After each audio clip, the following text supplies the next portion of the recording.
ಮಂತ್ರಿಗಳು, ಕಾನೂನು ಮತ್ತು ಸಂಸದ ಸಚಿವರು ಗೌರವಾನ್ವಿತ ಕೆ.ಎಚ್. ಮುನಿಯಪ್ಪನವರು, M B. Patil, Dinesh Gundurao, Shivanand S. Patil, Sharan Basappa Darshanapur, Eshwar Khandre, S S. Mallikarjun, Shri Rahim Khan, doctor Sharan Prakash Patil, R B. Timmapur, Madhu Bangarappa. ಓದಿ ಬರ್ತಾರೆ, ಅದಕ್ಕೆ ಓದಿದ್ದು. ಕ್ವಶನ್ ಅವರ್ ಆಯ್ತು, ನಾನು ನೋಡ್ತೇನೆ ಮತ್ತೆ. ಕ್ವಶನ್ ಅವರ್ ಯಾವಾಗ? ಬೇಗ. ಓಕೆ, ನೋಡ್ರಿ, ಕ್ಯಾಮರಾ ಇದೆಯಾ ನಮ್ಮಲ್ಲಿ? ಎಷ್ಟೆಷ್ಟು ಗಂಟೆಗೆ ಯಾರ್ಯಾರು ಬಂದಿದ್ದಾರಂತೆ ಪ್ರೂಫ್ ಕೊಡ್ತೇನೆ. ಹಾಕಿದ್ದಾರೆ ಎಷ್ಟು ಗಂಟೆಗೆ, ಎಷ್ಟು ನಿಮಿಷಕ್ಕೆ, ಯಾವ ಸೆಕೆಂಡ್ಗೆ ನೀವು ಒಳಗಡೆ ಬಂದಿದ್ದೀರಿ, ಮತ್ತು ನೀವು ಎಷ್ಟು ಜನ ಹೊರಗೆ ಹೋಗಿದ್ದೀರಿ, ನೀವು ಒಂದು ದಿವಸ ಎಷ್ಟು ಹೊತ್ತು, ಎಷ್ಟು ನಿಮಿಷ ಅಥವಾ ಎಷ್ಟು ಗಂಟೆ ಅಥವಾ ಎಷ್ಟು ಗಂಟೆ ಎಷ್ಟು ನಿಮಿಷ ಸೆಕೆಂಡ್ ನೀವು ಒಳಗಡೆ ಇದ್ದೀರಿ, ಇದೆಲ್ಲೂ ಕೂಡ ಪಟ್ಟಿದೆ. ಬೇಕಾದ್ರೆ ನಿಮ್ಗೆ ಒಮ್ಮೆ ಓದಿ ಹೇಳ್ತೇನೆ, ಯಾರ್ಯಾರ ಪರ್ಫಾರ್ಮೆನ್ಸ್ ಎಷ್ಟೆಷ್ಟಿದೆ ಅಂತ ಹೇಳಿ ನಮ್ಗೆ ಓದಿ ಹೇಳ್ಬೋದು. ಅದೇ ನಾನು ಕೊಡ್ತೇನೆ, ನೀವು ಬನ್ನಿ, ನಾನು ತೋರಿಸ್ತೇನೆ ಅಂತ ಹೇಳಿದ್ದೇನೆ. ನಾನು ಈ ರೀತಿ ವಿಚಾರ ಬರ್ತದೆ ಅಂತ ಹೇಳಿ ಕೊನೆ ಸಿಸ್ಟಮ್ ಮಾಡಿಟ್ಟದ್ದು. ಅದಕ್ಕೆ ರಾಜ ವೇಣುಗೋಪಾಲ್ ನಾಯ್ಕ್. ನಮಸ್ಕಾರ ಸಭಾಧ್ಯಕ್ಷರೇ. ಮಾನ್ಯ ಸಭಾಧ್ಯಕ್ಷರಲ್ಲಿ ಚುಕ್ಕೆ ಗುರುತಿನ ಪ್ರಶ್ನೆ ಸಂಖ್ಯೆ 873 ಮಾನ್ಯ ಸಮಾಜ ಕಲ್ಯಾಣ ಸಚಿವರಲ್ಲಿ ಕೇಳಬಯಸುತ್ತೇನೆ. ಮಾನ್ಯ ಸಭಾಧ್ಯಕ್ಷರ ಉತ್ತರವನ್ನು ಒದಗಿಸಲಾಗಿದೆ. ಸಭಾಧ್ಯಕ್ಷರೇ ಉತ್ತರ ಕೊಟ್ಟಿದ್ದಾರೆ. ಅದರಲ್ಲಿ 11 ವಿದ್ಯಾರ್ಥಿ ನಿಲಯ ಇದೆ ಅಂತ ಹೇಳ್ಬಿಟ್ಟು ಕೊಟ್ಟಿದ್ದಾರೆ. ಅದನ್ನ ಬಿಟ್ಟರೆ ಅಧಿಕಾರಿಗಳು ಸದನಕ್ಕೆ ಮತ್ತು ಸಚಿವರಲ್ಲಿ ತಪ್ಪು ಮಾಹಿತಿಯನ್ನ ಒದಗಿಸಿದ್ದಾರೆ. ನಮ್ಮ ಸುರ್ಪೂರು ಮತಕ್ಷೇತ್ರ ಜಿಲ್ಲೆಯಲ್ಲಿ ಅತಿ ದೊಡ್ಡ ಕ್ಷೇತ್ರವಾಗಿದ್ದು ಮತ್ತು ಪರಿಶಿಷ್ಟ ಜಾತಿ ಜನಸಂಖ್ಯೆ ಹೆಚ್ಚಿರುತ್ತದೆ ಸಭಾಧ್ಯಕ್ಷರೇ. ಅದರಲ್ಲಿ 8 ಮೆಟ್ರಿಕ್ ಪೂರ್ವ ಮತ್ತು 3 ಮೆಟ್ರಿಕ್ ನಂತರದ ವಸತಿ ನಿಲಯಗಳು ಇರ್ತವೆ ಸಭಾಧ್ಯಕ್ಷರೇ. ಅದರಲ್ಲಿ 11,156 ವಿದ್ಯಾರ್ಥಿನಿಯರು ವ್ಯಾಸಂಗ ಮಾಡ್ತಾರೆ ಸಭಾಧ್ಯಕ್ಷರೇ. ಅದರಲ್ಲಿ 2 ವಸತಿ ನಿಲಯ ಹುಣಸಗಿ ಮತ್ತು ಗೆದ್ಲಮರಿ 1980ಕ್ಕಿಂತ ಮುಂಚಿತವಾಗಿ ನಿರ್ಮಾಣವಾಗಿದೆ. ಅದು ಸಂಪೂರ್ಣ ಶಿಥಿಲಾವಸ್ಥೆಯಲ್ಲಿ ಇದೆ ಸಭಾಧ್ಯಕ್ಷರೇ. ಅದಕ್ಕೆ ಸಚಿವರಲ್ಲಿ ತಮ್ಮ ಮುಖಾಂತರ ವಿನಂತಿ ಮಾಡ್ಕೊಳ್ತೀನಿ, ವಸತಿ ನಿಲಯಕ್ಕೆ ನಿರ್ಮಾಣಕ್ಕೋಸ್ಕರ ಅನುದಾನ ನೀಡಬೇಕು ಅನ್ನೋ ಒಂದು ಮನವಿಯನ್ನ ಮಾಡ್ತೀನಿ. ಅದರ ಜೊತೆಗೆ ಇನ್ನೂ 4 ವಿದ್ಯಾರ್ಥಿ ನಿಲಯಗಳು ಕೆಲ ಮೂಲಭೂತ ಸೌಕರ್ಯ ಮತ್ತು ದುರಸ್ತಿ ಕಾರ್ಯದಲ್ಲಿದ್ದಾವೆ ಸಭಾಧ್ಯಕ್ಷರೇ. ಅದಕ್ಕೋಸ್ಕರ ತಮ್ಮ ಮುಖಾಂತರ ವಿನಂತಿ ಮಾಡ್ಕೊಳ್ತೀನಿ, 3 ಕೋಟಿ ಅನುದಾನವನ್ನ ಸಚಿವರು ಕೊಟ್ಟರೆ ವಿದ್ಯಾರ್ಥಿಗಳಿಗೆ ಅನುಕೂಲ ಆಗ್ತದೆ. ಅದ್ರ ಜೊತೆಗೆ 5 ವಿದ್ಯಾರ್ಥಿ ನಿಲಯಗಳು ಒಳ್ಳೆಯದಾಗಿದೆ, ಅದಕ್ಕೋಸ್ಕರ ವಿದ್ಯಾರ್ಥಿಗಳಿಗೆ ಅನುಕೂಲವಾಗಿದೆ ಅನ್ನೋ ಒಂದು ಮಾತನ್ನ ತಮ್ಮ ಮುಖಾಂತರ ಸಚಿವರಿಗೆ ಹೇಳಕ್ಕೆ ಇಷ್ಟಪಡ್ತೀನಿ. ಮೊನ್ನೆ ಸಭಾಪತಿಗಳೇ ಮಾನ್ಯ ಶಾಸಕರು ಕೇಳಿರೋ ಪ್ರಶ್ನೆಗಳಿಗೆ ವಿವರವಾಗಿ ಉತ್ತರ ಕೊಟ್ಟಿದ್ದೀನಿ. 11 ವಸತಿ ನಿಲಯಗಳಿದ್ದಾವಲ್ಲಿ, ಮೆಟ್ರಿಕ್ ಪೂರ್ವ ವಿದ್ಯಾರ್ಥಿ ನಿಲಯಗಳು. ಅದರಲ್ಲಿ ಒಂದು ಸರ್ಕಾರಿ ಮೆಟ್ರಿಕ್ ನಂತರದ ಇದೆ, ಅದು ಬಾಡಿಗೆಯಲ್ಲಿದೆ, ಬಾಕಿಯೆಲ್ಲ ಸ್ವಂತ ಕಟ್ಟಡ ಇದೆ. ಕೆಂಬಾವಿ ಮಾತ್ರ ಒಂದು ದುರಸ್ತಿ ಆಗಬೇಕು ಅಂತೆಲ್ಲ ನಮ್ಮ ಅಧಿಕಾರಿಗಳು ವರದಿ ಕೊಟ್ಟಿದ್ದಾರೆ. ಮತ್ತು ಇವ್ರಿಗೆ ವರದಿ ಸರಿ ಇಲ್ಲ, ಇವ್ರು ಖುದ್ದು ನೋಡಿ ಏನಾದ್ರು ಸರಿ ಇಲ್ಲ ಅಂದರೆ ಅವರು ಮತ್ತು ನಮ್ಮ ಅಧಿಕಾರಿಗಳಿಂದ ಸಮಗ್ರ ವರದಿ ತರಿಸ್ಕೊಂಡು ದುರಸ್ತಿ ಮಾಡೋಕ್ಕೆ ಏನು ಸಾಧ್ಯ ಇದೆ ಮಾಡ್ತೀವಿ. ಜಗದೀಶ್ ಏನು ಕ್ಲಾರಿಫಿಕೇಶನ್ ಇದೆಯಾ? ಅದರ ಫೋಟೋಗಳು ಅವೆಲ್ಲ ತಮಗೆ ಕೊಡ್ತೀನಿ sir. Thank you sir. Jagadish Shivayya Gudagunti. ಮಾನ್ಯ ಸಭಾಧ್ಯಕ್ಷರೇ, ನನ್ನ ಪ್ರಶ್ನೆ 914 ಮಾನ್ಯ ಗ್ರಾಮೀಣಾಭಿವೃದ್ಧಿ ಮತ್ತು ಪಂಚಾಯತ್ ರಾಜ್ ಸಚಿವರಿಗೆ ಉತ್ತರಿಸಲು ಕೋರುತ್ತೇನೆ. ಮಾನ್ಯ ಗ್ರಾಮೀಣಾಭಿವೃದ್ಧಿ ಸಚಿವರು ಪಂಚಾಯತ್ ರಾಜ್ ಇವರು ಉತ್ತರಿಸಿದಲ್ಲಿ ಸ್ಪಷ್ಟವಾಗಿದೆ. ಜಮಖಂಡಿ ವಿಧಾನಸಭಾ ಕ್ಷೇತ್ರದ ವ್ಯಾಪ್ತಿಯಲ್ಲಿ 518 ಕಿಲೋಮೀಟರ್ ಉದ್ದ ರಸ್ತೆಗಳು ಹಾನಿಗೊಳಗಾಗಿದ್ದು, ಸದರಿ ರಸ್ತೆಗಳ ದುರಸ್ತಿಗೆ ತ್ವರಿತವಾಗಿ 518 ಲಕ್ಷ ಹಾಗೂ 12 ಸೇತುವೆಗಳು ಹಾನಿಗೊಳಿದ್ದು ಅದಕ್ಕೆ 17 ಲಕ್ಷ, ಒಟ್ಟಾರೆ 5,35 ಲಕ್ಷ ರೂಪಾಯಿ ಅತಿ ಅವಶ್ಯಕ ಆಗಿರ್ತದೆ ಇಲ್ಲೇ ತಿಳಿಸಿದ್ದಾಗಿದೆ. ಇದರ ಆ್ಯಕ್ಚುಲಿ ನಿಜವಾಗಿ ನೋಡಬೇಕಾದ್ರೆ 1109 ಕಿಲೋಮೀಟರ್ ಉದ್ದದ ರಸ್ತೆಗಳು ಇದೆ ಗ್ರಾಮೀಣದಲ್ಲಿ. ಅದರಲ್ಲಿ 800 ಕಿಲೋಮೀಟರ್ ಬಹಳಷ್ಟು ಹದಗೆಟ್ಟಿವೆ, ಆದರೆ 518 ಅಷ್ಟೇ ಬರೆದಿದ್ದಾರೆ. ಅದನ್ನು ಸರಿಪಡಿಸ್ಕೋಬೇಕು ಅಂತ ನಾನು ಕೇಳ್ಕೊತಾ ಇದ್ದೀನಿ. ಕೊನೆಗೆ ಮಾನ್ಯ ಮಂತ್ರಿಗಳು ಆರ್ಥಿಕ ಇಲಾಖೆ ಒದಗಿಸುವ ಅನುದಾನದ ಲಭ್ಯತೆ ಅನುಸಾರ ಸದರಿ ವಿಧಾನಸಭಾ ಕ್ಷೇತ್ರ ರಸ್ತೆಗಳ ದುರಸ್ತಿಗೆ ಕ್ರಮ ಕೈಗೊಳ್ಳಬೇಕಿದೆ ಅಂತ ಬರೆದಿದ್ದಾರೆ. ಇದನ್ನು ನಿಶ್ಚಿತವಾಗಿ ಇದನ್ನು ಬಹಳ ಅತಿ ಶೀಘ್ರದಲ್ಲಿ ಮಾಡುವಂಥ ಕೆಲಸ ಇದಾಗಿದೆ. ನನ್ನ ಕ್ಷೇತ್ರದಲ್ಲಿ 60-65% ರೈತರು ಹೊಲ ಗದ್ದೆಗಳಲ್ಲಿ ವಸತಿ ಮಾಡಿಕೊಂಡಿದ್ದಾರೆ. ಅಷ್ಟೇ ಅಲ್ಲ, ಕಬ್ಬು ಬೆಳೆಯ ಜೊತೆಗೆ ದ್ರಾಕ್ಷಿ ಬೆಳೆ, ಚಿಕ್ಕು, ಪಪ್ಪಾಯಿ ಇತ್ಯಾದಿ ತೋಟಗಾರಿಕೆ ಹಂಪಲುಗಳನ್ನು ಯಥೇಚ್ಛವಾಗಿ ಬೆಳೀತಾ ಇದ್ದಾರೆ. ಮತ್ತು ಇತರ ಬೆಳೆಗಳಾದ ಜೋಳ, ಗೋಧಿ, ಕಡಲೆಕಾಳು, ಸೂರ್ಯಕಾಂತಿ, ಈರುಳ್ಳಿ, ಅರಿಶಿನ ಇತ್ಯಾದಿ ಕೃಷಿ ಬೆಳೆಗಳನ್ನು ಕೂಡ ರೈತರು ಬೆಳೀತಾ ಇದ್ದಾರೆ. ಈ ಕ್ಷೇತ್ರದಲ್ಲಿ ಕೂಡ ಹೈನುಗಾರಿಕೆ ಬಹಳಷ್ಟು ಅಭಿವೃದ್ಧಿ ಕೂಡ ಗೊಂಡಿದೆ. ಇವೆಲ್ಲಗಳನ್ನು ಸಾಗಿಸಲಿಕ್ಕೆ ಸರಿಯಾದ ರಸ್ತೆಗಳಿಲ್ಲ. ಇದೇ ಈಗ ನಾವು ಮತ್ತೊಂದು ನಿದರ್ಶನ ನಮಗೆ ತಿಳಿಸುವುದಂದರೆ, ಅಲ್ಲಿ ರಸ್ತೆಗಳು ಕೆಲವೊಂದು ಕಡೆ ಗರ್ಭಿಣಿಯರನ್ನು ಹೆರಿಗೆಗೋಸ್ಕರ ಆಸ್ಪತ್ರೆ ಸಾಗಿಸ್ಬೇಕಾದ್ರೆ ಗಾಡಿ ಕೂಡ ಬರ್ತಾ ಇಲ್ಲ. ಅಲ್ಲೇ ಜೋಳಿಗೆ ಮಾಡಿ ಆ ಜೋಳಿಗೆ ಹಾಕೊಂಡು ಕರ್ಕೊಂಡು ಆಸ್ಪತ್ರೆಗೆ ಹೋಗುವಂಥ ಪ್ರಸಂಗ ಒದಿದೆ. ಅವರು ನಮಗೆ ಶಾಪ ಕೂಡ ಹಾಕ್ತಾ ಇದ್ದಾರೆ ಸರ್ಕಾರದ ಮೇಲೆ ಮತ್ತು ನನ್ನ ಮೇಲೆ. ನೀವು MLA ಆಗಿ ನೀವು ಏನು ಮಾಡ್ತಾ ಇದ್ದೀರಿ, ಏನು ಆಗ್ತಾ ಇದೆ ಅಂತ ಕೇಳ್ತಾ ಇದ್ದಾರೆ. ಸಂಪೂರ್ಣ ರಸ್ತೆಗಳು ಹದಗೆಟ್ಟು ಹೋಗಿ ಪೂರ್ತಿ ನಮ್ಮ ಹೆಸರನ್ನು ಬಹಳ ಕೆಡಿಸ್ತಾ ಇದ್ದಾರೆ. ಬಹಳ ನೋವು ಕೂಡ ಆಗ್ತಾ ಇದೆ. ಈಗ ಇವತ್ತು ಗರ್ಭಿಣಿಯರ ರೋಗ ರುಜಿಗಳನ್ನು ತಮ್ಮ ಎಲ್ಲ ತಗೊಂಡು ಹೋಗ್ಬೇಕಾದ್ರೂ ಕೂಡ ಸಾಗಿಸಲಿದ್ದಾರೆ. ಮಕ್ಕಳು ಇವತ್ತು ಶಾಲೆಗೆ ಕೂಡ ಹೋಗ್ಬೇಕಾತಂದ್ರೆ ಈಗಾಗಲೇ 60-65% ರೈತರು ಇವತ್ತು ಹೊಲ ಗದ್ದೆಗಳಲ್ಲಿ ಇದ್ದಾರೆ. ಅಲ್ಲಿ ಸಂಪರ್ಕ ರಸ್ತೆಯಲ್ಲಿ ಸ್ಕೂಲ್ ಬಸ್ಗಳು ಬರ್ತಾ ಇಲ್ಲ. 2 ಕಿಲೋಮೀಟರ್ 3 ಅದಕ್ಕೆ ಇಷ್ಟೇ. ಇದು ನಿಜವಾದ ಸಂಗತಿ ನಾನು ಹೇಳ್ತಾ ಇದ್ದೇನೆ. ಅದಕ್ಕೆ ತ್ವರಿತವಾಗಿ ಇದಕ್ಕೆ ಲಕ್ಷ್ಯ ಕೊಟ್ಟು ಆದಷ್ಟು ಬೇಗನೆ ಕನಿಷ್ಠ ಒಂದು 10 ಕೋಟಿ ರೂಪಾಯಿ ಇದು ಕೊಟ್ಟಿದ್ದಾದ್ರೆ ಮಾತ್ರ ಸರಿ ಹೋಗ್ತದ ಅಂತ ನಾನು ಹೇಳ್ತಾ ಇದ್ದೇನೆ. ಬರೀ 5 ಕೋಟಿ ಹೇಳ್ತಾರೆ, ಅದರಿಂದ ಏನು ಕೆಲಸ ಆಗೋದು? ಒಂದು ಕಿಲೋಮೀಟರ್ಗೆ 1 ಲಕ್ಷ ಹೇಳ್ತಾರೆ. ಏನು ಅದನ್ನ ರಿಪೇರ್ ಮಾಡಿದ್ರು ಕೂಡ ಸರಿ ಆಗುದಿಲ್ಲ. ಅದಕ್ಕೆ ಇನ್ನೊಂದು ವಿಷಯ ಅತಿ ಗಂಭೀರವಾದದ್ದು ಅಂದರೆ, ಈಗಾಗಲೇ ನಾನು ಮಾನ್ಯ ಸಚಿವರಿಗೆ ಭೇಟಿಯಾಗಿ ನಾನು ಸ್ವತಃ 2-3 ಸಲ. 1.5 ವರ್ಷ ಹಿಂದೆ ಬರಗಾಲ ಇದ್ದ ಕಾರಣ ಅವತ್ತು ಸಂಪೂರ್ಣ ಕೃಷ್ಣಾ ನದಿಯಲ್ಲಿ ನೀರೇ ಇದ್ದಿದ್ದಿಲ್ಲ. ಆ ಹೊತ್ತಿನಾಗ ಬೋರ್ಗಳನ್ನು ಹಾಕಿ ಕೆಲವೊಂದಿಷ್ಟು ಜನರಿಗೆ ನೀರಿನ ಕುಡಿಲಿಕ್ಕೆ ಸೌಕರ್ಯ ಮಾಡಿಕೊಡ್ತು, ದನಕರುಗಳಿಗೆ ಸೌಕರ್ಯ ಮಾಡಿಕೊಡ್ತು. ಆವಾಗ ಬೋರ್ ಹಾಕಿದ್ದಕ್ಕಾಗಿ 1,98,00,000 ರೂಪಾಯಿಗಳ ಖರ್ಚು ನಾವು ಮಾಡಿದ್ವಿ. ಟಾಸ್ಕ್ ಫೋರ್ಸ್ನಲ್ಲಿ ಕೂಡ ಚರ್ಚೆ ಆಗಿತ್ತಿದ್ದು. ಅದಕ್ಕೆ ಮಾಡಲಾಗಿ ಇವತ್ತು 1.5 ವರ್ಷ ಆಯ್ತು, ಇನ್ನೂವರೆಗೂ ಅವ್ರ ಕಾಂಟ್ರಾಕ್ಟರ್ ಏನು ಬೋರ್ ಹೊಡೆದಾರ ಅವ್ರಿಗೆ ಇನ್ನೂವರೆಗೂ ಹಣ ಸಿಗ್ತಾ ಇಲ್ಲ. ಅವ್ರು ನನ್ನ ಮನೆ ಮುಂದೆ ಬಂದು ಕೂತು ಪ್ರತಿದಿನ ನನ್ನ ಜಗಳ ತೆಗಿತಾ ಇದ್ದಾರೆ. ಅದಕ್ಕೆ ಇದೊಂದು ಸಲ ಮುಂದಿನ ಸಲ ಇಂಥ ಕಾರವಾರ ಮಾಡೋದು ನಾವು ಇದು ಮಾಡಿದೀವಿ ಕಾರವಾರ. ಇದಕ್ಕೆ ದಯವಿಟ್ಟು 3 ಸಲ ಅವ್ರಿಗೆ ಭೇಟಿಯಾಗಿದ್ದೀನಿ. ಅದಕ್ಕೆ 1,98,00,000 ಬೇಗ ಅದನ್ನ ಬಿಡುಗಡೆ ಮಾಡ್ಬೇಕಂತ ನಾನು ಕೇಳ್ಕೊತೀನಿ. ಬಹಳ ಅನ್ಯಾಯ ಆಗ್ತಾ ಇದೆ. ಆಯ್ತು ಮಾನ್ಯ ಸಭಾಧ್ಯಕ್ಷರೇ, ಈಗ ಸ್ವಲ್ಪ ಔಟ್ ಆಫ್ ಸಿಲೆಬಸ್ ಕ್ವಶನ್ ಕೇಳಿದ್ದಾರೆ, ಅದನ್ನು ಹೇಳ್ತೀವಿ ಅಧ್ಯಕ್ಷರೇ. ಈಗ ಸಾಹೇಬ್ರು ಹೇಳ್ದಂಗೆ ಏನು ಸ್ವಲ್ಪ ಕಳೆದ 1-2 ವರ್ಷದಿಂದ ಸಾಕಷ್ಟು ಮಳೆ ಸುರಿದಿರೋದ್ರಿಂದ ಎಲ್ಲ ರಾಜ್ಯಾದ್ಯಂತ ರಸ್ತೆಗಳು ಗ್ರಾಮೀಣ ಮಟ್ಟದಲ್ಲಿ ಇರ್ಬೋದು ಅಥವಾ ಮುಖ್ಯ ರಸ್ತೆಗಳು ಹಾಳಾಗಿರೋದು ನಿಜ ಅಧ್ಯಕ್ಷರೇ. ಅದಕ್ಕೆ ಕೂಡ ನಾವು ಹೋದ ಬಾರಿ NDRF, SDRF ನಮ್ಮ ಪ್ರಕಾರ ಹಣವನ್ನು ನಾವು ಬಿಡುಗಡೆ ಮಾಡಿದ್ದೀವಿ ಅಧ್ಯಕ್ಷರೇ. ಕಳೆದ 2 ವರ್ಷದಲ್ಲಿ ಸುಮಾರು 12.97 ಕೋಟಿ ರೂಪಾಯಿಯನ್ನು ಜಮಖಂಡಿ ಕ್ಷೇತ್ರಕ್ಕೆ ನಾವು ಆಗಲೇ ಕೊಟ್ಟಿದ್ದೇವೆ. ಮತ್ತು ಮೊನ್ನೆ ಮಾನ್ಯ ಶಾಸಕರ ಒಂದು ಬೇಡಿಕೆ ಮೇರೆಗೆ 50 ಲಕ್ಷ SCPನಲ್ಲೂ ಕೊಟ್ಟಿದ್ದೇವೆ. ಅವರು ಮತ್ತು ನಮ್ಮ ಪ್ರಗತಿ ಪಥದಲ್ಲಿ ಈಗಾಗಲೇ ಎಲ್ಲ ಡಬಲಿಗಳ ಹತ್ರ ಶಾಸಕರ ಒಂದು ವಿವೇಚನೆಗೆ ಬಿಟ್ಟು ನಾವು 15 ಕಿಲೋಮೀಟರ್ ಕೂಡ ನಾವು ಎಲ್ಲರಿಗೂ ಕೂಡ ಆಗಲೇ ಕೊಡಬೇಕು ಅಂತ ನಿರ್ದೇಶನ ನಮ್ಮ ಇಲಾಖೆಯಿಂದ ಹೋಗಿದೆ ಅಧ್ಯಕ್ಷರೇ. ಅದರಲ್ಲಿ ನಿಯಮಗಳನ್ನು ಸರಳೀಕರಣ ಮಾಡಿ ಆರ್ಥಿಕ ಚಟುವಟಿಕೆಗಳಿಗೆ ಅಂದರೆ ಮೇಜರ್ ಎಕನಾಮಿಕ್ ಆ್ಯಕ್ಟಿವಿಟೀಸಿಗೆ ಯಾವುದಾದ್ರೂ ಇರ್ಬೋದು, ಅದು ಮಾರುಕಟ್ಟೆಗಿರ್ಬೋದು ಅಥವಾ APMC ಯಾರ್ಡ್ಗಳಿಗಿರ್ಬೋದು, ಶಾಲೆಗಿರ್ಬೋದು, ಇಂಡಸ್ಟ್ರಿಯಲ್ ಏರಿಯಾಗಳಿರ್ಬೋದು ಕೊಡ್ಬೋದು ಅಂತ ನಾವು ಸರಳೀಕರಣ ಮಾಡಿ ನಾವು ಕೊಟ್ಟಿದ್ದೇವೆ ಅಧ್ಯಕ್ಷರೇ. ಅಂಥದ್ರಲ್ಲಿ ಕೊಟ್ಟರೆ ಮಾಡ್ತೀವಿ. ಮತ್ತು ಹೊಲಕ್ಕೆ ಹೋಗೋ ದಾರಿ ಅಂತ ಕೇಳಿದರು.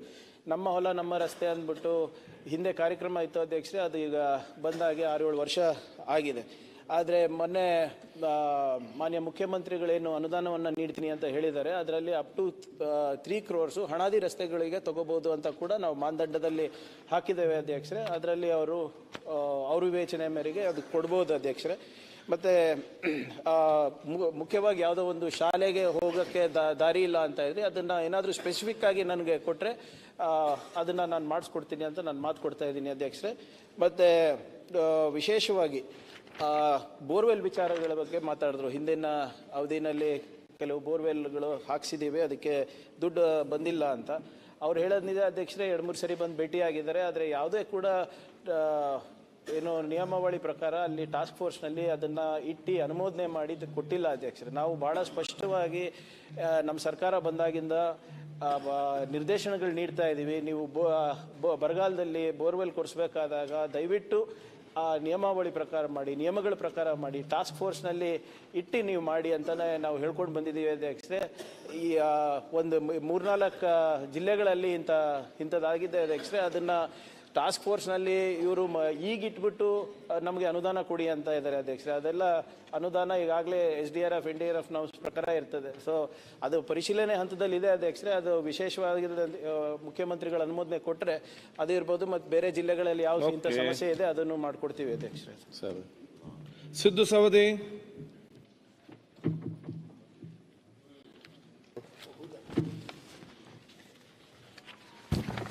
ಮಾನ್ಯ ಅಧ್ಯಕ್ಷರೇ, ಪ್ರಶ್ನೆ ಸಂಖ್ಯೆ 596 ಹಿಂದುಳಿದ ವರ್ಗಗಳ ಕಲ್ಯಾಣ ಹಾಗೂ ಕನ್ನಡ ಮತ್ತು ಸಂಸ್ಕೃತಿ ಸಚಿವರನ್ನ ತಮ್ಮ ಮುಖಾಂತರ ಕೇಳಬಯಸ್ತೀನಿ. ಸಭಾಧ್ಯಕ್ಷರ ಉತ್ತರವನ್ನು ಒದಗಿಸಲಾಗಿದೆ. ಮಾನ್ಯ ಅಧ್ಯಕ್ಷರೇ, ಇದು 9-10 ವರ್ಷ ಆಯ್ತು. 16-17ನೇ ಇಸ್ವಿಯೊಳಗೆ ರಬ್ಕೈ ಒಳಗೆ ನಮ್ಮ ಕ್ಷೇತ್ರದೊಳಗೆ ಸಾಂಸ್ಕೃತಿಕ ಭವನಕ್ಕೆ 60 ಲಕ್ಷ ರೂಪಾಯಿ ಮಂಜೂರಾಗಿದೆ. 9 ವರ್ಷ ಆದರೂ ಇದನ್ನು ಕಂಪ್ಲೀಟ್ ಆಗಲಾಗ್ತಾ ಇಲ್ಲ. ಸಾಕಷ್ಟು ಅವರಿಗೆ ಪತ್ರ ಬರ್ದಾರ, ಜಿಲ್ಲಾಧಿಕಾರಿ ಅವರು ಬರ್ದಾರ, ನಿರ್ಮಿತಿ ಕೇಂದ್ರ ಯೋಜನಾಧಿಕಾರಿ ಬರ್ದಾರ, ಥರ್ಡ್ ಪಾರ್ಟಿ ಇನ್ಸ್ಪೆಕ್ಷನ್ ಮಾಡಿ ಅವರು ರಿಪೋರ್ಟ್ ಹಾಕ್ಯಾರ. ಎಲ್ಲ ಸರಿಯಾದೈತೆ. ಅವರು ಕಾಮಗಾರಿಗಳ ಬಿಲ್ಲುಗಳು ಪಾವತಿಗೆ ಪೂರ್ವವಾಗಿ ಕಾಮಗಾರಿಗಳನ್ನು ಪರೀಕ್ಷಿಸಿ ಕಾಮಗಾರಿಗಳ ನಿರ್ದಿಷ್ಟಪಡಿಸಿರುವಂತೆ ಸಮಾಧಾನಕರವಾಗಿ ಅನುಷ್ಠಾನಗೊಂಡಿದೆ ಎಂಬುದನ್ನು ದೃಢೀಕರಿಸಿಕೊಳ್ಳಲಾಗಿದೆ. ಥರ್ಡ್ ಪಾರ್ಟಿ ತತ್ಸಂಬಂಧ ಅನುಮೋದಿತ ಕ್ರಿಯಾ ಯೋಜನೆ ಲೆಕ್ಕಪತ್ರ ದಾಖಲೆಗಳು ಬ್ಯಾಂಕ್ ಖಾತೆಗಳು ಪರೀಕ್ಷಿಸಿದೆ. ಇವೆಲ್ಲನೂ ಆದ ಬಳಿಕ ಫೈನಲ್ ಹಣ ಕಂತಿನ ಹಣ 18 ಲಕ್ಷ ರೂಪಾಯಿ ಬಿಡುಗಡೆ ಮಾಡಿಲ್ಲ. ಮತ್ತು 10 ವರ್ಷ ಆದ ನಂತರ ರೇಟ್ ಅದು ಅಷ್ಟೇ ಉಳಿದಿರಂಗಿಲ್ಲ, ಜಾಸ್ತಿ ಆಗೈತೆ. SR ರೇಟ್ ಜಾಸ್ತಿ ಆಗಿರ್ತಾವೆ. ಅದನ್ನು ಹೇಗೆ ಮುಕ್ತಾಯ ಮಾಡೋದು? ಮತ್ತು ನೀವು ದುಡ್ಡು ಕೊಡದೇ ಇದ್ರೆ ಅದನ್ನು ಯಾಕೆ ಮೊದಲೇ ಬಿಡುಗಡೆ ಮಾಡಿ ಡನ್ ಮಾಡಿ ಇಡಬೇಕು? ಅದು ಬಾರಾಕ ಬನ್ಗತ್ಲೆ ಆಗೈತಿ ಮಾನ್ಯ ಅಧ್ಯಕ್ಷರೇ. ಅದನ್ನು ತಕ್ಷಣ ಮತ್ತು ಇವ್ರು ಹೇಳ್ಯಾರ, ಹಾಗಿದ್ದಲ್ಲಿ ಸದರಿ ಕಾಮಗಾರಿ ವಿಳಂಬವಾಗಲು ಕಾರಣವೇನು ಇವರು ಒದಗಿಸುವುದು.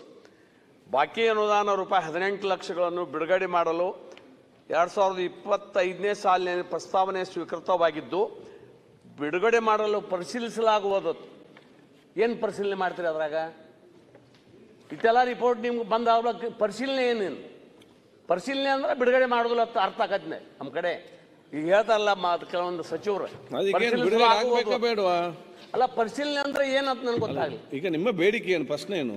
ಅಲ್ಲ, ದುಡ್ಡು ಬಿಡುಗಡೆ ಮಾಡಿ ಬೇಕಲ್ಲ, ಅದನ್ನು ಪರಿಶೀಲಿಸಲಾಗುವುದು ಬರ್ದ ಅಂತ ಹೇಳಿ. ಸಭಾಧ್ಯಕ್ಷರೇ, 2016 ಒಳಗನ ತಮ್ಮ ಅವಧಿ ಒಳಗನ ಇದು ಸ್ಯಾಂಕ್ಷನ್ ಆಗಿತ್ತು.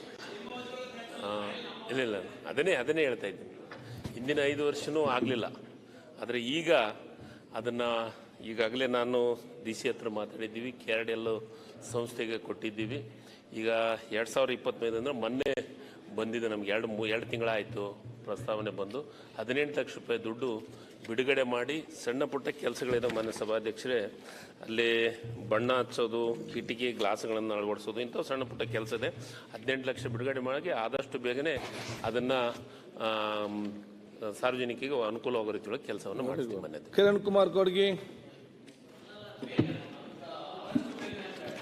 ತಕ್ಷಣ ಈ ವಾರದಾಗ ಬಿಡುಗಡೆ ಮಾಡಿ. ತಕ್ಷಣ ಅಲ್ಲ ಸರ್, ಬಿಡುಗಡೆ DC ಅವರಿಗೆ ಬಿಡುಗಡೆ ಮಾಡ್ತೀವಿ. ಆದಷ್ಟು ಬೇಗನೆ ನಿಮ್ಮ ಕೈಯಿಂದ ಉದ್ಘಾಟನೆ ಮಾಡಿ. ನಿಮ್ಮ ಭಾಷೆಯಲ್ಲಿ ತಕ್ಷಣ, ಅವರ ಭಾಷೆಯಲ್ಲಿ ಆದಷ್ಟು ಬೇಗ. ಒಂದೇ ಇಲ್ಲ, ಆದಷ್ಟು ಬೇಗನೆ ಕಲ್ಯಾಣ ಕರ್ನಾಟಕ ಅವರು ನಮ್ಮ ಭಾಷೆ ಹೇಳ್ಬಿಡ್ಲಿ. ಕಿತ್ತೂರು ಕರ್ನಾಟಕ ಹಿಂಗೆ ಅರ್ಥ ಎಲ್ಲ ಒಂದೇ. ನಿಮ್ಗೆ ಕೆಲಸ ಆದ್ರೆ ಆಯ್ತಲ್ಲ. ಆದಷ್ಟು ಬೇಗನೆ ಪರಿಶೀಲಿಸಲಾಗುವುದು, ನೋಡಲಾಗುವುದು. ಈಗ ಆದಷ್ಟು ಬೇಗ ಅಂತ ಒಮ್ಮೆ ಮುಗಿಸಿ ಪ್ರಶ್ನೆ. ನಾನು ನೆಕ್ಸ್ಟ್ಗೆ ಬೆರೆಸ್ಕೊಡ್ತೀನಿ. ನಾವು ಅವ್ರು ಹೇಳಿದ್ರಿ ಇನ್ನೊಂದು ಹೇಳಿದ್ರ ನಮ್ಮ ಸರ್ಕಾರದಾಗ ಐತಿ. ನಾನು ಹೇಳ್ತೇನೆ, ಅವ್ರ ಸರ್ಕಾರದಾಗ ಐತಿ. ಓಕೆ, ಉಮಾಶ್ರೀ ಅವ್ರ ಕನ್ನಡ ಮತ್ತು ಸಂಸ್ಕೃತಿ ಸಚಿವರಾಗ ಆಗೈತಿ. ಸಹಿತ ಮೊನ್ನೆ ಹೇಳಾಯ್ತಾರ. ಕಿರಣ್ ಕುಮಾರ್ ಕೊಡ್ಗಿ ಚರ್ಚೆ ಬೇಡ. ಚರ್ಚೆ ಮಾಡಬೇಡಿ ಅವರೇ. ಮಾಡ್ಲಿಲ್ಲಲ್ಲ ನೀವು ಮಂತ್ರಿ ಅವರೇ. ಹೇಳಿದೆ ನಾನು ನಮ್ಮ ಸರ್ಕಾರದಾಗ ಅಲ್ಲ, ನಾವು letter ಕಳ್ಸಿದ್ವಿ ಹಿಂದಿನ 5 ವರ್ಷದೊಳಗೆ ನೀವು ಮಾಡ್ಲಿಲ್ಲಲ್ಲ, ನಿರ್ದೇಶನ 18 ಲಕ್ಷ ಬಿಡುಗಡೆ ಬಿಡುಗಡೆ ಮಾಡಿಲ್ಲಲ್ಲ ಮಾಡಲಿಲ್ಲ ನೀವು ಅಂತ ನಾನು ಹೇಳ್ತಾ ಇದ್ದೆ. ನೆನಪು ಮಾಡಿದೆ ನಾನು ನಿಮಗ ಅಷ್ಟೇ. ಆಯ್ತು, ಎಷ್ಟು ವರ್ಷ? ಇಲ್ಲ. 9-10 ಚರ್ಚೆ ವರ್ಷ ಮಾಡ್ಬೇಡಿ, ಆಗಿದೆ. ಕಿರಣ್ ಮಾತಾಡಿ. ಇನ್ನು 3 ವರ್ಷ ಅದನ್ನೇ ಹೇಳ್ಬಿಡ್ರಿ. ನಿಮ್ಮ ಕನ್ಸಿಡರ್ ಆಗಲ್ಲ. ಅಲ್ಲ, ಅಲ್ಲ, ನಿಮ್ಮಲ್ಲಿ ಕನ್ಸಿಡರ್ ಆಗಲ್ಲ. ನೋಡಿ, ಮಂತ್ರಿ ಅವರೇ, 5 ವರ್ಷ ಮಂತ್ರಿ ಅವರೇ, ಅದನ್ನ ಕೇಳ್ಕೊಂತ ಹೋಗೋದು. ಹಂಗಾರೆ ಮಾಡಿಸ್ತೀನಿ ಅಂತ ಹೇಳಿದೀನಿ, ಇನ್ನೇನು ಹೇಳಿ. ಅಲ್ವೇ, ನಿಮ್ಮನ್ನ ಕೇಳ್ತೀವಿ ಅಲ್ಲ, ಮಂತ್ರಿ ಅವರೇ, ಮಾಡ್ಕೊಡ್ತೀವಿ ಅಂತ ಸಿದ್ದು ಬಳಕೆ ಸಹೋದರ ಚರ್ಚೆ ಬೇಡ. ಅವ್ರು ಏನು ಹೇಳಿದ್ದಾರೆ? ಮಾನ್ಯ 2013-18ರಲ್ಲಿ ಸ್ಯಾಂಕ್ಷನ್ ಆಗಿದೆ, ಮತ್ತೆ 5 ವರ್ಷ ಅಧಿಕಾರ ಇದ್ದಾಗ ಕಂಪ್ಲೀಟ್ ಆಗಲಿಲ್ಲ. ಈಗ ನಾವು ಮತ್ತೆ ಬಂದು ಮಾಡ್ತಾ ಇದ್ದೇವೆ ಅಂತ ಅವರು ಉತ್ತಮವಾದ ವಿಚಾರ ನಿಮ್ಮ ಬಗ್ಗೆ ಪ್ರಶಂಸಾಗಿ ಮಾತಾಡಿದ್ದಾರೆ. ಈಗ ಅದು ಮುಗಿಸಿ, ನೆಕ್ಸ್ಟ್ ಕೂರಂ ಕೊಡ್ಗಿ ಅವರು. ಮಾನ್ಯ ಸಭಾಧ್ಯಕ್ಷರೇ, ಪ್ರಶ್ನೆ ಸಂಖ್ಯೆ 34 ಮಹಿಳಾ ಮತ್ತು ಮಕ್ಕಳ ಕಲ್ಯಾಣ ಸಚಿವರಲ್ಲಿ ಕೇಳಬಯಸುತ್ತೇನೆ. ಮಾನ್ಯ ಅಧ್ಯಕ್ಷರ ಉತ್ತರವನ್ನು ಒದಗಿಸಲಾಗಿದೆ. ಮಾನ್ಯ ಸಭಾಧ್ಯಕ್ಷರೇ, ಉತ್ತರವನ್ನು ಒದಗಿಸಿದ್ದಾರೆ. ಇದಕ್ಕೆ ಪೂರಕವಾಗಿ ಒಂದು ವಿಷಯವನ್ನು ಸಚಿವರ ಗಮನಕ್ಕೆ ತರಬೇಸ್ತೇನೆ. ದಿನಾಂಕ 17/8/2024ರಲ್ಲಿ ಉಡುಪಿ ಜಿಲ್ಲೆಯ 52 ಅಂಗನವಾಡಿಗಳಿಗೆ ಕಾರ್ಯಕರ್ತರಿಗೆ ಒಂದು ಏನು ನೌಕರಿಗೆ ಪ್ರಕಟಣೆಯನ್ನು ಹೊರಡಿಸ್ತಾರೆ. ಅದರಲ್ಲಿ 6/2/2025ರಲ್ಲಿ ಜಿಲ್ಲಾ ಮಟ್ಟದಲ್ಲಿ ಆಯ್ಕೆಯಾಗಿ ಅದರಲ್ಲಿ 51 ಜನರಿಗೆ ಆಯ್ಕೆ ಮಾಡಿ, ಅವರಿಗೆ 52 ಜನರನ್ನು ಆಯ್ಕೆ ಮಾಡ್ತಾರೆ, ಮೆರಿಟ್ ಆಧಾರದಲ್ಲಿ ಆಯ್ಕೆ ಮಾಡ್ತಾರೆ. 51 ಜನರಿಗೆ 1/3/2025ರಲ್ಲಿ 51 ಜನರಿಗೆ ಕೊಡ್ತಾರೆ. ಒಬ್ಬರಿಗೆ ಮಾತ್ರ ಅವರ ಆಯ್ಕೆಯನ್ನು ತಡೆ ಹಿಡಿದಿದ್ದಾರೆ. ಕಾರಣ ಏನಂತ ಹೇಳಿದರೆ, ಈ ರಟ್ಟಾಡಿ, ಕುಂದಾಪುರ ತಾಲೂಕಿನ ರಟ್ಟಾಡಿ 1 ಆ ಜಾಗಕ್ಕೆ, ಆ ಸ್ಥಳಕ್ಕೆ ಬೇರೆ ಒಬ್ಬರು ಹತ್ತಿರದ ಒಂದು ಅಂಗನವಾಡಿಯವರು ಟ್ರಾನ್ಸ್ಫರ್ ಕೇಳಿದ್ದಾರೆ. ಆದರೆ ಸರ್ಕಾರದ ಮಾನದಂಡದ ಪ್ರಕಾರ 3 ಕಿಲೋಮೀಟರ್ ವ್ಯಾಪ್ತಿ ಇರುವುದರಿಂದ ಅವರಿಗೆ ಅವಕಾಶ ಇರಲಿಲ್ಲ. ಸರ್ಕಾರ, ತಮ್ಮ ಸಚಿವರ ಇಲಾಖೆ ಅದನ್ನು 3ರಿಂದ 5 ಕಿಲೋಮೀಟರ್ ಅಂತೇಳಿ ಮಾಡ್ತೇವಂತೇಳುವ ಒಂದು ಶಿಫಾರಸಿನೊಂದಿಗೆ ಈ ಆಯ್ಕೆಯನ್ನು ತಡೆಹಿಡಿದಿದ್ದಾರೆ ಅವರು. ಆದರೆ 3 ತಿಂಗಳು ಮೆರಿಟ್ ಆಧಾರದಲ್ಲಿ ಏನು ಆಯ್ಕೆಯಾದ ಒಂದು ಅಭ್ಯರ್ಥಿಗೆ ಅಲ್ಲಿ ಕೊಡದೆ ಅವರಿಗೆ ಅನ್ಯಾಯವನ್ನು ಮಾಡಿದ್ದಾರೆ. ನಂತರ ಆ ಜಾಗಕ್ಕೆ ಏನು ಟ್ರಾನ್ಸ್ಫರ್ ಕೇಳಿದ್ದಾರೆ, ಸರ್ಕಾರದಿಂದ ಮಾನದಂಡವನ್ನು ಬದಲಾಯಿಸಿ 5 ಕಿಲೋಮೀಟರ್ವರೆಗೆ ಮಾಡಿದ್ದಾರೆ. ಅದೇ ಜಾಗಕ್ಕೆ ಯಾರು ಟ್ರಾನ್ಸ್ಫರ್ ಕೇಳಿದ್ದಾರೆ ಅವರಿಗೆ ಕೊಟ್ಟು, ಇವರನ್ನು ಒಂದು ದಿನ ಆಯ್ಕೆಯಾದ ಅಭ್ಯರ್ಥಿಗೆ ಅಲ್ಲೇ ಕೊಟ್ಟು ಅವರನ್ನು ನಿಯೋಜನೆ ಮೇಲೆ ಬೇರೆ ಕಡೆಗೆ ಮಾಡಿದ್ದಾರೆ. ಇದು ನಿಜವಾಗಿ ಅನ್ಯಾಯ. ಆ ಹುಡುಗಿಗೆ ಮಾಡಿದ ಒಂದು ಅನ್ಯಾಯ. ಆ ಹೆಣ್ಮಗಳಿಗೆ 3 ತಿಂಗಳು ಅವರನ್ನು ಕಾಯಿಸಿ, ಅವಳಿಗೆ ಮೆರಿಟ್ ಇದ್ದರೂ ಅಂಗನವಾಡಿಯಲ್ಲಿ ಮಾನದಂಡವನ್ನು ಬದಲಾವಣೆ ಮಾಡಿ 3 ತಿಂಗಳು ಕಾಯಿಸಿದ್ದು ಸಚಿವರ ಗಮನಕ್ಕೆ ಬಂದಿದೆ ಅಂತೇಳಿ ನಾನು ಅವರನ್ನು ಕೇಳಬಯಸ್ತೇನೆ. ಸನ್ಮಾನ್ಯ ಅಧ್ಯಕ್ಷರೇ, ಏನು ಸದಸ್ಯರಾದಂಥ ಕಿರಣ್ ಕೊಟ್ಗಿ ಅವರು ಒಂದು ವಿದ್ಯಾ ಅನ್ನುವಂಥ ಒಂದು ಏನು ಗೌರವ ಧನವನ್ನು ತೆಗೆದುಕೊಂಡು ಮೆರಿಟ್ ಮೇಲೆ ಇದನ್ನು ಮಾಡ್ತಾ ಇದ್ದಾರೆ. ನಾವು ಅಂಗನವಾಡಿ ಕಾರ್ಯಕರ್ತರನ್ನ ಏನು ಸೆಲೆಕ್ಟ್ ಮಾಡ್ತೀವಿ, ಅದರಲ್ಲಿ ಅನ್ಯಾಯ ಆಗಿದೆ ಅಂತ ಹೇಳಿ ನನ್ನ ಗಮನಕ್ಕೆ, ಸದನದ ಗಮನಕ್ಕೆ ತೆಗೆದುಕೊಂಡು ಬಂದಿದ್ದಾರೆ. ಆದರೆ ಮಾನ್ಯ ಸದಸ್ಯರಿಗೆ ನಾನು ಹೇಳಲಿಕ್ಕೆ ಬಯಸ್ತೇನೆ, ಇದು ಆಯ್ಕೆ ಸಮಿತಿ, ಜಿಲ್ಲಾ ಅಧಿಕಾರಿಗಳ ಅಧ್ಯಕ್ಷತೆಯಲ್ಲಿ ಆಯ್ಕೆ ಸಮಿತಿ ಇರುತ್ತೆ ಮತ್ತು ಎಲ್ಲ ಮಾನದಂಡಗಳನ್ನು ಇದರಲ್ಲಿ ನಾವು ನೋಡಿಕೊಂಡೇ ನಾವು ಅವರನ್ನು ಸೆಲೆಕ್ಟ್ ಮಾಡಿರ್ತೀವಿ. ಅದರಲ್ಲಿ ಯಾವುದೇ ರೀತಿಯಾದಂಥ ಮಂತ್ರಿಗಳ ಹಸ್ತಕ್ಷೇಪ ಆಗಲಿ ಅಥವಾ ಇನ್ಫ್ಲುಯೆನ್ಸ್ ಆಗಲಿ, ಇನ್ನೋರ್ವ ಯಾರದೇ ಇನ್ಫ್ಲುಯೆನ್ಸ್ ಆಗಲಿ, ಹಸ್ತಕ್ಷೇಪ ಆಗಲಿ ಅದರಲ್ಲಿ ಇರೋದಿಲ್ಲ. ಈಗ 52 ಜನರನ್ನು ಕಾಲ್ಫಾರ್ಮ್ ಮಾಡಿ 51 ಜನರಿಗೆ ನಾವು ಅವರ ಇದಕ್ಕೆ ನಾವು ಪೋಸ್ಟ್ಗೆ ಅವ್ರನ್ನ ತಗೊಂಡ್ವಿ. ಒಬ್ಬರಿಗೆ ಅನ್ಯಾಯ ಆಗಿದೆ ಅಂತ ಸ್ಪೆಸಿಫಿಕ್ ಆಗಿ ವಿದ್ಯಾ ಗೋವಿಂದ್ ಪೂಜಾರಿ ಅವರ ಬಗ್ಗೆ ತಾವು ಸದನದ ಗಮನಕ್ಕೆ ತೆಗೆದುಕೊಂಡು ಬಂದಿದ್ದೀರಾ. ಆದರೆ ತಮಗೆ ಹೇಳಲಿಕ್ಕೆ ಬಯಸ್ತೇನೆ, ಅಂಗನವಾಡಿ ಕಾರ್ಯಕರ್ತೆಯರು ಮತ್ತು ಸಹಾಯಕಿಯರ ಸ್ಥಾನ ಪಲ್ಲಟವನ್ನು ಅವರ ಏನು ಕಂಪ್ಲೀಟ್ ಆಗಿ ಅವರು ಏನು ಕೆಲಸ ಮಾಡ್ತಾರೆ ಅದರಲ್ಲಿ 2 ಸಾರಿ ಮಾಡುವಂಥ ಅವಕಾಶ ಇಲ್ಲಿಯವರೆಗೆ ಇತ್ತು. ಈಗ ಅದನ್ನು ಒಂದು ಸ್ವಲ್ಪ ನಾವು ತಿದ್ದುಪಡಿಯ ಮುಖಾಂತರ ಅದನ್ನು 3 ಬಾರಿ ಮಾಡಬಹುದು ಅಥವಾ 3ನೇ ಬಾರಿ ಮಾಡಬೇಕಾ ಸ್ಥಾನ ಪಲ್ಲಟ ಮಾಡುವಂಥ ಸಂದರ್ಭದಲ್ಲಿ ಅನೇಕ ನಾವು ಕೆಲವೊಂದು ಇದನ್ನ ಹಾಕಿದೀವಿ ಅವ್ರಿಗೆ, ಅಂದ್ರೆ ಯಾವ್ಯಾವ ಕಾರಣಕ್ಕೆ ಅವ್ರನ್ನ ಮೂರನೇ ಸಾರಿ ಮಾಡಬಹುದು ಅನ್ನೋ ಒಂದು ನಿಯಮವನ್ನ ಹಾಕಿದೀವಿ. ಅದರಲ್ಲಿ ಅವ್ರಿಗೇನಾದ್ರೂ ಸೀರಿಯಸ್ ಆಗಿ ಇಲ್ನೆಸ್ ಇದ್ರೆ ಅದನ್ನ ನಾವು ಕನ್ಸಿಡರ್ ಮಾಡ್ತೀವಿ. ತಮಗೆ ಏನು ಇದು ಸ್ಪೆಸಿಫಿಕ್ ಆಗಿ ವಿದ್ಯಾ ಗೋವಿಂದ್ ಪೂಜಾರಿ ಅವರಿಗೆ ಏನು ತೊಂದರೆ ಆಗಿತ್ತು, ಇದನ್ನ ನಾವು ಗ್ರಾಮ ಪಂಚಾಯಿತಿಯಲ್ಲಿ ನಾವು ಬೋರ್ಡ್ಗೆ ಹಚ್ತೀವಿ. ಇಂಥವ್ರು ಆಗಿದ್ದಾರೆ, ಯಾರ್ದಾದ್ರೂ ಆಕ್ಷೇಪಣೆಗಳಿದ್ರೆ ಕೊಡಿ ಅಂತ ಹಚ್ಚಿದಾಗ ಆಕ್ಷೇಪಣೆ ಬಂದ ಕಾರಣಕ್ಕೆ ಅವರು ಒಬ್ಬರದನ್ನ ನಾವು ತಡೆ ಹಿಡಿದಿದ್ವಿ. ಆದ್ರೆ ಈಗ ಮಾನ್ಯ ಅಧ್ಯಕ್ಷರೇ, ಈಗ ನಾವು ವಿದ್ಯಾ ಪೂಜಾರಿ ಅವ್ರಿಗೂ ಕೂಡ ನಾವು ಅಂಗನವಾಡಿ ಕಾರ್ಯಕರ್ತೆಯಾಗಿ ಅವ್ರನ್ನೂ ಕೂಡ ಸೇರಿಸ್ಕೊಂಡಿದೀವಿ. ಮತ್ತು ಇದರಲ್ಲಿ ಯಾವುದೇ ರೀತಿ ಯಾರಿಗೂ ಕೂಡ ಅನ್ಯಾಯ ಆಗಬೇಕು ಅಂತ ನಮ್ಮದಾಗ್ಲಿ, ನಮ್ಮ ಇಲಾಖೆದಾಗ್ಲಿ, ನಮ್ಮ ಸರ್ಕಾರದಾಗ್ಲಿ ಇದರಲ್ಲಿ ಯಾವುದೇ ರೀತಿ ಹಸ್ತಕ್ಷೇಪ ಇಲ್ಲ. ಎಲ್ಲರಿಗೂ ನ್ಯಾಯ ದೊರಕಿಸಿಕೊಡುವಲ್ಲೇನೆ ನಾವು ಕೆಲಸ ಮಾಡ್ತೀವಿ. ಈಗ ಆ ವಿದ್ಯಾ ಅನ್ನೋರು ಕೂಡ ಅದೇ ಊರಲ್ಲಿ ಬೇರೆ ಅಂಗನವಾಡಿಯಲ್ಲಿ ಈಗ ಕೆಲಸ ಮಾಡ್ತಾ ಇದ್ದಾರೆ. ಮಾನ್ಯ ಅಧ್ಯಕ್ಷರೇ, ನೇಮಕಾತಿಯಾದ ಮರುದಿನವೇ ನಿಯೋಜನೆ ಮೇಲೆ ಮಾಡಲಿಕ್ಕೆ ಅವಕಾಶ ಉಂಟಾ ಕೇಳಿ. ಇನ್ನೊಮ್ಮೆ ಹೇಳಿ. ನೇಮಕಾತಿ ಕೊಟ್ಟ ಮರುದಿನವೇ ಒಂದು ದಿನ ಕೆಲಸ ಮಾಡಿ ಅಂಗನವಾಡಿಯಲ್ಲಿ ಮರುದಿನ ನಿಯೋಜನೆ ಮಾಡಬಹುದಾ ಬೇರೆ ಕಡೆಗೆ? ಮಾಡಬಹುದು. ಅದನ್ನ ಸ್ಥಳೀಯ ಅಧಿಕಾರಿಗಳ ಹತ್ರ ಚರ್ಚೆ ಮಾಡ್ತೀನಿ. ಅದು ಏನಾಗಿದೆ ಅನ್ನೋದನ್ನ ತಿಳ್ಕೊಳ್ತೀನಿ. ತಾವು ಮಧ್ಯಾಹ್ನ ಬಂದು ನನಗೆ ಭೇಟಿಯಾಗಿ, ನಾನು ಕೂಡ ಉಡುಪಿ ಉಸ್ತುವಾರಿನೇ, ನಮಗೆ ಯಾವಾಗಿದ್ರು ಸಿಗ್ತಾ ಇರ್ತೀನಿ, ಚರ್ಚೆ ಮಾಡೋಣ. ಒಂದು ಕ್ಲಾರಿಫಿಕೇಶನ್ ಮೇಡಮ್ ಅವರೇ, 3 ಕಿಲೋಮೀಟರ್ 5 ಕಿಲೋಮೀಟರ್ ಮಾಡಿದ್ದೀರಾ?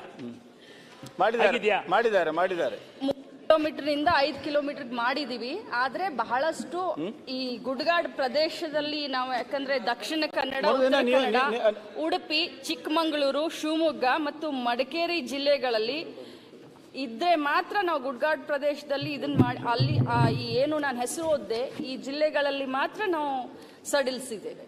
ಬೇರೆ ಜಿಲ್ಲೆಗಳಿಲ್ಲ. ಇಲ್ಲ. ಒಂದೇ ದಿನದಲ್ಲಿ ಬೋರ್ಡ್ ನೇಮಕಾತಿ ಕೊಟ್ಟು ನಿಯೋಜನೆ ಮಾಡುವುದಂದ್ರೆ ಒತ್ತಡದಲ್ಲಿ ತಾವು ಮಾಡಿಸ್ತಿದ್ದೀರಿ. ಪದೇ ಪದೇ ಯಾವ ಒತ್ತಡಕ್ಕೂ ನಾನು ಮಣಿಯೋದಿಲ್ಲ. ಮಾಡ್ತಾರ ಪ್ರಾಕ್ಟಿಕಲ್ ಆಗಿ, ಸಹಜವಾಗಿ ಮಾಡ್ತಾರ ಕೇಳುದು ನಾನು. ಒಂದೇ ದಿನ ಆ ರೀತಿ ನೇಮಕಾತಿ ಕಂಡು ಬಂದಲ್ಲಿ ಖಂಡಿತವಾಗ್ಲೂ ಅಧಿಕಾರಿಗಳ ಮೇಲೆ ನಾನು ಕರೆದು ಮಾತಾಡ್ತೀನಿ. ಯಾಕಂತಂದ್ರೆ ಅದನ್ನ ತಿಳ್ಕೊಳ್ಳದಲ್ಲೇ ಮಾತಾಡೋದು, ಸದನದ ಎದುರುಗಡೆ ಮಾತನಾಡೋದು ತಪ್ಪಾಗುತ್ತೆ. ತಮ್ಮನು ಕೂಡ ಕರೆಸ್ತೀನಿ, ಮಾತನಾಡ್ತೀನಿ. ಅದು ನೀವು ಕೇಳಿ, ಅದನ್ನ ಸರಿ ಮಾಡಿ ನೀವು. ಸರ್, ಒಂದು ಕ್ಲಾರಿಫಿಕೇಶನ್ ಅಷ್ಟೇ ಸರ್. ಹಿಂದೆ ಸ್ಥಳೀಯವಾಗಿ ಇಂಥ ಸಮಸ್ಯೆ ಬರ್ತಾವಂತ ತಿಳ್ಕೊಂಡು ಹೇಳಿ ಅವ್ರಿಗೆ ಸಪೋರ್ಟ್ ಆಗಿ ಟಿ ಡಿ ಬೋರ್ಡ್ ಇವರು ಚೇರ್ಮನ್ರಾಗಿದ್ರು. ನಂತರ MLAಗಳು ಮಾಡಿದ್ದಾರೆ ಸರ್ ನೇಮಕಾತಿ ಮಾಡಲಿಕ್ಕೆ. ಲೋಕಲ್ ಆಗಿ ಇಂಥ ಸಮಸ್ಯೆಗಳು ಬರಬಾರ್ದು ಅಂತ ತಿಳ್ಕೊಂಡು ಹೇಳಿ ಮುಂದಾದ್ರ ಕೇಂದ್ರ ಸರ್ಕಾರದ ಒಂದು ಡೈರೆಕ್ಷನ್ ಬಂದು ಅದನ್ನ ಜಿಲ್ಲಾಧಿಕಾರಿಗಳ ಅಧ್ಯಕ್ಷತೆಯೊಳಗೆ ನೇಮಕಾತಿ ಮಾಡ್ಬೇಕಂತ ಮಾಡಿದ್ರು. ಸ್ವಲ್ಪ ಅದ್ರ ಬಗ್ಗೆ ವಿಚಾರ ಮಾಡಿ ಸ್ಥಳೀಯವಾಗಿ MLAಗಳಿಗೂ ಕನ್ಸಲ್ಟ್ ಮಾಡುವಂಗೆ ಮಾಡ್ಬೇಕು. ಅದಕ್ಕೆ ನೇಮಕಾತಿ ಅದು ಒಂದ್ ಸೈಡ್ ಇದ್ದ ಸಮಸ್ಯೆ ಜಾಸ್ತಿ ಇದೆ, ಇನ್ನು ಜಾಸ್ತಿ ಸಮಸ್ಯೆ ಮಾಡಬೇಡಿ. ಜಿಲ್ಲಾಧಿಕಾರಿ ಮಾಡಲಿ, ಸರ್ಕಾರ ಗಮನಕ್ಕೆ ತಂದೆ ಸರ್. ಇದು ನಿಷ್ಪಕ್ಷಪಾತವಾಗಿ ಟ್ರಾನ್ಸ್ಪರೆನ್ಸಿ ಇರಲಿ ಅಂತ ಆನ್ಲೈನ್ ಮುಖಾಂತರ ನಾವು ಇದನ್ನ ನಾನು ಮಂತ್ರಿ ಹೇಳಿದಾಗ ಹೇಳ್ತೇನೆ, ಇದಕ್ಕೊಂದು ಗೈಡ್ಲೈನ್ಸ್ ಇದೆ. ಆ ಗೈಡ್ಲೈನ್ಸ್ ಬಿಟ್ಟು ಅಷ್ಟು ಸುಲಭ ಹೋಗ್ಲಿಕ್ಕೆ ಆಗುದಿಲ್ಲ. ಈಗ ಇವರ ವಿಚಾರದಲ್ಲಿ ಆ ಗೈಡ್ಲೈನ್ಸ್ ಪ್ರಕಾರ ಏನೋ ತಪ್ಪಿ ಹೋಗಿದ್ದಲ್ಲಿ ಮಂತ್ರಿಗಳ ಗಮನಕ್ಕೆ ತನ್ನಿ, ಅವ್ರು ಜಿಲ್ಲಾಧಿಕಾರಿ ಮುಖಾಂತರ ಸರಿಪಡಿಸ್ತಾರೆ. ಮತ್ತೆ ಇದ್ದ ರೀತಿಯಲ್ಲಿ ಇರಲಿ, ಸಮಾಧಾನ ಇದ್ದಾರೆ. ಅಲ್ಲ ಸರ್, ಅದು ಏನಕತಿ ಅಂಗನವಾಡಿಗೆ ವಾಂಟೆಡ್ ಮಾಡಿದಕ್ಕೆ ಎಲ್ಲರೂ MLAಗಳು ಕಡೆ ಬರ್ತಾರ. ಅವರು ಅದಕ್ಕೆ ನಮ್ಗೆ ಅಧಿಕಾರ ಇರಂಗಿಲ್ಲ. ಮನೆ ಅಧ್ಯಕ್ಷರ ಮಾಡ್ಬೇಕು. ಅದಕ್ಕೆ ಆ ಸಮಸ್ಯೆ ಗಮನಕ್ಕೆ ತಂದ್ವಿ. ಅಧ್ಯಕ್ಷರ ಒಂದು ನಿಮಿಷ ಒಂದು ಪಾಯಿಂಟ್ ಹೇಳಿಬಿಡ್ತೀನಿ. ಅದನ್ನ ಪಾರದರ್ಶಕ ಆಗ್ತದೆ. ಜಿಲ್ಲಾಧಿಕಾರಿ ಒಳಗ ಜಿಲ್ಲಾಧಿಕಾರಿಗೆ ಪೇಪರ್ ಮುಟ್ಟು ಕೊಡ್ದ ಒಳಗಿನ ಪಾನ ಹರ್ಕೊಂಡಿರ್ತಾರ್ರಿ, ಯಾರು ಮಾಡ್ಬೇಕಂತ ಆತರನು ನಡೀತದ. ನೋಡಿ, ಅಧಿಕಾರಿ ಮಾಡೋ ತಪ್ಪನ್ನು ಸರಿಪಡಿಸಲಿಕ್ಕೆ ನಾವು ಶಾಸಕರು ಮತ್ತು ಮಂತ್ರಿಗಳು ಮತ್ತು ವಿಧಾನಸಭೆ ಇರುವುದು. ಏನಾದ್ರು ರೈಟಿಂಗ್ ಅಲ್ಲಿ ಕೊಡಿ, ಅವರ ಮೇಲೆ ಆಕ್ಷನ್ ತಗೊಳ್ತಾರೆ. ಗಾಳಿಯಲ್ಲಿ ಗುಂಡೋಡಿದ್ರೆ ಏನು ಕೂಡ ಪ್ರಯೋಜನ ಇಲ್ಲ. ಕೃಷ್ಣ ನಾಯಕ್, ಬಸವನಗೌಡ ಪಾಟೀಲ್ ಯತ್ನಾಳ್. ಅಧ್ಯಕ್ಷರೇ, ಮಾನ್ಯ ಗ್ರಾಮೀಣಾಭಿವೃದ್ಧಿ ಮತ್ತು ಪಂಚಾಯತ್ ರಾಜ್ಯ ಹಾಗೂ ಮಾಹಿತಿ ತಂತ್ರಜ್ಞಾನ ಮತ್ತು ಜೈವಿಕ ತಂತ್ರಜ್ಞಾನ ಸಚಿವರಲ್ಲಿ 917ನೇ ಪ್ರಶ್ನೆಯನ್ನು ಕೇಳಲಿಕ್ಕೆ ಬಯಸ್ತಾ ಇದ್ದೀನಿ. ಉತ್ತರವನ್ನು ಒದಗಿಸ್ಕೊಡಿ. ಸನ್ಮಾನ್ಯ ಅಧ್ಯಕ್ಷರೀಗ ಇದೇನು ಗ್ರಾಮ ಸ್ವರಾಜ್ ಮತ್ತು ಪಂಚಾಯತ್ ರಾಜ್ ತಿದ್ದುಪಡಿಯನ್ನು ಮಾಡಿದ್ರಲ್ಲ, ಇದರಲ್ಲಿ ಯಾವುದೇ ಸ್ಪಷ್ಟತೆ ಇರಲಾರ್ದಕ್ಕೆ ಗೊಂದಲಮಯವಾದಂಥ ಅನೇಕ ಅಂಶಗಳಿಂದ ಸಕ್ರಮ ಹಾಗೂ ಅಕ್ರಮ ಆಸ್ತಿಗಳಿಗೆ ಈ ಸ್ವತ್ತು ಮಾಡಲು ಭಾಳಷ್ಟು ತೊಂದರೆ ಆಗ್ತಾ ಇದೆ. ಅದರಲ್ಲಿ ಬಿ ಖಾತಾ ಪ್ರಕ್ರಿಯೆ ಇನ್ನೂ ಪ್ರಾರಂಭನೇ ಆಗಿಲ್ಲ. ಅಲ್ಲದೆ ಈ ಸ್ವತ್ತು ಮತ್ತು ಬಿ ಖಾತಾ ಪಡೆಯುವ ಆಸ್ತಿದಾರರ ಪ್ರಯತ್ನಕ್ಕೆ ಸಾಕಷ್ಟು ಜನ ಇವತ್ತು ಗ್ರಾಮ ಪಂಚಾಯತ್ ಹೋಗ್ತಾರೆ, ಅವರಿಗೆ ಅಲ್ಲಿ ಸರಿಯಾದಂಥ ಈ ಸ್ವತ್ತು ಮತ್ತು ಬಿ ಖಾತಾ ಸಿಗ್ತಾ ಇಲ್ಲ. ಅದ್ರ ಜೊತೆಗೆ ಮೊದಲೇನಿತ್ತಂದ್ರೆ ಅಧ್ಯಕ್ಷರೇ, ಈ ಕಂದಾಯ ಇಲಾಖೆದವರು ಭೂಮಿ ಕೇಂದ್ರದಲ್ಲಿ ಅರ್ಜಿ ಸಲ್ಲಿಸಿದ ಮೇಲೆ ಸರ್ವೆ ಇಲಾಖೆಯಿಂದ ನಕ್ಷೆ ಸಿದ್ಧಪಡಿಸಿ ಬಳಿಕ ಗ್ರಾಮ ಪಂಚಾಯತಿ ಹೋಗ್ತಾ ಇತ್ತು. ಆದರೆ ಅಲ್ಲಿ ಗ್ರಾಮ ಪಂಚಾಯತಿ ಬಂದ ಮೇಲೆ ಅಲ್ಲಿ ಪಿ ಡಿ ಒ ಅದನ್ನು ಹೆಬ್ಬಟ್ಟು ಒತ್ತಿ ಎಲ್ಲ ನಮ್ಮ ಇದನ್ನು ಉತ್ತಾರಿಗಳನ್ನು ವಿತರಣೆ ಮಾಡುವಂಥ ಅದು ಕೆಲಸ ನಡೀತಾ ಇತ್ತು. ಈ ಒಂದೇನು ಅಮೆಂಡ್ಮೆಂಟ್ ಮಾಡಿದಾರಲ್ಲ ಸನ್ಮಾನ್ಯ ಅಧ್ಯಕ್ಷರೇ, ಗ್ರಾಮ ಪಂಚಾಯತಿ ಸಿಬ್ಬಂದಿಗಳೇ ಆನ್ಲೈನ್ದಲ್ಲಿ ಅರ್ಜಿ ಅಪ್ಲೋಡ್ ಮಾಡಬೇಕು, ನಕ್ಷೆ ತಯಾರಿಸಿ ಉತ್ತಾರಗಳನ್ನು ನೀಡಬೇಕು. ಆದರೆ ಹಳ್ಳಿಯೊಳಗೆ ಇರುವಂಥ ಸಮಸ್ಯೆ ಏನಂದರೆ ಸೆಟ್ಲೈಟ್ ಸಮಸ್ಯೆ, ಇಂಟರ್ನೆಟ್ಟು, ಅಲ್ಲಿ ಸರಿಯಾಗಿ ವಿದ್ಯುತ್ತಿನ ಕೊರತೆ ಇದೆ. ಗ್ರಾಮೀಣ ನಾವು ಹಿಂದಿನೂ ಸಹ ವಿಧಾನ ಪರಿಷತ್ನಲ್ಲಿ ಇದ್ದಾಗ ಹೇಳಿದ್ದೆ, ಎಲ್ಲ ಕಡೆ ಸೋಲಾರ್ ಸಿಸ್ಟಮ್ ಮಾಡಿರಿ, ಎಲ್ಲ ಗ್ರಾಮ ಪಂಚಾಯತಿಗಳಿಗೆ ಸೋಲಾರ್ದು ಒಂದು ವ್ಯವಸ್ಥೆ ಮಾಡಿ, ಅಲ್ಲಿ ಕರೆಂಟ್ ಇರುವುದಿಲ್ಲ, ಸರಿಯಾಗಿ ನೆಟ್ವರ್ಕ್ ಬರುವುದಿಲ್ಲ. ಈ ಎಲ್ಲ ಸಮಸ್ಯೆದಿಂದ ಇವತ್ತು ಏನಾಗ್ಲಾಗ್ತದೆ, ಸದರಿ ಆ್ಯಪ್ ಏನು ಇದೆಯಲ್ಲ ಮಾನ್ಯ ಸಚಿವರೇ, ಅದರಲ್ಲಿ ಸರಿಯಾಗಿ ಸ್ಥಳ ಗುರುತಿಸುವಂಥ ಸಾಧ್ಯನೇ ಆಗ್ತಾ ಇಲ್ಲ. ಸಿಬ್ಬಂದಿಗಳು ಮತ್ತು ಸಾರ್ವಜನಿಕರ ನಡುವೆ ದಿವಸ ಜಗಳ ನಡೀತಾ ಇದೆ. ಸರಿಯಾಗಿ ಚಕ್ಬಂದಿ ಗುರುತಿಸಲು ಸಹ ಸಾಧ್ಯ ಆಗ್ತಾ ಇಲ್ಲ. ಮತ್ತು ಹಳ್ಳಿ ಒಳಗೆ ಸರ್ವೆ ಸಮಸ್ಯೆ ಅಂದರೆ ಈ ದಿಶಾಂಕ ಆ್ಯಪ್ನಿಂದ ನಕ್ಷೆ ತಯಾರಾಗಬೇಕಾಗಿದೆ. ಆದರೆ ಪ್ರತಿಯೊಂದರಲ್ಲಿಯೂ ಸಹ ನೆಟ್ವರ್ಕ್ ಸಮಸ್ಯೆ ಇರೋದ್ರಿಂದ ಸನ್ಮಾನ್ಯ ಇದು ಕೇವಲ ಅಧ್ಯಕ್ಷರೇ ಗ್ರಾಮೀಣ ಪ್ರದೇಶದಲ್ಲ, ನಗರ ಪ್ರದೇಶದಲ್ಲಿ ಅದೇ ಸಮಸ್ಯೆ ಆಗಿದೆ. ಮತ್ತು ಇದರಿಂದ ಸಾರ್ವಜನಿಕರಿಗೆ ತಮ್ಮ ಉತ್ತಾರಿ ತಗೋಲಿಕ್ಕೆ ಗ್ರಾಮ ಪಂಚಾಯತ್ಗೆ ಹೋದರೆ ಅವರಿಗೆ ಸಿಗ್ತಾ ಇಲ್ಲ, ಭಾಳ ತೊಂದರೆಯನ್ನು ಅನುಭವಿಸ್ತಾ ಇದ್ದಾರೆ. ಮತ್ತು ಇನ್ನೊಂದು ವರದಿ ಪ್ರಕಾರ ಇವರು ಸರಿಯಾಗಿ ಇವತ್ತು ಇದನ್ನು ಮಾಡಿ ಎಲ್ಲ ಗ್ರಾಮ ಪಂಚಾಯತ್ ವ್ಯಾಪ್ತಿಯಲ್ಲಿ ಬಡಾವಣೆಗಳ ನಕ್ಷೆ, ಕಟ್ಟಡ ನಕ್ಷೆ ಅನುಮೋದನೆ ಇಲ್ಲದ ಈಗಾಗಲೇ ನೋಂದಣಿ ಆಗಿರುವ ಆಸ್ತಿಗಳ ಸಂಖ್ಯೆ 1 ಕೋಟಿಗಿಂತಲೂ ಹೆಚ್ಚಿದೆ. ಇಷ್ಟು ಆಸ್ತಿಗಳು ಬಿ ಖಾತಾ ಪಡೆದು ತೆರಿಗೆ ವ್ಯಾಪ್ತಿಗೆ ಬಂದರೆ ಗ್ರಾಮ ಪಂಚಾಯತಿಗಳಿಗೆ ವಾರ್ಷಿಕವಾಗಿ ಸಾವಿರಾರು ಕೋಟಿ ರೂಪಾಯಿ ಆದಾಯ ಗ್ರಾಮ ಪಂಚಾಯತಿಗೆ ಬರ್ತದೆ. ಸ್ವಂತ ಬಲದ ಮೇಲೇ ಗ್ರಾಮ ಪಂಚಾಯತಿ ತನ್ನ ಅಭಿವೃದ್ಧಿಯನ್ನು ಮಾಡುವಂಥ ಒಂದು ಶಕ್ತಿ ಬರ್ತದೆ ಅಧ್ಯಕ್ಷರೇ. ಅದಕ್ಕೆ ಮಾನ್ಯ ಸಚಿವರು ಇದನ್ನು ಗಂಭೀರವಾಗಿ ಪರಿಗಣಿಸಿ ಎಲ್ಲೆಲ್ಲಿ ಲೋಪದೋಷ ಆಗ್ಯಾವ ತಕ್ಷಣ ಅದಕ್ಕೆ ಪರಿಹಾರ ಕಂಡುಹಿಡಿದು ಇವತ್ತು ಗ್ರಾಮೀಣ ಪ್ರದೇಶದ ಜನರಿಗೆ ತೊಂದರೆ ಆಗ್ತಾ ಇದೆ, ಅದನ್ನು ನಿವಾರಣೆ ಮಾಡ್ಬೇಕಂತ ತಮ್ಮ ಮೂಲಕ ಅವ್ರನ್ನ ವಿನಂತಿ ಮಾಡ್ಕೊತಾ ಇದ್ದೀನಿ. ಮಾನ್ಯ ಅಧ್ಯಕ್ಷರೇ, ಹಿರಿಯ ಶಾಸಕರಾದಂಥ ಯತ್ನಾಳ್ ಅವರ ಕಾಳಜಿ ಭಾಳ ಸಹಜ ಮತ್ತು ನಮಗೂ ಅರ್ಥ ಆಗುತ್ತೆ ಅಧ್ಯಕ್ಷರೇ. ಮೊದಲನೇದಾಗಿ ಅವರ ಗಮನಕ್ಕೆ ತಮ್ಮ ಮುಖಾಂತರ ತರಲಿಕ್ಕೆ ಬಯಸೋದೇನೆಂದರೆ, ಈ ಪಂಚಾಯತ್ ರಾಜ್ ಆ್ಯಕ್ಟನ್ನು ಹೋದ ಅಧಿವೇಶನದಲ್ಲಿ ನಾವು ತಿದ್ದುಪಡಿ ತಂದ್ವಿ. ಇದೇ ಸದನದಲ್ಲಿ ಸಾಕಷ್ಟು ಚರ್ಚೆ ಆಗಿ ಇದು ತಂದರೆ ಒಳ್ಳೆಯದಾಗುತ್ತೆ ಅಂದ್ಬಿಟ್ಟು ವಿರೋಧ ಪಕ್ಷದವರು ಹಾಗೂ ಆಡಳಿತ ಪಕ್ಷದವರು ಕೂಡ ಭಾಳಷ್ಟು ಜನ ಒಪ್ಪಿದ್ರು ಅಧ್ಯಕ್ಷರೇ. ಅದಾದಮೇಲೆ ಅದು ಗವರ್ನರಿಗೆ ಅನುಮೋದನೆಗೆ ಹೋಯಿತು. ಅಲ್ಲಿ ಸ್ವಲ್ಪ ವಿಳಂಬ ಆಗಿ ಸ್ವಲ್ಪ ರೂಲ್ಸ್ ಫ್ರೇಮ್ ಮಾಡೋದ್ರಲ್ಲಿ ಸ್ವಲ್ಪ ವಿಳಂಬ ಆಗಿದೆ ಅಧ್ಯಕ್ಷರೇ. ಅವ್ರು ಹೇಳ್ದಂಗೆ ಸದ್ಯಕ್ಕೆ ನಾವು ಬಿ ಖಾತಾ ಯಾವುದೂ ಗ್ರಾಮ ಪಂಚಾಯತ್ನಲ್ಲಿ ನಾವು ಕೊಡ್ತಾ ಇಲ್ಲ. ಆದರೆ ಯಾವುದೂ ಗೊಂದಲ ಕೂಡ ಇಲ್ಲ ಅಧ್ಯಕ್ಷರೇ. ನಾವು ಭಾಳ ಸ್ಪಷ್ಟವಾಗಿ ಸಾರ್ವಜನಿಕರಲ್ಲಿ ನಾವು ಹೇಳಿದ್ದೇವೆ, ಇನ್ನು ನಾವು ರೂಲ್ಸ್ ಫ್ರೇಮ್ ಮಾಡ್ತಾ ಇದ್ದೇವೆ, ಇದಕ್ಕೆ ಇನ್ನೂ ಸ್ವಲ್ಪ ಸಮಯ ಆಗುತ್ತೆ. ಈಗಾಗಲೇ ನಾವು ಪಬ್ಲಿಕ್ ಅಬ್ಜೆಕ್ಷನ್ಸ್ ಕೂಡ ನಾವು ಕರೆದಿದ್ವಿ ಅಧ್ಯಕ್ಷರೇ. ಅದು ಜುಲೈ 28ನೇ ತಾರೀಕು ಕೊನೆ ದಿನ ಆಯಿತು. ಸುಮಾರು 29 ಆಕ್ಷೇಪಣೆಗಳು ಸಾರ್ವಜನಿಕರಿಂದ ಮತ್ತು ಜನಪ್ರತಿನಿಧಿಗಳಿಂದ ಬಂದಿದೆ. ಅವೆಲ್ಲನೂ ಕೂಡ ಅವರ ಅಹವಾಲುಗಳನ್ನು ನಾವು ತಾಂತ್ರಿಕವಾಗಿ ಹಾಗೂ ಬೇರೆ ರೀತಿಯಾಗಿ ನಾವು ನೋಡಿಬಿಟ್ಟು ಒಂದು ಸಮಗ್ರವಾದಂಥ ರೂಲ್ಸನ್ನು ನಾವು ಇನ್ನೂ ಒಂದು 15 ದಿನದಲ್ಲಿ ನಾವು ಫೈನಲೈಸ್ ಮಾಡ್ತೀವಿ ಮಾನ್ಯ ಶಾಸಕರೇ. ಅದಾದಮೇಲೆ ತಾಂತ್ರಿಕವಾಗಿ ಕೂಡ ಈಗ ಮೊನ್ನೆ ಈ ಖಾತಾದು ಸ್ವಲ್ಪ ಗೊಂದಲ ಆಗ್ತಾ ಇದೆ ಅಧ್ಯಕ್ಷರೇ. ಯಾಕಂದರೆ ಸರ್ವರ್ ಸರಿಯಾಗಿ ನಾವು ಅಂದರೆ ಟೆಕ್ನಿಕಲಿ ನಾವು ಡೇಟಾಬೇಸನ್ನು ಸರಿಯಾಗಿ ಅಪ್ಡೇಟ್ ಮಾಡಿಲ್ಲ ಅಂದ್ಬಿಟ್ಟು.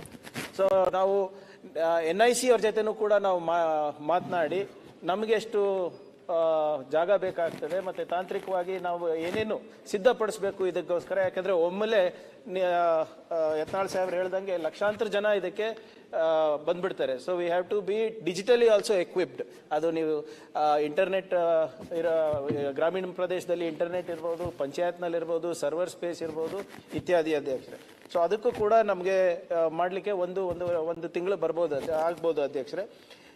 ಬಹುಶಃ ತಮ್ಮ ಮುಖಾಂತರ ಸದನಕ್ಕೆ ತಿಳಿಸೋದು ಅಧ್ಯಕ್ಷರೇ, ಈ 11B ಖಾತಾ ಮತ್ತು ಈ ಸ್ವತ್ತು ಸಾಫ್ಟ್ವೇರನ್ನು ರೆಡಿ ಆದ ತಕ್ಷಣ 1-1.5 ತಿಂಗಳಲ್ಲಿ ನಾವು ಪ್ರಾರಂಭ ಮಾಡ್ತೀವಿ ಅಧ್ಯಕ್ಷರೇ. ಅಬ್ಜೆಕ್ಷನ್ಸನ್ನು ನಾವು ಕ್ಲಿಯರ್ ಮಾಡೋಕ್ಕೆ ಮತ್ತು ರೂಲ್ಸ್ ಫ್ರೇಮ್ ಮಾಡೋಕ್ಕೆ 15 ದಿನ ಬೇಕಾಗ್ತದೆ. ಮತ್ತು ಟೆಕ್ನಿಕಲಿ ಅಪ್ಗ್ರೇಡ್ ಆಗಲಿಕ್ಕೆ ನಮ್ಗೆ 1 ತಿಂಗಳು ಬೇಕಾಗ್ತದೆ. ಮತ್ತು ಇನ್ನೊಂದು ದಿಶಾಂಕ ಆ್ಯಪ್ ಬಗ್ಗೆ ತಾವು ಹೇಳಿದ್ರಿ ಮಾನ್ಯ ಸದಸ್ಯರೇ, ಯಾವುದಾದ್ರೂ ತಮಗೆ ಸ್ಪೆಸಿಫಿಕ್ ಆಗಿ ಎಲ್ಲಾದರೂ ಲೋಪದೋಷಗಳನ್ನು ಕಂಡುಬಂದರೆ ನೀವು ನಮ್ಗೆ ತಿಳಿಸಿದ್ರೆ ನಾವು ಸರಿಪಡಿಸ್ತೀವಿ ಅಧ್ಯಕ್ಷರೇ. ನಮ್ಮ ಪ್ರಕಾರ ಸರಿಯಾಗಿ ನಡೀತಾ ಇದೆ. ಸದನದ ಗಮನಕ್ಕೂ ಕೂಡ ನಾನು ತರಲಿಕ್ಕೆ ನಾನು ಬಯಸ್ತಾ ಇದ್ದೀನಿ. ಮಾನ್ಯ ಯತ್ನಾಳ್ ಸಾಹೇಬ್ರು ಹೇಳ್ದಂಗೆ ಹಿಂದೆ ನಮ್ಮ ಟ್ಯಾಕ್ಸ್ ವ್ಯಾಪ್ತಿನಲ್ಲಿ ಬರಲಾರ್ದಂಥದ್ದು ಸಾಕಷ್ಟು ಆಸ್ತಿಗಳಿತ್ತು.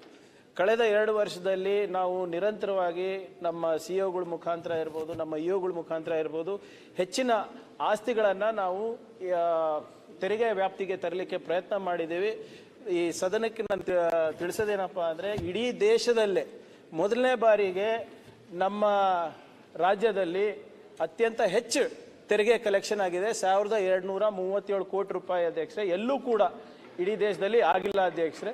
ಇನ್ನೂ ಹೆಚ್ಚು ಮಾಡ್ಬೋದು, ನನ್ನ ಇಲ್ಲ ಅಂತಿಲ್ಲ. ಸೊ ಅವರ ಸಲಹೆಯನ್ನು ನಾವು ಈಗಾಗಲೇ ಮ್ಯಾನ್ಯುವಲಿ ನಾವು ಮಾಡ್ತಾ ಇದ್ದೀವಿ ಅಧ್ಯಕ್ಷರೇ. ಡಿಜಿಟಲಿ ಕೂಡ ನಾವು ಮಾಡಿ ಇನ್ನೂ ಹೆಚ್ಚು ಮಾಡಿಸ್ತೀವಿ. ಅವ್ರು ಹೇಳಿದಾಗೆ ಏನೇ ಸಂಪನ್ಮೂಲ ಬಂದ್ರೂ ಕೂಡ 1 ರೂಪಾಯಿ ನಮಗೆ ಬರೋದಿಲ್ಲ ಅಧ್ಯಕ್ಷರೇ, ಆ ಪಂಚಾಯತಿಗೆ ಹೋಗುತ್ತೆ, ಅವ್ರ ಇನ್ಫ್ರಾಸ್ಟ್ರಕ್ಚರಿಗೆ, ಅವ್ರ ಡೆವಲಪ್ಮೆಂಟಿಗೆ. ಅದು ಕೂಡ ನಡೆದಿದೆ. ಈ ಒಂದು ರೂಲ್ಸು ಮತ್ತು ಈ ನಮ್ಮ ಒಂದು ತಿದ್ದುಪಡಿಗಳನ್ನು ನಾವು ತಂದ ಮೇಲೆ ಇದು ಅವ್ರು ಹೇಳ್ದಂಗೆ ಇನ್ನು 1000 ಕೋಟಿ ರೂಪಾಯಿ ಜಾಸ್ತಿ ಆದಾಯನೂ ಕೂಡ ಬರುತ್ತೆ, ಮತ್ತು ಜನರಿಗೆ ಸ್ವಲ್ಪ ರಿಲೀಫ್ ಕೂಡ ಸಿಗುತ್ತೆ ಅಧ್ಯಕ್ಷರೇ, ಯಾರು ಅಕ್ರಮ ಸಕ್ರಮ ಮಾಡ್ಕೊಳ್ಳಿಕ್ಕೆ.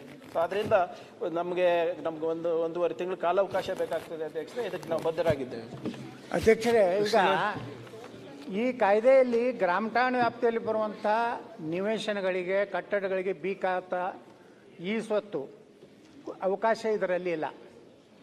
ಒಂದು ದಿನದಿಂದ ದಿನಕ್ಕೆ ಜನಸಂಖ್ಯೆ ಹೆಚ್ಚಾಗಿ ನಿವೇಶನಗಳು, ಮನೆಗಳ ಸಂಖ್ಯೆ ಇವತ್ತು ನೋಡ್ರಿ, ಆಶ್ರಯ ಮನೆಗಳು ಇರ್ಬೋದು, ತೋಟದಲ್ಲಿ ಕಟ್ಟಿದಂಥ ಮನೆ ಇರ್ಬೋದು, ಇವತ್ರಿಗೆ ಎಲ್ಲರನ್ನೂ ನೀವು ಹಾಕೊಂಡ್ರೆ ಅದರದ್ದು ಒಂದು ಏನು ಗ್ರಾಮ ಪಂಚಾಯತಿ ಸೋರ್ಸಸ್ಸು ಹೆಚ್ಚಾಗ್ತದೆ ಅಧ್ಯಕ್ಷರೇ. ಅದರ ಜೊತೆಗೆ ನಿವೇಶನಗಳಿಗೆ ಮನೆ ಹೊಂದಿರೋ ಕುಟುಂಬಕ್ಕೆ ಆಶ್ರಯ ಮನೆಗಳು, ದನದ ಶೆಡ್ಡು ಎಲ್ಲನೂ ಹೇಳಿದೆ ಅಧ್ಯಕ್ಷರೇ.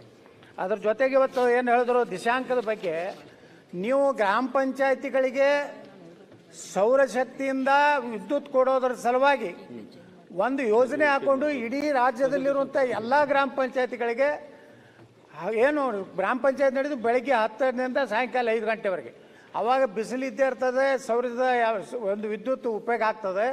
ಮಾನ್ಯ ಸಚಿವರು ಇದ್ರ ಕಡೆನೂ ಸೋಲಾರ್ ಇದನ್ನು ಅಳವಡಿಸೋದ್ರ ಸಲುವಾಗಿಯೂ ಸಹ ಹೆಚ್ಚಿನ ಒಂದು ಗಮನ ಕೊಡಬೇಕನ್ನುವಂಥದ್ದು ವಿನಂತಿ ಇದೆ. ಓಕೆ ಮಾನ್ಯ ಅಧ್ಯಕ್ಷರೇ, ನಾನು ಹೇಳ್ದಂಗೆ ಸಂಪೂರ್ಣವಾಗಿ ಅವರ ಸಲಹೆಗಳನ್ನು ನಾನು ಒಪ್ತೀನಿ.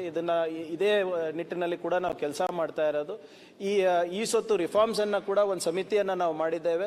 ಅದು ನಾನು ಹೇಳ್ದಂಗೆ ಇವೆಲ್ಲ ಏನು ಆಕ್ಷೇಪಣೆಗಳು ಬಂದಿದೆ ಅದೆಲ್ಲ ಪರಿಶೀಲನೆ ಮಾಡಿ ರೂಲ್ಸನ್ನು ಒಂದು 15 ದಿನದಲ್ಲಿ ಮಾಡ್ತೀನಿ. ಅದರಲ್ಲೂ ಕೂಡ ಏನಾದರೂ ತಮಗೆ ಅನಾನುಕೂಲ ಆಗ್ತಾ ಇದ್ರೆ ಅದು ನೀವು ನಮ್ಗೆ ಹೇಳಿದ್ರೆ ಅದನ್ನು ಕೂಡ ಸರಿಪಡಿಸ್ಲಿಕ್ಕೆ ತಯಾರಿದ್ದೇವೆ. 1ನೇದು.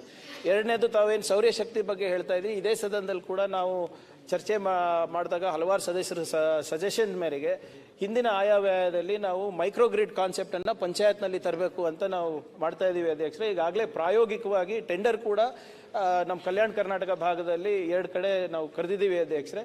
ಆ ಮೈಕ್ರೋಗ್ರಿಡ್ ಕಾನ್ಸೆಪ್ಟ್ನಲ್ಲಿ ನಮ್ಮ ಅಂದರೆ ಪಂಚಾಯತ್ ವ್ಯವಸ್ಥೆಯಲ್ಲಿ ನಮಗೆ ಏನೇನು ಇಂಧನದ ಬೇಡಿಕೆ ಇದೆ, ಎನರ್ಜಿದ ಬೇಡಿಕೆ ಇದೆ, ಅದು ಸ್ಟ್ರೀಟ್ ಲೈಟಿಂಗ್ ಇರ್ಬೋದು, ಪಂಚಾಯತ್ ಬಿಲ್ಡಿಂಗ್ ಇರ್ಬೋದು, RWSಗೆ, ಜಾಕ್ವೆಲ್ಲಿಗೆ ಎಲ್ಲ ಬೇಕಾಗಿರ್ತದೆ ಅಧ್ಯಕ್ಷರೇ. ಅದನ್ನು ನಾವು ಅಲ್ಲಿಗೆ ಡೈವರ್ಟ್ ಮಾಡಿ ಎಕ್ಸಸ್ ಏನಾದರೂ ಇದೆ ಅದು ಮತ್ತೆ ಗ್ರಿಡ್ಡಿಗೆ ಹಾಕೊಂಡು ಅದಕ್ಕೆ ನಾವು ಕಮರ್ಷಿಯಲೈಸೇಷನ್ ಮಾಡ್ಕೋಬೇಕು ಆ ಪಂಚಾಯತಿಗೆ ಅಂತ ಒಂದು ವಿನೂತನವಾದಂಥ ಯೋಜನೆಗೆ ನಾವು ಕೈ ಹಾಕಿದ್ದೀವಿ. ಅದೇನಾದರೂ ಸಕ್ಸಸ್ ಆದರೆ ಇಡೀ ಎಲ್ಲ ನಮ್ಮ ಗ್ರಾಮ ಪಂಚಾಯತ್ಗಳಲ್ಲೂ ಒಂದು ಮೈಕ್ರೋಗ್ರಿಡ್ ಕಾನ್ಸೆಪ್ಟನ್ನು ತರಬೇಕು ಅಂತ ಇದ್ದೀವಿ ಅಧ್ಯಕ್ಷ. ಕೃಷ್ಣ ನಾಯಕ್ ಹಡ್ಗಲಿ. ಅಧ್ಯಕ್ಷರೇ, ಚುಕ್ಕೆ ಗುರುತಿನ ಸಂಖ್ಯೆ 964 ಮಾನ್ಯ ಸಮಾಜ ಕಲ್ಯಾಣ ಸಚಿವರಿಗೆ ಕೇಳಕ್ಕೆ ಬಯಸ್ತಾ ಇದ್ದೀನಿ. ಮಾನ್ಯ ಅಧ್ಯಕ್ಷರೇ, ಉತ್ತರವನ್ನು ಒದಗಿಸಲಾಗಿದೆ. ಅಧ್ಯಕ್ಷರೇ, ಉತ್ತರ ಕೊಟ್ಟಿದ್ದಾರೆ. ನಾನು ಪ್ರತಿ ಸದನದಲ್ಲಿ ಈ ವಿಷಯದ ಬಗ್ಗೆ ಚರ್ಚೆ ಮಾಡ್ತಾ ಇದ್ದೀನಿ ಅಧ್ಯಕ್ಷರೇ. ಇನ್ನೂರಿಗೆ ಕೂಡ ಸೊಲ್ಯೂಷನ್ ಸಿಕ್ಕಿಲ್ಲ. ತಾವು ನನ್ನ ಸಹಾಯಕ್ಕೆ ಬರ್ಬೇಕಂತೇಳಿ ಕೇಳ್ತಾ ಇದ್ದೀನಿ. ನನ್ನ ಕ್ಷೇತ್ರದಲ್ಲಿ ಬಂಜಾರ ಸಮುದಾಯ ಭವನ ಇದೆ. 2008 ಮತ್ತು 2013ನೇ ಸಾಲಿನಲ್ಲಿ ಸರ್ಕಾರಿ ಜಾಗದ ಮೇಲೆ ಕಟ್ಟಡ ಪ್ರಾರಂಭವಾಗಿತ್ತು. 2018ರಲ್ಲಿ ಪೂರ್ಣಗೊಂಡಿದೆ ಅಧ್ಯಕ್ಷರೇ. 2018ರಲ್ಲಿ ಒಂದು ಆದೇಶ ಆಗುತ್ತೆ ಸರ್ಕಾರ ವತಿಯಿಂದ.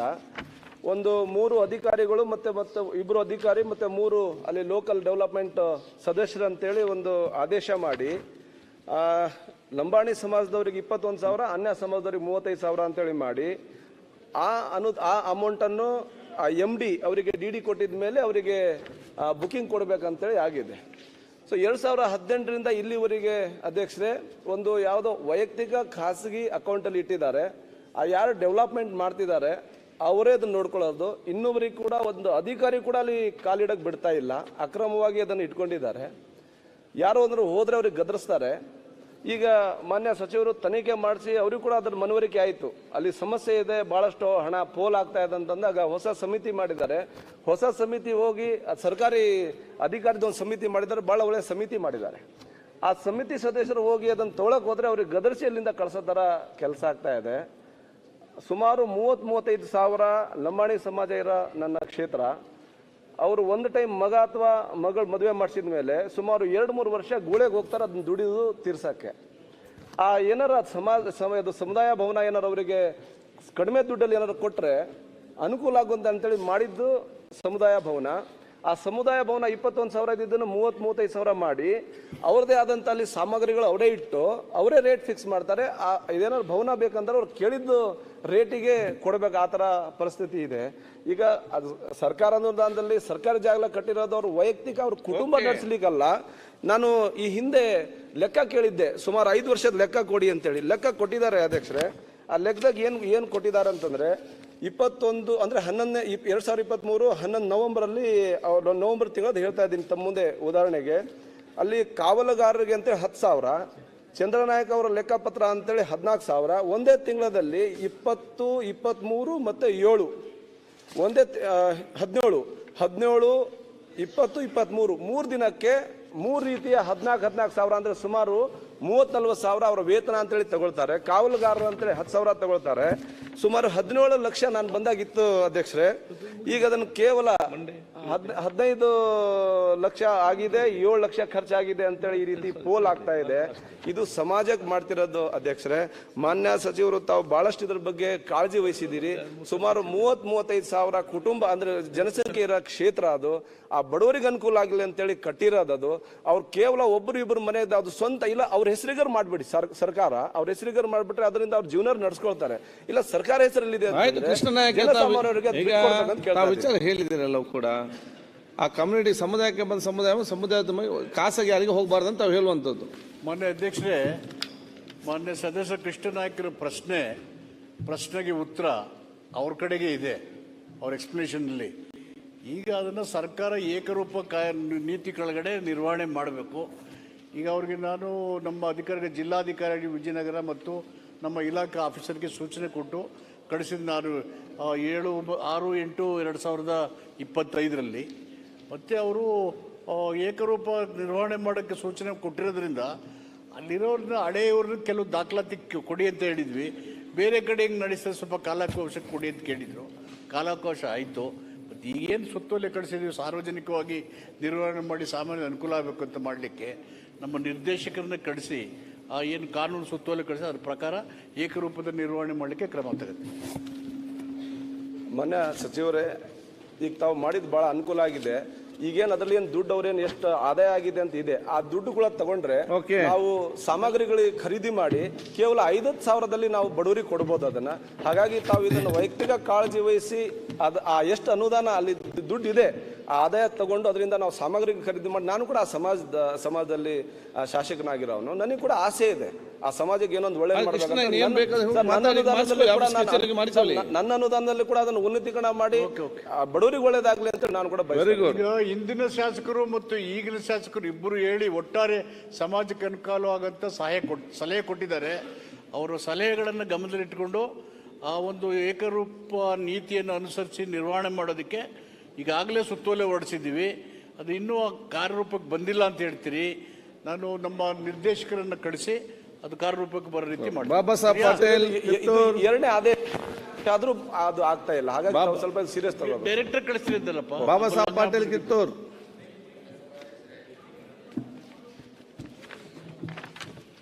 ಶಿವತಂಗಡಿಗೆ ಪ್ರಶ್ನೆ ಸಂಖ್ಯೆ 932 ಮಾನ್ಯ ಹಿಂದುಳಿದ ವರ್ಗಗಳ ಕಲ್ಯಾಣ ಹಾಗೂ ಕನ್ನಡ ಮತ್ತು ಸಂಸ್ಕೃತಿ ಇಲಾಖೆ ಸಚಿವರಿಗೆ.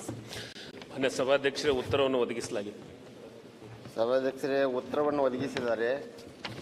ಕಳೆದ 2 ವರ್ಷದಿಂದ ಒಂದು ಸಾಂಸ್ಕೃತಿಕ ಭವನ ಕಿತ್ತೂರಲ್ಲಿ ಅತಿ ಅವಶ್ಯವಾದಂಥ ಪ್ರಪೋಸಲ್ ಕೊಡ್ತಾ ಇದ್ದೀವಿ. ಅಟ್ಲೀಸ್ಟ್ ಈ ಬರುವಂಥ ವರ್ಷದಲ್ಲಿ ತಾವು ಆ ಕ್ರಿಯಾ ಯೋಜನೆಯಲ್ಲಿ ಹಾಕಿ ಅದು ನಿರ್ಮಾಣ ಮಾಡೋಕೆ ಅನುಕೂಲ ಮಾಡ್ಬೇಕಂತ ಮಾನ್ಯ ಸಚಿವರಲ್ಲಿ ವಿನಂತಿ ಮಾಡ್ಕೋತಾರೆ. ಮಾನ್ಯ ಸಭಾಧ್ಯಕ್ಷರೇ, ಕಿತ್ತೂರು ತಾಲೂಕಿನ ದೇವಗಾಂವ್ ಗ್ರಾಮ ಚೆನ್ನಾಪುರದಲ್ಲಿ ಈಗಾಗಲೇ ನಾವು ಅಲ್ಲಿ ಪ್ರಪೋಸಲನ್ನು ತರಿಸಿದ್ದೀವಿ. ಜಿಲ್ಲಾದಿಂದ ಬಂದಿದೆ ಮತ್ತು ಅದ್ರ ಜೊತೆಗೆ ಗಿರಿಯಾಲದೊಳಗೂ ಕೇಳಿದ್ದಾರೆ.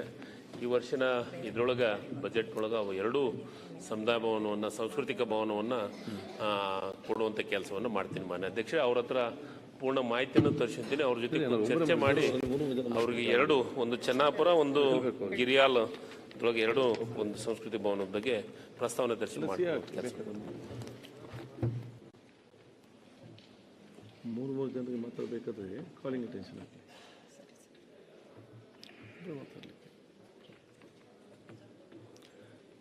ಝೀರೋ ಬರಲ್ಲ, ಒಬ್ಬರೇ.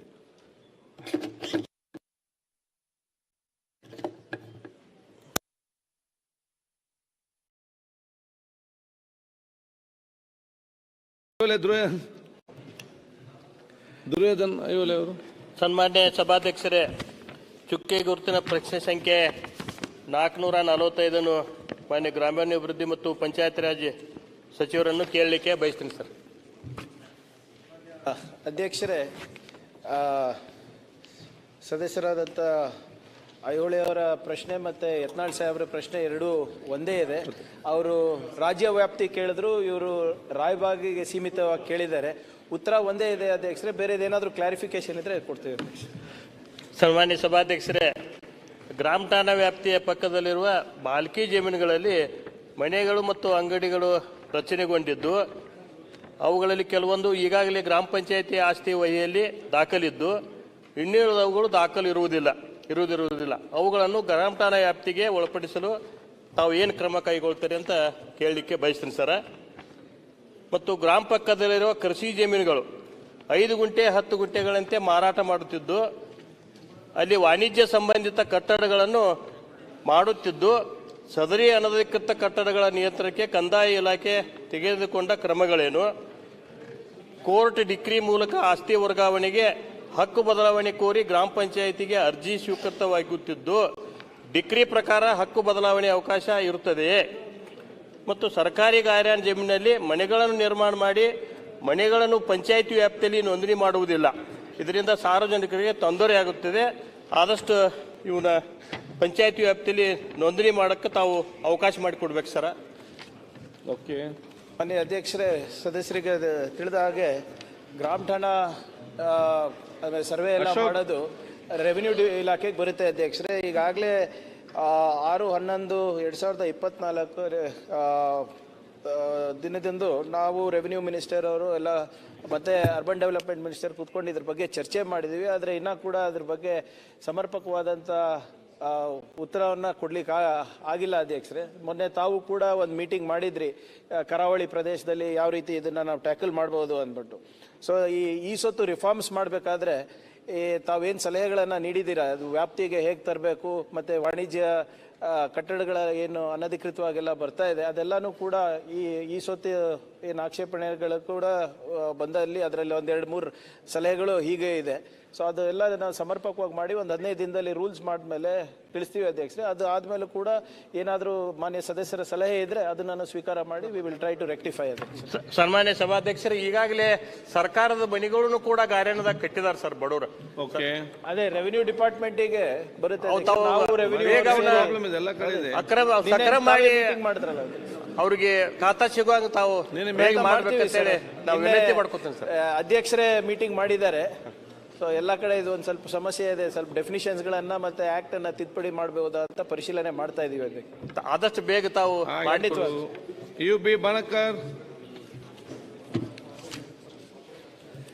ಸನ್ಮಾನ್ಯ ಸಭಾಧ್ಯಕ್ಷರೇ, ಮಾನ್ಯ ಕಾರ್ಮಿಕ ಸಚಿವರಿಗೆ 941ನೇ ಪ್ರಶ್ನೆ ಕೇಳ್ತಾ ಇದ್ದೇನೆ.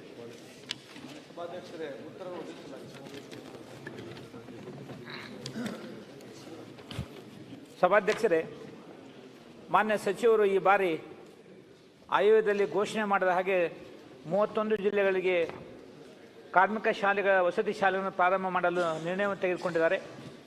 ಬಹುಶಃ ನನ್ನ ಹಿರೇಕೆರೂರು ಕ್ಷೇತ್ರದಲ್ಲಿ ನೆಟ್ಟೂರು ಗ್ರಾಮದಲ್ಲಿ ಗ್ರಾಮಸ್ಥರು ಸುಮಾರು 10 ಎಕರೆ ಜಮೀನನ್ನು ಆ ಶಾಲೆಗೆ ಕೊಡಲಿಕ್ಕೆ ಸಿದ್ಧರಾಗಿದ್ದಾರೆ.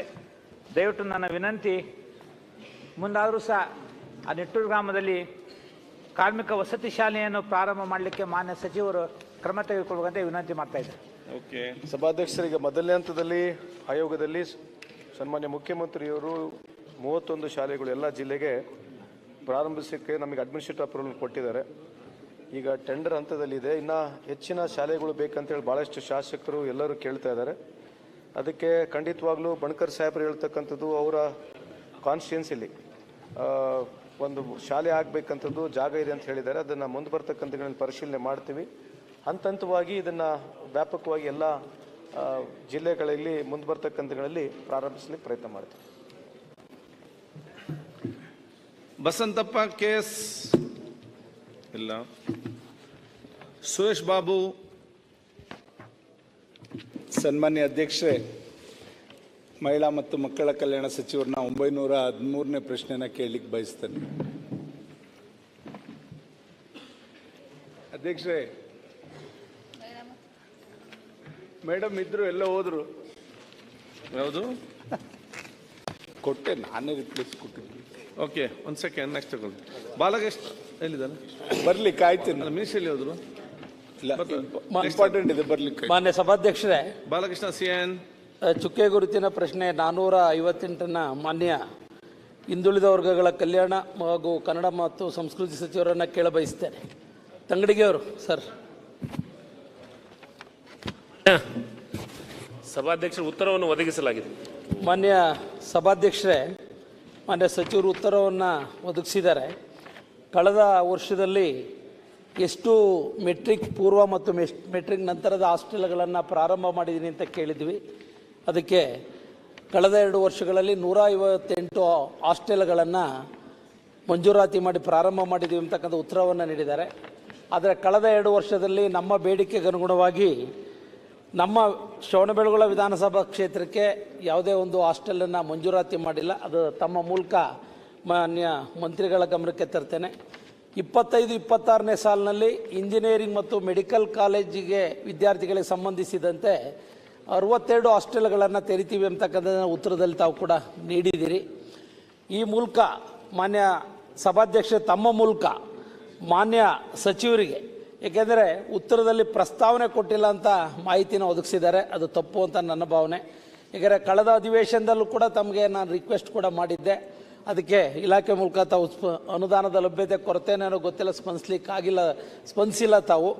ತಮ್ಮ ಮೂಲಕ ಮಾನ್ಯ ಸಚಿವರಲ್ಲಿ ನಾನು ಮನವಿ ಮಾಡ್ತಕ್ಕಂಥದ್ದು, ನಾನು ಒತ್ತಾಯ ಮಾಡ್ತಕ್ಕಂಥದ್ದು, ಹಿರಿಸೇವೆ ಬಾಲಕಿಯರ ಮೆಟ್ರಿಕ್ ನಂತರದ ಹಾಸ್ಟೆಲ್ಲು ತುಂಬ ಬೀಳುವ ಹಂತದಲ್ಲಿದೆ ಮಾನ್ಯ ಅಧ್ಯಕ್ಷರೇ. ಸುಮಾರು ವಿದ್ಯಾರ್ಥಿನಿಯರು ತುಂಬ ಸಂಕಷ್ಟದಲ್ಲಿದ್ದಾರೆ. ಅದಕ್ಕೆ ಒಂದು ಹೊಸ ಕಟ್ಟಡವನ್ನು ಮಂಜೂರಾತಿ ಮಾಡಿಸ್ಕೊಡ್ಬೇಕು ಅಂತಕ್ಕಂಥದ್ದು ನನ್ನ ಬಹುಮುಖ್ಯವಾದಂಥ ಪ್ರಶ್ನೆ ಅಂತ ನಾನು ಈ ಸಂದರ್ಭದ ತಮ್ಮ ಮೂಲಕ ಅವ್ರಿಗೆ ಒತ್ತಾಯವನ್ನು ಮಾಡ್ತಾ ಇದ್ದೇನೆ. ಚನ್ನರಾಯಪಟ್ಟಣ ನಗರದಲ್ಲಿ, ಏಕೆಂದರೆ ಹಾಸನನ ಹೊರತುಪಡಿಸಿದರೆ ಬಹುಶಃ PU ನಂತರದ ಹೆಚ್ಚು ಶಾಲಾ ಕಾಲೇಜುಗಳಿರ್ತಕ್ಕಂಥದ್ದು ಚನ್ನರಾಯಪಟ್ಟಣ ತಾಲೂಕಿನಲ್ಲಿ. ಮಾನ್ಯ ಅಧ್ಯಕ್ಷ ಸಚಿವರ ಗಮನಕ್ಕೆ ಅಲ್ಲಿ 150 ವಿದ್ಯಾರ್ಥಿನಿಯರಿಗೆ ಒಂದು ಹಾಸ್ಟೆಲ್ ಇದೆ. ಅಲ್ಲಿ ಹೊಸ ಹಾಸ್ಟೆಲ್ ಕೂಡ ಮಂಜೂರಾತಿಯಾದಂಥ ಸಂದರ್ಭದಲ್ಲಿ ಹೆಚ್ಚುವರಿಯಾಗಿ 150 ವಿದ್ಯಾರ್ಥಿನಿಯರು ಅದೇ ಹಾಸ್ಟೆಲ್ನಲ್ಲಿ ಇವತ್ತು ವಸತಿ ಸೌಲಭ್ಯವನ್ನು ಪಡೆದಿದ್ದಾರೆ. ಅಂದರೆ 150 + 150 ಒಂದೇ ಹಾಸ್ಟೆಲ್ನಲ್ಲಿ. ಅಲ್ಲಿ ಹೊಸ ಕಟ್ಟಡ ಅತ್ಯಗತ್ಯವಾಗಿ ಆಗಬೇಕಾಗಿದೆ. ನಿವೇಶನದ ಒಂದು ಅನುಕೂಲತೆಯನ್ನು ಕೂಡ ನಾವು ಮಾಡಿಕೊಟ್ಟಿದ್ದೇವೆ ಮಾನ್ಯ ಸಭಾಧ್ಯಕ್ಷರೇ ತಮ್ಮ ಮೂಲಕ. ಅದ್ರ ಜೊತೆಗೆ ಮಾನ್ಯ ಸಚಿವರಿಗೆ ಮೆಟ್ರಿಕ್ ಪೂರ್ವ ಬಾಲಕರ ಒಂದು ವಿದ್ಯಾರ್ಥಿ ನಿಲಯದ ಒಂದು ಅವಶ್ಯಕತೆ ಇದೆ. ಬೇಡಿಕೆಗೆ ಅನುಗುಣವಾಗಿ ವಸತಿ ಸೌಲಭ್ಯವನ್ನು ಕಲಿಸ್ಲಿಕ್ಕೆ ಆಗ್ತಾ ಇಲ್ಲ. ದಯಮಾಡಿ ಏನು ನಾನು 3-4 ಉಪ ಪ್ರಶ್ನೆಗಳನ್ನು ತಮಗೆ ನಾನು ವಿನಂತಿಸಿದ್ದೇನೆ. ಅದಕ್ಕೆ ಪ್ರಸಕ್ತ ಸಾಲಿನಲ್ಲೇ ಅವಕಾಶವನ್ನು ಮಾಡಿಕೊಡ್ಬೇಕು ಅಂತ ಈ ಮೂಲಕ ಒತ್ತಾಯ ಮಾಡ್ತಾ ಇದ್ದೇನೆ ಮಾನ್ಯ ಸಚಿವರಿಗೆ. ಮಾನ್ಯ ಸಭಾಧ್ಯಕ್ಷರೇ, ಹಾಸನ ಜಿಲ್ಲೆ ಶ್ರವಣಬೆಳಗೊಳ ವಿಧಾನಸಭಾ ಕ್ಷೇತ್ರದಲ್ಲಿ 10 ಮೆಟ್ರಿಕ್ ಪೂರ್ವ ಮತ್ತು 7 ಮೆಟ್ರಿಕ್ ನಂತರದ ಹಾಸ್ಟೆಲ್ಗಳು ಈಗಾಗಲೇ ಇದ್ದಾವೆ. ಮತ್ತು ಅದರ ಜೊತೆಗೆ ಮಾನ್ಯ ಅಧ್ಯಕ್ಷರೇ, ನಮ್ಮ ಈ ವರ್ಷ ಜಿಲ್ಲಾ ಕೇಂದ್ರಕ್ಕೆ ಮಾತ್ರ ಕೊಡಬೇಕಂತ ಬಜೆಟ್ನೊಳಗೆ ಘೋಷಣೆ ಆಗಿದೆ. ಎಲ್ಲಿ ಮೆಡಿಕಲ್ ಕಾಲೇಜು, ಇಂಜಿನಿಯರಿಂಗ್ ಕಾಲೇಜ್ ಇದೆ ಆ ಜಿಲ್ಲೆಗಳಿಗೆ ಮಾತ್ರ ಒಂದು ಬಾಲಕರದು ಒಂದು ಬಾಲಕಿಯರದು ಕೊಡಬೇಕಂತಲೇ ಆಗಿದೆ. ಮತ್ತು ಅವರು ಬಾಲಕೃಷ್ಣವ್ರು ಹೇಳಿದಂಗೆ ಅವಶ್ಯಕತೆ ಇದೆ ಜಿಲ್ಲೆಯೊಳಗೆ, ಭಾಳಷ್ಟು ರಾಜ್ಯದೊಳಗೆ ಹಾಸ್ಟೆಲ್ಗಳು. ನಾವು ಈಗಾಗಲೇ ಫೈನಾನ್ಸ್ಗೂ ಕಳಿಸಿದ್ದೀವಿ. ಎಕ್ಸ್ಟ್ರಾ ನಮ್ಮ ಎಲ್ಲೆಲ್ಲೇ ಬೇಡಿಕೆ ಇದೆ, ಬೇಡಿಕೆ ಅನುಗುಣವಾಗಿ ನಾವು ನಮ್ಮ ಜಿಲ್ಲಾ ಅಧಿಕಾರಿಗಳಿಂದ ಮತ್ತು ಜಿಲ್ಲೆಯ ಸಂಬಂಧಪಟ್ಟಂಥ ಇಲಾಖೆ ಅಧಿಕಾರಿಗಳಿಂದ ನಾವು ತರಿಸಿದ್ದೀವಿ. ಕನಿಷ್ಠ 20-25 ಹಾಸ್ಟೆಲ್ಗಳ ಅವಶ್ಯಕತೆ ಇದೆ. ಅದಕ್ಕಿಂತ ಹೆಚ್ಚು ಹಾಸ್ಟೆಲ್ಗಳು ಬೇಕಾಗಿದೆ. ಅದಕ್ಕೆ ಈಗಾಗಲೇ ನಾವು ಎಲ್ಲಿ ಹಾಸ್ಟೆಲದ ಜಾಸ್ತಿ ಡಿಮ್ಯಾಂಡ್ ಇದೆ ಈಗಾಗಲೇ ವಿದ್ಯಾಶ್ರೀನೂ ಅನೌನ್ಸ್ ಮಾಡಿದ್ದೀವಿ. ವಿದ್ಯಾಶ್ರೀಯೊಳಗೆ ಮಾನ್ಯ ಅಧ್ಯಕ್ಷರೇ, ನಾವು ಕನಿಷ್ಠ 24-25 ವರ್ಷದ ಕನಿಷ್ಠ 32,984 ವಿದ್ಯಾರ್ಥಿಗಳಿಗೆ ವಿದ್ಯಾಶ್ರೀ ಯೋಜನೆಯಲ್ಲಿ ಅವಕಾಶ ಮಾಡಿಕೊಟ್ಟಿದ್ವಿ. ಕನಿಷ್ಠ 49.47 ಲಕ್ಷ ಕೋಟಿ ಎಷ್ಟು ದುಡ್ಡನ್ನು, 49 ಕೋಟಿಗಿಂತ ಹೆಚ್ಚು ದುಡ್ಡನ್ನು ವಿದ್ಯಾಶ್ರೀಗಳು ಕೊಟ್ಟಿದ್ವಿ. ಈ ವರ್ಷನೂ 25-26ನೇ ಸಲಕ್ಕೆ 105 ಕೋಟಿ ಇಟ್ಕೊಂಡಿದ್ವಿ. ಕನಿಷ್ಠ 70,000ಕ್ಕಿಂತ ಹೆಚ್ಚು ವಿದ್ಯಾರ್ಥಿಗಳಿಗೆ ಕೊಡೋಕೆ ಅವಕಾಶ ಇದೆ. ಈ ಹೊಸ ಈಗ ನೀವೇನು ಪ್ರಪೋಸಲ್ ಹೇಳಿದ್ರಿ ತರಿಸ್ತಾ ಇದ್ವಿ. ಆದರೆ ಒಂದು ತಾವು ಗಮನಕ್ಕೆ ತಂದ್ರೆ, ನನಗೆ ಹಾಸ್ಟೆಲು ಸೋರ್ತಾ ಇದೆ, ದುಸ್ಥಿತಿಯಾಗಿದೆ, ಅದನ್ನು ಹೊಸ ಬಿಲ್ಡಿಂಗನ್ನು ಕಟ್ಟಿಸ್ಬೇಕಂತ. ದುಸ್ಥಿತಿಗೆ ಇದ್ದಿದ್ದನ್ನು ಅಲ್ಲಿ ಎಲ್ಲೇ ಜಾಗದ ಅವೈಲಬಿಲಿಟಿ ನೋಡ್ಕೊಂಡು ಜಾಗ ಕೊಟ್ಟಿನಿ ಅಂತ ಹೇಳ್ತಾ ಇದ್ರಿ. ನಾನು ಮಾಹಿತಿ ತರಿಸ್ಕೊಂತೀನಿ, ತೆಗೆದು ಈ ವರ್ಷದ ಬಜೆಟ್ ಒಳಗೆ ಒಂದು ಹಾಸ್ಟೆಲ್ ಒಂದು ಬಿಲ್ಡಿಂಗನ್ನು ಕೊಡುವಂಥ ಕೆಲಸವನ್ನು ಮಾಡ್ತೀವಿ. ಅದರ ಜೊತೆಗೆ ನಾವು ಹೊಸ ಹಾಸ್ಟೆಲ್ ಪ್ರಪೋಸಲ್ ಕೊಟ್ಟಿದ್ದೀವಿ. ಫೈನಾನ್ಸ್ ಇದೆ. ಮನೆ ಸಭಾಧ್ಯಕ್ಷ, ಮನೆ ಸಚಿವರಿಗೆ ಒಂದು ಹಿರಿಸೇವೆ ಹಾಸ್ಟೆಲ್ಲು ಬೀಳೋ ಅಂಥದ್ದಿಲ್ಲಿದೆ, ಅದು ಕೊಡ್ತೀವಿ ಅಂತ ಹೇಳಿದಿರಿ, ಸ್ವಾಗತ ಮಾಡ್ತೇನೆ. ಇನ್ನೊಂದು ಚನ್ನರಾಯಪಟ್ಟಣ ನಗರದಲ್ಲಿ 150 ವಿದ್ಯಾರ್ಥಿನಿಯರಿಗೆ ಈ ಹಿಂದೆ ಮಂಜೂರಾತಿಯಾಗಿದೆ. ಆ 150ಕ್ಕೆ ಇನ್ನೂ ಅಡಿಷನಲ್ ಆಗಿ ಇನ್ನೊಂದು ಹಾಸ್ಟೆಲ್ ಆದಾಗ ಎರಡೂ ಸೇರಿ 2 ಹಾಸ್ಟೆಲ್ ಕೂಡ ಒಂದೇ ಕಟ್ಟಡದಲ್ಲಿ ನಡೀತಿದೆ. ಅದಕ್ಕೂ ಹೊಸ ಕಟ್ಟಡ ಬೇಕು. ಹಿರಿಸೇವೆಗೆ ಒಂದು ಕಟ್ಟಡ, ಚನ್ನರಾಯಪಟ್ಟಣಕ್ಕೆ ಮಾಹಿತಿ ತರ್ಸಂದ್ ಹೇಳ್ತೀನಿ. ಯಾಕಂದ್ರೆ ನಮಗೆ ಈ ವರ್ಷದ ಇತಿಮಿತಿ ಒಳಗೆ ನಾವು ಕೆಲಸವನ್ನು ಮಾಡ್ಬೇಕು. ಯಾಕಂದ್ರೆ ಬೇರೆ ನಮಗೆ 30 ಹಾಸ್ಟೆಲ್ಗಳು ಮಾಹಿತಿ ತರ್ಸಂದ್ ಹೇಳ್ತೀನಿ. ಸನ್ಮಾನ್ಯ ಅಧ್ಯಕ್ಷರೇ, ಸನ್ಮಾನ್ಯ ಮಹಿಳಾ ಮತ್ತು ಮಕ್ಕಳ ಅಭಿವೃದ್ಧಿ ಸಮಿತಿ ಸಚಿವರನ್ನ 913ನೇ ಪ್ರಶ್ನೆ ಕೇಳಲಿಕ್ಕೆ ಬಯಸ್ತೇನೆ. ಮಾನ್ಯ ಸಭಾಧ್ಯಕ್ಷರೇ, ಉತ್ತರವನ್ನು ಒದಗಿಸಲಾಗಿದೆ. ಅಧ್ಯಕ್ಷರೇ, ಇದೊಂದು ಆಘಾತಕಾರಿಯಾದಂಥ ಒಂದು ಬೆಳವಣಿಗೆ ಈ ಸಮಾಜದಲ್ಲಿ. ಏನು ಚಿಕ್ಕ ವಯಸ್ಸಲ್ಲೇ ಮಕ್ಕಳು ಬಾಲಗರ್ಭಿಣಿಯರಾಗ್ತಾ ಇರ್ತಕ್ಕಂಥದ್ದು, ಅತ್ಯಾಚಾರ ಆಗ್ತಾ ಇರ್ತಕ್ಕಂಥದ್ದು ಸಮಾಜದಲ್ಲಿ ತುಂಬ ಒಂದು ಕೆಟ್ಟ ಪರಿಸ್ಥಿತಿಗೆ ಹೋಗ್ತಾ ಇದೆ. ಚಿಕ್ಕ ವಯಸ್ಸಿನಲ್ಲೇ ಮಕ್ಕಳು ಏನು ಹೈಸ್ಕೂಲ್ ಹಂತದಲ್ಲೇ ಮಕ್ಕಳು ಪ್ರೇಮ, ವಿವಾಹ ಇದೆಲ್ಲದಕ್ಕೂ ಕೂಡ ಒಳಗಾಗಿ, ಮತ್ತು ಈ ಸೈಬರಿಂದ ಏನು ಈ ಸೋಷಿಯಲ್ ಮೀಡಿಯಾ ಇದೆಲ್ಲದರಿಂದ ಒಂದು ಇದಕ್ಕೆ ಪ್ರೇಮಕ್ಕೆ ಒಳಗಾಗಿ ಇವತ್ತು 18 ವರ್ಷದಕ್ಕಿಂತ ಕೆಳಪಟ್ಟಂಥ ಹೆಣ್ಮಕ್ಳು ಸುಮಾರು ನಮ್ಮ ಮೇಡಮ್ ಕೊಟ್ಟಿರೋ ವರದಿಲಿ 2022-23ರಲ್ಲಿ 405 ಜನ ಬಾಲ ವಿವಾಹ ಆಗಿದೆ ಅಂತ ಕೊಟ್ಟಿದ್ದಾರೆ. ಮತ್ತು 23-24ಕ್ಕೆ 709 ಜನ ಬಾಲ ವಿವಾಹ ಆಗಿದೆ ಅಂತ ಹೇಳಿದ್ದಾರೆ. 24-25ಕ್ಕೆ 685 ಜನ ಮಕ್ಕಳು ಬಾಲ ವಿವಾಹ. ಆದರೆ ನನ್ನ ಹತ್ರ ಇರೋ ಮಾಹಿತಿ ಪ್ರಕಾರ ಇದು 10 ತಿಂಗಳಲ್ಲಿ 26,463 ಜನ ಇವತ್ತು ಏನು ಬಾಲ ಗರ್ಭಿಣಿಯರಾಗಿರ್ತಕ್ಕಂಥ ಮಾಹಿತಿ ಇದೆ. ದಯಮಾಡಿ ಆ ಮಾಹಿತಿನ ತಾವು ಪರಿಶೀಲನೆ ಮಾಡಬೇಕು. ಜೊತೆಗೆ ಜಿಲ್ಲಾವಾರು ಕೂಡ ಇದೆ. ನನ್ನ ಹತ್ರ ಯಾವ್ಯಾವ ಜಿಲ್ಲೆನಲ್ಲಿ ಎಷ್ಟೆಷ್ಟು, ಬಾಗಲಕೋಟೆನಲ್ಲಿ 889 ಜನ ಬಾಲ ಗರ್ಭಿಣಿಯರಾಗಿರ್ತಕ್ಕಂಥದ್ದಿದೆ. ಕೊಪ್ಪಳದಲ್ಲಿ 617 ಜನ ಬಾಲ ಗರ್ಭಿಣಿಯರಾಗಿದ್ದಾರೆ. ಮತ್ತು ಬಳ್ಳಾರಿನಲ್ಲಿ 850 ಜನ ಬಾಲ ಗರ್ಭಿಣಿಯರು, ಬೆಳಗಾವಿಯಲ್ಲಿ 2622. ಈ ಥರ ಎಲ್ಲ ಜಿಲ್ಲೆನಲ್ಲೂ ಸುಮಾರು 26,000 ಜನ 18 ವರ್ಷಕ್ಕಿಂತ ಕೆಳಪಟ್ಟಂಥವರು ಬಾಲ ಗರ್ಭಿಣಿಯರಾಗಿರ್ತಕ್ಕಂಥ ವರದಿ ಇದೆ. ಇದು ಶೋಚನೀಯ. ಸಮಾಜದಲ್ಲಿ ಯಾವ ರೀತಿ ನಾವು ಸಮಾಜದಲ್ಲಿ ಕೊಂಡೊಯ್ತಾ ಇದ್ದೀವಿ ಅಂತಕ್ಕಂಥದ್ದು ಗೊತ್ತಾಗ್ತಾ ಇಲ್ಲ. ಇದಕ್ಕೆ 3 ಇಲಾಖೆಗಳು ಕೂಡ ಒಂದಾಗಬೇಕು. ನಮ್ಮ ದಿನೇಶ್ ಗುಂಡೂರಾವ್ ಅವರು ಮತ್ತು ಮಹಿಳಾ ಮತ್ತು ಮಕ್ಕಳ ಕಲ್ಯಾಣ ಇಲಾಖೆ ಮತ್ತು ಪೊಲೀಸ್ ಇಲಾಖೆ 3 ಆಗಿ ಶಿಕ್ಷಣ ಇಲಾಖೆನೂ ಕೂಡ ಒಳಗೊಂಡು ಇವತ್ತು ಪ್ರೌಢ ಶಿಕ್ಷಣದಲ್ಲಿ ನಾವು ಅಲ್ಲಿ ಇದನ್ನು ಕೂಡ ಒಂದು ಪಾಠವನ್ನು ತರಬೇಕಾಗ್ತದೆ. ಅದನ್ನು ದಯಮಾಡಿ ತಂದರೆ ಒಳ್ಳೆಯದು ಅಂತಕ್ಕಂಥದ್ದನ್ನ ಹೇಳಲಿಕ್ಕೆ ಬಯಸ್ತೇನೆ. ಮತ್ತು ಈ ಸೈಬರ್ ಕ್ರೈಮ್ನ ಇದರಲ್ಲಿ ಅವರು ಇದನ್ನು ತಡೆಗಟ್ಟಲಿಕ್ಕೆ ಏನೇನು ಮಾಡಬೇಕು, ಈ ಸೋಷಿಯಲ್ ಮೀಡಿಯಾ ಇರ್ಬೋದು, ಫೇಸ್ಬುಕ್ಕು, ಟ್ವಿಟರ್, ಇದರಲ್ಲೆಲ್ಲ ಕೂಡ ಆ್ಯಡ್ಸು ಆಟೋಮೆಟಿಕ್ಕಾಗಿ ಇವ್ರು ಏನಾದ್ರು ಬೇರೆ ನೋಡ್ತಾ ಇದ್ರು ಕೂಡ ಈ ಥರ ಸೆಕ್ಷುವಲ್ ಆ್ಯಡ್ಸ್ ಬರ್ತಾ ಇರ್ತಕ್ಕಂಥದ್ದನ್ನೆಲ್ಲ ನೋಡಿ ಮಕ್ಕಳು ಇದರಿಂದ ಸಾಕಷ್ಟು ದುಷ್ಪರಿಣಾಮಕ್ಕೆ ಒಳಗಾಗ್ತಾ ಇದ್ದಾರೆ. ಇದೆಲ್ಲದನ್ನು ಕೂಡ ಕಡಿವಾಣ ಹಾಕಬೇಕು. ಮತ್ತು ಇವತ್ತು ರಾಜ್ಯದಲ್ಲಿ 4 ತಿಂಗಳಲ್ಲಿ 979 ಬಾಲಕಿಯರ ಮೇಲೆ ಅತ್ಯಾಚಾರ ಆಗಿದೆ. ಅಧ್ಯಕ್ಷ, ದಯಮಾಡಿ ಇದೆಲ್ಲದನ್ನು ಕೂಡ ಕಡಿವಾಣ ಹಾಕಬೇಕು. ಇದೆಲ್ಲಿಗೆ ಪರಿಸ್ಥಿತಿ ಹೋಗ್ತದೆ ಅಂತಕ್ಕಂಥದ್ದು ನಮಗೆ ಗೊತ್ತಾಗ್ತಾ ಇಲ್ಲ. ಮಕ್ಕಳ ಮೇಲೆ ಸಾಕಷ್ಟು ದುಷ್ಪರಿಣಾಮ ಬೀರ್ತಾ ಇದೆ. ಅದ್ರ ಜೊತೆಯಲ್ಲಿ ಇವತ್ತು ಕೆಲವು ಮೂಢನಂಬಿಕೆಗಳು ಮತ್ತು ಕೆಲವು ಸಮಾಜದಲ್ಲಿ ಕಾಡುಗೊಲ್ಲ ಸಮಾಜದಲ್ಲಿ ಎಲ್ಲ ಅಲ್ಲಿ ಮೊದಲಿಂದ ಅದು ಇರ್ತಕ್ಕಂಥದ್ದೆಲ್ಲ ಇದೆ. ಅದು ಈಗ ಸ್ವಲ್ಪ ಕಡಿಮೆ ಆಗ್ತಾ ಇದೆ. ಜುಡಿಷಿಯಲ್ ಕೂಡ ಇದ್ರ ಜೊತೆಲಿ ಅವೇರ್ನೆಸ್ಸನ್ನು ಕೊಡ್ತಾ ಇರ್ತಕ್ಕಂಥದ್ದು ನಾವೆಲ್ಲ ಕೂಡ ನೋಡ್ತಾ ಇದ್ದೀವಿ. ಅದರಿಂದ ದಯಮಾಡಿ ನಾನು ಸಚಿವರಲ್ಲಿ ಮನವಿ ಮಾಡ್ಕೊಳ್ಳೋದು, ಈ ಒಂದು ಬೆಳವಣಿಗೆ ಆಘಾತಕಾರಿಯಾಗಿದೆ. ಇವತ್ತು ಸೊಸೈಟಿನಲ್ಲಿ ಇದನ್ನು ಕಡಿವಾಣ ಹಾಕಲಿಕ್ಕೆ ಏನೇನು ಕ್ರಮಗಳು ತಗೋತೀರೋ ದಯಮಾಡಿ ನಾವು ಇದನ್ನು ವಿವರಿಸಬೇಕು ಅಂತ ಒತ್ತಾಯ ಮಾಡ್ತೀವಿ. ಸನ್ಮಾನ್ಯ ಅಧ್ಯಕ್ಷರೇ, ಶಾಸಕರ ಒಂದು ಕಾಳಜಿ ಬಗ್ಗೆ ನಾನು ಅಭಿನಂದನೆಯನ್ನು ಸಲ್ಲಿಸ್ತೀನಿ. ಬರೀ ಅವ್ರಿಗಷ್ಟೇ ಅಲ್ಲ, ಸಮಾಜದಲ್ಲಿರುವಂಥ ಎಲ್ಲ ಸಾಮಾಜಿಕ ಕಳಕಳಿ ಬದ್ಧತೆಯನ್ನು ಹೊಂದಿದಂಥ ಎಲ್ಲರಿಗೂ ಕೂಡ ಇದ್ರ ಬಗ್ಗೆ ಚಿಂತನೆ ಇದೆ ಮತ್ತು ಕಾಳಜಿ ಇದೆ. ಅದರಲ್ಲೂ ವಿಶೇಷವಾಗಿ ನಮ್ಮ ಸರ್ಕಾರ ಬಂದ ಮೇಲೆ ಬಹಳಷ್ಟು ಈ ಆಡಳಿತದಲ್ಲಾಗಲಿ ಅಥವಾ ವಿಶೇಷವಾಗಿ ಬಾಲ ಗರ್ಭಿಣಿಯರು ಮತ್ತು ನಾವು ಬಾಲ್ಯ ವಿವಾಹ ಅಂತ ಇದನ್ನು ತಡೆಗಟ್ಟಲಿಕ್ಕೆ ಭಾಳಷ್ಟು ಕಾನೂನುಗಳ ತಿದ್ದುಪಡಿಯನ್ನು ತಾವು ನೋಡಿರ್ಬೋದು. ನಿನ್ನೆನೆ ನಾವು ಬಾಲ್ಯ ವಿವಾಹ ವಿಧೇಯಕವನ್ನು ಸದನದಲ್ಲಿ ಮಂಡಿಸಿದ್ದೀವಿ. ಕಾರಣ ಇಷ್ಟೇ, ನಮಗೂ ಕೂಡ ಭಾಳಷ್ಟು ಕಾಳಜಿ ಇದೆ. ಅದರಲ್ಲೂ ತಾವು ಒಂದು ಪೇಪರ್ನಲ್ಲಿ ವಿಜಯ ಕರ್ನಾಟಕದಲ್ಲಿ ಬಂದಿರುವಂಥ ಒಂದು ಅಂಕಿ ಅಂಶಗಳ ಇದನ್ನು ನನಗೆ ಕೊಟ್ರಿ. ಬಟ್ ನಮ್ಮ CWC ಅಂತ ಇರುತ್ತೆ, ಮಕ್ಕಳ ರಕ್ಷಣಾ ಸಮಿತಿ ಅಂತ ಇರುತ್ತೆ ಪ್ರತಿಯೊಂದು ಜಿಲ್ಲೆಯಲ್ಲಿ. ಅದರಲ್ಲಿ ಬೆಂಗಳೂರಿನಲ್ಲಿ 4 ಇದೆ, ಯಾಕೆಂದರೆ ದೊಡ್ಡ ಜಿಲ್ಲೆ ಇರೋದ್ರಿಂದ. ಉಳಿದ ಜಿಲ್ಲೆಯಲ್ಲಿ ಒಂದೊಂದು ಮಕ್ಕಳ ರಕ್ಷಣಾ ಸಮಿತಿ ಅಂತ ಇರುತ್ತೆ. ನಮ್ಮ ಮಕ್ಕಳ ರಕ್ಷಣಾ ಸಮಿತಿಯ ಎದುರುಗಡೆ ಬಂದಂಥ ಈ ಬಾಲ ಗರ್ಭಿಣಿಯರ ಸಂಖ್ಯೆಗಳನ್ನು ನಾನು ಈಗಾಗಲೇ ತಮಗೆ 2022-23ರಲ್ಲಿ ಏನಿತ್ತು, 23-24ರಲ್ಲಿ 24-25ರಲ್ಲಿ 685 ಅಂತ ತಮಗೆ ಉತ್ತರದಲ್ಲಿ ನಾನು ಒದಗಿಸಿದ್ದೀನಿ. ಇನ್ನು ಇದು RCH ಪೋರ್ಟಲ್ನಲ್ಲಿ ಯಾವ ಆಧಾರದ ಮೇಲೆ ಇಷ್ಟೊಂದು ದೊಡ್ಡ ಸಂಖ್ಯೆ ಬಂದಿದೆ, 26,000 ಅಂತಂದರೆ ಇದು ನಿಜವಾಗ್ಲೂ ಬಹಳಷ್ಟು ಗಂಭೀರವಾದಂಥ ಸಮಸ್ಯೆ. ಅದರಲ್ಲೂ ನೀವು ನನ್ನ ತವರು ಜಿಲ್ಲೆ ಆದಂಥ ಬೆಳಗಾವಿನಲ್ಲಿ 2,000 ಮೇಲೆ ಬಾಲ ಗರ್ಭಿಣಿಯರು ಅಂತ ಈಗ ಉಲ್ಲೇಖ ಮಾಡಿದ್ರಿ.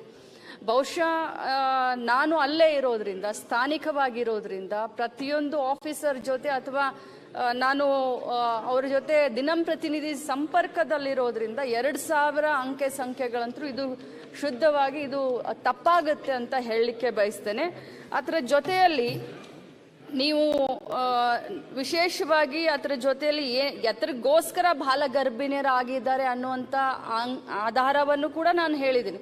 ಅದರ ಬಗ್ಗೆ ತಾವು ಕೂಡ ಕಾಳಜಿಯನ್ನು ತೋರಿಸಿದ್ರ. ಸೋಷಿಯಲ್ ಮೀಡಿಯಾ ಕಡಿವಾಣ ಹಾಕಬೇಕು ಮತ್ತು ಹರೆಯದ ಮಕ್ಕಳಲ್ಲಿ ಪ್ರೇಮ ವಿವಾಹಗಳಾಗಿರ್ಬೋದು, ಪ್ರಕರಣಗಳಾಗಿರ್ಬೋದು, ಇವು ಕೂಡ ಜಾಸ್ತಿ ಆಗ್ತಾ ಇದೆ.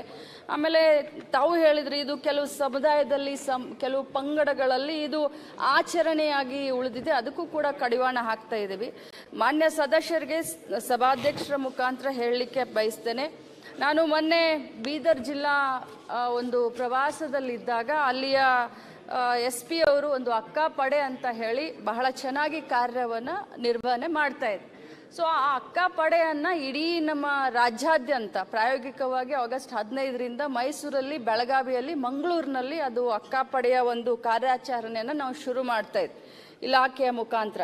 ಈ ಅಕ್ಕ ಪಡೆ ಮಾಡೋದ್ರಿಂದ ಯಾವುದೇ ಮಕ್ಕಳಿಗೆ ಏನಾದರೂ ಕಾಲೇಜ್ಗೆ ಅವ್ರು ಹೋಗ್ತಾರೆ, ಅಕ್ಕ ಪಡೆ ಅಂತಂದರೆ ಅದರಲ್ಲಿ ಮಹಿಳಾ ಪೊಲೀಸ್ ಸಿಬ್ಬಂದಿಗಳಿರ್ತಾರೆ ಮತ್ತು NCC ಏನು ಸೀನಿಯರ್ ಕ್ಯಾಡರ್ದವ್ರು ಇರ್ತಾರೆ, ಅವ್ರು ಇರ್ತಾರೆ. ಅವರಿಗೆ ಒಂದು ವೆಹಿಕಲನ್ನು ಕೂಡ ನಾವು ನಮ್ಮ ಇಲಾಖೆಯಿಂದ ಕೊಡ್ತಾ ಇದ್ದೀವಿ ಮತ್ತು ಜಿಲ್ಲಾ ಅಧಿಕಾರಿಗಳಿಗೆ ಕೂಡ DMF ಫಂಡ್ನಲ್ಲೂ ಕೂಡ ತಗೊಳ್ಳಿಕ್ಕೆ ನಾವು ಎಲ್ಲ ಕಡೆ ನಾವು ಮಾತಾಡಿದ್ದೀವಿ ಈಗಾಗಲೇ. ಸೊ ಆ ಅಕ್ಕ ಪಡೆಯ ಕಾರ್ಯದಿಂದ ಆದಷ್ಟು ಕಡಿಮೆ ಮಾಡಲಿಕ್ಕಿಂತ ಪ್ರಕರಣಗಳನ್ನು, ಬಾಲ್ಯ ವಿವಾಹ ಇರ್ಬೋದು, ಅತ್ಯಾಚಾರ ಪ್ರಕರಣಗಳಿರ್ಬೋದು, ಇದು ಒಂದು ನಮ್ಮ ಕಾಳಜಿ, ನಮ್ಮ ಬದ್ಧತೆ, ಅದಕ್ಕೂ ಪ್ರಯತ್ನ ಮಾಡ್ತಾ ಇದ್ದೀವಿ. ಮತ್ತು ನಮ್ಮ ಸರ್ಕಾರ ಬಂದ ಮೇಲೆ ನಾನು ಇಲಾಖೆಯ ಒಂದು ಕಾರ್ಯಭಾರವನ್ನು ತೆಗೆದುಕೊಂಡ ಮೇಲೆ ಈ ಭಾಳಷ್ಟು ಪರಿಣಾಮಕಾರಿಯಾಗಿ ಬಾಲ್ಯ ವಿವಾಹವನ್ನು ತಡೆಗಟ್ಟಲಿಕ್ಕೆ 10 ಇಲಾಖೆಯನ್ನು ಒಳಗೊಂಡಂಥ ಒಂದು ಸಮಿತಿಯನ್ನು ನಾವು ರಚನೆ ಮಾಡಿದ್ದೀವಿ. ಅದರಲ್ಲಿ RDPR ಬರುತ್ತೆ, ಯಾಕೆಂದರೆ ಗ್ರಾಮ ಪಂಚಾಯಿತಿಗಳ ಸಹಕಾರ ನಮಗೆ ಬಹಳ ಬೇಕಾಗುತ್ತೆ. ಆರೋಗ್ಯ ಇಲಾಖೆ, ಶಿಕ್ಷಣ ಇಲಾಖೆ, ಯಾಕಂತಂದರೆ ಈಗ ಡ್ರಾಪ್ ಔಟ್ ಆಗೋದು ನಮ್ಮ ಶಿಕ್ಷಣ ಇಲಾಖೆಯವರಿಗೆ ಭಾಳಷ್ಟು ಬೇಗ ಗೊತ್ತಾಗುತ್ತೆ. 3 ದಿನ ಹೆಣ್ಣು ಮಗು ಏನಾದರೂ ಸ್ಕೂಲ್ಗೆ ಬರಲಿಲ್ಲ ಅಂದ ತಕ್ಷಣ ಮೊದಲು ಗೊತ್ತಾಗೋದೆ ಆ ಟೀಚರ್ಗೆ. ಸೊ ಹೀಗಾಗಿ ಎಜುಕೇಷನ್ ಡಿಪಾರ್ಟ್ಮೆಂಟನ್ನು ಕೂಡ ಇದರಲ್ಲಿ ತೆಗೆದುಕೊಂಡಿದ್ದೀವಿ. ಅದೇ ಪ್ರಕಾರ ಹೋಮ್ ಡಿಪಾರ್ಟ್ಮೆಂಟು ಮತ್ತು ಸಮಾಜ ಕಲ್ಯಾಣ ಇಲಾಖೆ, ಕಂದಾಯ ಇಲಾಖೆ, ಪರಿಶಿಷ್ಟ ಜಾತಿ ಪರಿಶಿಷ್ಟ ಪಂಗಡ ಕಲ್ಯಾಣ ಇಲಾಖೆ, BCM, ಮೈನಾರಿಟಿ, ಪದವಿ ಪೂರ್ವ ಶಿಕ್ಷಣ, ಈ ಎಲ್ಲ 10 ಇಲಾಖೆಗಳನ್ನು ಒಳಗೊಂಡಂಥವ್ರಿಗೆ ನಾವು ಇದರ ಒಂದು ಜವಾಬ್ದಾರಿ ಅಂದರೆ ಬಾಲ್ಯ ವಿವಾಹ ತಡೆಗಟ್ಟಲಿಕ್ಕೆ ಇವ್ರನ್ನೆಲ್ಲರನ್ನೂ ಕೂಡ ಒಳಗೊಂಡಂಥ ಸಮಿತಿಗಳನ್ನು ಗ್ರಾಮ ಪಂಚಾಯಿತಿ ಮಟ್ಟದಿಂದ ಜಿಲ್ಲಾ ಆಡಳಿತವರೆಗೂ ವಿಸ್ತರಣೆಯನ್ನು ಮಾಡಿದ್ದೀವಿ. ಒಟ್ಟಾಗಿ ತಮ್ಮ ಕಾಳಜಿಯ ಬಗ್ಗೆ ನಮಗೆ ಗಮನಕ್ಕಿದೆ. ಈ ಅತ್ಯಾಚಾರದ ಬಗ್ಗೆ ಕೂಡ ನಮಗೆ ನೀವು ಹೇಳಿದ್ದೀರಾ. ಇದಕ್ಕೆ ಏನು ಆಗಬೇಕು? ಇದಕ್ಕೆ ನಾವು ಎಜುಕೇಟ್ ಮಾಡಬೇಕಷ್ಟೇ. ಸಮಾಜದಲ್ಲಿ ಇರುವಂಥ ಇದೊಂದು ದೊಡ್ಡ ಪಿಡುಗು. ಇದನ್ನ ನೀವಾಗಲಿ ನಾವಾಗಲಿ ಬೇರೆ ಮಟ್ಟದಿಂದ ಕಿತ್ತೊಗಿಬೇಕು ಅನ್ನೋದೇ ನಮ್ಮೆಲ್ಲರ ಒಂದು ಆಶಯ. ಇದು ಬಹಳಷ್ಟು ಅಸಹ್ಯನೂ ಅನಿಸುತ್ತೆ. ಈ ಬಗ್ಗೆ ಮಾತನಾಡಲಿಕ್ಕೆ ಬಹಳಷ್ಟು ನಮಗೆ ರಕ್ತನೂ ಕುದಿಯುತ್ತೆ. ಯಾವ ರೀತಿಯಿಂದ ಇದನ್ನ ತಡೆಗಟ್ಟಲಿಕ್ಕೆ ಏನೆಲ್ಲ, ಯಾವುದೇ ಸರ್ಕಾರ ಬರಲಿ, ಏನೆಲ್ಲ ಕಾನೂನುಗಳನ್ನು ತೆಗೆದುಕೊಂಡು ಬರ್ತೀವಿ, ಎಷ್ಟೆಲ್ಲ ಕಠಿಣ ಶಿಕ್ಷೆಯನ್ನು ಕೊಡೋಕೆ ಇದನ್ನು ಮಾಡ್ತೀವಿ, ಇದಕ್ಕೆ ಯಾರೂ ಕೂಡ ಸಪೋರ್ಟ್ ಮಾಡೋಕ್ಕೆ ಸಾಧ್ಯ ಇಲ್ಲ. ಭಾಳಷ್ಟು ನನ್ನ ಇಲಾಖೆಯಲ್ಲಿ 1098 ಅಂತ ಒಂದು ಹೆಲ್ಪ್ಲೈನ್ ಕೂಡ ನಾವು ಮಾಡಿದ್ದೀವಿ. ಈ ರೀತಿ ಏನಾದರೂ ತೊಂದರೆ ಇದ್ರೆ, ಯಾಕಂದರೆ ಬಹಳಷ್ಟು ಹುಡುಗಿಯರನ್ನ ಚಿಡಾಯಿಸ್ತಾ ಇರ್ತಾರೆ ಹುಡುಗರು, ಭಾಳಷ್ಟು ಹುಡುಗರು ಹೋಗಿ ಅವ್ರ ಮನೆಗೆ ಹೋಗಿ ಧಮಕಿ ಕೊಟ್ಟು ಬರ್ತಿರ್ತಾರೆ. ಆ ರೀತಿ ಏನಾದರೂ ಇದ್ದರೆ 1098ಗೆ ತತ್ಕ್ಷಣ ಆ ಹುಡುಗಿ ನಮ್ಮ ಹೆಲ್ಪ್ಲೈನ್ಗೆ ಫೋನ್ ಮಾಡಿದ್ರೆ 24 hours ನಮ್ಮ ಹೆಲ್ಪ್ಲೈನ್ ಸಹಾಯಕ್ಕೆ ನಾವು ನಿಲ್ತೀವಿ. ಇದನ್ನ ತಡೆಗಟ್ಟಲಿಕ್ಕೆ ಎಲ್ಲರೂ ಸೇರ್ಕೊಂಡು ಪ್ರಯತ್ನ ಮಾಡೋಣ ಅಂತ ನಾನು ಮಾನ್ಯ ಸದಸ್ಯರಿಗೆ ಸನ್ಮಾನ್ಯ ಅಧ್ಯಕ್ಷರೇ, ಇದೇನಾಗುತ್ತೆ, ಮಕ್ಕಳ ವಿಚಾರ ಆಗಿರೋದ್ರಿಂದ ಕೆಲವರು ಪೇರೆಂಟ್ಸು ಇದನ್ನ ಗಮನಕ್ಕೆ ತಂದಿರಲ್ಲ. ಆದ್ರಿಂದ ಇಷ್ಟು ನಿಮಗೆ ಇಲಾಖೆಗೆ ಬಂದಿರೋ ಮಾಹಿತಿ ಮೇಲೆ ನೀವೇ ವರದಿ ಕೊಟ್ಟಿರ್ತೀರಾ.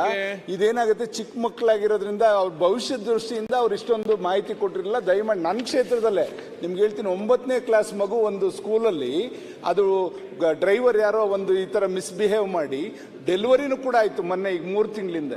ದಯಮಾಡಿ ಡೆಲಿವರಿಯಾಗಿ ಮಗು ಇವರು ಇದರಲ್ಲಿ ನಿರಾಶ್ರಿತ ಕೇಂದ್ರದಲ್ಲಿದ್ದಾರೆ. ದಯಮಾಡಿ ಅದಕ್ಕೋಸ್ಕರ ಕಾಳಜಿಯಿಂದ ಹೇಳ್ತಾ ಇದ್ದೀನಿ. ಇದಕ್ಕೆ ಸೈಬರ್ ಪೊಲೀಸ್ ಇಲಾಖೆ, ಆರೋಗ್ಯ ಇಲಾಖೆ, ತಾವು ಮತ್ತೆ ಸೈಬರ್ ಕ್ರೈಮ್ ದಯಮಾಡಿ ಇದೆಲ್ಲ ಸೋಷಿಯಲ್ ಮೀಡಿಯಾ ಸ್ವಲ್ಪ ನೀವು ಕಡಿವಾಣ ಆಗ್ತಾ ಇದ್ರಲ್ಲಿ ಬರ್ತಕ್ಕಂಥ ಅದಲ್ಲ ಸರ್, ಇದು ಸೂಕ್ಷ್ಮವಾದ ವಿಚಾರ. ಇಲ್ಲಾಂದ್ರೆ ತುಂಬಾ ಮಕ್ಕಳ ಭವಿಷ್ಯನೇ ಹಾಳಾಗೋಗುತ್ತೆ. ಇನ್ ಜೀವನ ಅವರು ಏನು ಮಾಡೋಕ್ಕಾಗಲ್ಲ. ಅವ್ರ ತಂದೆ ತಾಯಿನೂ ಕೈ ಬಿಡ್ತಾರೆ, ಈ ಕಡೆ ಅವನು ಹಾಳು ಮಾಡಿದವನು ಕೂಡ ಅವನು ಇಟ್ಕೊಳ್ಳಲ್ಲ, ಆ ಮಗು ಬೀದಿ ಪಾಲಾಗ್ತದೆ. ಅದರಿಂದ ದಯಮಾಡಿ ಇದನ್ನ ಸೂಕ್ಷ್ಮವಾಗಿ ತಾವು ಗಮನಕ್ಕೆ ತಗೊಂಡು ನಿಮ್ಮ ಇಲಾಖೆಯವರು ಎಲ್ಲ ಇಲಾಖೆನೂ ಸೇರಿ ಸೋಷಿಯಲ್ ಸಮಾಜ ಒಂದು ಅವೇರ್ನೆಸ್ ತನ್ನಿ. ರವಿಕುಮಾರ್ ಬಿಎನ್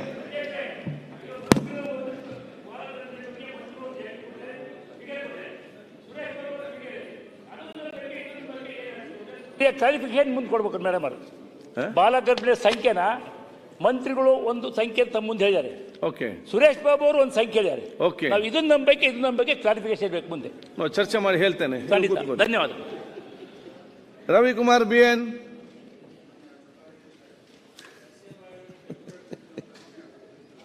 ಎಂಬತ್ತೊಂಬತ್ತು ಗ್ರಾಮೀಣ ಅಭಿವೃದ್ಧಿ ಮತ್ತು ಪಂಚಾಯತ್ ರಾಜ್ ಸಚಿವರನ್ನು ಕೇಳಕ್ಕೆ ಬಯಸ್ತೇನೆ ಅಧ್ಯಕ್ಷ. ಉತ್ತರವನ್ನು ಒದಗಿಸಲಾಗಿದೆ ಅಧ್ಯಕ್ಷ. ಮಾನ್ಯ ಅಧ್ಯಕ್ಷರೇ, ಸಚಿವರು ಉತ್ತರವನ್ನು ಒದಗಿಸಿದ್ದಾರೆ ಅಧ್ಯಕ್ಷರೇ. ನಮ್ಮ ಶಿಡ್ಲಘಟ್ಟ ವಿಧಾನಸಭಾ ಕ್ಷೇತ್ರದಲ್ಲಿ ಪರಿಶಿಷ್ಟ ಜಾತಿಯ ಜನಸಂಖ್ಯೆ 55,000 ಜನಸಂಖ್ಯೆ ಇದ್ದಾರೆ ಅಂತ ಉತ್ತರವನ್ನು ಕೊಟ್ಟಿದ್ದಾರೆ ಮತ್ತು ಪರಿಶಿಷ್ಟ ಪಂಗಡ 22,000 ಜನಸಂಖ್ಯೆ ಇದ್ದಾರೆ ಅಂತ ಕೊಟ್ಟಿದ್ದಾರೆ ಅಧ್ಯಕ್ಷ.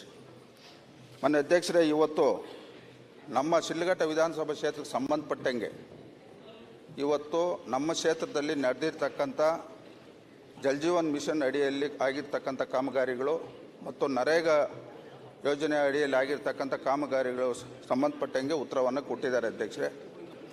ಮಾನ್ಯ ಅಧ್ಯಕ್ಷರೇ, ಮಾನ್ಯ ಸಚಿವರು 2023-24ನೇ ಸಾಲು ಮತ್ತು 24-25ನೇ ಸಾಲು ಮತ್ತು 23-24-25ನೇ ಸಾಲು 25-26ನೇ ಸಾಲಿನಲ್ಲಿ ನಮ್ಮ ಶಿಡ್ಲಘಟ್ಟ ವಿಧಾನಸಭಾ ಕ್ಷೇತ್ರಕ್ಕೆ 50-54 ಅಡಿಯಲ್ಲಿ ಯಾವುದೇ ಒಂದು ಬಿಡಿಕಾಸು ಸಹ ಅನುದಾನ ಕೊಟ್ಟಿರಲ್ಲ ಅಧ್ಯಕ್ಷರೇ. ಇವತ್ತು ನಮ್ಮ ಶಿಡ್ಲಘಟ್ಟ ವಿಧಾನಸಭಾ ಕ್ಷೇತ್ರದ ಒಂದು ಇತಿಹಾಸ ನೋಡಿದಾಗ 16 ವಿಧಾನಸಭಾ ಚುನಾವಣೆಗಳಲ್ಲಿ 11 ಬಾರಿ ಕಾಂಗ್ರೆಸ್ ಪಕ್ಷದ ಶಾಸಕರನ್ನ ಗೆಲ್ಲಿಸಿರ್ತಕ್ಕಂಥ ಕ್ಷೇತ್ರ.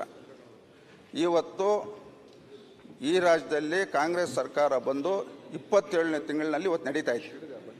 ಇವತ್ತು ನಮ್ಮ ಕ್ಷೇತ್ರನ ಸಂಪೂರ್ಣವಾಗಿ ಇವತ್ತು ಕಡೆಗಣಿಸ್ತಕ್ಕಂಥ ಕೆಲಸ ನಡೀತಾ ಇದೆ. ಮಾನ್ಯ ಅಧ್ಯಕ್ಷರೇ, ಇವತ್ತು ನಮ್ಮ ಕ್ಷೇತ್ರದ ಹಿರಿಯರು, ನಮ್ಮ ಪಂಚಾಯಿತಿಯವರು, ನಮ್ಮ KH ಮುನಿಯಪ್ಪಣ್ಣವರು ಈ ಸದನದಲ್ಲಿ ಕುಂತಿದ್ದಾರೆ. ಇವತ್ತು ನಮ್ಮ ಕ್ಷೇತ್ರದಲ್ಲಿ ಸುಮಾರು 217 ಕಿಲೋಮೀಟರ್ ಇವತ್ತು ಗ್ರಾಮೀಣ ಭಾಗದಲ್ಲಿ ರಸ್ತೆಗಳು ಹದಗೆಟ್ಟಿದ್ದಾವೆ.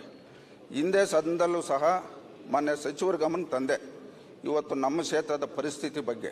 ಇವತ್ತು ನಮ್ಮ ಕ್ಷೇತ್ರಕ್ಕೆ ಇವತ್ತು 50-54 ಯೋಜನೆ ಅಡಿಯಲ್ಲಿ 3 ವರ್ಷದಲ್ಲೂ ಒಂದು ಬಿಡುಕಾಸು ಸಹ ಕೊಟ್ಟಿಲ್ಲ ಅಧ್ಯಕ್ಷರೇ. ದಯಮಾಡಿ ಸಚಿವರು ನಮ್ಮ ಕ್ಷೇತ್ರನ ವಿಶೇಷವಾಗಿ ಗಮನ ಹರಿಸಿ ನಮ್ಮ ಕ್ಷೇತ್ರಕ್ಕೆ ಅನುದಾನವನ್ನು ಕೊಡಬೇಕಂತ ನಾನು ಕೇಳಕ್ಕೆ ಬಯಸ್ತಾ ಇದ್ದೀನಿ ಅಧ್ಯಕ್ಷ. ಮಾನ್ಯ ಅಧ್ಯಕ್ಷರೇ, ಮಾನ್ಯ ಸದಸ್ಯರು ಹೇಳ್ದಂಗೆ ಶಿಡ್ಲಘಟ್ಟನಲ್ಲಿ ಪರಿಶಿಷ್ಟ ಜಾತಿ 55,000 ಮತ್ತು ಪರಿಶಿಷ್ಟ ಪಂಗಡದವರು 22,000 ಚಿಲ್ಲರೆ ಇದ್ದಾರೆ ಅಧ್ಯಕ್ಷರೇ. ಕಳೆದ 3 ವರ್ಷದಲ್ಲಿ ನಾವು 2,971 ಕಾಮಗಾರಿಗಳನ್ನು ತಗೊಂಡು 11,970 ಲಕ್ಷ ರೂಪಾಯಿಗಳನ್ನು ನಾವು ಅನುದಾನವನ್ನು ನೀಡಿದ್ದೇವೆ. ಬೇರೆ ಬೇರೆ ಹೆಡ್ ಆಫ್ ಅಕೌಂಟಲ್ಲಿ 50-54 ನನಗೆ ಸರಿಯಾದ ಕರೆಕ್ಟಾಗಿ ಲೆಕ್ಕ ಇರಲಿಲ್ಲ. ಆದರೆ ಅವರ ಹೋದ ಬಾರಿ ಕೂಡ ನಾವು ಅವ್ರು ಕೇಳ್ಕೊಂಡಾಗ ಈ ಬಾರಿ ನಾನು ಈ ಆರ್ಥಿಕ ವರ್ಷದಲ್ಲಿ ನಾನು ಮಾಡ್ತೀನಿ ಅಂತ ಮಾತು ಕೊಟ್ಟಿದ್ದೆ ಅವರಿಗೆ. 50-54 ಮೊದಲನೇ ಕಂತನ್ನು ನಾವು ಕೆಲವು SCP TSPನಲ್ಲಿ ರಿಲೀಸ್ ಮಾಡಿದ್ದೀವಿ ಅಧ್ಯಕ್ಷರೇ. ಬರುವ 2 ವಾರದಲ್ಲಿ ವಿಶೇಷವಾದಂಥ ಅನುದಾನ ಏನು SCP TSP ತಮ್ಮದು ಇದು ಇದೆ ಅದನ್ನು ನಾವು ಮಾಡ್ತೀವಿ ಅಂತ ಹೇಳ್ತೀವಿ ಅಧ್ಯಕ್ಷರೇ. ಅದು ಹೊರತುಪಡಿಸಿ ಪ್ರಗತಿ ಪಥದಲ್ಲೂ ತಮಗೆ 18-20 ಕಿಲೋಮೀಟರನ್ನು ನಾವು ನಿಗದಿಪಡಿಸಿದ್ದೇವೆ. ಅದು ನೀವು ನಾವು ತಮ್ಮ PMJSY ಡಬ್ಲಿಗೆ ಕೊಟ್ಟರೆ ಅದನ್ನು ಕೂಡ ಅನುಮೋದನೆಯನ್ನು ನೀಡ್ತೀವಿ ಅಧ್ಯಕ್ಷರೇ. ಮಾನ್ಯ ಅಧ್ಯಕ್ಷರೇ, ಈಗ PMJS ಅಧಿಕಾರಿಗಳಿಗೆ ಸಂಬಂಧಪಟ್ಟಂಗೆ ನಾವು ಮಾತಾಡಿದಾಗ ಈಗ ಅವರು ಪ್ರಗತಿ ಪಥ ರಸ್ತೆಗಳಿಗೆ ಸಂಬಂಧಪಟ್ಟಂಗೆ ಅವರು ಕೊಡ್ತಕ್ಕಂಥ ಉತ್ತರ, ಈ ವರ್ಷದಲ್ಲಿ ನಿಮಗೆ ಪ್ರಗತಿ ಪಥದಲ್ಲಿ ಯಾವುದೇ ಕಾಮಗಾರಿಗಳಾಗೋದಿಲ್ಲ, ಬ್ಯಾಂಕ್ ಅನುಮೋದನೆಯನ್ನು ಕೊಟ್ಟಿಲ್ಲ, ಮುಂದಿನ ವರ್ಷ ಆಗ್ತಾಯಿದೆ ಅಂತ ಇವತ್ತು ಅವರು ನಮಗೆ ಅಧಿಕಾರಿಗಳು ಮಾಹಿತಿ ಕೊಟ್ಟಿದ್ದಾರೆ. ಇವತ್ತು ಮಾನ್ಯ ಸಚಿವರು ಇವತ್ತು ನಮ್ಮ ಕ್ಷೇತ್ರ, ಈಗ ನಮ್ಮ ಹಿರಿಯರು ಇದ್ದಾರೆ ಇಲ್ಲಿ KH ಮುನಿಯಪ್ಪಣ್ಣ, ನಮ್ಮ ಕ್ಷೇತ್ರ ಸಮಸ್ಯೆ ಇದು ಅವ್ರಿಗೆ ಸಂಪೂರ್ಣವಾಗಿ ಮಾಹಿತಿ ಇದೆ. ಈಗ ನಮ್ಮ ಕ್ಷೇತ್ರಕ್ಕೆ ಇವತ್ತು ಮಾನ್ಯ ಸಚಿವರು ವಿಶೇಷವಾಗಿ ಇವತ್ತು ಕೂಡಲೇ ನಮ್ಗೆ ಅನುದಾನ ಕೊಡ್ತಕ್ಕಂಥ ಕೆಲಸ ಮಾಡ್ಬೇಕಂತೇಳಿ ಈ ಸಂದರ್ಭದಲ್ಲಿ ತಮ್ಮ ಮುಖೇನ ಅವರಿಗೆ ನಾನು ಮನವಿಯನ್ನು ಮಾಡ್ತಾ ಇದ್ದೀನಿ ಅಧ್ಯಕ್ಷರೇ. ಓಕೆ, ಮಂತ್ರಿ ಅವರು. ಅಧ್ಯಕ್ಷರೇ, PMJSY ನಾಮ್ನಲ್ಲಿ ನಾವು ಆ್ಯಕ್ಚುಲಿ ಸ್ಯಾಚುರೇಟ್ ಆಗಿದ್ದೀವಿ ಅಧ್ಯಕ್ಷರೇ. ಅದನ್ನು ಹೋದ ಬಾರಿ ಕೂಡ ಸದನದಲ್ಲಿ ನಾನು ಪ್ರಸ್ತಾಪ ಮಾಡಿದೆ. ಕೇಂದ್ರ ಸರ್ಕಾರಕ್ಕೆ ನಾವು ಸ್ವಲ್ಪ ಅವರ ಕಾನೂನನ್ನು ಮತ್ತು ನಿಯಮಗಳನ್ನು ಸರಳೀಕರಣ ಮಾಡಿದ್ರೆ ಹೆಚ್ಚು ನಾವು PMJSYನಲ್ಲಿ ತಗೋಬೋದು. ಆದರೆ ಪ್ರಗತಿ ಪಥದಲ್ಲಿ ನೀವು ಹೇಳ್ದಂಗೆ ಎಕ್ಸ್ಟರ್ನಲ್ ಫಂಡಿಂಗ್ ಇದೆ. ಅವರು ಒಂದು ರ್ಯಾಂಡಮ್ ಆಗಿ ಒಂದು ಚೆಕ್ ಮಾಡ್ತಾ ಇದ್ದಾರೆ ಅಧ್ಯಕ್ಷರೇ. ಇನ್ನೇನು ಇದರಲ್ಲಿ ಮುಂದಿನ ವರ್ಷ ಅಂತ ಹೇಳಿಲ್ಲ, ಡಬಲಿ ತಮಗೆ ಇದು ಪ್ರಗತಿ ಪಥ ಈಗ ಅಧ್ಯಕ್ಷರೇ ಈಗ ಅನುಮೋದನೆ ಎಲ್ಲ ಆಗಿದೆ. ಈಗ ಎಲ್ಲರಿಂದಾನು ನಾವು ಅವರವರ ಯಾವುದೇ ಕಾಮಗಾರಿಗಳ ವಿವರಗಳನ್ನು ತಗೊಂಡಿದ್ದೇವೆ. ADB ಅವರು ಬಂದು ಒಂದು ಚೆಕ್ ಮಾಡ್ತಾರೆ ಬಿಫೋರ್ ರಿಲೀಸಿಂಗ್ ದ ಫಂಡ್, ಅಂದ್ರೆ ಎಂಟೈರ್ ಪ್ರೋಸೆಸ್ ಹೇಗಿರುತ್ತೆ, ಏನಿರುತ್ತೆ, ಮತ್ತೆ ನಾವು ಯಾವ ರೀತಿ ಅದನ್ನ ನಾವು ಕಾರ್ಯನಿರ್ವಹಿಸ್ತೇವೆ ಅಂದ್ಬಿಟ್ಟು ಅದು ಈಗಾಗಲೇ ಒಂದು ರೌಂಡ್ ಆಗಿದೆ ಅಧ್ಯಕ್ಷರೇ. ಇನ್ನೂ ಒಂದು 3-4 ಕಡೆ ಹೋಗಿ ಬರ್ತಾರೆ. ಬಟ್ ಮುಂದಿನ ವರ್ಷ ಆಗೋದು, ಇದೇ ವರ್ಷದಲ್ಲಿ ನಾವು ಇನ್ನೂ 1.5 ತಿಂಗಳು 2 ತಿಂಗಳಲ್ಲಿ ಆಗುತ್ತೆ ಅಧ್ಯಕ್ಷರೇ. Okay, thank you. ಮಾನ್ಯ ಅಧ್ಯಕ್ಷರೇ, ಒಂದು ನಿಮಿಷ. 40 ಅಪಘಾತಗಳಾಗಿದ್ದಾವೆ, 17 ಜನ ಸತ್ತಿದ್ದಾರೆ ಗ್ರಾಮೀಣ ಭಾಗದ ರಸ್ತೆಗಳಲ್ಲಿ. ಗೋಪಾಲಕೃಷ್ಣ ಬೇಲೂರು. ಮಾನ್ಯ ಅಧ್ಯಕ್ಷರೇ, ಪ್ರಶ್ನೆ 590 ಮಾನ್ಯ ಸಮಾಜ ಕಲ್ಯಾಣ ಸಚಿವರಲ್ಲಿ ಕೇಳ್ತಾ ಇದ್ದೀನಿ. ಅಧ್ಯಕ್ಷರೇ, ಉತ್ತರವನ್ನು ಒದಗಿಸಿದ್ದಾರೆ, ನಿಜ ಸಂತೋಷ ಆಗುತ್ತೆ. ಆದರೆ ಏನಂತ ಹೇಳಿದರೆ, ವಸತಿ ಶಾಲೆಯಲ್ಲಿ ಆನ್ಲೈನಲ್ಲಿ ಆಯ್ಕೆ ಮಾಡ್ತಾರೆ, ಆದರೆ ಸ್ಥಳೀಯವಾಗಿರುವಂಥ ತಾಲೂಕಲ್ಲಿ ನಮಗೆ ಮಕ್ಕಳಿಗೆ ಕೊಡಲಿಕ್ಕೆ ಸಮಸ್ಯೆ ಇದೆ. ಇದನ್ನು ನಮ್ಮ ತಾಲೂಕಿನಲ್ಲಿ ಸುಮಾರು 8 ವಸತಿ ಶಾಲೆಗಳಿದ್ದರೂ ಸಹ ಸ್ಥಳೀಯ ಮಕ್ಕಳಿಗೆ ಕೊಡಲಿಕ್ಕೆ ಅವಕಾಶ ಇರಲಿಲ್ಲ. ಆದರೆ ಮಂತ್ರಿಗಳು ಸಾಹೇಬರು ಹೇಳಿದ್ದಾರೆ, ಇಲ್ಲ ಆದ್ಯತೆಯನ್ನು ಕೊಡ್ತೀವಿ ಅಂತ ಹೇಳಿದ್ದಾರೆ. ಅದು ಕೊಡಬೇಕು, ಯಾಕಂದರೆ ನಾವು ಜಾಗ ಕೊಟ್ಟಿರ್ತೀವಿ, ಹಾಸ್ಟೆಲ್ ಮಾಡಲಿಕ್ಕೆ ಅವಕಾಶ ಕೊಟ್ಟಿರ್ತೀವಿ. ಸ್ಥಳೀಯ ನಾವು ಮಕ್ಕಳಿಗೆ ಕೊಡದೆ ಹೋದರೆ ನಮಗೆ ಸಮಸ್ಯೆ ಆಗುತ್ತೆ. ಅದಕ್ಕೆ ಕೇಳಿದ್ದೀವಿ, ಉತ್ತರ ಕೊಟ್ಟಿದ್ದಾರೆ, ಅವ್ರಿಗೆ ಧನ್ಯವಾದಗಳು. ಲಿಖಿತ ಮೂಲಕ ಉತ್ತರಿಸುವ ಪ್ರಶ್ನೆಗಳು. ದಿನಾಂಕ 13/8/2025 3ನೇ ಪಟ್ಟಿಯಿಂದ ಸದನದಲ್ಲಿ ಲಿಖಿತ ಮೂಲಕ ಉತ್ತರಿಸಿರುವ 224 ಪ್ರಶ್ನೆಗಳಿಗೆ ಪೈಕಿ 130 ಪ್ರಶ್ನೆಗಳ ಉತ್ತರಗಳನ್ನು ಸದನದಲ್ಲಿ ಮಂಡಿಸುತ್ತಿದ್ದೇನೆ. ಆಯ್ತು. 0 ಉಮ್ಮನತ್ ಸನ್ಮಾನ್ಯ ಅಧ್ಯಕ್ಷ, ಒಂದೇ ಒಂದು, ಈಗ ನೆನ್ನೆ ಸುಪ್ರೀಂ ಕೋರ್ಟ್ ಒಂದು ಆದೇಶ ಮಾಡಿದೆ ಅಧ್ಯಕ್ಷೆ, ನಾಯಿಗಳು ಎಲ್ಲದನ್ನು ಕೂಡ ಬೀದಿ ನಾಯಿಗಳನ್ನ ಹಿಡಿಯೋಕ್ಕೆ ದಯಮಾಡಿ ಅದನ್ನ ಎಲ್ಲ ಕಾರ್ಪೊರೇಷನ್ಗೂ ಕೂಡ ಹೇಳಿ ಇಮಿಡಿಯೇಟ್ ಅದನ್ನೆಲ್ಲ ಕೂಡ ಒಂದು ಹಿಡ್ಸಕ್ಕೆ ವ್ಯವಸ್ಥೆ ಮಾಡಿದ್ರೆ ಮಕ್ಕಳ ಮೇಲೆ ಪರಿಣಾಮ ಆಗ್ತಾ ಇರ್ತಕ್ಕಂಥ ತಡೆಗಟ್ಟಬಹುದು. ಅದೊಂದು ದಯಮಾಡಿ ಸೂಚನೆ ಕೊಡಬೇಕು ಅಂತ ತಮ್ಮನ್ನು ವಿನಂತಿ ಮಾಡ್ತೀನಿ. ಸುಪ್ರೀಂ ಕೋರ್ಟ್ ಮೂರು ನಗರಕ್ಕೆ ಮಾತಾಡಿದೆ. It should be extended to all over the country. ಯಾಕಂದ್ರೆ ಕಳೆದ 6 ತಿಂಗಳಲ್ಲಿ 18,000 ಡಾಗ್ ಬೈಟ್ಸ್ ಬೆಂಗಳೂರಿನಲ್ಲಾಗಿದೆ. 18 ಜನಕ್ಕೆ ರೇಬಿಸ್ ಬಂದಿದೆ. ಅದಕ್ಕೆ it should become applicable even in Bangalore, Mangaluru, Mysuru ಎಲ್ಲ ಕಡೆ ಬರಂಗ್ ಮಾಡಬೇಕು ಅಂತ. ವಿಧಾನಸೌಧ ಆಲ್ಸೋ. ಆಯ್ತು. ಅಲ್ಲ ಅಧ್ಯಕ್ಷರೇ, 2 ಲಕ್ಷ ಆಯ್ತು ಅಧ್ಯಕ್ಷರೇ, ರಿಪೋರ್ಟೆಡ್ 2 ಲಕ್ಷ ನಾಯಿ ಕಡಿತ ಆಗಿದೆ. 2 ಲಕ್ಷ ಆಯ್ತು. ಹಾಗಾಗಿ ಇದು ಬಹಳ ಸೀರಿಯಸ್ ಮ್ಯಾಟರ್ ಆಗಿದೆ. ಅದಕ್ಕೆ ನಾಯಿಗಳ ಏನು ಆಯ್ತು ಪ್ರೇಮಿಗಳಿದಾರೋ ಅವ್ರ ಮನೆಗಳು ಕೊಡೋಣ. ಇಲ್ಲಿ ಬೀದಿಗಳಲ್ಲಿ ಚರ್ಚೆ ಅಲ್ಲ, ದಯವಿಟ್ಟು ಇದು ಸೀರಿಯಸ್ ಮ್ಯಾಟ್ರು. ಯಾಕೆಂದ್ರೆ ಮುಖ್ಯಮಂತ್ರಿಗಳು ತಮ್ಮ ಟ್ವೀಟ್ ಅಲ್ಲಿ ಕಾರ್ಪೊರೇಷನ್ ಅವರು ಬಿರಿಯಾನಿ ನಾಯಿಗಳು ಕೊಡೋದು ಬೇಡ, ನಾಯಿಗಳು ಹಿಡಿಯಂತ ಕೆಲಸ ಮಾಡಲಿ ದಯಮಾಡಿ. ಅದಕ್ಕೊಂಚೂರು ಈಗ ಆದೇಶ ಕೊಡಿ. ಆಯ್ತು, ಹೇಳಿದ್ರಲ್ಲ. ಇದು ಕಡಿವಾಣ ಹಾಕ್ಲಿಕ್ಕೆ ಸುಪ್ರೀಂ ಕೋರ್ಟ್ ಜಡ್ಜ್ಮೆಂಟ್ ಪ್ರಕಾರವಾಗಿ ಕರ್ನಾಟಕ ರಾಜ್ಯದಲ್ಲೂ ಅನುಷ್ಠಾನ ಮಾಡ್ಲಿ ಅಂತ ಕೇಳ್ಕೊತೀನಿ ಸರ್. ಅದಕ್ಕೆ ಸುಪ್ರೀಂ ಕೋರ್ಟ್ ಬರ್ಬೇಕಿತ್ತಲ್ಲ ನನ್ನ ಆಲೋಚನೆ ಮಾಡೋದು ಈಗ ಸರ್. ಅದಕ್ಕೆ ಪೂರಕವಾಗಿ ನಮ್ಮ ಶಾಸಕರ ಭವನ ಇದೆಲ್ಲ, ಶಾಸಕರ ಭವನದ ಹೊರಗೆ ಬರ್ಲಿಕ್ಕೆ ಗೊತ್ತಿಲ್ಲ, ಬಾಗಿಲು ತೆಗೆದು ಅದರಲ್ಲಿ ಮ್ಯಾಟ್ ಆಗಿದೆಲ್ಲ, ಮ್ಯಾಟಲ್ಲಿ ಮಲ ವಿಸರ್ಜನೆ ಮಾಡಿ ಹೋಗ್ತದೆ, ಹೊರಗೆ ಬರ್ಲಿಕ್ಕೆ ಆಗೋದಲ್ಲ. ಶಾಸಕರ ಭವನಕ್ಕೆ ದಯವಿಟ್ಟು ತಾವು ಒಂದು ಗಮನ ಹರಿಸಬೇಕು, ಇದರ ಬಗ್ಗೆ ಒಂದು ಅಲ್ಲಿ ಹೇಳಿ. ನೋಡಿ, ನಮ್ಮ ಪರಿಸ್ಥಿತಿ ಏನಾಗಿದೆ, ಶಾಸಕರು ಇರ್ಲಿ ಅಂತ ಹೇಳುದು, ಶಾಸಕರ ಭವನ ತಮ್ಮ ವ್ಯಾಪ್ತಿಗೆ ಬರುತ್ತೆ. ಸನ್ಮಾನ್ಯ ಅಧ್ಯಕ್ಷರ, ಸರ್ ಮಾತಾಡಿ. ತಮ್ಮ ವ್ಯಾಪ್ತಿಗೆ ಬರುತ್ತೆ ಶಾಸಕರ ಭವನ, ದಯವಿಟ್ಟು ಏನ್ ಮಾಡ್ಬೇಕೀಗ? ನಾಯಿಗಳು ಬರ್ದಂಗೆ ಒಂದ್ ಸ್ವಲ್ಪ ಇದು ಮಾಡಿಸಿ, ಅಲ್ಲಿ ಬೇಕಾ ಬೇಡವಾ? ನಾಯಿಗಳು ಬರ್ದಂಗೆ ಮಾಡಿಸಿ, ನಾಯಿಗಳು ಓಡಿಸಿ. ಸನ್ಮಾನ್ಯ ಅಧ್ಯಕ್ಷರೇ,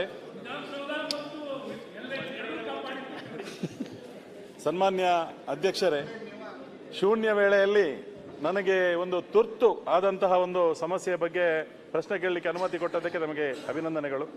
ಸುಮಾರು 28-30 ವರ್ಷಗಳ ಹಿಂದೆ ಡಾಕ್ಟರ್ ಶಿವಾನಂದ ಕಾರಂತ ಪಿಲಿಕುಳ ನಿಸರ್ಗಧಾಮ ಅಂತ ಹೇಳಿಕೊಂಡು ಡಾಕ್ಟರ್ ಭರತ್ ಲಾಲ್ ಮೀನಾ ದಕ್ಷಿಣ ಕನ್ನಡ ಜಿಲ್ಲಾಧಿಕಾರಿಗಳಾಗಿರುವಾಗ ಅದನ್ನು ಪ್ರಾರಂಭಿಸಿದರು. ಬಹುಶಃ ಇದು ಇವತ್ತು ಪಿಲಿಕುಳ ಅಭಿವೃದ್ಧಿ ಪ್ರಾಧಿಕಾರ ಆಗಿ ಮೇಲ್ದರ್ಜೆಗೇರಿ ಅಂತಾರಾಷ್ಟ್ರೀಯ ಮಟ್ಟದಲ್ಲಿ ಒಂದು ಪ್ರಖ್ಯಾತಿಯನ್ನು ಪಡೆದಂತ ಒಂದು ನಿಸರ್ಗಧಾಮ. ಸುಮಾರು 30 ವರ್ಷ ಪ್ರಸ್ತಾವನೆ ಮಾಡಿ ಸುಮಾರು 30 ವರ್ಷಗಳಿಂದ ಒಬ್ಬರಲ್ಲಿಗೆ ಪ್ರಾಣಿಗಳಿಗೆ ಆಹಾರವನ್ನು ಹಾಕುವಂತ ಟೆಂಡರ್ ಅನ್ನ ನಿರ್ವಹಿಸ್ತಾ ಇದ್ದಾರೆ. ಈಗ ಹೊಸಬರಿಗೆ ಒಂದು ಟೆಂಡರ್ ಆದ ಬಳಿಕ ನಿನ್ನೆ ಅಲ್ಲಿ ಏನಾಗಿದೆ ಅಂತ ಕೇಳಿದ್ರೆ, ನಿನ್ನೆಲ್ಲ ಮೊನ್ನೆ ಆ ಹಿಂದೆ ಟೆಂಡರ್ ಆಗಿ ಆಹಾರ ಪೂರೈಸಿದ್ದಂತ ಒಬ್ಬ ವ್ಯಕ್ತಿ ಅಲ್ಲಿಗೆ ಒಬ್ಬ ಸ್ಟೋರ್ ಕೀಪರ್ಗೆ ಫೋನ್ ಮಾಡಿ ಹೇಳ್ತಾನೆ, ಆ ಹುಲಿಗಳಿಗೆ ಒಂದು ವಿಷಪೂರಿತವಾದ ಆಹಾರವನ್ನು ಹಾಕಿ 1-2 ಹುಲಿಗಳು ಸತ್ರೆ ಪುನಃ ಅವರ ಟೆಂಡರ್ ಕ್ಯಾನ್ಸಲ್ ಆಗಿ ನಮಗೆ ಬರ್ತದೆ ಅಂತ ಹೇಳಿಕೊಂಡು ಒಂದು ಫೋನ್ ಮುಖಾಂತರ ತಿಳಿಸ್ತಾನೆ ಇವತ್ತು ಇಬ್ಬರ ಮೇಲೆ FIR ಆಗಿ ಅಲ್ಲಿ ಕಾವೂರು ಸ್ಟೇಷನ್ ನಲ್ಲಿ FIR ಆಗಿದೆ. ಆದ್ದರಿಂದ ಇದು ಬಹಳ ಗಂಭೀರವಾಗಿ ನಾವು ಚಿಂತೆ ಮಾಡುವಂತ ಒಂದು ವಿಷಯ. ಯಾಕೆಂತ ಹೇಳಿದ್ರೆ ಇವತ್ತು ಅಂತಾರಾಷ್ಟ್ರೀಯ ಮಟ್ಟದಲ್ಲಿ ಪಿಲಿಕುಳ ಅಭಿವೃದ್ಧಿ ಪ್ರಾಧಿಕಾರ ದೊಡ್ಡ ಮಟ್ಟದ ಇವತ್ತು ಅಲ್ಲಿ ಇರುವಂತಹ ಪ್ರಾಣಿಗಳು ಅನೇಕ, ಇವತ್ತು ಒಂದು ಹುಲಿ ಸತ್ರೆ ಇವತ್ತು ದೊಡ್ಡ ಸಂಗತಿ ಉತ್ತರ ಕೊಡ್ತಾರೆ. ಇದಕ್ಕೆ ಮಾನ್ಯ ಸಚಿವರು ಇದಕ್ಕೆ ಇಂತ ಒಂದು ಕ್ರಿಮಿನಲ್ ಅಫೆನ್ಸ್, ಇದಕ್ಕೆ ದಯವಿಟ್ಟು ತಾವು ಉತ್ತರ ಕೊಡಬೇಕು. ನಮ್ಮ ಪಿಲಿಕುಳ ಅಭಿವೃದ್ಧಿ ಪ್ರಾಧಿಕಾರ ಮತ್ತು ಅದರ ಪ್ರಾಣಿಗಳನ್ನು ಪ್ರಸ್ತಾವನೆ ಮಾಡ್ಲಿಕ್ಕೆ ಮಾತ್ರ ಉತ್ತರ ಕೊಡಿ. ಚರ್ಚೆ ಬೇಕಾ ಬೇರೆ ತಗೊಳ್ವಾ? ಈಗ ಗೃಹ ಸಚಿವರಿಲ್ಲ, ಇವತ್ತು ಕೇಳ್ತೀರಾ ಅಥವಾ ನಾಳೆ ಕೇಳ್ತೀರಾ? ಅದ ಇಲ್ಲ ಮಾತಾಡ್ತೇವೆ, ಅದೇ ಚರ್ಚೆ ಇಲ್ಲ, ಬರೀ ಪ್ರಸ್ತಾವನೆ ಮಾತ್ರ 0 ಅವರಲ್ಲಿ. ಅಲ್ಲ ಉತ್ತರ ಕೊಡ್ಬೇಕಾದ ಸಭಾಧ್ಯಕ್ಷ, ನಿಮ್ಗೆ ಚರ್ಚೆ ಬೇಕಾದ ಒಂದು ಕಾಲಿಂಗ್ ಅಟೆನ್ಷನ್ ತಗೊಳ್ಬೇಕು. ನೀವು 0 ಅವರಲ್ಲಿ ಅದನ್ನು ಈ ವಿಷಯವನ್ನು ಪ್ರಸ್ತಾಪಿಸಿ ಮಾತ್ರ, ಮತ್ತೆ ಸರ್ಕಾರ ಇವತ್ತು ಅದನ್ನ ನಾಳೆ ಉತ್ತರ ಕೊಡ್ತದೆ. ಸೊ ಈ ಗೃಹ ಸಚಿವ ಇಲ್ಲದ ಕಾರಣ ನಾಳೆ ಅಥವಾ ಸೋಮವಾರ ಮಾಡ್ತೀರಾ? ಇವತ್ತು ಗೃಹ ಸಚಿವ ಯಾರು ಕೂಡ ಇಲ್ಲ. ಒಂದು ನಿಮಿಷ, ಅವ್ರ ವಿಷಯ ಪ್ರಸ್ತಾಪ ಮಾಡ್ಲಿ, ನೀವು ಉತ್ತರ ಈಗ ಕೊಡಿಸ್ತೀರಾ ಆಮೇಲೆ ಕೊಡಿಸ್ತೀರಾ? ಆದ್ರೆ ಅಲ್ಲ, ವಿಷಯ ಗಂಭೀರ ಇದೆ, ಕಾರ್ಯಕರ್ತ ತೀರ್ಕೊಂಡಿದ್ದಾರೆ. ಅದನ್ನ ಪ್ರಸ್ತಾಪ ಮಾಡ್ತೇನೆ. ಅಲ್ಲ 0 ಪ್ರಸ್ತಾಪ ಮಾಡಿ, ಪ್ರಸ್ತಾಪ ಮಾಡ್ತೇನೆ ಒಟ್ಟಿಗೆ. ಮಾನ್ಯ ಸಭಾಧ್ಯಕ್ಷರೇ, ಕೊಪ್ಪಳದಲ್ಲಿ ಇತ್ತೀಚೆಗೆ ಅಂದ್ರೆ 3ನೇ ತಾರೀಕು, ಆಗಸ್ಟ್ 3ನೇ ತಾರೀಕು ಒಂದು ಬರ್ಬರ ಹತ್ಯೆ ಆಗಿದೆ. ಗವಿಸಿದ್ದಪ್ಪ ನಾಯಕ ಅಂತಕ್ಕಂಥ ವಾಲ್ಮೀಕಿ ಸಮುದಾಯಕ್ಕೆ ಸೇರಿರ್ತಕ್ಕಂಥ ಒಬ್ಬ ಹಿಂದೂ ಕಾರ್ಯಕರ್ತನ ಬರ್ಬರ ಹತ್ಯೆ ಆಗಿರ್ತಕ್ಕಂಥ ಕಾರಣ ಏನು ಅಂತ ಹೇಳಿದ್ರೆ, ಗವಿಸಿದ್ದಪ್ಪನವರು ಅನ್ಯ ಕೋಮಿನ ಹುಡುಗಿಯ ಜೊತೆ ಹುಡುಗಿಯನ್ನ ಪ್ರೀತಿಸ್ತಿದ್ದ ಅನ್ನುವ ಕಾರಣಕ್ಕೆ ಸಂಜೆ 7:30 ಸುಮಾರಿಗೆ ಒಬ್ಬ ಅನ್ಯ ಕೋಮಿನ ವ್ಯಕ್ತಿ, ಸೈಯದ್ ಅಂತಕ್ಕಂಥ ವ್ಯಕ್ತಿ ಮಚ್ಚಿನಿಂದ ಕಡ್ದು ಹಾಕಿರ್ತಕ್ಕಂಥದ್ದು ಇವತ್ತು ದೇಶಾದ್ಯಂತ ಇವತ್ತು ಸುದ್ದಿ ಆಗಿದೆ. ಇವತ್ತು ವಿಚಾರ ಏನಪ್ಪಾ ಅಂತ ಹೇಳಿದ್ರೆ, ಅಲ್ಲಿ ಮಾರನೇ ದಿನ ಅವನ ಕೊಲೆ ಮಾಡುವ ಮುಂಚಿತವಾಗಿ ಹಿಂದಿನ ದಿನನೇ ಆ ವ್ಯಕ್ತಿ ಇನ್ಸ್ಟಾಗ್ರಾಮ್ನಲ್ಲಿ ಮಚ್ಚನ್ನು ಹಿಡ್ಕೊಂಡು ರೀಲ್ಸ್ಗಳನ್ನು ಮಾಡಿ ಇನ್ಸ್ಟಾಗ್ರಾಮಲ್ಲಿ ಪೋಸ್ಟ್ ಮಾಡಿದ್ರು ಸಹ ಅಲ್ಲಿ ಪೊಲೀಸ್ ಇಲಾಖೆ ಎಚ್ಚರಿಕೆಯನ್ನು ವಹಿಸದೇ ಇರತಕ್ಕಂಥ ಸಲುವಾಗಿ ಈ ಒಂದು ಬರ್ಬರ ಹತ್ಯೆ ಆಗಿರ್ತಕ್ಕಂಥದ್ದು. ಹತ್ಯೆ ಆದ ನಂತರದಲ್ಲಿ ಅಲ್ಲಿ ವಾಲ್ಮೀಕಿ ಮಹಾಸಭಾ ಮತ್ತು ಎಲ್ಲ ಹಿಂದೂ ಸಂಘಟನೆಗಳು ಇದನ್ನ ಪ್ರತಿಭಟನೆ ಮಾಡಿ ಇದಕ್ಕೆ ನ್ಯಾಯ ಸಿಗಬೇಕು ಅಂತೇಳಿ ಕೊಪ್ಪಳ ಬಂದ್ ಕೂಡ ಆಗಿರ್ತಕ್ಕಂಥದ್ದು. ಇಲ್ಲಿ ವಿಚಾರ ಏನಪ್ಪಾ ಅಂತ ಹೇಳಿದ್ರೆ, ಮಾನ್ಯ ಸಭಾಧ್ಯಕ್ಷರೇ, ಗವಿಸಿದ್ದಪ್ಪ ನಾಯಕ ಒಂದು ವಾಲ್ಮೀಕಿ ಸಮುದಾಯಕ್ಕೆ ಸೇರಿರ್ತಕ್ಕಂಥವನು. ಅವ್ರ ತಂದೆ ನಿಂಗಪ್ಪನವರು ಅವರು ಕೂಡ ಈಗಾಗಲೇ ಕಂಪ್ಲೇಂಟ್ ಅನ್ನು ಕೂಡ ಕೊಟ್ಟಿದ್ದಾರೆ. ಯಾವಾಗ ಬಂದ್ ಕರೆದು ಗಲಾಟೆ ಆಯಿತು, ಗಲಾಟೆ ಆದ ನಂತರದಲ್ಲಿ ಆಗ ಪೊಲೀಸರು ಎಚ್ಚೆತ್ಕೊಂಡು 2-3 ಜನನ ಅರೆಸ್ಟ್ ಮಾಡ್ತಕ್ಕಂತ ಒಂದು ಪ್ರಯತ್ನ ಮಾಡಿದ್ದಾರೆ. ಇಲ್ಲಿ ನಾವು 2 ಒತ್ತಾಯವನ್ನು ನಾವು ಮಾಡ್ತಾ ಇದ್ದೇವೆ ಮಾನ್ಯ ಸಭಾಧ್ಯಕ್ಷರೇ. ಒಂದು, ಈ ಪಾಪ ಬಡ ಕುಟುಂಬಕ್ಕೆ ಸೇರಿರ್ತಕ್ಕಂಥ ಈ ಗವಿಸಿದ್ದಪ್ಪ ನಾಯಕ ತಂದೆ ಕೂಲಿ ಕೆಲಸ ಮಾಡ್ಕೊಂಡಿದ್ದಾರೆ, 3 ಜನ ಹೆಣ್ಮಕ್ಳು ಕೂಡ ಇದ್ದಾರೆ. ಹಾಗಾಗಿ ಅವ್ರ ಮನೆಯನ್ನ ನಡೆಸೋದಕ್ಕೆ ಖಂಡಿತ ಸಾಧ್ಯನೂ ಇಲ್ಲ. ಹಾಗಾಗಿ ನಾನು ಸರ್ಕಾರಕ್ಕೆ ನಾನು ಆಗ್ರಹ ಮಾಡ್ತಾ ಇದ್ದೇನೆ, ಇವತ್ತು ಆ ಕುಟುಂಬಕ್ಕೆ ಪರಿಹಾರ ಕೊಡಬೇಕಾಗ್ತದೆ. ಹಿಂದೆ ಮಂಗಳೂರಿನಲ್ಲಾದಂಥ ಘಟನೆಯಲ್ಲಿ ಫಾಜಿಲ್ ಪ್ರಕರಣದಲ್ಲಿ ಆ ಕುಟುಂಬಕ್ಕೆ 25 ಲಕ್ಷ ರೂಪಾಯಿ ಪರಿಹಾರನೂ ಕೂಡ ಕೊಟ್ಟಿದ್ರು. ಆದರೆ ಈತ ಬಹಳ ಬಡ ಕುಟುಂಬ ಆಗಿರುವ ಕಾರಣ ಕನಿಷ್ಠ 50 ಲಕ್ಷ ರೂಪಾಯಿ ಪರಿಹಾರವನ್ನು ರಾಜ್ಯ ಸರ್ಕಾರ ಕೊಡಬೇಕು ಮತ್ತು 2 ಎಕರೆ ಭೂಮಿಯನ್ನು ಕೂಡ ಆ ಕುಟುಂಬಕ್ಕೆ ಕೊಡಬೇಕು. ಮತ್ತೆ ಆ ಕುಟುಂಬದ ಒಬ್ಬ ಸದಸ್ಯರಿಗೆ ಒಂದು ಸರ್ಕಾರಿ ನೌಕರಿಯನ್ನ ಕೊಡಬೇಕು ಅಂತ ಹೇಳ್ತಾ ಬಹಳ ಪ್ರಮುಖವಾಗಿರ್ತಕ್ಕಂಥ ಅಂಶ ಹೇಳ್ತಾರೆ ಮಾನ್ಯ ಸಭಾಧ್ಯಕ್ಷರೇ. ಈ ಪ್ರಕರಣ ಬಹಳ ಗಂಭೀರವಾಗಿರ್ತಕ್ಕಂಥ ಪ್ರಕರಣ.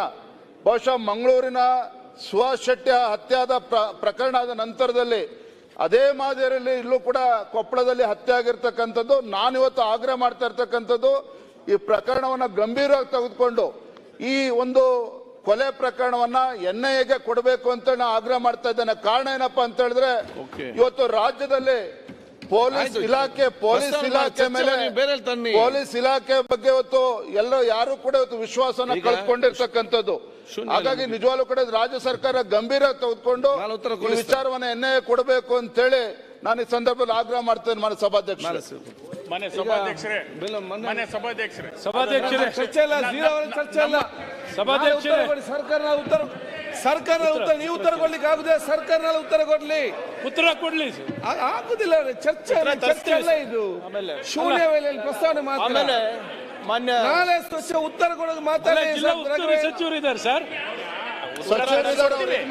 ಸಚಿವರು ಇದ್ದಾರೆ ಸರ್. ಭೇಟಿ ಕೊಟ್ಟಿದ್ದೀನಿ, ಈಗ ಹೋಗಿದ್ದೀನಿ. ಈಗ ಅವ್ರಿಗೆ ಕಾರ್ಯದರ್ಶಿ ಅವರ ಕಳೆದ ಅಧಿವೇಶನದಲ್ಲಿ ಮಂತ್ರಿ ಕೇಳಿದ್ರೆ ನಾನು ಸಭಾಧ್ಯಕ್ಷರೇ ಅವ್ರಿಗೆ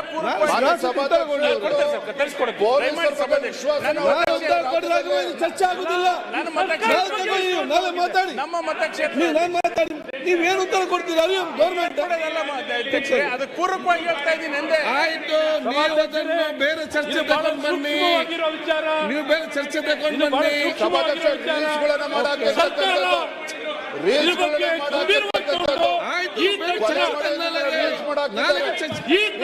ಚರ್ಚೆ ತಗೊಂಡು ಬನ್ನಿ. ಕ್ರಮನೇ ವಹಿಸಿಲ್ಲ, ಕ್ರಮ ವಹಿಸಿಲ್ಲ ಸಭಾಧ್ಯಕ್ಷರೇ. ಘಟನೆ ನಡೆದು 3 ದಿನದ ನಂತರ ಮಾನ್ಯ ಆ ಸಭಾಧ್ಯಕ್ಷರೇ ವ್ಯಕ್ತಿನ ಬಂಧಿಸ್ತಾರೆ. ಸರ್ಕಾರ ಬದುಕಿದೆಯಾ? ಪೂರಕವಾಗಿ ಹೇಳ್ತಾ ಇದ್ದೀವಿ. ಸರ್ಕಾರ ಬದುಕಿದೆ. ಇಡೀ ಪೊಲೀಸ್ ವ್ಯವಸ್ಥೆ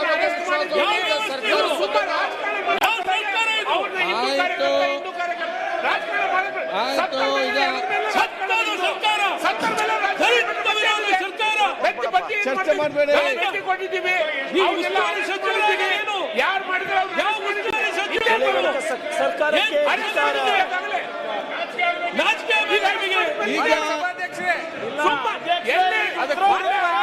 ನಾಳೆ ಉತ್ತರ ಕೊಡ್ತಾರಲ್ಲ ನಿಮ್ಗೆ.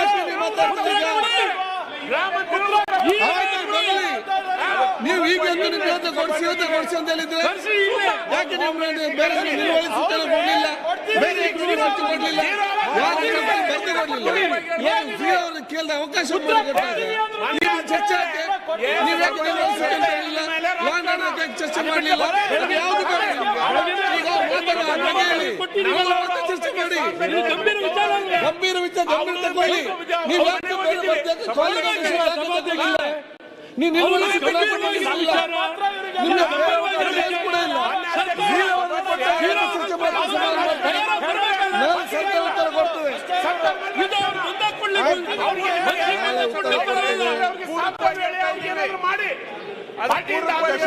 ಮಂತ್ರಿಗಳೇ ಗೊತ್ತಿದೆ, ನಾಳೆ ಸರ್ಕಾರ ಉತ್ತರ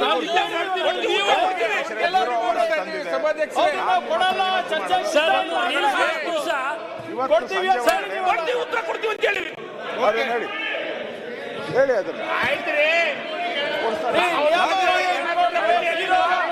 ಅಭಿವೃದ್ಧಿ ಇಲ್ಲ, ಅಭಿವೃದ್ಧಿ ಕೆಲಸ ಬಗ್ಗೆ ಇಲ್ಲ. ಕೊಪ್ಪಳದ ಹುಡುಗ ಏನ್ ಮಾಡಿದ್ದ? ಚರ್ಚೆ ಮಾಡಬೇಡಿ. ನಿಮಗಿಂತ ಹೆಚ್ಚು ಕಳಕಳಿ ನಮಗಿದೆ. ನಾವು ಅಲ್ಲಿ ಭೇಟಿ ಕೊಟ್ಟಿದ್ದೀವಿ, ಹೇಳಿ ಬಂದಿದ್ವಿ. ಅದಕ್ಕೆ ಅವ್ರ ಪಾಪ 2 ದಿನದ ಹಿಂದೆ ರಾಜಕಾರಣ ಬಿಟ್ರೆ ಬಗ್ಗೆ ಇಲ್ಲ. 2 ದಿನದ ಹಿಂದೆ ತಡೆಗಟ್ಟಲಿಕ್ಕೆ ಹೋಗ್ಲಿಲ್ಲ ಇವರು.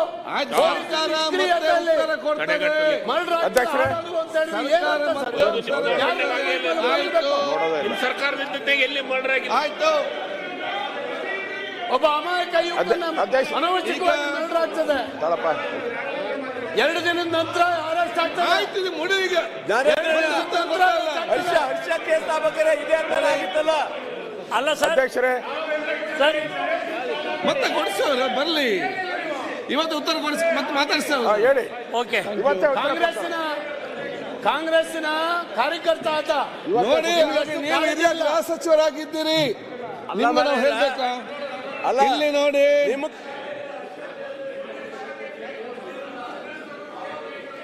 ಇದು ಚರ್ಚೆ ಎಲ್ಲ ರಾಘವೇಂದ್ರ ಹೇಳಿದ್ ಕೇಳಲಿ, ನೀವೆಲ್ಲ ಕೇಳಿ. ಇವ್ರ ಕಾರ್ಯಕರ್ತನೇ ಹರ್ಷ ಗೋಪಾಲ್ ಕೃಷ್ಣ. ಆಯ್ತು, ಮಾತಾಡಿ, ನಾನು ಮಾತಾಡಿದ್ ಕೇಳಿ. ಅವ್ರಿಗೆ ಕೊಡಿ ಸರ್, ಮಾತಾಡ್ಲಿ. ನಿಲ್ಲಿ ಹಾಗೆ ನೀವು ಸ್ಪೀಕರ್, ನಾನು ಸ್ಪೀಕರ, ಕೊಡಿ ಅಂತ ಹೇಳಿ ನೀವು ಕೂತ್ಕೊಳ್ಳಿ. ರಾಘವೇಂದ್ರ ಹೇಳ್ತೇನೆ, ನಾನು ಈಗ ಕೊಡ್ಲಿಕ್ಕೆ ಆಗುದು ಹೇಳ್ತೇನೆ, ನೀವು ಸ್ವಲ್ಪ ಕೂತ್ಕೊಳ್ಳಿ, ಸ್ವಲ್ಪ ಮಾತಾಡಿ. ಆಯ್ತು, ಕೂತ್ಕೊಳ್ಳಿ, ಹೇಳ್ತೇನಲ್ಲ ರಾಘವೇಂದ್ರ. 1 ಸೆಕೆಂಡ್. ಇಲ್ಲ, ಈ ಸಬ್ಜೆಕ್ಟ್ ಬೇಡ, ಕೂತ್ಕೊಳ್ಳಿ 1 ಸೆಕೆಂಡ್. ಈಗ ನೋಡಿ, ಯಾವುದೊಂದು ಗಂಭೀರವಾದ ವಿಚಾರ ಚರ್ಚೆ ಮಾಡಲಿಕ್ಕೆ ಅಂತ ನಿಮ್ಗೆ ಯಾವುದು ಮನಸ್ಸಿದ್ದಲ್ಲಿ ಮನಪೂರ್ವಕವಾಗಿ ನಿಯಮ ಅಡಿಯಲ್ಲಿ ನಿಮಗೆ ಬೇರೆ ಬೇರೆ ಅವಕಾಶಗಳು ಭಾಳಷ್ಟುಗಳಿದೆ. ಇದು ಚರ್ಚೆ ಮಾಡಲಿಕ್ಕೆ ಕಾಲಿಂಗ್ ಅಟೆನ್ಷನ್ ತಗೊಳ್ಬೋದು, ಅಥವಾ ಕ್ವಶನ್ ಅವರು ಆಗ್ಬೋದು, ಚರ್ಚೆ ಮಾಡುವಂಥ ಅವಕಾಶ ಇದೆ. ಅದನ್ನು ನಿಲ್ಲುವಲ್ಲಿ ಸೂಚನೆ ನಿಮಗೆ ತರ್ಬೋದು. ಇದೆಲ್ಲ ಅವಕಾಶ ಕೂಡ ಭಾಳಷ್ಟಿದೆ. ಆದರೂ ಕೂಡ ಇದು 10 ದಿವಸ ಹಿಂದೆ ನಡೆದಿದ್ದರೂ ಕೂಡ ಇದರ ಬಗ್ಗೆ ಚರ್ಚೆ ಮಾಡಬೇಕಂದ್ರೆ 0 ಅವರಲ್ಲಿ ಪ್ರಸ್ತಾವನೆ ಮಾಡಬೇಕಂತ ಹೇಳಿದಾಗ ನಾನು ಆಗಲೇ ಹೇಳಿದ್ದೇನೆ, ಇದರಲ್ಲಿ 0 ಅವರಲ್ಲಿ ಬರೀ ಪ್ರಸ್ತಾವನೆ ಮಾಡಲಿಕ್ಕೆ ಮಾತ್ರ ಅವಕಾಶ ಇದೆ. ಸರ್ಕಾರ ಇದ್ದರೆ ಅವರು ಉತ್ತರ ಕೊಡ್ತದೆ ಅಥವಾ ಮತ್ತೆ ಅದು ಉತ್ತರ ಕೊಡ್ತದೆ. ಒಂದು ಸೆಕೆಂಡ್ ಅಲ್ಲಮ್ಮ ಮುಗಿಸ್. ಸರ್ಕಾರ ಇದ್ರೆ ಅಂದ್ರೆ ಆಗಿಲ್ಲ ನೋಡಿ, ನನ್ನ ಕನ್ನಡ ಗೊತ್ತಿದೆ ಮಾರೆ, ನಾನು 100% ಸರಿ ಕನ್ನಡ ಸರಿ ಇಲ್ಲ, ನಾನು ಸ್ವಲ್ಪ ಅರ್ಥ ಮಾಡಿಕೊಳ್ಳಿ. ಕನ್ನಡದಲ್ಲೇ ನೀವು ಚರ್ಚೆ ಮಾಡಿದ್ರೆ ಎಂತ ಮಾಡ್ಲಿಕ್ಕೆ ಯಾಕೆ ಚರ್ಚೆ ಮಾಡ್ತಾರೆ? ಯಾಕೆ ನೀವು ಚರ್ಚೆ ಚರ್ಚೆ ಮಾಡಬೇಡಿ, ದಯವಿಟ್ಟು ಚರ್ಚೆ ಮಾಡಬೇಡಿ.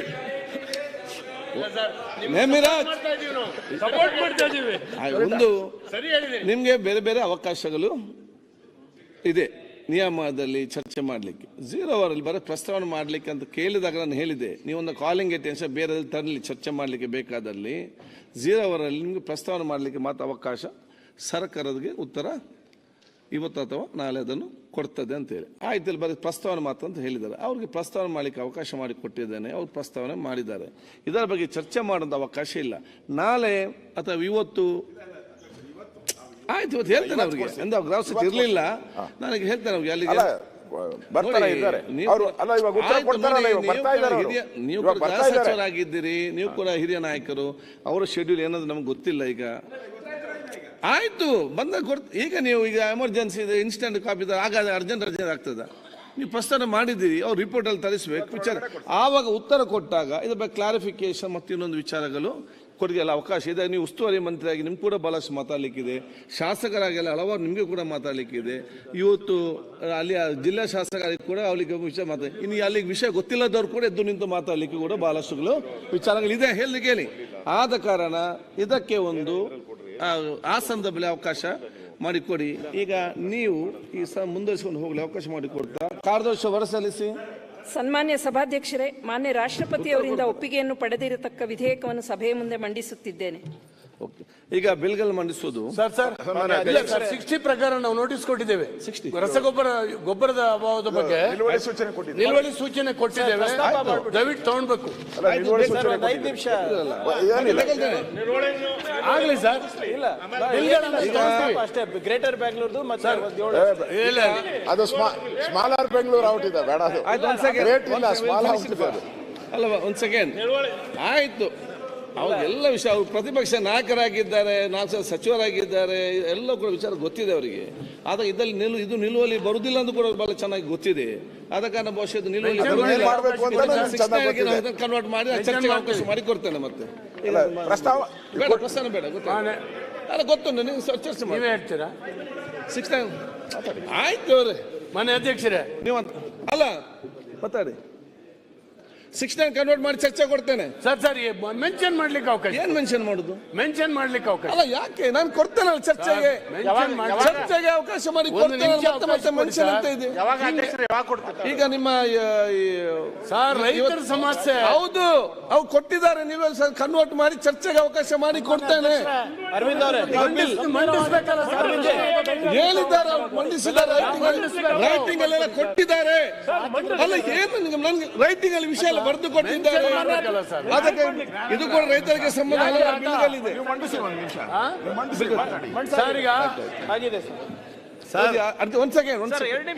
ಒಂದ್ ಸೆಕೆಂಡ್ ಬೇಗ ಮಂಡಿಸಿ, ಬೇಗ ಪ್ರಸ್ತಾವವನ್ನು ಸಭೆ ಮಂಡಿಸಲಾಯಿತು. ಈಗ ಪ್ರಸ್ತಾವವನ್ನು ಸಭೆ ಮತಕ್ಕೆ ಹಾಕುತ್ತೇನೆ. ಪ್ರಸ್ತಾವ ಹೀಗಿದೆ: 2020ನೇ ಸಾಲಿನ ಗ್ರೇಟರ್ ಬೆಂಗಳೂರು ಆಡಳಿತ ತಿದ್ದುಪಡಿ ವಿಧೇಯಕವನ್ನು ಮಂಡಿಸಲು ಸಭೆ ಅನುಮತಿ ನೀಡಬೇಕು. ಪ್ರಸ್ತಾವದ ಪರವಾಗಿರುವ ಹೌದು ಎಂದು ಸೂಚಿಸಬೇಕು. ಪ್ರಸ್ತಾವದ ವಿರೋಧವಾಗಿರುವ ಇಲ್ಲ ಎಂದು ಸೂಚಿಸಬೇಕು. ಪ್ರಸ್ತಾವ ಹೌದು ಪರವಾಗಿದೆ ಎಂದು ಭಾವಿಸುತ್ತೇನೆ. ಪ್ರಸ್ತಾವ ಹೌದು ಪರವಾಗಿದೆ. ಪ್ರಸ್ತಾವ ಅಂಗೀಕೃತವಾಗಿದೆ. ಮಾನ್ಯ ಉಪಮುಖ್ಯಮಂತ್ರಿ ಈಗ ವಿಧೇಯಕ ಮಂಡಿಸಬೇಕು. ಹಾಗೂ ವಿಧೇಯಕವನ್ನು ಮಂಡಿಸುತ್ತಿದ್ದೇನೆ. ವಿಧೇಯಕವನ್ನು ಮಂಡಿಸಲಾಗಿದೆ. ಈಗ ಪರ್ಯಾಲೋಚನಾ ಪ್ರಸ್ತಾವ ಸಭೆ ಮತಕ್ಕೆ ಮಾನ್ಯ ಸಚಿವರು ಚರ್ಚೆ. ಮಾನ್ಯ ಅಧ್ಯಕ್ಷರೇ, 2025ನೇ ಸಾಲಿನ ಬಸವ ಕಲ್ಯಾಣದ ಅಭಿವೃದ್ಧಿ ಮಂಡಳಿ ತಿದ್ದುಪಡಿ ವಿಧೇಯಕವನ್ನು ಪರ್ಯಾಲೋಚಿಸಬೇಕೆಂದು ಸೂಚಿಸುತ್ತೇನೆ. ಪರ್ಯಾಲೋಚನಾ ಪ್ರಸ್ತಾವನೆ ಸಭೆ ಮತಕ್ಕೆ ಹಾಕುತ್ತೇನೆ. 2020 ಸಾಲಿನ ಬಸವ ಕಲ್ಯಾಣ ಅಭಿವೃದ್ಧಿ ಮಂಡಳಿ ತಿದ್ದುಪಡಿ ವಿಧೇಯಕವನ್ನು ಪರ್ಯಾಲೋಚಿಸಿದೆ ಎಂಬ ವಿಷಯವು ಸಭೆಯ ಮುಂದೆ ಇದೆ. ಪ್ರಸ್ತಾವದ ಪರವಾಗಿರುವ ಹೌದು ಎಂದು ಸೂಚಿಸಬೇಕು. ಪ್ರಸ್ತಾವದ ವಿರೋಧವಾಗಿರುವ ಇಲ್ಲ ಎಂದು ಸೂಚಿಸಬೇಕು. ಪ್ರಸ್ತಾವ ಹೌದು ಅನ್ನೋ ಪರವಾಗಿದೆ ಎಂದು ಭಾವಿಸುತ್ತೇನೆ. ಪ್ರಸ್ತಾವ ಹೌದು ಅನ್ನೋ ಪರವಾಗಿದೆ. ಪ್ರಸ್ತಾವಕ್ಕೆ ಅನುಮೋದನೆ ದೊರಕಿದೆ. ಮಾನ್ಯ ಸಚಿವರು ವಿವರಣೆ ನೀಡಿ. ಮಾನ್ಯ ಅಧ್ಯಕ್ಷರೇ, ಈಗಾಗಲೇ ಹಲವಾರು ಪ್ರಾಧಿಕಾರಗಳಿಗೆ ಮತ್ತು ಬೋರ್ಡ್ಗಳಿಗೆ ಮುಖ್ಯಮಂತ್ರಿಗಳು ಅಧ್ಯಕ್ಷರಿರ್ತಾರೆ. ಅವರಿಗೆ ಸಮಯದ ಅಭಾವ ಕೂಡ ಇರುತ್ತೆ ಮತ್ತು ಬೇರೆ ಹೆಚ್ಚಿನ ಜವಾಬ್ದಾರಿ ಕೂಡ ಇರೋದ್ರಿಂದ ಈ ಎಲ್ಲ ಕೆಲವು ಪ್ರಾಧಿಕಾರಗಳಿರ್ಬೋದು, ಬೋರ್ಡ್ಗಳಿರ್ಬೋದು, ಅದನ್ನು ಸಂಬಂಧಪಟ್ಟಂಥ ಮಂತ್ರಿಗಳಿಗೆ ವಹಿಸಬೇಕು ಅಥವಾ ಯಾವುದಾದ್ರೂ ಯಾವ ಮಂತ್ರಿಗಳಿಗೆ ವಹಿಸಬೇಕಂತ ವಿವೇಚನೆ ಮಾನ್ಯ ಮುಖ್ಯಮಂತ್ರಿಗಳಿಗೆ ಕೊಡ್ತಾ ಇದ್ದೀವಿ ಅಧ್ಯಕ್ಷ. ಓಕೆ. ಹಾಗೂ ವಿಧೇಯಕವನ್ನು ಅಂಗೀಕರಿಸಬೇಕಾಗಿದೆ. ಈಗ ವಿಧೇಯಕವನ್ನು ಖಂಡವಾಗಿ ಮತಕ್ಕೆ ಹಾಕುತ್ತೇನೆ. ಎರಡನೇ ಖಂಡವು ವಿಧೇಯಕದ ಅಂಗವಾಗಿರಬೇಕೆನ್ನು ಸಭೆಯ ಮುಂದಿರುವ ವಿಷಯ. ಪ್ರಸ್ತಾವದ ಪರವಾಗಿರುವ ಹೌದು ಎಂದು ಸೂಚಿಸಬೇಕು. ಪ್ರಸ್ತಾವದ ವಿರೋಧವಾಗಿರುವ ಇಲ್ಲ ಎಂದು ಸೂಚಿಸಬೇಕು. ಪ್ರಸ್ತಾವ ಹೌದು ಪರವಾಗಿದೆ ಎಂದು ಭಾವಿಸುತ್ತೇನೆ. ಪ್ರಸ್ತಾವ ಹೌದು ಪರವಾಗಿದೆ. ಪ್ರಸ್ತಾವ ಒಪ್ಪಿಗೆ ದೊರಕಿದೆ. ಎರಡನೇ ಖಂಡವು ವಿಧೇಯಕದ ಅಂಗವಾಯಿತು. ಅದಕ್ಕಾಗಿ ಯಾರಿಗೆ ಅವಕಾಶ, ಯಾಕೆ ಅವರಿಗೆ ಮಾತಾಡಲಿಕ್ಕೆ ಅವಕಾಶ ಕೊಡ್ತೀವಿ? ನಿಮಗೆಲ್ಲ ಹೌದೇನು ಏನು ನಷ್ಟ ಆಗ್ತದೆ? ಕಿಸೆಯನ್ನು ಹೋಗ್ತದೆ, ದುಡ್ಡು ಹೋಗ್ತದೆ ಅಲ್ಲಿ ಕೂತ್ಕೊಂಡವರಿಗೆ? ಏನು ಲಾಸ್ ಉಂಟಾ ನಿಮಗೆ? ಏನಾದರೂ ಅವ್ರು ಏನಾದ್ರು ಹೇಳಿದ್ರೆ ಬೊಬ್ಬೆ ಹಾಕ್ಲಿಕ್ಕೆ 100 ಜನ ಎದ್ದು ನಿಲ್ತೀರಿ ಸಡನ್. ಇಲ್ಲಿ ಬಿಲ್ಲು ಬರುವಾಗ ಹೌದು ಹೇಳಲಿಕ್ಕೆ ಎಷ್ಟು ಕಷ್ಟ ನಿಮಗೆ. ಒಂದನೇ ಹಂತ, ಒಂದನೇ ಖಂಡ ಹೆಸರು ಮತ್ತು ಅವತರಣಿಕೆ ವಿಧೇಯಕದ ಭಾಗವಾಗಬೇಕೆಂಬುದು ಸಭೆಯ ಮುಂದಿರುವ ವಿಷಯ. ಪ್ರಸ್ತಾವದ ಪರವಾಗಿರುವ ಹೌದು ಎಂದು ಸೂಚಿಸಬೇಕು. ಪ್ರಸ್ತಾವದ ವಿರೋಧವಾಗಿರಲಿಲ್ಲ ಎಂದು ಸೂಚಿಸಬೇಕು. ಪ್ರಸ್ತಾವ ಹೌದನ್ನು ಪರವಾಗಿದೆ ಎಂದು ಭಾವಿಸುತ್ತೇನೆ. ಪ್ರಸ್ತಾವ ಹೌದನ್ನು ಪರವಾಗಿದೆ. ಪ್ರಸ್ತಾವ ಅಂಗೀಕರಿಸಲ್ಪಟ್ಟಿದೆ. ಒಂದನೇ ಖಂಡ ಹೆಸರು ಮತ್ತು ಅವತರಣಿಕೆ ವಿಧೇಯಕದ ಅಂಗವಾಗಿದೆ. ಸಚಿವರು ಪ್ರಸ್ತಾವ ಮಂಡಿಸಿ. ವಿಧೇಯಕವನ್ನು ಅಂಗೀಕರಿಸಬೇಕೆಂದು ಕೋರುತ್ತೇನೆ. ಪ್ರಸ್ತಾವವನ್ನು ಮಂಡಿಸಲಾಗಿದೆ. ಅದನ್ನೀಗ ಸಭೆಯ ಮತಕ್ಕೆ ಹಾಕುತ್ತೇನೆ. 2020ನೇ ಸಾಲಿನ ಬಸವ ಕಲ್ಯಾಣ ಅಭಿವೃದ್ಧಿ ಮಂಡಳಿ ತಿದ್ದುಪಡಿ ವಿಧೇಯಕವನ್ನು ಈ ಸಭೆಯು ಅಂಗೀಕರಿಸಬೇಕು. ಪ್ರಸ್ತಾವದ ಪರವಾಗಿರುವ ಹೌದು ಎಂದು ಸೂಚಿಸಬೇಕು. ಪ್ರಸ್ತಾವದ ವಿರೋಧವಾಗಿರುವ ಇಲ್ಲ ಎಂದು ಸೂಚಿಸಬೇಕು. ಪ್ರಸ್ತಾವ ಹೌದು ಪರವಾಗಿದೆ ಎಂದು ಭಾವಿಸುತ್ತೇನೆ. ಪ್ರಸ್ತಾವ ಹೌದು ಪರವಾಗಿದೆ. ಪ್ರಸ್ತಾವ ಅಂಗೀಕರಿಸಲ್ಪಟ್ಟಿದೆ ಮತ್ತು ವಿಧೇಯಕ ಅನುಮೋದನೆ ದೊರಕಿದೆ. ಮಾನ್ಯ ಸಚಿವರು. ಮಾನ್ಯ ಸಭಾಧ್ಯಕ್ಷರೇ, ಅಭಿವೃದ್ಧಿ ಮಾನ್ಯ ಸಭಾಧ್ಯಕ್ಷರೇ, 2025ನೇ ಸಾಲಿನ ನಾಡಪ್ರಭು ಕೆಂಪೇಗೌಡ ಪಾರಂಪರಿಕ ತಾಣದ ಅಭಿವೃದ್ಧಿ ಪ್ರಾಧಿಕಾರ ತಿದ್ದುಪಡಿ ವಿಧೇಯಕವನ್ನು ಪರ್ಯಾಲೋಚಿಸಬೇಕೆಂದು ಕೋರುತ್ತೇನೆ. ಪರ್ಯಾಲೋಚನಾ ಪ್ರಸ್ತಾವನೆ ಸಭೆಗೆ ಮತಕ್ಕೆ ಹಾಕುತ್ತೇನೆ. 2020ನೇ ಸಾಲಿನ ಕಾಗಿನೆಲೆ ಅಭಿವೃದ್ಧಿ ಪ್ರಾಧಿಕಾರ ತಿದ್ದುಪಡಿ ವಿಧೇಯಕವನ್ನು ಪರ್ಯಾಲೋಚಿಸುವ ವಿಷಯ ಸಭೆಯ ಮುಂದೆ ಇದೆ. ಅವರು ಕೆಂಪೇಗೌಡ ಓದಿದ್ರು, ಇಲ್ಲ ರೆಕಾರ್ಡ್ ತೆಗೆದು ನೋಡಿ. ಕೆಂಪೇಗೌಡ ಅಂತ ಹೇಳಿ ಕೆಂಪೇಗೌಡ ಓದಿದ್ದವರು. ಅಧ್ಯಕ್ಷರೇ, ನಿನ್ನೆ HK ಪಾಟೀಲ್ರು ಇವಷ್ಟನ್ನು ಮಂಡನೆ ಮಾಡಿದ್ದಾರೆ. ಇವತ್ತು ಪರ್ಯಾಲೋಚನೆ ಸಭೆ ಅವ್ರ ಕಾಗಿನೆಲೆ ಓದಿದ್ರು. ಅವ್ರ ಕಾಗಿನೆಲೆ ಅಂದ್ರು, ನೀವು ಕೆಂಪೇಗೌಡ ಓದಿದ್ದೀರ. ಈಗ ಎರಡನೇ ಪಾಸ್ ಆಯ್ತಲ್ವಾ? ಇಲ್ಲ. ಮಾನ್ಯ ಸಭಾಧ್ಯಕ್ಷರೇ, ತಮ್ಮ ಸಹಮತಿಯೊಂದಿಗೆ, ತಮ್ಮ ಅನುಮತಿಯೊಂದಿಗೆ 2025ನೇ ಸಾಲಿನ ಕಾಗಿನೆಲೆ ಅಭಿವೃದ್ಧಿ ಪ್ರಾಧಿಕಾರ ತಿದ್ದುಪಡಿ ವಿಧೇಯಕವನ್ನು ಪರ್ಯಾಲೋಚಿಸಬೇಕೆಂದು ಕೋರುತ್ತೇನೆ. ಪರ್ಯಾಲೋಚನಾ ಪ್ರಸ್ತಾವನೆ ಸಭೆಯ ಮತಕ್ಕೆ ಹಾಕುತ್ತೇನೆ. 2020 ಸಾಲಿನ ಕಾಗಿನೆಲೆ ಅಭಿವೃದ್ಧಿ ಪ್ರಾಧಿಕಾರ ತಿದ್ದುಪಡಿ ವಿಧೇಯಕವನ್ನು ಪರ್ಯಾಲೋಚಿಸೆಂಬ ವಿಷಯ ಸಭೆಯ ಮುಂದೆ ಇದೆ. ಪ್ರಸ್ತಾವದ ಪರವಾಗಿರುವ ಹೌದು ಎಂದು ಸೂಚಿಸಬೇಕು. ಪ್ರಸ್ತಾವದ ವಿರೋಧವಾಗಿರುವ ಇಲ್ಲ ಎಂದು ಸೂಚಿಸಬೇಕು. ಪ್ರಸ್ತಾವ ಹೌದು ಪರವಾಗಿದೆ ಎಂದು ಭಾವಿಸುತ್ತೇನೆ. ಪ್ರಸ್ತಾವ ಹೌದು ಪರವಾಗಿದೆ. ಪ್ರಸ್ತಾವಕ್ಕೆ ಅನುಮೋದನೆ ದೊರಕಿದೆ. ಮಾನ್ಯ ಸಚಿವರು. ಮಾನ್ಯ ಸಭಾಧ್ಯಕ್ಷರೇ, ಸದರಿ ವಿಧೇಯಕವನ್ನು ಅಂಗೀಕರಿಸಬೇಕೆಂದು ಕೋರುತ್ತೇನೆ. ವಿವರಣೆ. ಮಾನ್ಯ ಸಭಾಧ್ಯಕ್ಷರೇ, ಈಗಾಗಲೇ ಹೇಳಿದಾಗೆ ಇದರಲ್ಲಿ ಎಲ್ಲದರಲ್ಲೂ ಕೂಡ ಮುಖ್ಯಮಂತ್ರಿಗಳು ಅಧ್ಯಕ್ಷರಾಗಿರ್ಬೇಕು ಅನ್ನುವಂಥದ್ದಿದೆ. ಅದರ ಎಲ್ಲರದು ಒಪ್ಪುವಂಥ ಅಭಿಪ್ರಾಯ ಏನಂದ್ರೆ, ಈಗ 10 ಈ ಥರ ಪ್ರಾಧಿಕಾರಗಳಿಗೆ ಮುಖ್ಯಮಂತ್ರಿಗಳ ಅಧ್ಯಕ್ಷರಾದರೆ ಯಾವುದರಲ್ಲೂ ಏನು ಕೆಲಸ ಮಾಡ್ಲಿಕ್ಕೆ ಆಗೋದಿಲ್ಲ. ಯಾಕಂದ್ರೆ ಅವ್ರ ಕೆಲಸದ ಒತ್ತಡ ಜಾಸ್ತಿ ಇರುತ್ತೆ. ಇದರಲ್ಲಿ ಮುಖ್ಯಮಂತ್ರಿ ಅಥವಾ ಕಂದಾಯ ಮಂತ್ರಿ ಅಥವಾ ಸರ್ಕಾರ ಸೂಚಿಸಿದ ಯಾವುದೇ ಮಂತ್ರಿ ಅಂತ ಒಂದು ಆಪ್ಷನ್ ಕ್ರಿಯೇಟ್ ಮಾಡ್ತಾ ಇದ್ದೇವೆ. ಸೊ ಹಾಗಾಗಿ ಯಾರಿಗೆ ಹೆಚ್ಚಿಗೂ ಸ್ವಲ್ಪ ಆಸಕ್ತಿ ಸಮಯ ಇರುತ್ತೆ ಅವರು ಪ್ರಾಧಿಕಾರದ ಜವಾಬ್ದಾರಿ ತಗೊಂಡು ಆಸಕ್ತಿಯಿಂದ ಕೆಲಸ ಮಾಡಲಿಕ್ಕೆ ಸಾಧ್ಯ. ಮೊದಲೆಲ್ಲ ಒಂದೆರಡು ಪ್ರಾಧಿಕಾರ ಇರ್ತಾ ಇತ್ತು, ಈಗ ಏನು ಹೇಳಲಿಕ್ಕೆ ಹೋಗಲ್ಲ, ನಾನು ಹೇಳಿದ್ರೆ ಕೆಲವರಿಗೆ ಬೇಜಾರಾಗುತ್ತೆ. ಸೊ ಹಾಗಾಗಿ ಈ ಪರಿಸ್ಥಿತಿ ಇರೋದ್ರಿಂದ ಆಪ್ಷನ್ ಬೇರೆ ಮಂತ್ರಿಗಳು ಅಧ್ಯಕ್ಷರಾಗಲಿಕ್ಕೆ ಅವಕಾಶ ಮಾಡ್ತಾರೆ. I fully agree with you. ಇದನ್ನ ಈ ಪ್ರಾಧಿಕಾರ ರಚನೆ ಮಾಡುವಲೇ ಇದನ್ನ ಯೋಚಿಸಬೇಕಾಗಿತ್ತು. ಪ್ರಾಧಿಕಾರಕ್ಕೆ ಮಹತ್ವ ಯಾವಾಗ ಬರುತ್ತೆ? ತಾವು ಒತ್ತಿ ಒಂದು ಮಾತು ಹೇಳಿದ್ರಿ, ಆಸಕ್ತಿ ಇರೋರು ಅಂತ. And there is no barometer. ಈ ಆಸಕ್ತಿನ ಕಂಡುಹಿಡಿಯೋದಕ್ಕೆ there is no barometer. So ಅದಕ್ಕೋಸ್ಕರ ಆ ಜಿಲ್ಲೆಯ ಉಸ್ತುವಾರಿ ಸಚಿವರು who can concentrate more, or ಆ ಇಲಾಖೆಯ ಸಚಿವರು ಅವ್ರ ಒಬ್ರು ಸ್ಪೆಸಿಫಿಕ್ ಮಿನಿಸ್ಟರ್ನ ನೀವು ಮಾಡಿದ್ರೆ it will be more effective, it will be more ಇದು ಅದರದ್ದು ಉಪಯೋಗ ಆಗುತ್ತದೆ. ಮಾನ್ಯ ಸಭಾಧ್ಯಕ್ಷರೇ, ಅವರು ಹೇಳಿದ ಆಶಯ 100ಕ್ಕೆ 100 ಇದರಲ್ಲಿ ಅಡಕ ಆಗಿದೆ. ಯಾವ ತರ ಅಂತ ಹೇಳ್ತೇನೆ. ಕಂದಾಯ ಮಂತ್ರಿ ಅಂದ್ರೆ ಇಲಾಖಾ ಮಂತ್ರಿ, ಅದು ಕವರ್ ಆಯ್ತು. ಅಥವಾ ಬೇರೆ ಮಂತ್ರಿ ಅಂತ ಉದ್ದೇಶ ಏನು? ಒಂದು ಜಿಲ್ಲೆಯಲ್ಲಿ 2 ಮಂತ್ರಿಗಳಿರ್ತಾರೆ, ಆ ಜಿಲ್ಲಾ ಉಸ್ತುವಾರಿ ಸಚಿವರು ಇರ್ತಾರೆ, ಆ ಜಿಲ್ಲೆಯಿಂದ ಇನ್ನೊಬ್ರು ಸಚಿವರು ಇರ್ತಾರೆ. ಸೊ ಯಾರಿಗಾದ್ರೂ ಒಬ್ಬರಿಗೆ ಅವ್ರಿಗೆ ಜವಾಬ್ದಾರಿ ಕೊಡ್ಬೋದು ಅನ್ನೋದೇ. ಅದನ್ನೆಲ್ಲ ನಾವು ತುಂಬಾ ಡೀಟೇಲ್ ಆಗಿ ಬರ್ಕೊಂಡು ಹೋಗೋದಕ್ಕಿಂತ ಅದನ್ನ ಕಾನೂನಲ್ಲಿ ಅಥವಾ ಯಾವುದೇ ಸರ್ಕಾರ ಮುಖ್ಯಮಂತ್ರಿ ಸೂಚಿಸಿದಂತ ಮಂತ್ರಿ ಅಂತ ಮಾಡಿದ್ದೇವೆ. ಬಟ್ ಉದ್ದೇಶ ನೀವು ಹೇಳಿದಂತಹದ್ದೇ ಉದ್ದೇಶ. ಬಟ್ ನಿಮ್ಮ suggestion is covered. Either or ಅನ್ನೋದಕ್ಕಿಂತ ನೈದರ್ ನಾರ್ ಆಗ್ಬಿಡುತ್ತೆ. ಅದರಿಂದ ನಮ್ದೆಲ್ಲ ಪ್ರಾಧಿಕಾರಗಳು ಎಫೆಕ್ಟಿವ್ ಆಗ್ತಾ ಇಲ್ಲ. ಈಗ ವಿಧೇಯಕವನ್ನು ಖಂಡವಾಗಿ ಮತಕ್ಕೆ ಹಾಕುತ್ತೇನೆ. 2ನೇ ಖಂಡವು ವಿಧೇಯಕದ ಅಂಗವಾಗಿರಬೇಕೆನ್ನುವುದು ಸಭೆಯ ಮುಂದಿರುವ ವಿಷಯ. ಪ್ರಸ್ತಾವದ ಪರವಾಗಿರೋ ಹೌದು ಎಂದು ಸೂಚಿಸಬೇಕು, ಪ್ರಸ್ತಾವದ ವಿರೋಧವಾಗಿರೋ ಇಲ್ಲ ಎಂದು ಸೂಚಿಸಬೇಕು. ಪ್ರಸ್ತಾವ ಹೌದು ಅನ್ನೋ ಪರವಾಗಿದೆ ಎಂದು ಭಾವಿಸುತ್ತೇನೆ. ಪ್ರಸ್ತಾವ ಹೌದು ಅನ್ನೋ ಪರವಾಗಿದೆ. ಪ್ರಸ್ತಾವಕ್ಕೆ ಒಪ್ಪಿಗೆ ದೊರಕಿದೆ.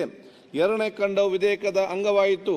1ನೇ ಖಂಡ ಹೆಸರು ಮತ್ತು ಅವತರಣಿಕೆ ವಿಧೇಯಕದ ಭಾಗವಾಗಬೇಕೆಂಬುದು ಸಭೆಯ ಮುಂದಿರುವ ವಿಷಯ.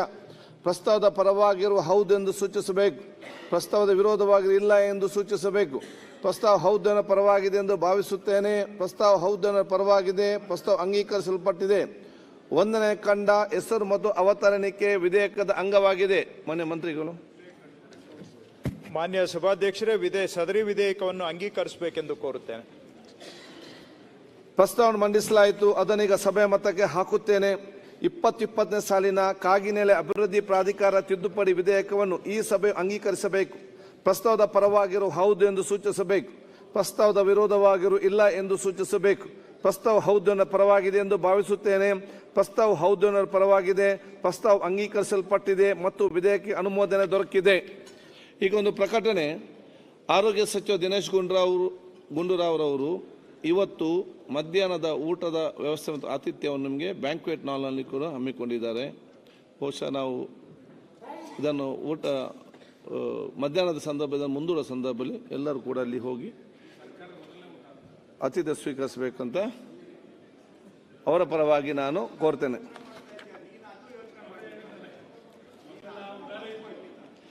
ಈಗ ಮಾನ್ಯ ಸಚಿವರು ಅವರದ್ದು ಮಾರ್ಗದಲ್ಲಿ ನಾಡಗೌಡ. ಮಾನ್ಯ ಸಭಾಧ್ಯಕ್ಷರೇ, ನಾಡಪ್ರಭು ಕೆಂಪೇಗೌಡ ಪಾರಂಪರಿಕ ತಾಣದ ಅಭಿವೃದ್ಧಿ ಪ್ರಾಧಿಕಾರ 2025ನೇ ತಿದ್ದುಪಡಿ ವಿಧೇಯಕವನ್ನು ಪರ್ಯಾಲೋಚಿಸಬೇಕೆಂದು ಕೋರುತ್ತೇನೆ. 2020 ಸಾಲಿನ ನಾಡಪ್ರಭು ಕೆಂಪೇಗೌಡ ಪಾರಂಪರಿಕ ತಾಣದ ಅಭಿವೃದ್ಧಿ ಪ್ರಾಧಿಕಾರ ತಿದ್ದುಪಡಿ ವಿಧೇಯಕವನ್ನು ಪರ್ಯಾಲೋಚಿಸೆಂಬ ವಿಷಯ ಸಭೆಯ ಮುಂದೆ ಇದೆ.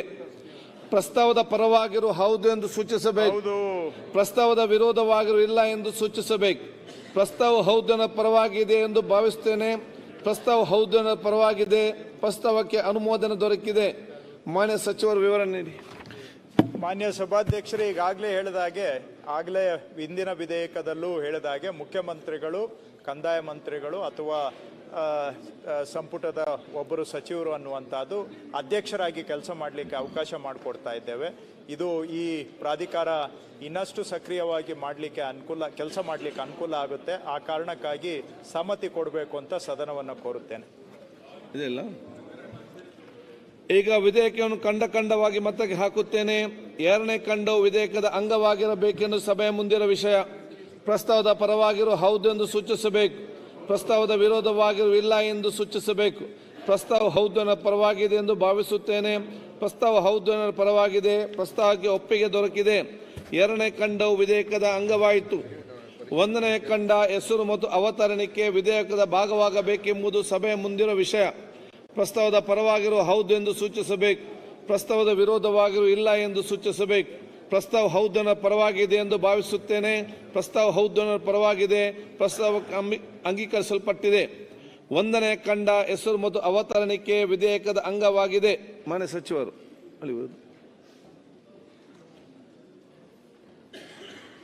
ಮಾನ್ಯ ಸಭಾಧ್ಯಕ್ಷರೇ, ಸದರಿ ವಿಧೇಯಕವನ್ನು ಅಂಗೀಕರಿಸಬೇಕೆಂದು ತಮ್ಮ ಮುಖಾಂತರ ಸಭೆಯನ್ನು ಕೋರುತ್ತೇನೆ. ಪ್ರಸ್ತಾವವನ್ನು ಮಂಡಿಸಲಾಯಿತು. ಅದನ್ನೀಗ ಸಭೆ ಮತಕ್ಕೆ ಹಾಕುತ್ತೇನೆ. 2020ನೇ ಸಾಲಿನ ನಾಡಪ್ರಭು ಕೆಂಪೇಗೌಡ ಪಾರಂಪರಿಕ ತಾಣದ ಅಭಿವೃದ್ಧಿ ಪ್ರಾಧಿಕಾರ ತಿದ್ದುಪಡಿ ವಿಧೇಯಕವನ್ನು ಈ ಸಭೆಯು ಅಂಗೀಕರಿಸಬೇಕು. ಪ್ರಸ್ತಾವದ ಪರವಾಗಿರುವ ಹೌದು ಎಂದು ಸೂಚಿಸಬೇಕು. ಪ್ರಸ್ತಾವದ ವಿರೋಧವಾಗಿರುವ ಇಲ್ಲ ಎಂದು ಸೂಚಿಸಬೇಕು. ಪ್ರಸ್ತಾವ ಹೌದು ಪರವಾಗಿದೆ ಎಂದು ಭಾವಿಸುತ್ತೇನೆ. ಪ್ರಸ್ತಾವ ಹೌದು ಪರವಾಗಿದೆ. ಪ್ರಸ್ತಾವ ಅಂಗೀಕರಿಸಲ್ಪಟ್ಟಿದೆ ಮತ್ತು ವಿಧೇಯಕಕ್ಕೆ ಅನುಮೋದನೆ ದೊರಕಿದೆ. ಕಿತ್ತೂರು ಮಾನ್ಯ ಸಭಾಧ್ಯಕ್ಷರೇ, ಕಿತ್ತೂರು ಅಭಿವೃದ್ಧಿ ಪ್ರಾಧಿಕಾರ 2025ನೇ ತಿದ್ದುಪಡಿ ವಿಧೇಯಕವನ್ನು ಪರ್ಯಾಲೋಚಿಸಬೇಕೆಂದು ತಮ್ಮ ಮುಖಾಂತರ ಸಭೆಯನ್ನು ಕೋರುತ್ತೇನೆ. ಪರ್ಯಾಲೋಚನಾ ಪ್ರಸ್ತಾವನೆ ಸಭೆ ಮತಕ್ಕೆ ಹಾಕುತ್ತೇನೆ.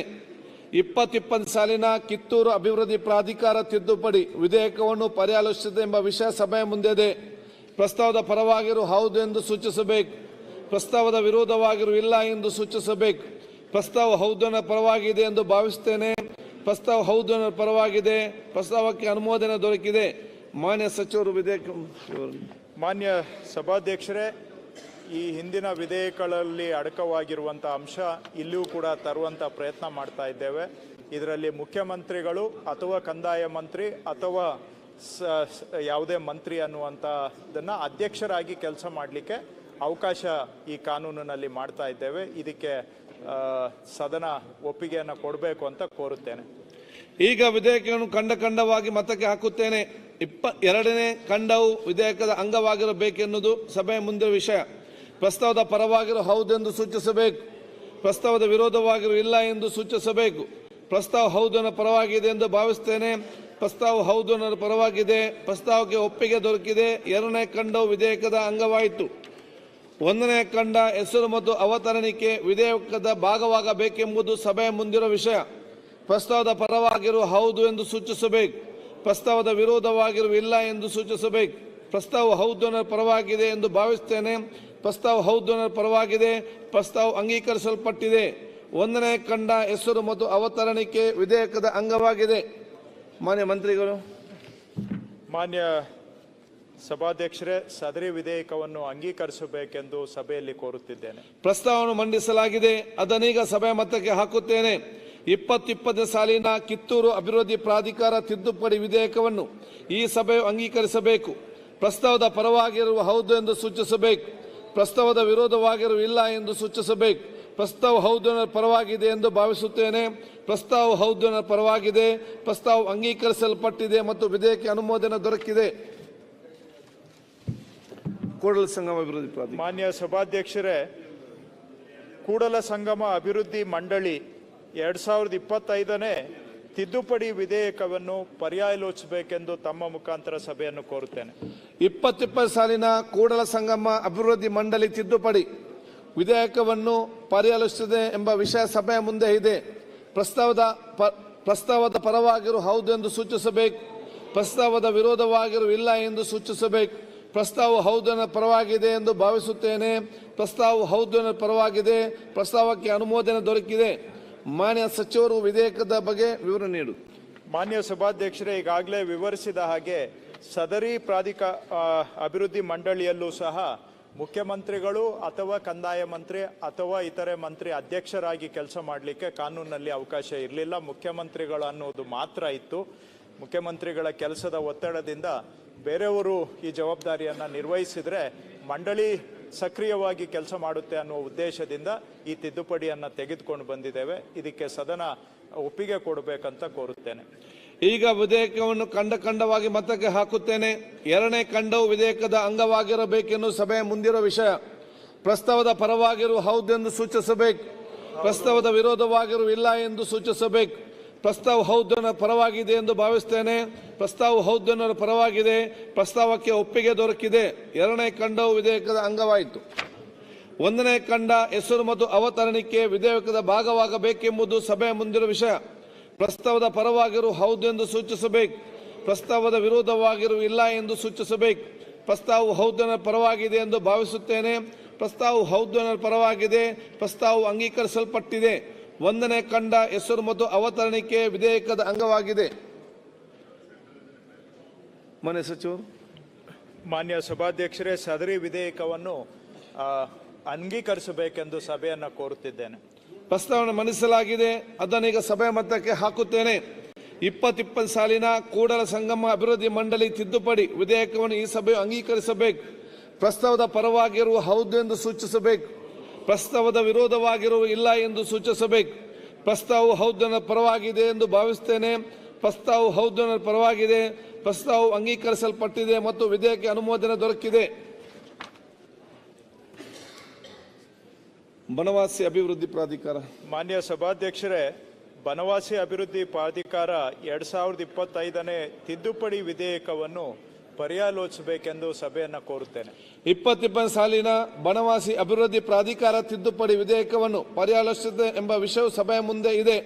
ಪ್ರಸ್ತಾವದ ಪರವಾಗಿರುವ ಹೌದು ಎಂದು ಸೂಚಿಸಬೇಕು. ಪ್ರಸ್ತಾವದ ವಿರೋಧವಾಗಿರುವ ಇಲ್ಲ ಎಂದು ಸೂಚಿಸಬೇಕು. ಪ್ರಸ್ತಾವವು ಹೌದನ ಪರವಾಗಿದೆ ಎಂದು ಭಾವಿಸುತ್ತೇನೆ. ಪ್ರಸ್ತಾವ ಹೌದನ ಪರವಾಗಿದೆ. ಪ್ರಸ್ತಾವಕ್ಕೆ ಅನುಮೋದನೆ ದೊರಕಿದೆ. ಮಾನ್ಯ ಸಚಿವರು. ಮಾನ್ಯ ಸಭಾಧ್ಯಕ್ಷರೇ, ಈ ವಿಧೇಯಕದಲ್ಲೂ ಸಹ ಮುಖ್ಯಮಂತ್ರಿಗಳು ಅಥವಾ ಕಂದಾಯ ಮಂತ್ರಿ ಅಥವಾ ಬೇರೆ ಮಂತ್ರಿ ಅನ್ನುವಂಥ ಪದವನ್ನು ಅಧ್ಯಕ್ಷರಾಗಿ ಕೆಲಸ ಮಾಡಲಿಕ್ಕೆ ಆ ಪ್ರಾವಿಷನಲ್ಲಿ ಸೇರಿಸ್ತಾ ಇದ್ದೇವೆ. ಇದಕ್ಕೆ ಸದನ ಅನುಮತಿ ಕೊಡಬೇಕೆಂದು ಕೋರುತ್ತೇನೆ. ಈಗ ವಿಧೇಯಕವನ್ನು ಖಂಡವಾಗಿ ಮತಕ್ಕೆ ಹಾಕುತ್ತೇನೆ. ಎರಡನೇ ಖಂಡವು ವಿಧೇಯಕದ ಅಂಗವಾಗಿರಬೇಕೆನ್ನುವುದು ಸಭೆಯ ಮುಂದಿರುವ ವಿಷಯ. ಪ್ರಸ್ತಾವದ ಪರವಾಗಿರುವ ಹೌದು ಎಂದು ಸೂಚಿಸಬೇಕು. ಪ್ರಸ್ತಾವದ ವಿರೋಧವಾಗಿರುವ ಇಲ್ಲ ಎಂದು ಸೂಚಿಸಬೇಕು. ಪ್ರಸ್ತಾವವು ಹೌದನ ಪರವಾಗಿದೆ ಎಂದು ಭಾವಿಸುತ್ತೇನೆ. ಪ್ರಸ್ತಾವ ಹೌದನ ಪರವಾಗಿದೆ. ಪ್ರಸ್ತಾವಕ್ಕೆ ಒಪ್ಪಿಗೆ ದೊರಕಿದೆ. ಎರಡನೇ ಖಂಡವು ವಿಧೇಯಕದ ಅಂಗವಾಯಿತು. ಒಂದನೇ ಖಂಡ ಹೆಸರು ಮತ್ತು ಅವತರಣಿಕೆ ವಿಧೇಯಕದ ಭಾಗವಾಗಬೇಕೆಂಬುದು ಸಭೆಯ ಮುಂದಿರುವ ವಿಷಯ.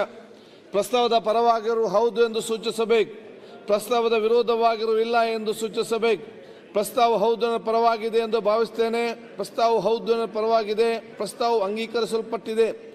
ಒಂದನೇ ಖಂಡ ಹೆಸರು ಮತ್ತು ಅವತರಣಿಕೆ ವಿಧೇಯಕದ ಅಂಗವಾಗಿದೆ. ಮಾನ್ಯ ಸಭಾಧ್ಯಕ್ಷರೇ, ಸದರಿ ವಿಧೇಯಕವನ್ನು ಅಂಗೀಕರಿಸಬೇಕೆಂದು ತಮ್ಮ ಮುಖಾಂತರ ಸಭೆಯನ್ನು ಕೋರುತ್ತೆ.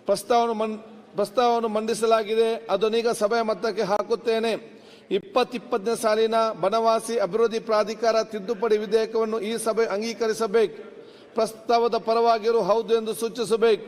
ಪ್ರಸ್ತಾವದ ವಿರೋಧವಾಗಿರುವ ಇಲ್ಲ ಎಂದು ಸೂಚಿಸಬೇಕು. ಪ್ರಸ್ತಾವ ಹೌದನ ಪರವಾಗಿದೆ ಎಂದು ಭಾವಿಸುತ್ತೇನೆ. ಪ್ರಸ್ತಾವ ಹೌದನ ಪರವಾಗಿದೆ. ಪ್ರಸ್ತಾವ ಅಂಗೀಕರಿಸಲ್ಪಟ್ಟಿದೆ ಮತ್ತು ವಿಧೇಯಕಕ್ಕೆ ಅನುಮೋದನೆ ದೊರಕಿದೆ. ಸರ್ವಜ್ಞ ಕ್ಷೇತ್ರ ಅಭಿವೃದ್ಧಿ. ಮಾನ್ಯ ಸಭಾಧ್ಯಕ್ಷರೇ, ಸರ್ವಜ್ಞ ಕ್ಷೇತ್ರ ಅಭಿವೃದ್ಧಿ ಪ್ರಾಧಿಕಾರ 2025ನೇ ತಿದ್ದುಪಡಿ ವಿಧೇಯಕವನ್ನು ಪರ್ಯಾಲೋಚಿಸಬೇಕೆಂದು ಸಭೆಯನ್ನು ಕೋರುತ್ತಿದ್ದೇನೆ. 2020 ಸಾಲಿನ ಸರ್ವಜ್ಞ ಕ್ಷೇತ್ರ ಅಭಿವೃದ್ಧಿ ಪ್ರಾಧಿಕಾರ.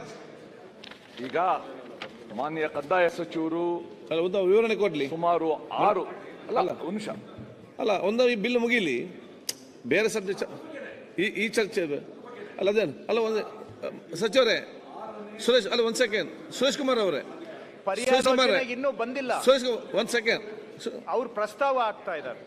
20 ಸಾಲಿನ ಸರ್ವಜ್ಞ ಕ್ಷೇತ್ರ ಅಭಿವೃದ್ಧಿ ಪ್ರಾಧಿಕಾರ ತಿದ್ದುಪಡಿ ವಿಧೇಯಕವನ್ನು ಪರ್ಯಾಲೋಚಿಸಿದೆ ಎಂಬ ವಿಷಯ ಸಭೆಯ ಮುಂದಿದೆ. ಪ್ರಸ್ತಾವದ ಪರವಾಗಿರುವ ಹೌದು ಎಂದು ಸೂಚಿಸಬೇಕು. ಪ್ರಸ್ತಾವದ ವಿರೋಧವಾಗಿ ಇಲ್ಲ ಎಂದು ಸೂಚಿಸಬೇಕು. ಪ್ರಸ್ತಾವ ಹೌದನ ಪರವಾಗಿದೆ ಎಂದು ಭಾವಿಸುತ್ತೇನೆ.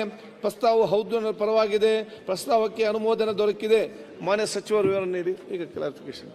ಮಾನ್ಯ ಸಭಾಧ್ಯಕ್ಷರೇ, ಸರ್ವಜ್ಞ ಅಭಿವೃದ್ಧಿ ಪ್ರಾಧಿಕಾರ ಈಗ ಹಾಲಿ ಮುಖ್ಯಮಂತ್ರಿಗಳು ಮಾತ್ರ ಅಧ್ಯಕ್ಷರಾಗಿ ಕೆಲಸ ಮಾಡಲಿಕ್ಕೆ ಅವಕಾಶ ಇದೆ. ಕೆಲಸದ ಒತ್ತಡ, ಇತರೆ ಕಾರ್ಯಗಳಿಂದ ಅದ್ರ ಕಡೆಗೆ ಹೆಚ್ಚಿನ ಗಮನ ಕೊಡಲಿಕ್ಕೆ ಕಷ್ಟ ಸಾಧ್ಯ. ಹಾಗಾಗಿ ಮುಖ್ಯಮಂತ್ರಿಗಳು ಅಥವಾ ಕಂದಾಯ ಮಂತ್ರಿ ಅಥವಾ ಇತರೆ ಮಂತ್ರಿ ಅನ್ನುವಂಥದ್ದನ್ನ ಅಧ್ಯಕ್ಷರಾಗಿ ಕೆಲಸ ಮಾಡಲಿಕ್ಕೆ ಅವಕಾಶ ಮಾಡಿಕೊಡ್ಲಿಕ್ಕೆ ತಂದಿರುವಂತಹ ತಿದ್ದುಪಡಿ ಇದು ಸದನ ಒಪ್ಪಿಗೆ ಕೊಡಬೇಕು ಅಂತ. ಒಂದೇ ನಿಮಿಷ ಒಪ್ಪಿಗೆ ಕೊಡೋಣ, ಒಳ್ಳೆ ಉದ್ದೇಶ ತಂದಿದ್ದೀರಾ. ಈಗ ಬೆಳಗ್ಗೆಯಿಂದ ಸುಮಾರು 7 ಅಭಿವೃದ್ಧಿ ಪ್ರಾಧಿಕಾರಗಳ ತಿದ್ದುಪಡಿನ ತಾವು ಮಂಡಿಸಿದ್ದೀರಾ. 6ಕ್ಕೆ ಒಪ್ಪಿಗೆ ಸಿಕ್ಕಿದೆ. ಈಗ ಈ ಪ್ರಾಧಿಕಾರಗಳನ್ನ ಮಾಡುವಾಗ 2025ನೇ ಇಸ್ವಿನಲ್ಲಿ ಬಹಳ ಒಳ್ಳೆ ಉದ್ದೇಶದಿಂದ ಮಾಡಿದ್ದೀವಿ ನಾವು.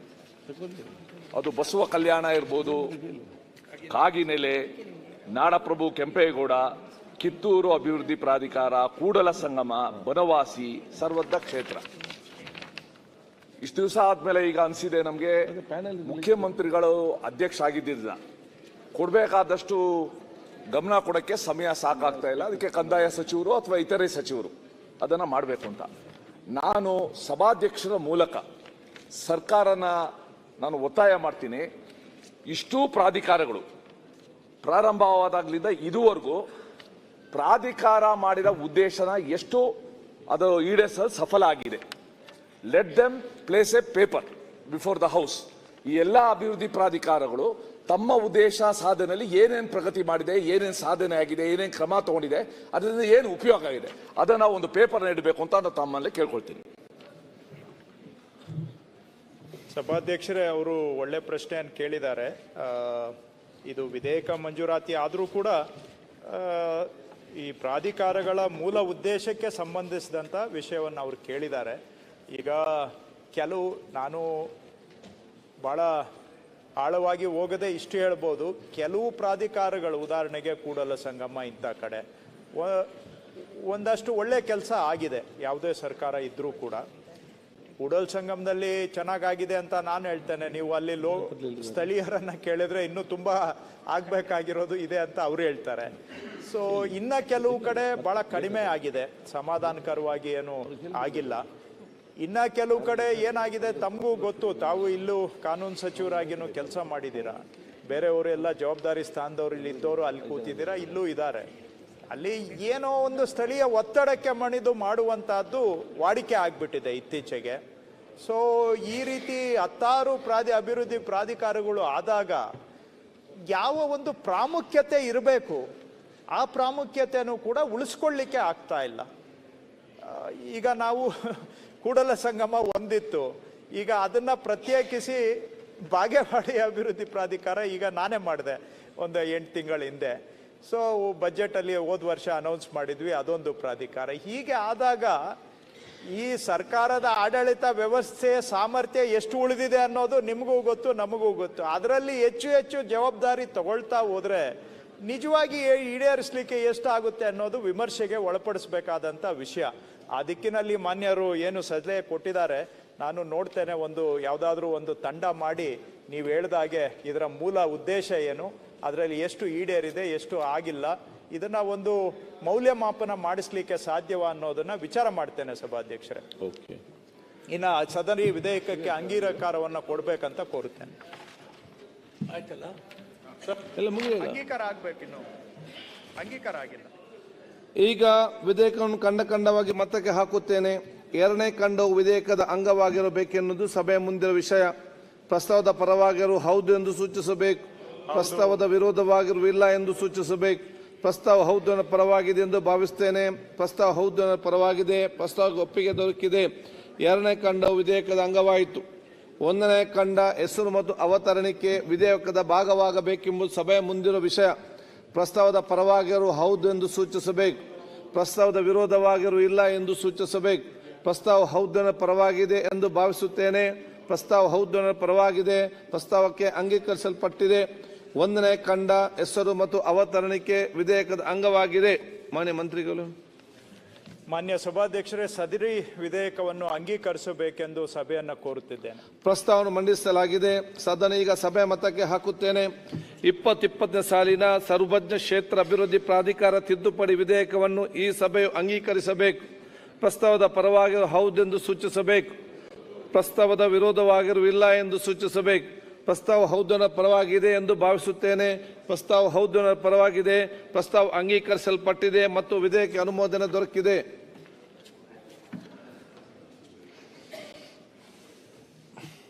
ಸಾಲಿನ ನೋಂದಣಿ ಕನ್ನಡ ತಿದ್ದುಪಡಿ ವಿಧೇಯಕವನ್ನು ಮಾನ್ಯ ಸಭಾಧ್ಯಕ್ಷರೇ, ನೋಂದಣಿ 2025ನೇ ಸಾಲಿನ ಕರ್ನಾಟಕ ತಿದ್ದುಪಡಿ ವಿಧೇಯಕವನ್ನು ಪರ್ಯಾಲೋಚಿಸಬೇಕೆಂದು ಸಭೆಯನ್ನು ಕೋರುತ್ತಿದ್ದೇನೆ. 20ನೇ ಸಾಲಿನ ನೋಂದಣಿ ಕರ್ನಾಟಕ ತಿದ್ದುಪಡಿ ವಿಧೇಯಕವನ್ನು ಪರ್ಯಾಲೋಚಿಸಿದೆ ಎಂಬ ವಿಷಯ ಸಭೆಯ ಮುಂದೆ ಇದೆ. ಪ್ರಸ್ತಾವದ ಪರವಾಗಿರು ಹೌದು ಎಂದು ಸೂಚಿಸಬೇಕು. ಪ್ರಸ್ತಾವದ ವಿರೋಧವಾಗಿರು ಇಲ್ಲ ಎಂದು ಸೂಚಿಸಬೇಕು. ಪ್ರಸ್ತಾವ ಹೌದನ ಪರವಾಗಿದೆ ಎಂದು ಭಾವಿಸುತ್ತೇನೆ. ಪ್ರಸ್ತಾವ ಹೌದನ ಪರವಾಗಿದೆ. ಪ್ರಸ್ತಾವಕ್ಕೆ ಅನುಮೋದನೆ ದೊರಕಿದೆ. ಮಾನ್ಯ ಸಚಿವ ವಿವರಣೆ ನೀಡುವುದು. ಮಾನ್ಯ ಅಧ್ಯಕ್ಷರೇ, ನಾನು ಈ ಇಲಾಖೆ ಜವಾಬ್ದಾರಿ ತೆಗೆದುಕೊಂಡ ನಂತರ ನೋಂದಣಿ ಪ್ರಕ್ರಿಯೆಯಲ್ಲಿ ಹಂತ ಹಂತವಾಗಿ ಬದಲಾವಣೆಗಳನ್ನು ನಿರಂತರವಾಗಿ ತರ್ತಾ ಇದ್ದೇವೆ. ಮೊದಲನೇ ಅಧಿವೇಶನದಿಂದ ಆರಂಭ ಮಾಡಿ ಬಹುಶಃ ಪ್ರತಿಯೊಂದು ಅಧಿವೇಶನದಲ್ಲೂ ಕೂಡ ನೋಂದಣಿಗೆ ಸಂಬಂಧಪಟ್ಟಂತಹ ಕಾನೂನುಗಳನ್ನು ಈ ಕಾಲಕ್ಕೆ ತಕ್ಕ ಹಾಗೆ ಏನೆಲ್ಲ ಅವಶ್ಯಕತೆಗಳಿದೆ ಸರಳೀಕರಣ ಮಾಡುವಂತಹದ್ದು, ಸುಧಾರಣೆ ಮಾಡುವಂತಹದ್ದು ಮತ್ತು ನೋಂದಣಿ ಪ್ರಕ್ರಿಯೆಯಲ್ಲಿ ಅಂದರೆ ರಿಜಿಸ್ಟ್ರೇಷನ್ಸ್ ಅಲ್ಲಿ ಜನಗಳು ಏನು ಕಷ್ಟಗಳನ್ನು ಅನುಭವಿಸ್ತಾ ಇದ್ದಾರೆ ಅದಕ್ಕೆ ಬದಲಾವಣೆ ತರೋದರ ಮುಖಾಂತರ ಆ ಕಷ್ಟಗಳಿಗೆ ಕೈಲಾದಷ್ಟು ಮಟ್ಟಿಗೆ ಪರಿಹಾರ ಕೊಟ್ಟು ಸರಳೀಕರಣ ಮಾಡುವಂತಹ ಪ್ರಯತ್ನವನ್ನು ನಾನಂತೂ ನಿರಂತರವಾಗಿ ಮಾಡ್ಕೊಂಡು ಬಂದಿದ್ದೇನೆ 2 ವರ್ಷದಿಂದ. ಅದರ ಮುಂದುವರೆದ ಒಂದು ಪ್ರಯತ್ನ ಇವತ್ತು ಈ ತಿದ್ದುಪಡಿ ವಿಧೇಯಕದ ಮುಖಾಂತರ ಸದನಕ್ಕೆ ನಾನು ಮಂಡಿಸ್ತಾ ಇದ್ದೇನೆ. ಇದರಲ್ಲಿ ಏನೆಲ್ಲ ಅಂಶಗಳು ಕೂಡಿದ್ದಾವೆ ಅಂತ ಹೇಳಿದ್ರೆ, ಈ ಮೂಲ ಉದ್ದೇಶ ಇದರದ್ದು ಸರಳೀಕರಣ ಮತ್ತು ತಾಂತ್ರಿಕತೆಯನ್ನು ಅಳವಡಿಸಿಕೊಂಡು ಆದಷ್ಟು ಮಾನವರ ಅಂದರೆ ನಮ್ಮ ಅಧಿಕಾರಿಗಳ ಮಧ್ಯಪ್ರವೇಶ ಕಡಿಮೆ ಮಾಡಿ ಕೆಲಸ ತಾನಾಗಿ ಆಗುವಂತಹ ಸಾಧನಗಳನ್ನು ಅಳವಡಿಸಿಕೊಳ್ಳುವಂತಹದ್ದು. ಅದು ಒಂದು ಸೆಂಟೆನ್ಸ್ ಅಲ್ಲಿ ಹೇಳೋದಾದ್ರೆ ಅದು ಇದರ ಸಾರಾಂಶ. ಹೇಗೆ ಅಂತ ತಾವು ಕೇಳಬಹುದು. ಉದಾಹರಣೆಗೆ ಸೆಕ್ಷನ್ 9A ರಿಜಿಸ್ಟ್ರಿಂಗ್ ಆಫೀಸರ್ ಅಂದ್ರೆ ಯಾರು ಅನ್ನುವಂತ ಕಡೆ ಅದರಲ್ಲಿ ಒಂದು ಸೇರಿಸ್ತಾ ಇದ್ದಾನೆ, ಸಿಸ್ಟಮ್ ಡಿಜಿಟಲ್ ಸಿಗ್ನೇಚರ್ ಆಗಿರುವಂತಹ ಒಂದು ವ್ಯವಸ್ಥೆಯನ್ನ ತರ್ತಾ ಇದ್ದೇನೆ. ಯಾಕೆ ತರ್ತಾ ಇದ್ದೀರಿ ಅಂತ ತಾವು ಕೇಳ್ಬೋದು. ಈಗ ನಾನು BDA ಇಂದ ಒಬ್ಬರಿಗೆ ಸೈಟನ್ನು ಮಂಜೂರಿ ಮಾಡ್ತಾರೆ. BDAನವರು ನಾನು ಇವರಿಗೆ ಒಬ್ಬ ಅಲಾಟಿಗೆ ಸೈಟ್ ಕೊಟ್ಟಿದ್ದೀನಿ ಅಂತ ಹೇಳಿದ ಮೇಲೆ ಮಾರಾಟ ಮಾಡೋರು BDA, ಕೊಂಡ್ಕೊಳ್ಳೋರು BDA ಅಲಾಟಿ. ಸೊ ಅದನ್ನ ನಾನು ಆಟೋಮ್ಯಾಟಿಕ್ ಆಗಿ ಅಪ್ರೂವ್ ಮಾಡ್ಬೋದು. ಸೊ ಸಬ್ ರಿಜಿಸ್ಟ್ರಾರ್ದು ಡಿಜಿಟಲಿ ಸೈನ್ ಅನ್ನ ನಾನು ಜನರೇಟ್ ಮಾಡಿ BDA ಆಫೀಸರೇ ಕೂತ್ಕೊಂಡು ರಿಜಿಸ್ಟರ್ ಮಾಡಿ ಕೊಡುವಾಗ ಅದನ್ನ ನಾನು ಆಟೋಮ್ಯಾಟಿಕ್ ಆಗಿ ರಿಜಿಸ್ಟ್ರೇಷನ್ ಅನ್ನ ಅಲೋ ಮಾಡ್ಬೋದು. ಅದಕ್ಕೆ ಮತ್ತೆ ಒಬ್ಬ ಕೂತ್ಕೊಂಡು ಆಫೀಸರು ಸೈನ್ ಹಾಕೋ ಅವಶ್ಯಕತೆ ಇಲ್ಲ. Because it is coming from A trusted source. ಅದು BDAದಾಯ್ತು, ಬಿಟ್ಬಿಡಿ, BDA ತಂಟೆಗೆ ಹೋಗೋದು ಬೇಡ. ಈಗ ನಮ್ಮ ತಹಸೀಲ್ದಾರರು 94CC ಅಲ್ಲಿ ಒಂದು ಹಕ್ಕು ಪತ್ರ ಕೊಡ್ತಾರೆ. ಈಗ ನಾವು ಅದನ್ನ ಕಡ್ಡಾಯ ನೋಂದಣಿ ಮಾಡಿದ್ದೇವೆ. ಯಾಕೆ ನೋಂದಣಿ ಕಡ್ಡಾಯ ಮಾಡಿದ್ದೇವೆ? ಏನಾಗಿದೆ, ಸುಮಾರು ಸೈಟ್ಗಳಿಗೆ ಅಲರ್ಟ್ ಆಗಿರೋದು ಒಬ್ಬರಿಗೆ 5 ಜನ ಕೈಯಲ್ಲಿ ಅವ್ರದ್ದು ಹಕ್ಕು ಪತ್ರ ಇದೆ. ಇದನ್ನ ಕಡಿವಾಣ ಹಾಕಬೇಕಾದ್ರೆ ನಾವು ಕೊಟ್ಟಂತ ಎಲ್ಲ 94C ರಿಜಿಸ್ಟರ್ ಆಗ್ಬಿಟ್ರೆ ನಾಳೆ ಸಾಸಿವೆ ಕಾಳಿನಷ್ಟು ಅವರ ಮಾಲೀಕತ್ವದ ಬಗ್ಗೆ ಅನುಮಾನಕ್ಕೆ ಅವಕಾಶ ಇರೋದಿಲ್ಲ. ಸೊ ಒಂದು ಗ್ಯಾರಂಟಿ ಆಗುತ್ತೆ ಟೈಟ್ಲು ನಾವು ಕೊಟ್ಟಿದ್ದು. ಸೊ 94C ತಹಶೀಲ್ದಾರರೇ ಕೊಟ್ಟಾಗ ಅದಕ್ಕೆ ಸಬ್ ರಿಜಿಸ್ಟ್ರಾರ್ ವೆರಿಫಿಕೇಶನ್ ಅವಶ್ಯಕತೆ ಇಲ್ಲ. ಸೊ ಸಬ್ ರಿಜಿಸ್ಟ್ರಾರ್ದು ಸೈನ್ ಅನ್ನ ಡಿಜಿಟಲಿ ಕ್ರಿಯೇಟ್ ಮಾಡಿ ಡಿಜಿಟಲಿ ಅದನ್ನ ರಿಜಿಸ್ಟ್ರೇಷನ್ಗೆ ಅಲೋ ಮಾಡ್ತೇವೆ.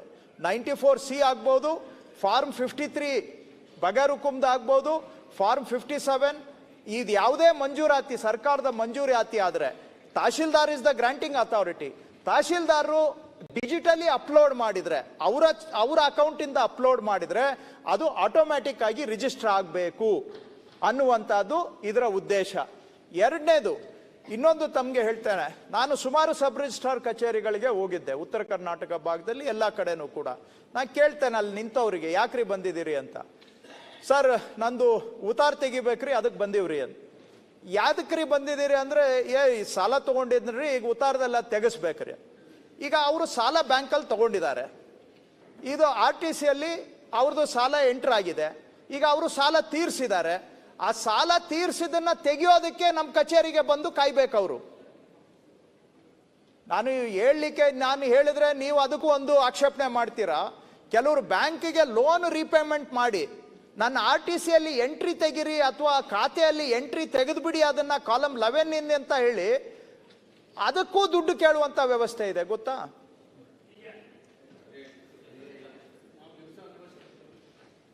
ಸೊ ಈಗ ಸ್ಟೇಟ್ ಬ್ಯಾಂಕ್ ಆಫ್ ಇಂಡಿಯಾದವರು ಇವರು ಸಾಲ ಪಾವತಿ ಮಾಡಿದ್ದಾರೆ, ಇವ್ರದ್ದು ಋಣಮುಕ್ತರಾಗಿದ್ದಾರೆ ಅಂತ ಹೇಳಿದ ಮೇಲೆ ನಾನು ಅದನ್ನ ಫಿಸಿಕಲಿ ವೆರಿಫೈ ಮಾಡ್ಕೊಂಡು ಕುತ್ಕೋಬೇಕು. ನಾನು ಅಂದ್ರೆ ಆಸ್ ಎನ್ ಆಫೀಸರ್. ಅದಕ್ಕೆ ಜನ ನನ್ನ ಕಚೇರಿಗೆ ಅಲಿತಾ ಇದ್ದಾರೆ. ಅಲಿಯೋದು ಬಿಡಿ, ಈಗ ಋಣಮುಕ್ತ ಮಾಡ್ಲಿಕ್ಕೇನು ನೀವು ಅದರಲ್ಲಿ ಯಾರೋ ಏಜೆಂಟ್ನ ಹಿಡ್ಕೊಂಡು ಮಾಡಿಸ್ಕೋಬೇಕು ಮಧ್ಯವರ್ತಿನ ಅಂತ ಹೇಳಿದ್ರೆ ಈ ಕಾಲದಲ್ಲಿ ಇಷ್ಟು ತಂತ್ರಜ್ಞಾನ ಇರುವಾಗ. ಸೊ ಇದು ಮತ್ತೊಂದು ಉದಾಹರಣೆ. ಸೊ ನಾನು 3 ಉದಾಹರಣೆ ಕೊಟ್ಟೆ. KDB, BDA, ಹೌಸಿಂಗ್ ಬೋರ್ಡ್ ಇಂಥವರು ಕೊಟ್ಟಾಗ ಅದು ಆಟೋಮ್ಯಾಟಿಕಲಿ ರಿಜಿಸ್ಟರ್ ಆಗಬೇಕು. ಎರಡನೇದು, ತಹಶೀಲ್ದಾರರು ಏನೇ ಒಂದು ಮಂಜೂರಾತಿ ಮಾಡಿಕೊಟ್ಟಾಗ ತಹಶೀಲ್ದಾರ್ ಅಕೌಂಟಿಂದ ಡಿಜಿಟಲ್ ಆಗಿ ನೇರವಾಗಿ ಬಂದಾಗ ಅದು ಆಟೋಮ್ಯಾಟಿಕ್ ಆಗಿ ರಿಜಿಸ್ಟರ್ ಆಗಬೇಕು. ಮೂರನೇದು, ನ್ಯಾಷನಲೈಸ್ಡ್ ಬ್ಯಾಂಕ್ಸು ಇಂಥ ಸಂಸ್ಥೆಗಳು ಅವ್ರದ್ದು ಏನಾದರೂ ಟ್ರಾನ್ಸಾಕ್ಷನ್ಸ್ ಇದ್ರೆ ಪ್ಲೆಡ್ಜ್ ಎಂಟ್ರ್ ಮಾಡೋದಿರಲಿ, ಪ್ಲೆಡ್ಜ್ ರಿಮೂವಲ್ ಇರಲಿ, when it is coming from A secure source, trusted source, ಇದು ಆಟೋಮ್ಯಾಟಿಕ್ ಆಗಿ ಆಗಬೇಕು ಅನ್ನುವಂಥ ಕಾರಣಕ್ಕೆ ಈ ಒಂದು ತಗೊಂಡು ಬಂದಿದ್ದೇನೆ. ಅದಕ್ಕೆ ಪೂರಕವಾಗಿ ಅವರು ಪೇಪರಲ್ಲಿ ತಂದು ಕೊಟ್ರೆ ಪೇಪರ್ ಫ್ರಾಡ್ ಆಗುತ್ತೆ. ಸೊ ಇವೆಲ್ಲವೂ ಕೂಡ ದಾಖಲೆಗಳು ಎಲೆಕ್ಟ್ರಾನಿಕಲಿ ಪುಷ್ ಆಗಬೇಕು, ಅಂದರೆ ಆನ್ಲೈನಲ್ಲೇ ಬರಬೇಕು. Because source has to be trusted. I have to know it is coming from BDA, I have to know it is coming from Tehsildar, I have to know it is coming from the loan manager of State Bank of India. So source has to be secure. Adikke it has to be presented by electronic means anta adunu kuda ಒಂದು ಬದಲಾವಣೆಯನ್ನು ನಾನು ಇದರಲ್ಲಿ ಮಾಡಿಕೊಂಡಿದ್ದೇನೆ. So ಅದು section 32 ಅಲ್ಲಿ ಆ amendment ಅನ್ನು ತಗೊಂಡು ಬಂದಿದ್ದೇವೆ. ಆಮೇಲೆ ಈಗ ಉತ್ತಾರ ಅಂದ್ರೆ ಸಾಲ ತೆಗಿಬೇಕು. ಸಾಲ ತೆಗಿಬೇಕಾದ್ರೆ ರೈತ ಪರ್ಸ್ನಲಿ ಅಲ್ಲಿ ಹಾಜರಿರಬೇಕು ಅಂತ ನಮ್ಮಲ್ಲಿ ರಿಕ್ವೈರ್ಮೆಂಟ್ ಇದೆ. ಈಗ ಬ್ಯಾಂಕ್ನವ್ರು ಹೇಳಿದ್ದಾರೆ ಇವರು ಸಾಲ ಕಟ್ಟಿದ್ದಾರೆ, ಇವರು ಬೇಕಾಗಿ ಅಂತ ಹೇಳಿದ ಮೇಲೆ ರೈತ ಯಾಕೆ ಪರ್ಸ್ನಲಿ ಅಪಿಯರೆನ್ಸ್ ಆಗಬೇಕು? BDAನವರು ಯಾರಿಗೋ ಒಬ್ಬರಿಗೆ ಮಾಡಿಕೊಡ್ತಾ ಇದ್ದಾರೆ, ಅದು BDAನ ನಾವು ಟ್ರಸ್ಟ್ ಮಾಡಬೇಕು. ಯಾಕಂದ್ರೆ granting authority is BDA officer, secretary BDA is ಅವರು ರಿಜಿಸ್ಟರ್ ಮಾಡಿಕೊಡ್ತಾ ಇದ್ದಾರೆ. ಸೊ ಇಂಥ ಸಂದರ್ಭದಲ್ಲಿ ಅವರ ಪರ್ಸನಲ್ ಅಪಿಯರೆನ್ಸಿಗೂ ಕೂಡ ನಾವು ವಿನಾಯಿತಿ ಕೊಡ್ತಾ ಇದ್ದೇವೆ. When the source is trusted and the documents are fetched electronically, ಅಂತ ಸಂದರ್ಭದಲ್ಲಿ ಪರ್ಸನಲ್ ಅಪಿಯರೆನ್ಸ್. ಯಾಕಂದ್ರೆ ಇದೆಲ್ಲ ಆಗೋದು ನೀವು ಬರಬೇಕು ಅಂತ ಇಟ್ಕೊಂಡ್ರೆ, ನೀವು ಬರಬೇಕು ಅಂತ ಹೇಳಿದ್ರೆ ಯಾರನ್ನೋ ಕಂಡು ಬರಬೇಕಾಗತ್ತೆ. ಸೊ ಈ ರೀತಿಯಾಗಿ ಕೆಲವು ಎಲ್ಲದಕ್ಕೂ ನಾನು ಪರ್ಸನಲಿ ಎಕ್ಸಾಮ್ಟ್ ಮಾಡ್ತಾ ಇಲ್ಲ. ಸೇಲ್ ಟ್ರಾನ್ಸಾಕ್ಷನ್ ಇದ್ರೆ ಬಿಟ್ವೀನ್ 2 ಪ್ರೈವೇಟ್ ಪಾರ್ಟೀಸ್, ನೋ, ಅಲ್ಲಿ ನೀವು ಪರ್ಸನಲಿ ಬರಬೇಕು. ಇನ್ಫ್ಯಾಕ್ಟ್ ಅಲ್ಲಿ ನಾನು ಸ್ಟ್ಯಾಂಡರ್ಡ್ ಅನ್ನ ಜಾಸ್ತಿ ಮಾಡ್ತಾ ಇದ್ದೇನೆ. ಇಷ್ಟು ದಿನ ಏನಿತ್ತು, ಅನ್ರಿಜಿಸ್ಟರ್ಡ್ GPA ಮೇಲೆ ನೀವು ಯಾವುದೇ ಪ್ರಾಪರ್ಟಿಯನ್ನ ಮಾರಾಟ ಮಾಡುವಂತ ವ್ಯವಸ್ಥೆ ಇತ್ತು. ಇದರಿಂದ ಎಷ್ಟು ಫ್ರಾಡ್ ಆಗಿದೆ, ಎಷ್ಟು ಕೋರ್ಟ್ ಕೇಸುಗಳಾಗಿದ್ದಾವೆ, ಎಷ್ಟು ಜನ ನಂಬಿ ಕೊಂಡ್ಕೊಂಡು ಅವರು ಆಸ್ತಿಗಳನ್ನ ಕಳ್ಕೊಂಡು ಹಾಕಿದ್ದ ಸೇವಿಂಗ್ಸ್ ಎಲ್ಲ ಕಳ್ಕೊಂಡು ರಸ್ತೆಗೆ ಬಂದು ಬಿದ್ದಿದ್ದಾರೆ. ಅದಕ್ಕೆ ಈಗ ಅಂತ ಪ್ರಕರಣದಲ್ಲಿ ನಾನು ಸ್ಟ್ಯಾಂಡರ್ಡ್ ಜಾಸ್ತಿ ಮಾಡ್ತಾ ಇದ್ದೇನೆ. ಎಲ್ಲಿ ಪ್ರಾಪರ್ಟಿ ಟ್ರಾನ್ಸಾಕ್ಷನ್ ಇನ್ವಾಲ್ವ್ ಇದೆ, ಅಂದ್ರೆ ಕನ್ವೇಯನ್ಸ್ ಅನ್ನೋ ಪದ ಉಪಯೋಗಿಸ್ತಾರೆ, where property is being handed over, ಅಂತ ಕಡೆ GPA ಮೇಲೆ ನೀವು ಮಾಡೋದಾದ್ರೆ ಆ GPA ಕಂಪಲ್ಸರಿಯಾಗಿ ರಿಜಿಸ್ಟರ್ಡ್ ಆಗಿರಬೇಕು ಅಂತ ಕಡೆ ಸ್ಟ್ಯಾಂಡರ್ಡ್ ಅನ್ನ ಜಾಸ್ತಿ ಮಾಡ್ತಾ ಇದ್ದೇವೆ. ಇಲ್ಲಿ ಇದು where the source is secure, ಅಂತ ಕಡೆ ನಾವು ಅದನ್ನ ಸರಳೀಕರಣ ಮಾಡುವಂತದನ್ನ ನಾವು ಮಾಡ್ತಾ ಇದ್ದೇವೆ ಅಧ್ಯಕ್ಷರೇ.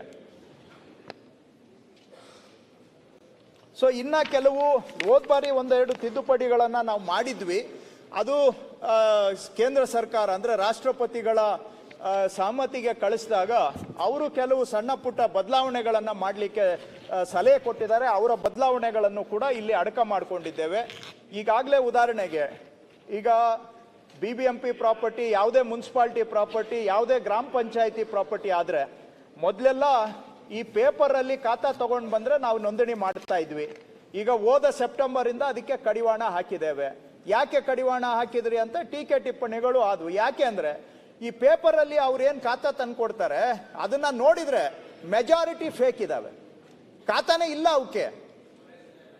ಯಾವುದೋ ಕಂಪ್ಯೂಟರ್ ಶಾಪಲ್ಲಿ ಪ್ರಿಂಟ್ಔಟ್ ಮಾಡಿಬಿಟ್ಟು ಇದು ಪಂಚಾಯಿತಿ ಖಾತೆ, BBMP ಖಾತೆ ಅಂತ ಕೊಟ್ಟು ಲಕ್ಷಾಂತರ ನೋಂದಣಿ ಆಗಿದ್ದಾವೆ. ಅದಕ್ಕೆ ನಾನು ಏನು ಮಾಡಿದೆ, ನನಗೆ ಗ್ರಾಮ ಪಂಚಾಯಿತಿಯಿಂದ ಎಲೆಕ್ಟ್ರಾನಿಕಲ್ಲಿ ಅಲ್ಲಿ ಖಾತೆ ಇದೆ ಅನ್ನೋದು ನನಗೆ ನೇರವಾಗಿ ಬರಬೇಕಂದ್ರೆ ಕಾವೇರಿಗೆ ಇಂಟಗ್ರೇಷನ್ ಮಾಡಿದ್ದೇನೆ, BBMP ಜೊತೆ ಇಂಟಗ್ರೇಷನ್ ಮಾಡಿದ್ದೇನೆ, ಮುನ್ಸಿಪಾಲ್ಟಿ ಜೊತೆ ಇಂಟಗ್ರೇಷನ್ ಮಾಡಿದ್ದೇನೆ. ಸೊ ನಾನು ಇನ್ಮೇಲೆ ಯಾವುದೇ ಪೇಪರ್ ಡಾಕ್ಯುಮೆಂಟನ್ನು ನಾನು ಅಕ್ಸೆಪ್ಟ್ ಮಾಡೋದಿಲ್ಲ. ಯಾಕಂದರೆ ಈ ಪೇಪರಿಗೆ ಏನು ಗ್ಯಾರಂಟಿ ಇದೆ? ಏನು ಗ್ಯಾರಂಟಿ ಇಲ್ಲ. ಯಾರು ಬೇಕೋ ಪ್ರಿಂಟ್ ಹಾಕ್ಕೊಂಡು ಬರ್ಬೋದು. ಪ್ಲಸ್ ಹೈಕೋರ್ಟ್ ಏನು ಹೇಳುತ್ತೆ, ಯಾವುದೇ ದಾಖಲೆ ಸಬ್ ರಿಜಿಸ್ಟ್ರಾರ್ ಮುಂದೆ ಮಂಡಿಸಿದಾಗ ಅದನ್ನ ಸಬ್ ರಿಜಿಸ್ಟ್ರಾರು ವೆರಿಫೈ ಮಾಡುವ ಅವಶ್ಯಕತೆ ಇಲ್ಲ ಅಂತ ಹೇಳುತ್ತೆ ಹೈಕೋರ್ಟು. ಸೊ ಇದು ಒಂದು ರೀತಿ ಕಾಕತಾಳೀಯ, ವೆರಿಫೈ ಮಾಡೋ ಹಂಗಿಲ್ಲ. ನೀವು ಅದೇನೋ ಹೇಳ್ತಾರಲ್ಲ, ನಾನು ಗಿಲ್ಲದಂಗೆ ಮಾಡ್ತೀನಿ ನೀನು ಹತ್ತಂಗೆ ಮಾಡು ಅಂತ, ಆ ಒಂದು ವ್ಯವಸ್ಥೆ ನಡೆದು ಬಂದಿತ್ತು.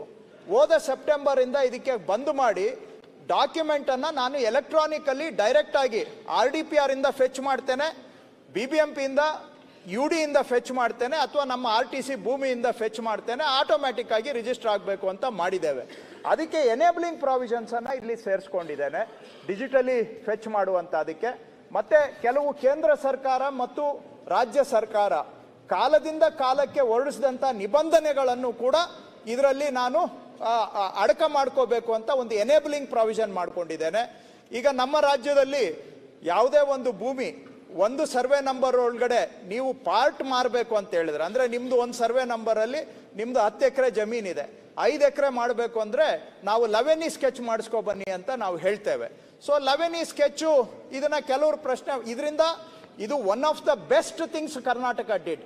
ಭಾಳ ಹಿಂದೆ ಮಾಡಿದ್ದಾರೆ ಅಧಿಕಾರಿಗಳು ಆಲೋಚನೆ ಮಾಡಿ 2011ರಲ್ಲೋ ಯಾವಾಗೋ 11E ಸ್ಕೆಚನ್ನು ಕಡ್ಡಾಯ ಮಾಡಿದ್ದು one of the best things Karnataka did. ಅದರಿಂದ ನಮ್ಮ ಲ್ಯಾಂಡ್ ರೆಕಾರ್ಡ್ಸ್ ಬೇರೆಯವ್ರಿಗಿಂತ ಎಷ್ಟೋ ಬೆಟರ್ ಇದೆ.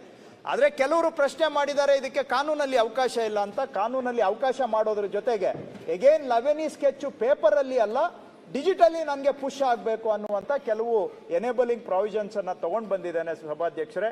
ಇದು ನೋಂದಣಿ ಪ್ರಕ್ರಿಯೆಯಲ್ಲಿ ನಾನು ಗಮನಿಸಿರುವ ಕೆಲವು ನ್ಯೂನತೆಗಳಿಗೆ ಪರಿಹಾರ ಕ್ರಮ. ಎಲ್ಲ ನ್ಯೂನತೆಗಳಿಗೂ ಅಲ್ಲ, ಇದು ನಾನು ಎವ್ರಿ ಸೆಷನ್ನಲ್ಲಿ ಅಥವಾ ಎವ್ರಿ ಆಲ್ಟರ್ನೇಟ್ ಸೆಷನಲ್ಲಿ ಹೆಜ್ಜೆ ಬದಲಾವಣೆಗಳು ತರ್ತಾ ಇದ್ದೇವೆ. ಸೊ ಅದರ ಮುಂದುವರೆದ ಭಾಗ ಅಂತ ನಾನು ಇದನ್ನು ಹೇಳ್ಬೋದು. ಇದರಿಂದ ಎಲ್ಲ ಸಾಲ್ವ್ ಆಗುತ್ತಾ? ಖಂಡಿತ ಸಾಲ್ವ್ ಆಗಲ್ಲ. ಬಟ್ ಡೆಫಿನೆಟ್ಲಿ ನಾವು ದೃಢವಾಗಿ 1 ಹೆಜ್ಜೆ 2 ಹೆಜ್ಜೆ ಮುಂದೆ 3 ಹೆಜ್ಜೆ ಮುಂದೆ ಇಡ್ತಾ ಇದ್ದೇವೆ. ಇದನ್ನು ಇನ್ನಷ್ಟು ಜನಸ್ನೇಹಿಯಾಗಿ ಮಾಡ್ತಕ್ಕಂಥ ಕ್ರಮಗಳು ಇದರಲ್ಲಿ ಅಡಕವಾಗಿದೆ. ಇದಕ್ಕೆ ಒಪ್ಪಿಗೆ ಕೊಡಬೇಕು ಅಂತ ಮತ್ತೊಮ್ಮೆ ಸದನವನ್ನು ಕೋರುತ್ತೇನೆ. ಸಭಾಧ್ಯಕ್ಷರೇ, ಭಾಳ ಒಂದು ಒಳ್ಳೆ ಹೆಜ್ಜೆ ಇಟ್ಟಿದ್ದೀರಾ, ವಿ ವೆಲ್ಕಮ್ ಇಟ್.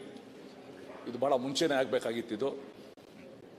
ಈ ಸಂದರ್ಭದಲ್ಲಿ ಸಭಾಧ್ಯಕ್ಷರೇ ಒಂದು ನೆನಪಿಸಕ್ಕೆ ಇಷ್ಟಪಡ್ತೀನಿ. ನಮ್ಮ ರಾಜ್ಯದಲ್ಲ, ಉತ್ತರ ಭಾರತದ ಒಂದು ರಾಜ್ಯದಲ್ಲಿ ಅಂದಿನ ಮುಖ್ಯಮಂತ್ರಿ ಆ ರಾಜ್ಯದ ರಾಜಧಾನಿಯ ಒಂದು ಕೋಆಪರೇಟಿವ್ ಬ್ಯಾಂಕಲ್ಲಿ 5 ಲಕ್ಷ ರೂಪಾಯಿ ಲೋನ್ ಕೇಳೋದು. ಮುಖ್ಯಮಂತ್ರಿ ಲೋನ್ ಕೇಳೋದು, ಕೋಆಪರೇಟಿವ್ ಬ್ಯಾಂಕ್ ಅವರು ಸೆಕ್ಯೂರಿಟಿ ಕೇಳೋದು. ಅದು ಇನ್ನೊಂದು ಆಶ್ಚರ್ಯ. ಮುಖ್ಯಮಂತ್ರಿ ಹತ್ರ ಸೆಕ್ಯೂರಿಟಿ ಕೇಳೋದು, ಆ ಮುಖ್ಯಮಂತ್ರಿ ಸೆಕ್ಯೂರಿಟಿ ಕೊಟ್ಟರು. ಅದು ಇನ್ನೊಂದು ಆಶ್ಚರ್ಯ. ಏನು ಕೊಟ್ಟರು? ಆ ರಾಜಧಾನಿಯ railway station platform number 1 security ಕೊಟ್ಟರು. And it was accepted. It was accepted. It became a big issue. So ಇವತ್ತು ನೀವೇನು ಮಾಡಿದ್ದೀರಾ ಇಂಥ, ಇಫ್ ಯು ಪರ್ಮಿಟ್, ನಾನು ಅಲ್ಲೇ ಕೂತ್ಕೊಂಡು ವಿರೋಧ ಪಕ್ಷದಲ್ಲಿದ್ದಾಗ ಹೇಳಿದೆ, ಅವತ್ತು ಪ್ರಶ್ನೆ ಹಾಕಿದೆ, ವಿಧಾನಸೌಧಗೆ ಯಾರಾದರೂ ಒಬ್ಬರು RTC ಮಾಡ್ಕೊಂಡು ಬಂದು ಇದನ್ನ ರಿಜಿಸ್ಟರ್ ಮಾಡಿ ಅಂದರೆ ಮಾಡ್ತಾರಾ ಇಲ್ವಾ ಅಂತ ಕೇಳಿದೆ. ಮಾಡಲ್ಲ ಅಂತ ಯಾರು ಹೇಳಲಿಲ್ಲ. ಯಾರಾದ್ರೂ ಜ್ಞಾಪಕ ಇದೆಯೋ ಇಲ್ವೋ ಗೊತ್ತಿಲ್ಲ. ನಾನು ವಿರೋಧ ಪಕ್ಷದಲ್ಲಿದ್ದಾಗ ನಾನು ಕೇಳಿದೆ. ಅದಕ್ಕೆ ಈಗ ನಾನು ಇಲ್ಲಿ ಕೂತ್ಕೊಂಡು ಅದನ್ನ ಮರಿಬಾರ್ದಲ್ವಾ? ನಿಜ. ಅದಕ್ಕೆ ಈಗ ಇದು ಇಂಟಿಗ್ರೇಷನ್ ತಗೊಂಡು ಬಂದಿದೆ. RTC ಅಲ್ಲಿ ಗೌರ್ಮೆಂಟ್ ಅಂತ ಇದ್ರೆ ಆ ಗೌರ್ಮೆಂಟ್ ನಾನು ಈ DTP ಅಲ್ಲಿ ಏನ್ ಬೇಕಾ ಮಾಡ್ಬೋದು. ಅಲ್ಲಿ ನನ್ನ ಹೆಸರು ಕೂರಿಸ್ಬಿಟ್ಟು ನಾನು ತಗೊಂಡೋಗಿ RTC ಕೊಟ್ರೆ ಇಷ್ಟು ದಿನ ನಡೀತಾ ಇತ್ತು. ವಿಧಾನಸೌಧಗೆ ಬೇಕಾದ್ರೂ ರಿಜಿಸ್ಟರ್ ಮಾಡಿ ಕೊಡ್ತಿದ್ರು. ನಾನು ಈ ಪ್ರಶ್ನೆನ ಒಂದಲ್ಲ 4 ಬಾರಿ ಕೇಳಿದ್ದೀನಿ, ಇಲ್ಲೂ ಕೇಳಿದ್ದೇನೆ, ಬೇರೆ ಕಮಿಟಿಗಳಲ್ಲಿ ಕೇಳಿದ್ದೆ. ಇಲ್ಲ ಮಾಡಕ್ಕಾಗಲ್ಲ ಅಂತ ಯಾರು ಹೇಳಲಿಲ್ಲ ನನಗೆ. ಬಟ್ ಈಗ ಅದಕ್ಕೆ ಸ್ಟಾಪ್ ಮಾಡಿದ್ದೀವಿ. ಆ ಥರ ಮಾಡಕ್ಕಾಗಲ್ಲ. VP ಸಿಂಗ್ ಪ್ರಧಾನಿ ಇದ್ದಾಗ ನಾನು VP ಸಿಂಗ್ ಅಂತ ಪಾರ್ಲಿಮೆಂಟ್ ಅನ್ನು ಮಾರ್ತೇನೆ ಅಂತ ಹೇಳಿ ಒಬ್ಬರು ರಿಜಿಸ್ಟ್ರೇಷನ್ ಮಾಡಿಸಿದ್ರು. ಅದು ಎಕ್ಸೆಪ್ಟ್ ಆಗಿತ್ತು. ಅದು ಇಂಡಿಯಾ ಟುಡೇದಲ್ಲಿ ಕೂಡ ಅದು ಬಂದಿದೆ. ಬಿಲ್ ಬಗ್ಗೆ ಚರ್ಚೆ ಆಗಲಿ. ಇದು ಒಳ್ಳೆ ಡೆವಲಪ್ ಇದು ಇಂಪ್ರೂವ್ಮೆಂಟ್ಸ್ ಮಾಡ್ತಿದ್ದಾರೆ ಮಂತ್ರಿಗಳ. ನಾವು ಇದನ್ನು ಸ್ವಾಗತ ಮಾಡ್ತೇವೆ. ಮಾತಾಡ್ತಾರೆ. ಸನ್ಮಾನ್ಯ ಸಭಾಧ್ಯಕ್ಷರೇ,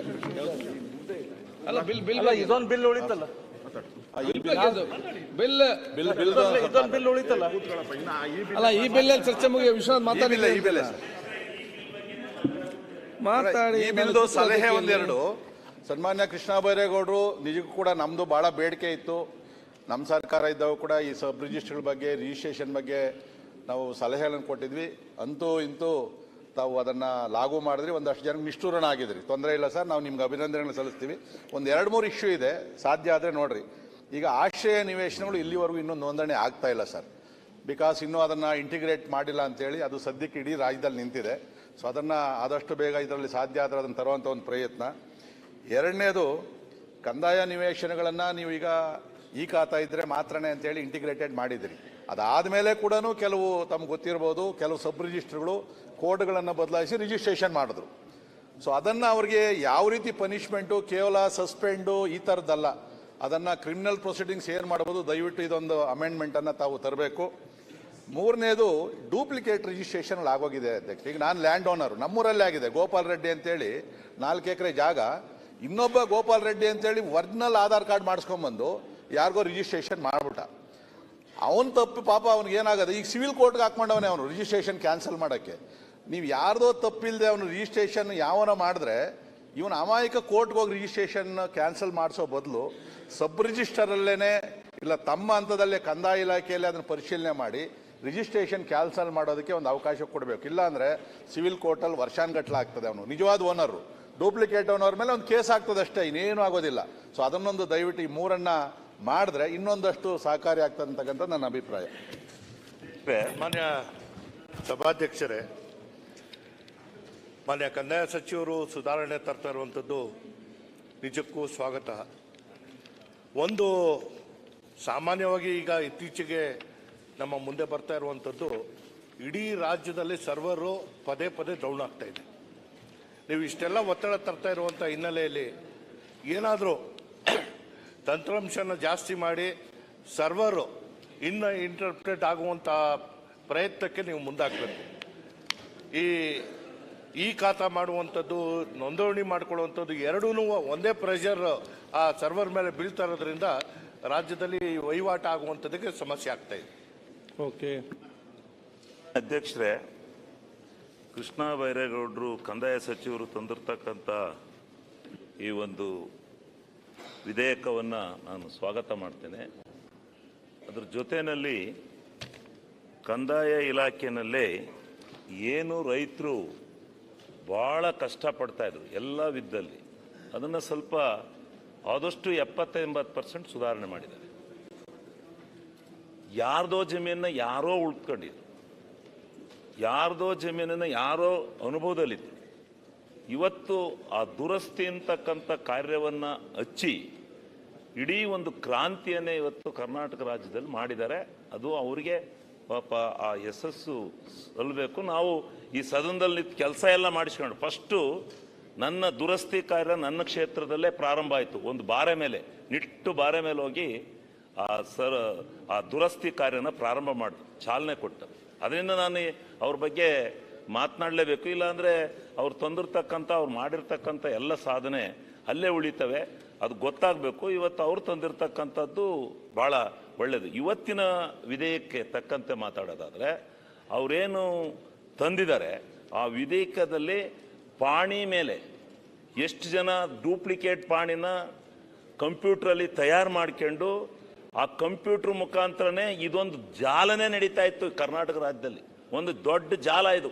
ಯಾರ ಜಮೀನು ಯಾರೇ ಬೇಕಾದ್ರೂ ಬರೀತಾ ಇದ್ರು, ಯಾರೇ ಬೇಕಾದ್ರೂ ಸಾಲ ಇದು ಮಾಡ್ತಾ ಇದ್ರು. ಕೊನೆಗೆ ಅಂತಿಮವಾಗಿ ಸಿಗಾಕಿಣೋದು ಸಬ್ ರಿಜಿಸ್ಟ್ರಾರ್ ಆಫೀಸ್ಗೆ ಹೋಗೋದಕ್ಕೆ. ಅದ್ರ ಮೊದಲೇ ಇದೆಲ್ಲವೂ ಪಾಣಿ ಡೂಪ್ಲಿಕೇಶನ್ ಮೇಲೆ ಎಲ್ಲವೂ ನಡೀತಾ ಇತ್ತು. ಅದನ್ನು ಇವತ್ತು ಅವರು ಅದನ್ನು ರದ್ದು ಮಾಡಿ ಇವತ್ತು ಏನು ಈ ಡೂಪ್ಲಿಕೇಟ್ ವ್ಯವಹಾರ ಮಾಡ್ತಾ ಇದ್ರು, ಅದರಲ್ಲೂ ಈ ಲ್ಯಾಂಡ್ ಡೆವಲಪರ್ಸ್ ಇದರಲ್ಲಿ ಏನು ಡೂಪ್ಲಿಕೇಶನ್ ನಡೀತಾ ಇತ್ತು, ಬರೀ ಪಾಣಿ ಮೇಲೆ ಅಗ್ರಿಮೆಂಟ್ ಮಾಡಿ ದುಡ್ಡು ಇಸ್ಕೊಂಡು ಅವನಿಗೆ ದುಡ್ಡು ಕೊಡದಲ್ಲೇ ಎಷ್ಟೆಷ್ಟು ಕೇಸ್ಗಳು ಹೊಡೆದಾಡಿ ಸಾಯ್ತಾ ಇದ್ರು, ಅದೆಲ್ಲವನ್ನ ನಿಲ್ಲಿಸಿ ಇವತ್ತು ಇಡೀ ರಾಜ್ಯದಲ್ಲಿ ಒಂದು ಪಕ್ವವಾದಂಥ ಜಮೀನಿನ ಆಂದೋಲನವನ್ನು ಹದ್ದುಬಸ್ತನ್ನು ಕಂಡುಹಿಡಿತಕ್ಕಂಥದ್ರಲ್ಲಿ ಪ್ರಾಮಾಣಿಕ ಪ್ರಯತ್ನವನ್ನು ಮಾಡಿದ್ದಾರೆ. ಇದು ಕೂಡ ಒಳ್ಳೆಯದು. ಇನ್ನೂ ಇದೆ. ಈ ಸರ್ವರ್ ಹೇಳಿದರು, ಹೌದು, ಅದೊಂದನ್ನು ತಾವು ಇದು ಮಾಡಿ, ಅದು ಲೋಡ್ ಜಾಸ್ತಿ ಆಗ್ತಾ ಇದೆ. ಈಗ ಇವರು ಯಾವ ಕಾರ್ಯಕ್ರಮಗಳನ್ನು ತಂದಂಗೆಲ್ಲ ಆ ಲೋಡಿಂಗ್ ಜಾಸ್ತಿ ಆಗ್ತಾ ಇದೆ. ಆ ಲೋಡ್ ಬಿದ್ದಾಗ ಸ್ವಲ್ಪ ಅವು 1 ಗಂಟೆ 2 ಗಂಟೆ ದಿವಸ ಕಾಯಬೇಕಾದಂಥ ಪರಿಸ್ಥಿತಿ ಬರ್ತಾ ಇದೆ. ಅದನ್ನು ಹೆಚ್ಚುವರಿ ಮಾಡಿದರೆ ನಿಜವಾಗ್ಲೂ ಇವತ್ತು ಏನು ಸುಮಾರು 50-60 ವರ್ಷಗಳಿಂದ ಆಗ್ತಾ ಇದ್ದಂಥ ಕೆಲಸವನ್ನು ಈ ಸರ್ಕಾರದಲ್ಲಿ ಕೃಷ್ಣ ಬೈರೇಗೌಡರು ಮಾಡಿದ್ದಾರೆ. ಇದು ನಿಜವಾಗಲೂ ರೈತರಿಗೆ ಒಳ್ಳೆ ಕೆಲಸ ಅಂತಕ್ಕಂಥದ್ದನ್ನು ನಾನು ಈ ಸಂದರ್ಭದಲ್ಲಿ ಸಮರ್ಥನೆ ಮಾಡ್ತೀನಿ. ಸರ್,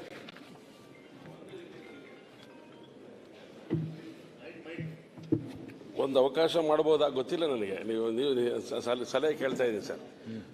ಆಶ್ರಯದ ಮೂಲಕ ನಾವು ರೆವಿನ್ಯೂ ಜಾಗದಲ್ಲಿರುವಂಥ ನಿವೇಶನಗಳನ್ನ ನಾವು ತೊಗೊಂಡಿರ್ತೇವೆ, ಅದೆಲ್ಲ ನಡೆಯುತ್ತೆ, ಡೆವಲಪ್ ಆಗತ್ತೆ. ಅದಾದಮೇಲೆ ಉದಾಹರಣೆಗೆ ನಮ್ಮ ಶಿವಮೊಗ್ಗದಲ್ಲಿ ಒಂದು ವಿರುಪಿನಕೊಪ್ಪ ಅಂತ ಒಂದು ಹಳ್ಳಿ ಸರ್, ಅಲ್ಲಿಗೆ ನಮ್ಮ ಅಡಿಕೆ ಮಂಡಿ ಕಾರ್ಮಿಕರಿಗೆ ಎಲ್ರಿಗೂ ಕೂಡ ನಾವು ಅಲ್ಲಿ ಮನೆಗಳನ್ನು ಕಟ್ಟಿಸಿ ಅವ್ರಿಗೆ ಕೊಟ್ಬಿಟ್ಟಿದ್ದೀವಿ. ಆದರೆ ಅದು ನಗರ ಪಾಲಿಕೆಯಲ್ಲೂ ಇಲ್ಲ, ಗ್ರಾಮ ಪಂಚಾಯತಿಗೂ ಇಲ್ಲ. ಈ ಜಿಜ್ಞಾಸೆ ಬಗೆಹರಿಸೋಕ್ಕೋಸ್ಕರ ಜಿಲ್ಲಾಧಿಕಾರಿ ಜೊತೆ ತುಂಬ ಸರಿ ಕೂತ್ಕೊಂಡಿದ್ದೇವೆ, ಆದರೆ ಅದಕ್ಕೆ ಪರಿಹಾರ ಸಿಕ್ಕಲಿಲ್ಲ. ಇದರೊಳಗಡೆ ಒಂದು ಅವಕಾಶ ಮಾಡಿಕೊಡೋದಾದರೆ ಹೇಗೆ ಮಾಡ್ಬೋದು ಅಂತ ಯೋಚನೆ ಮಾಡೋದು ಭಾಳ ಅಗತ್ಯ ಇದೆ ಸರ್. ಆ ದಿಕ್ಕಲ್ಲಿ ಯೋಚನೆ ಮಾಡಬೇಕು ಸರ್. ಭೇಟಿ ಮಾಡ್ತೀನಿ ಸರ್. ಶೈಲೇಂದ್ರ ಫಾಸ್ಟ್ ಯಾಕೆ ಸೀಟ್ ಬಿಟ್ಟು ಆ ಕಡೆ ಈ ಕಡೆ ಕೂತ್ಕೊಳ್ಳಿ, ಸರಿ ಇಲ್ವಾ ನಿಮ್ಮ ಸೀಟ್? ಮೊದಲೇ ಕೂತಿರಂದು ಅಲ್ಲಿ ಮಾತಾಡ್ತಾ ಇದ್ರಂತ. ಯಾಕೆ ಆ ಕಡೆ ಈ ಕಡೆ ಕೂತ್ಕೊಳ್ಬೇಕು? ಮನೆ ಅಧ್ಯಕ್ಷರೇ, ಕೆಲವೊಂದು ಪ್ರಾಕ್ಟಿಕಲ್ ಹೇಳ್ತೇನೆ ಅಂದ್ರೆ ಕೆಲವೊಂದು ಕರೆಕ್ಷನ್ ಆಫ್ ಟಿಪ್ಪಣಿ ಮ್ಯಾಪ್ ಅಂತ ಬಹಳ ಜನ ರಾಜ್ಯದಲ್ಲಿ ರೈತರಾಗಲಿ ಉದ್ಯಮಿದಾರರಾಗಲಿ ರಿಯಲ್ ಎಸ್ಟೇಟ್ ಏಜೆಂಟ್ ಎಲ್ಲ ಜನರು ಹಾಕ್ತಾರೆ ಸರ್. ಇವೊಂದು ರೆವಿನ್ಯೂ ಡಿಪಾರ್ಟ್ಮೆಂಟ್ ಇಂದ ಕೊಲಾಬ್ ಸಾಫ್ಟ್ವೇರ್ ಅಂತ ಇಂಟ್ರೊಡ್ಯೂಸ್ ಮಾಡಿದ್ದಾರೆ. ಕೊಲಾಬ್ ಸಾಫ್ಟ್ವೇರ್ ಅಂತ ಅದರಲ್ಲಿ ಎಷ್ಟು ಜನರಿಗೆ ತೊಂದರೆ ಆಗ್ತದೆ. ನಾನೇ ಒಂದು ಕರೆಕ್ಷನ್ ಆಫ್ ಟಿಪ್ಪಣಿ ಮ್ಯಾಪ್ ಅಂತ ಅಪ್ಲಿಕೇಶನ್ ಹಾಕಿರ್ತೀನಿ ನನ್ನ ಲ್ಯಾಂಡ್. ಈ ನಂದು ಹೊಲ ಇದೆ 2 ಎಕರೆ 10 ಗುಂಟೆ. ಪಾಣಿಯಲ್ಲಿ ಕರೆಕ್ಟ್ ಇರುತ್ತೆ, ಪೊಸಿಷನ್ ನಾವು ಕರೆಕ್ಟ್ ಇರ್ತೀವಿ. ಬಟ್ ಅವ್ರ ಸಾಫ್ಟ್ವೇರಲ್ಲಿ ಇದೇನು ಸಾಫ್ಟ್ವೇರ್ ಇಂಟ್ರೊಡ್ಯೂಸ್ ಮಾಡಿದ್ದಾರೆ ಅದರಲ್ಲಿ 2 ಎಕರೆ 5 ಗುಂಟೆ ಇರ್ತದೆ, ಕೆಲವೊಂದ್ರಲ್ಲಿ 2 ಎಕರೆ 15 ಗುಂಟೆ ಬರ್ತದೆ. ಇದು ಒಂದು ಬೀದರ್ನ ಭಾಲ್ಕಿ ತಾಲೂಕಾದ ನಮ್ಮ ಸ್ನೇಹಿತಂದೇ ಹೇಳ್ತಾ ಇದ್ದೀನಿ, ನಮ್ಮ ಉಸ್ತುವಾರಿ ಸಚಿವರು ಇಲ್ಲೇ ಇದ್ದಾರೆ, ಅವ್ರ ಕ್ಷೇತ್ರದೇ. ಪಾಪ ಒಂದು 3 ತಿಂಗಳಿಗೆ ಅಡ್ಡಾಡ್ತಾ ಇದ್ದಾನೆ. ಸಾಫ್ಟ್ವೇರ್ ಪ್ರಾಬ್ಲಮ್ಲಿಂದ ಇಡೀ ರಾಜ್ಯದಲ್ಲಿ ರೈತರಿಗೆ ತೊಂದರೆ ಆಗ್ತಾ ಇದೆ. ಇದು ಏನಾಗ್ಬೇಕು ಹೇಳಿ? ಇದು ಸಾಫ್ಟ್ವೇರ್ ಬದಲಾಯಿಸಬೇಕು, ಇಲ್ಲ ಸಾಫ್ಟ್ವೇರ್ ದಲ್ಲಿ ಕರೆಕ್ಷನ್ ಮಾಡಿ ನ್ಯಾಯ ಒದಗಿಸ್ಕೊಡ್ಬೇಕಂತ ಮಾನ್ಯ ನಾನು ಸಚಿವರಿಗೆ ವಿನಂತಿ. ರಾಮಮೂರ್ತಿ ಅವರೇ. ಮಾನ್ಯ ಸಭಾಧ್ಯಕ್ಷರೇ, ಬೆಂಗಳೂರಿಗೆ ಸಂಬಂಧಪಟ್ಟಿದ್ದು ಏನು ಹಿಂದೆ ಅಲಾಟ್ಮೆಂಟ್ ಮಾಡಿದ್ರು ಅದು ಇನ್ನೂ ಲೀಸ್ ಪೀರಿಯಡ್ ಬಾಕಿ ಇರುತ್ತೆ. ಅವಾಗ ಒಂದು 40 ವರ್ಷ 30 ವರ್ಷದ್ದು ಅದು ರಿಜಿಸ್ಟ್ರೇಷನ್ನು ಆಗಲ್ಲ. 30-40 ವರ್ಷದ ಮನೆ ಕಟ್ಟಿ ಅಲ್ಲೇ ವಾಸ ಆಗಿದ್ದಾರೆ. ಖಾತಾ ಕೂಡ ಹಳೆ ಹೆಸರಲ್ಲಿರ್ತದೆ. ಅವ್ರು ಸತ್ತೋಗಿತ್ತಾರೋ ಊರು ಬಿಟ್ಟು ಹೋಗಿತ್ತಾರೋ. ಅವ್ರು ಇವತ್ತಿನ ಪರಿಸ್ಥಿತಿ ಏನಾಗಿದೆ ಅಂದರೆ ಯಾರು ಅಲ್ಲಿ ವಾಸವಾಗಿದ್ದಾರೆ ಅವ್ರಿಗೆ ಇವಾಗ ಡಾಕ್ಯುಮೆಂಟೇಷನ್ ಆಗ್ತಾ ಇಲ್ಲ. ಇಡೀ ಬೆಂಗಳೂರಿನಲ್ಲಿ ಸುಮಾರು ಬಿಲ್ಡಿಗೆ ಏನು ಮಾಡಬೇಕು ಆ ದೃಷ್ಟಿಯಿಂದ ದಯಮಾಡಿ ಅದಕ್ಕೊಂದು ರೂಲ್ಸ್ ಮಾಡಿ, ಯಾರು 20 ವರ್ಷ 30 ವರ್ಷದಿಂದ ಅಲ್ಲೇ ಇದ್ದಾರೆ, ಹೋಲ್ಡರ್ ಖಾತೆಗಳಿದೆ, ಆ ಹೋಲ್ಡರ್ ಖಾತೆಗಳನ್ನ ಮತ್ತೆ ಬದಲಾವಣೆ ಮಾಡಿ ದಂಡ ಕಟ್ಸ್ಕೊಂಡು ಅವ್ರ ಹೆಸರಿಗೆ ನಾವು ರಿಜಿಸ್ಟ್ರೇಷನ್ ಮಾಡಿಕೊಡ್ಬೇಕು ಅಂತ ಮನವಿ ಮಾಡ್ಕೊತೀವಿ. ಮಾನ್ಯ ಅಧ್ಯಕ್ಷರೇ, ಮಾನ್ಯ ಸಚಿವರೇ, ಈ ಆ್ಯಕ್ಟ್ಗಳೆಲ್ಲದ್ರ ಜೊತೆಗೆ ಈ ಸರ್ವರ್ ಸಮಸ್ಯೆ ಅನ್ನೋದೊಂದು ಒಳ್ಳೆ ಸಾಂಕ್ರಾಮಿಕ ಕಾಯಿಲೆಯಾಗಿ ಹೋಗ್ತಾ ಇರ್ತದಲ್ಲ, ಇದ್ರ ಜೊತೆಗೆ ಅದನ್ನು ಒಂದು ಈಗ ವರ್ಕ್ ಲೋಡ್ ಹೆಚ್ಚಾದಾಗ ಸರ್ವರ್ ಲೋಡು ಜಾಸ್ತಿ ಬೇಕಾಗ್ಬೋದು. ಇದೇ ರೀತಿ ಸರ್ವರ್ ಸಮಸ್ಯೆಗಳಾಗಿದ್ರೆ ಇಷ್ಟೊತ್ತಿಗೆ ಫೇಸ್ಬುಕ್ ಇನ್ಸ್ಟಾಗ್ರಾಮ್ ಎಲ್ಲ ಬಾಗಿಲು ಹಾಕಬೇಕಿತ್ತು. ಆದರೆ ಆಗ್ತದೆ ಅನ್ನೋದೊಂದಿದೆಯಲ್ಲ, ಅದು ಆಗದೆ ಇರೋ ಕೆಲವರಿಗೆ ಹೇಳಿದ್ರೆ ಅರ್ಥವೂ ಆಗದಿದ್ದಂಥ ದೊಡ್ಡ ಸಮಸ್ಯೆ. ಬಟ್ ನಿಮ್ಮ ಹತ್ರ ಅದಕ್ಕೊಂದು ಉತ್ತರ ಇರ್ಬೋದು, ಅದಕ್ಕೆ ಒಂದು ದಾರಿ ಇರ್ಬೋದು ಅಂತ, ಅದನ್ನೊಂದು ಹೇಳಿ ಬಿಡ್ಬೋದಾ ಅಥವಾ ಮಾಡಿ ಬಿಡ್ಬೋದಾ?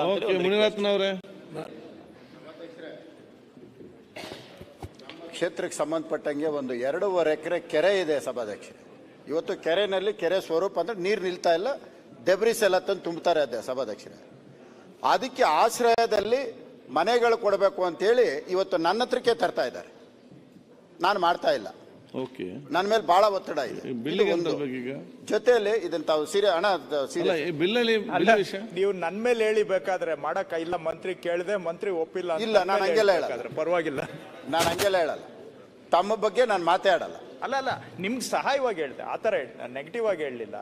ಬೇಕಾದ್ರೆ ನನ್ನ ಮೇಲೆ ಹೇಳಿದ್ರು ಪರವಾಗಿಲ್ಲ. ಕೆರೆಯಲ್ಲಿ ಕೊಡೋಕ್ಕಾಗಲ್ಲ. ಹೈಕೋರ್ಟ್ನವ್ರೀಗ ಕೆರೆಯದು ಖಾತೆ ಮಾಡಿಕೊಡಿ ಅಂತ ಹೇಳಿದ್ರು, ನಾವು ಮಾಡಿಕೊಟ್ಟಿಲ್ಲ. ನಮ್ಮ ಪ್ರಿನ್ಸಿಪಲ್ ಸೆಕ್ರೆಟರಿ ಕಂಟೆಂಪ್ಟ್ ಆಗಿ ಜೈಲ್ಗೆ ಹಾಕ್ತೀನಿ, 1 ಲಕ್ಷ ದಂಡ ಹಾಕ್ತೀನಿ ಅಂದ್ರು ನಾವು ಮಾಡಲಿಲ್ಲ. ಕೆರೆಗೆ ಖಾತೆ ಮಾಡಿಕೊಡಿ ಅಂತ ನಮ್ಮ RR ನಗರ ವಿಧಾನಸಭೆಗೆ ಜಾಯಿಂಟ್ ಕಮಿಷನರ್ ನನ್ನ ಮುಂದೆ ತರ್ತಾರೆ. ಚರ್ಚೆ ಆಯ್ತು, ಅವ್ರು ಮಾತಾಡ್ಲಿ. ನೆಕ್ಸ್ಟ್ ಬಿಲ್ ಬಗ್ಗೆ ನೀವು ಮಾತಾಡಿ, ಆಯ್ತು. ನೀವು ಸರಿ, ಅವ್ರು ಮಾತಾಡಿ, ಬಿಲ್ ಬಗ್ಗೆ ಮಾತಾಡಿ, ಮುಗಿಸಿ, ಚರ್ಚೆ ಮಾಡ. ಮತ್ತೆ ನಿಮ್ಮ ಸಲಹೆ ಮತ್ತೆ ಕೊಡಿ. ಇದ್ರ ಜೊತೆಯಲ್ಲಿ ಸಭಾಧ್ಯಕ್ಷರೇ, ಬೆಂಗಳೂರು ನಗರದಲ್ಲಿ ತಮಗೆ ಗೊತ್ತಿದೆ, ತಾವು ಬೆಂಗಳೂರು ಶಾಸಕರು, ಬೆಂಗಳೂರು ನಗರದಲ್ಲಿ ಹಿಂದೆ ಭೂಮಿಗೆ ಚಿನ್ನದ ಬೆಲೆ ಅಂತ ಇದ್ರು. ಇವತ್ತು ಚಿನ್ನದ ಬೆಲೆಗಿಂತ ದಾಟ್ಕೊಂಡು ಹೋಗ್ತಾ ಇದೆ. ಸುಮಾರು ಏನಾಗ್ತಾ ಇದೆ, ಒಂದು 2 ಎಕರೆ ಖರಾಬ್ ಲ್ಯಾಂಡ್ ಇತ್ತು, ಈ ಸರ್ವೆ ನಂಬರ್ ತೆಗೆದು ಇದನ್ನ ಲೇಔಟ್ ಮಾಡ್ತಾರೆ. ಈ ನಂಬರ್ನ ಹಾಕಿ ರಿಜಿಸ್ಟರ್ ಮಾಡ್ತಾರೆ. ಪಾಪ ಅಮಾಯಕರು, ಗೊತ್ತಾಗಲ್ಲ ಅವ್ರಿಗೇನಾಗತ್ತೆ. ಕಾಂಪೌಂಡ್ ಹಾಕಿದ್ದಾರೆ, ಫೆನ್ಸಿಂಗ್ ಹಾಕಿದ್ದಾರೆ, BBMP ಖಾತೆ ಇದೆ, ರಿಜಿಸ್ಟರ್ ಆಗತ್ತೆ. ಆಮೇಲೆ ಮತ್ತೆ ಅದನ್ನ ಬಂದು ನೋಡಿದ್ರೆ ಸರ್ಕಾರದ್ದು.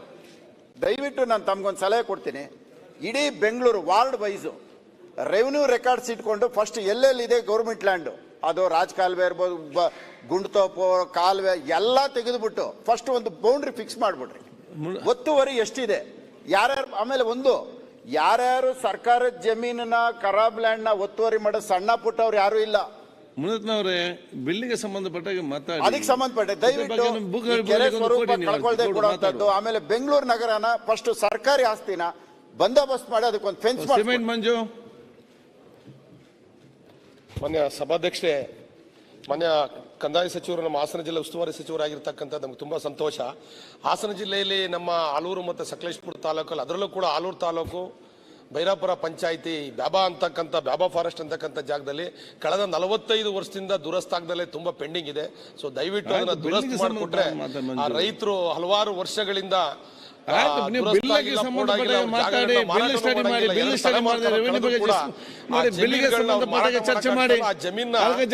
ಬ್ಯಾಂಕಲ್ಲಿ ಯಾವ್ದಾದ್ರು ಸಾಲ ಬೇಕು ಮಾತಾಡಬೇಕು. ಸುಮ್ಮನೆ ಬಿಲ್ ಸ್ಟಡಿ ಮಾಡಿ ಅಧ್ಯಕ್ಷ, ಇದೇ ಬಿಲ್ಲಿಗೆ ಸಂಬಂಧ ನೋಡಿ. ರೆವೆನ್ಯೂ ಮಂತ್ರಿ ಇದ್ದಾರೆ, ಹೌದು. ಅದು ಇಡೀ ಕಂದಾಯ ಬಗ್ಗೆ ಚರ್ಚೆ ಮಾಡಿ ನಿಂತದಲ್ಲ, ಅವ್ರದ್ದು ಬಿಲ್ ಪ್ರೆಸೆಂಟ್ ಮಾಡಿದ್ದಾರೆ. ಆ ಬಿಲ್ಲಿನಲ್ಲಿ ಅದು ಚೆನ್ನಾಗಿದೆ ಇಲ್ಲ ಏನು ಬದಲಾವಣೆ ಮಾಡಬೇಕು, ಅದಕ್ಕೆ ಸೀಮಿತವಾಗಿ ಮಾತಾಡಬೇಕು. ರೆವೆನ್ಯೂ ಬಗ್ಗೆ ಮಾತಾಡಬೇಕಾದ್ರೆ ಬೇರೆ ಚರ್ಚೆ ಅವಕಾಶ ಕೊಡುವ. ಮನೆ ಅಧ್ಯಕ್ಷರೇ, ಬರಲಿ ಮಿನಿಸ್ಟ್ರು ರಾಜಾನಂದ್ ಅವ್ರು ಮಾತಾಡಿ.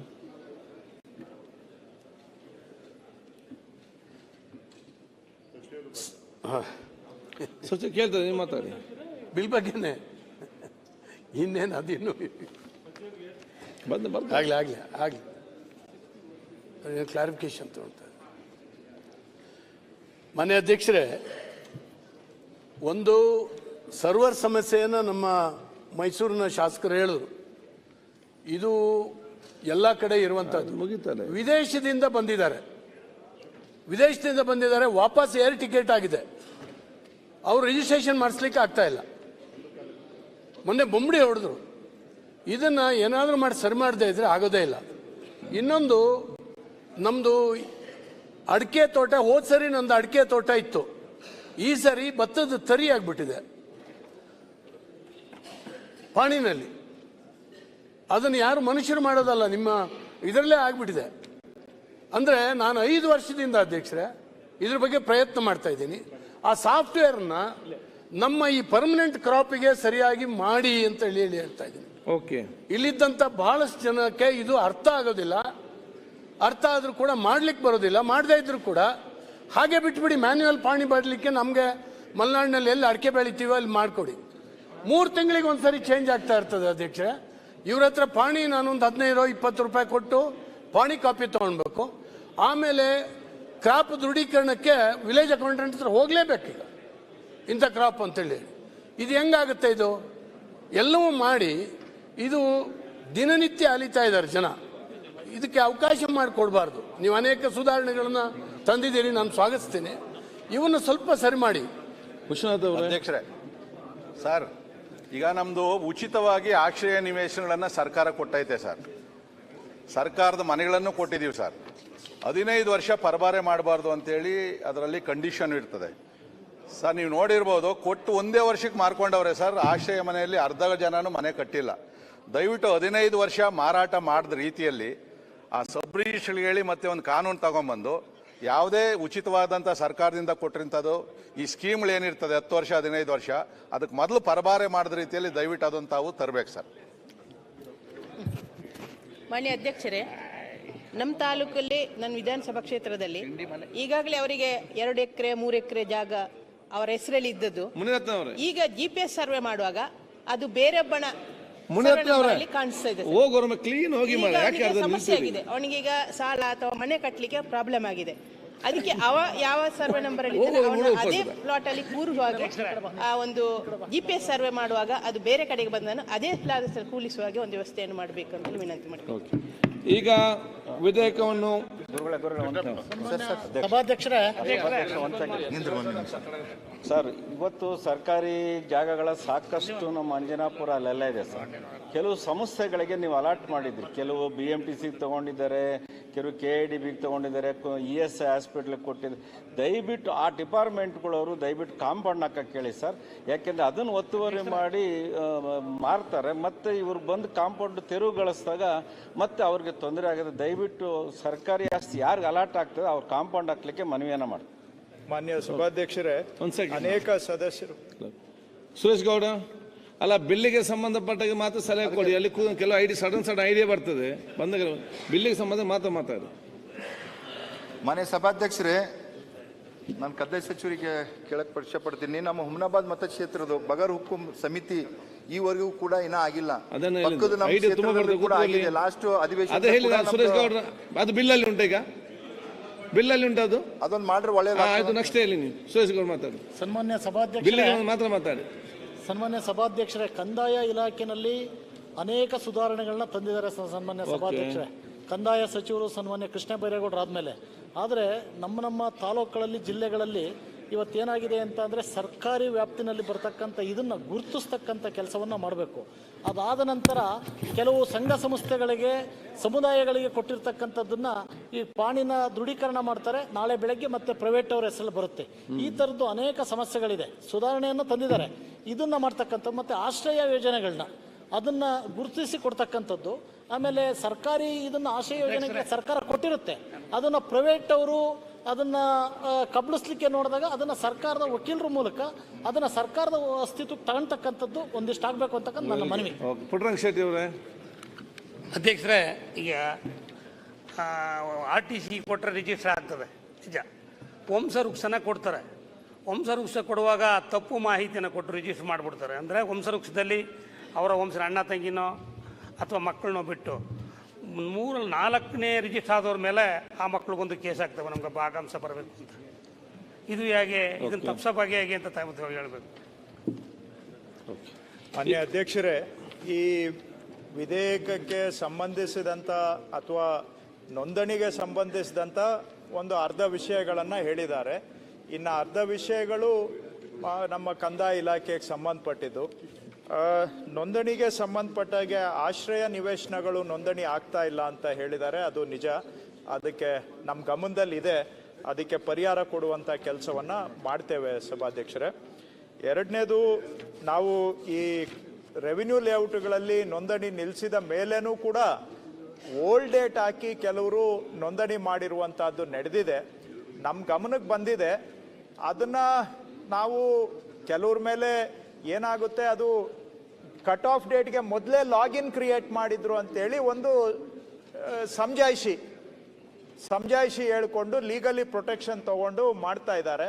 ಬಟ್ ನಮ್ದು ಪ್ರಯಾರಿಟಿ ಏನಿದೆ, ಅವ್ರನ್ನ ಕಳ್ಳರನ್ನ ಹುಡ್ಕೋದಕ್ಕಿಂತ, ತಪ್ಪು ಮಾಡೋರನ್ನ ಹುಡ್ಕೊಂಡು ಹೋಗೋದಕ್ಕಿಂತ ತಪ್ಪಿಗೆ ಎಲ್ಲೆಲ್ಲಿ ಅವಕಾಶ ಇದೆ ಅಂತ ಹುಡುಕ್ಬಿಟ್ಟು ಆ ತಪ್ಪುಗಳ ಅವಕಾಶನ ಬಂದ್ ಮಾಡುವಂತಹದ್ದು, ಅದ್ರ ಕಡೆಗೆ ಹೆಚ್ಚಿಗೆ ಗಮನವನ್ನು ಕೊಡ್ತಾ ಇದ್ದೇವೆ. ಮೂರನೇದು, ಈ ಕೆಲವರು ಮಾತಾಡಿದ್ರು, ಕೆಲವರು ನಕಲಿ ವ್ಯಕ್ತಿಗಳನ್ನ ಸೃಷ್ಟಿ ಮಾಡಿ ಅಥವಾ ನಕಲಿ ದಾಖಲೆಗಳನ್ನ ಸೃಷ್ಟಿ ಮಾಡಿ ನೋಂದಣಿ ಮಾಡಿಬಿಟ್ರೆ ಒಂದು ಬಾರಿ ಅವರಿಗೆ ನೆಕ್ಸ್ಟು ಪರಿಹಾರ ಸಿವಿಲ್ ಕೋರ್ಟ್, ಹೈಕೋರ್ಟ್, ಆಮೇಲೆ ಸುಪ್ರೀಂ ಕೋರ್ಟ್. ಇಷ್ಟರಲ್ಲಿ 20 ವರ್ಷ ಬೇಕಾದರೂ ಹೋಗ್ಬಿಡುತ್ತೆ. ಆ 20 ವರ್ಷ ಆಸ್ತಿ ತನ್ನದಾಗಿದ್ರೂ ಕೂಡ ಮಾಲೀಕತ್ವ ಸಾಬೀತುಪಡಿಸೋದಕ್ಕೆ ಕೋರ್ಟಿಂದ ಹೊರಗೆ ಬರೋದ್ರೊಳಗಡೆ ಸುಸ್ತಾಗಿ ಅರ್ಧಂಬರ್ಧ ರೇಟಿಗೆ ಮಾರ್ಕೊಂಡವರು ಕೂಡ ಇದ್ದಾರೆ. ಸೊ ಇದಕ್ಕೆ ಈ ನಕಲಿಗೆ ಕಡಿವಾಣ ಹಾಕಬೇಕು ಅಂತಾನೆ ನಾವೀಗ RTCಯನ್ನ ಇಂಟೆಗ್ರೇಟ್ ಮಾಡಿರೋದು. ಇನ್ಮೇಲೆ ನಕಲಿ ದಾಖಲೆಗಳನ್ನ ಸೃಷ್ಟಿ ಮಾಡಿ ಕೊಡ್ಲಿಕ್ಕೆ ಆಗಲ್ಲ. ಯಾಕಂದ್ರೆ ನಾವು ಡೈರೆಕ್ಟ್ ಆಗಿ ಭೂಮಿಯಿಂದ ತಗೊಳ್ತೀವಿ ಅಥವಾ ಈ ಖಾತೆಯಿಂದ ತಗೊಳ್ತೀವಿ. ಅದಕ್ಕೂ ಮೀರಿ ಆದಲ್ಲಿ ನಾನೀಗ ನೋಂದಣಿಯಲ್ಲಿ ಆಧಾರನ್ನು ಕಡ್ಡಾಯ ಮಾಡಿದ್ದೇನೆ. ಸೊ ಇಂಪರ್ಸನೇಷನ್ಗೆ ಅವಕಾಶ ಕಟ್ ಮಾಡಿದ್ದೇನೆ, ಇಂಪರ್ಸನೇಷನ್ ಆಗದಂಗೆ. ಅದಕ್ಕೂ ಮೀರಿ ಏನಾದರೂ ಮಾಡಿದ್ರೆ ಕಾನೂನಲ್ಲಿ ಬದಲಾವಣೆ ಈಗಾಗಲೇ ಮಾಡಿದ್ದೇವೆ. ಏನಂತ ಹೇಳಿದ್ರೆ, ಯಾರಾದರೂ ಫ್ರಾಡ್ ಆರ್ ಇಂಪರ್ಸನೇಷನ್ ಇದ್ದಲ್ಲಿ ಸಿವಿಲ್ ಕೋರ್ಟ್ಗೆ ಹೋಗೋದ್ರ ಬದಲಿಗೆ DR ಡಿಸ್ಟ್ರಿಕ್ಟ್ ರಿಜಿಸ್ಟ್ರಾರ್ಗೆ ಅರ್ಜಿ ಕೊಡಬಹುದು, ಡಿಸ್ಟ್ರಿಕ್ಟ್ ರಿಜಿಸ್ಟ್ರಾರ್ ಅದನ್ನ ರದ್ದುಪಡಿಸಬಹುದು ಅಂತ ಕಾನೂನಲ್ಲಿ ಈಗಾಗಲೇ ಒಂದು ಸಿಂಪಲ್ ಆಗಿ ಜನಕ್ಕೆ ಕೈಗೆಟಕುವ ಅಂತರದಲ್ಲಿ ಒಂದು ಅವರಿಗೆ ಪರಿಹಾರ ಕ್ರಮವನ್ನ ತಗೊಂಡು ಬಂದಿದ್ದೇನೆ. ಆಲ್ರೆಡಿ ಕಾನೂನು ತಿದ್ದುಪಡಿ ಆಗಿದೆ. ಈ ತಿಂಗಳಲ್ಲಿ ರೂಲ್ಸ್ ಅನ್ನ ಡ್ರಾಫ್ಟ್ ನೋಟಿಫಿಕೇಶನ್ ಮಾಡ್ತಾ ಇದ್ದೇನೆ. ಆಬ್ಜೆಕ್ಷನ್ಸ್ ಹಿಯರ್ ಮಾಡಿ ಫೈನಲೈಸ್ ಮಾಡಿ ಅದನ್ನ ಇಮಿಡಿಯೇಟ್ಲಿ ಡ್ರಾಫ್ಟ್ ಪೀರಿಯಡ್ ಆದ ತಕ್ಷಣ ಅದನ್ನ ಫೈನಲ್ ನೋಟಿಫಿಕೇಶನ್ ಮಾಡಿ ಅಂತ ಫ್ರಾಡು ಇಂಪರ್ಸನೇಷನ್ ಆದಂತ ಪ್ರಕರಣದಲ್ಲಿ ಇಮಿಡಿಯೇಟ್ ಆಗಿ ಅವರಿಗೆ ಒಂದು ರಿಲೀಫ್ ಸಿಗುವಂತ ಕೆಲಸವನ್ನು ಕೂಡ ಮಾಡ್ತಾ ಇದ್ದೇವೆ. ಇದರಿಂದ ಕೋರ್ಟ್ಗಳಿಗೆ ಅಲಿಯೋದು ಇದ್ದೇ ಇರುತ್ತೆ. ಆಮೇಲೆ ಹೋಗ್ತಾರೆ, ಆಮೇಲೆ ಯಾಕಂದ್ರೆ ಆಜು ಬಾಜುದಾರರು ಹೋಗ್ತಾರೆ, ಬಟ್ ಒಂದು ಇಮಿಡಿಯೇಟ್ ರಿಲೀಫ್ ಕೊಡುವಂತಹದ್ದು. ಇನ್ನು ಸುಮಾರು ಜನ ಸರ್ವರ್ ಬಗ್ಗೆ ಮಾತಾಡಿದ್ದಾರೆ. ನಾನು ಅದಕ್ಕೆ ಹೆಚ್ಚಿಗೆ ವಾದ ಮಾಡಲಿಕ್ಕೆ ಹೋಗೋದಿಲ್ಲ. ಅವರ ಸಜೆಷನ್ ಅನ್ನ ನಾನು ಫೀಡ್ಬ್ಯಾಕ್ ಆಗಿ ತೆಗೆದುಕೊಂಡು, ಕೆಲವು ದಿನ ಸರ್ವರ್ ಪ್ರಾಬ್ಲಮ್ ಆಗಿರೋದು ನಿಜ, ಆದ್ರೆ ನನ್ನ ಪ್ರಕಾರ ಅದು ಡೇ ಟು ಡೇ ಅಲ್ಲ, ಬಟ್ ಪ್ರಾಬ್ಲಮ್ ಇರೋದು ನಿಜ. ಸರ್ವರ್ ಇಂಪ್ರೂವ್ಮೆಂಟ್ ಮಾಡಬೇಕು ಕೆಪಾಸಿಟಿ ಅನ್ನುವಂಥದ್ದು ಅನೇಕ ಸದಸ್ಯರ ಅಭಿಪ್ರಾಯ ಇದೆ. ಅದನ್ನು ನಾನು ಗೌರವವಾಗಿ ಸ್ವೀಕರಿಸಿ ಅದ್ರ ಕಡೆಗೆ ನಾವು ವರ್ಕ್ ಮಾಡ್ತೇವೆ. ಇನ್ನು ಶಿವಮೊಗ್ಗದು ಒಂದು 94D ಅಂತ ಒಂದು ಪ್ರಾವಿಷನ್ ಇದೆ. ನನ್ನ ಪ್ರಕಾರ ಅದರಲ್ಲಿ ಮಾಡಲಿಕ್ಕೆ ಅವಕಾಶ ಇದೆ. ನನಗೆ ಕೇಸ್ ಕೊಡಿ, ನಾನು DC ಅವ್ರ ಹತ್ರ ಮಾತಾಡ್ತೇನೆ. ತಾವು ಅಷ್ಟೇ ಸುಳ್ಯದು ತಾವು ಏನು ಹೇಳಿದ್ದೀರಾ ನನಗೆ ಮತ್ತೆ ನನಗೆ ಕೊಟ್ಟರೆ ಅದು ನಾನು ಚೆಕ್ ಮಾಡಿಸ್ಲಿಕ್ಕೆ ಜ್ಞಾನೇಂದ್ರ ಅವರು ಮತ್ತು ಸುಳ್ಯದು ನನಗೆ ಸ್ವಲ್ಪ, ಯಾಕಂದರೆ ಒಂದು ಕೇಸ್ ಇದ್ದಂಗೆ ಇನ್ನೊಂದು ಇರೋದಿಲ್ಲ. ಸೊ ನೀವು ಏನು ಅಂತ ನನಗೆ ಕೊಟ್ಟರೆ ಅದನ್ನು ನಾನು ವರ್ಕೌಟ್ ಮಾಡ್ತೇನೆ. ಇನ್ನು ಉಳಿದಿದ್ದು ಕೆಲವರು ರೆವಿನ್ಯೂ ಡಿಪಾರ್ಟ್ಮೆಂಟ್ ಬಗ್ಗೆ ಕೆಲವು ಸಲಹೆಗಳನ್ನು ಕೊಟ್ಟಿದ್ದಾರೆ. ಈಗ ಸಮಯದ ಇದಿರೋದ್ರಿಂದ ನಾನು ಅವೆಲ್ಲ ಕೇಸ್ ಬೈ ಕೇಸ್ ಅಡ್ರೆಸ್ ಮಾಡ್ಬೋದು. ಬಟ್ ಆದರೆ ಈಗ ಈ ಬಿಲ್ಗೆ ಸಂಬಂಧಪಟ್ಟಾಗಿ ಇಷ್ಟು ವಿಷಯಗಳು ತಮ್ಮ ಗಮನ. ಇದು ಕಂಪ್ಲೀಟ್ ಆಗೋ ಮುಂಚೆ ಈಗ ಸಿಸ್ಟಮ್ ಅಲ್ಲಿ ತಂದಿದ್ರೆ ಹೌದು, ಒಳ್ಳೇದಾಯ್ತು. ಈಗ ಅಪ್ಲೋಡ್ ಮಾಡುವಾಗ ನನ್ನ ರೆಕಾರ್ಡ್, ಜನಸಾಮಾನ್ಯ ರೆಕಾರ್ಡ್ ಎಲ್ಲ ಕರೆಕ್ಟ್ ಇದೆ, ಅವನು ಅಪ್ಲೋಡ್ ಮಾಡಲಿಕ್ಕೆ ಕೊಡ್ತಾನೆ. ಅಲ್ಲಿ ಆಫೀಸರ್ ಅದನ್ನು ಕ್ಲಾರ್ಕ್ ಕನ್ಸರ್ನ್ ಕೇಸ್ ವರ್ಗ ಅಪ್ಲೋಡ್ ಮಾಡುವಾಗ ಅವನೇ ಮಿಸ್ಟೇಕ್ ಮತ್ತೆ ಅದು ತಪ್ಪಾಗಿ ಹೋದರೆ ಮತ್ತೆ ಇವನೇ ಸುತ್ತಾಡ್ಬೇಕು ರೆಡಿ ಮಾಡಲಿಕ್ಕೆ. ಸೊ ಒಂದು ತರಬೇಕು, ಏನಾದರೂ ಜನಸಾಮಾನ್ಯ ಕೊಟ್ಟಂತ ಅರ್ಜೆಂಟ್ ತಪ್ಪಾಗಿ ಯಾರಾದರೂ ಆ ಕೇಸ್ ವರ್ಕ್ ಕನ್ಸರ್ನ್ ಪರ್ಸನ್ ತಪ್ಪು ಮಾಡಿದರೆ ಈಸ್ ರೆಸ್ಪಾನ್ಸಿಬಲ್ ಅಂತ ತರಬೇಕು. ಇಲ್ಲ ಇದ್ದಲ್ಲಿ ವೆರಿ ಈಸಿ ಅವನು ಜಂಪ್ ಮಾಡಿಸೋದು, ಅವನು ಇಡೀ ಸುತ್ತಾಡ್ತಾ ಇರೋದು ಎರರಿಂದಾಗಿ. ಮತ್ತೆ AC ಆಫೀಸ್ ಹೋಗ್ಬೇಕು. ಏನಾದ ಈಗ ಒಬ್ಬ ಕೇಸ್ ವರ್ಕರ್ ಹತ್ರ ಅವನು ಹೇಳಿದಾಗ ಈಗ ಕೊಡುವನೇನು ಅರ್ಜಿ ಕೊಡೋನು ಕೇಳದಿದ್ರೆ ಅವ್ನು ಬೇಕಂತ ಸಣ್ಣ ಮಿಸ್ಟೇಕ್ ಮಾಡಿಬಿಡೋದು ಅಪ್ಲೋಡ್ ಮಾಡುವಾಗ.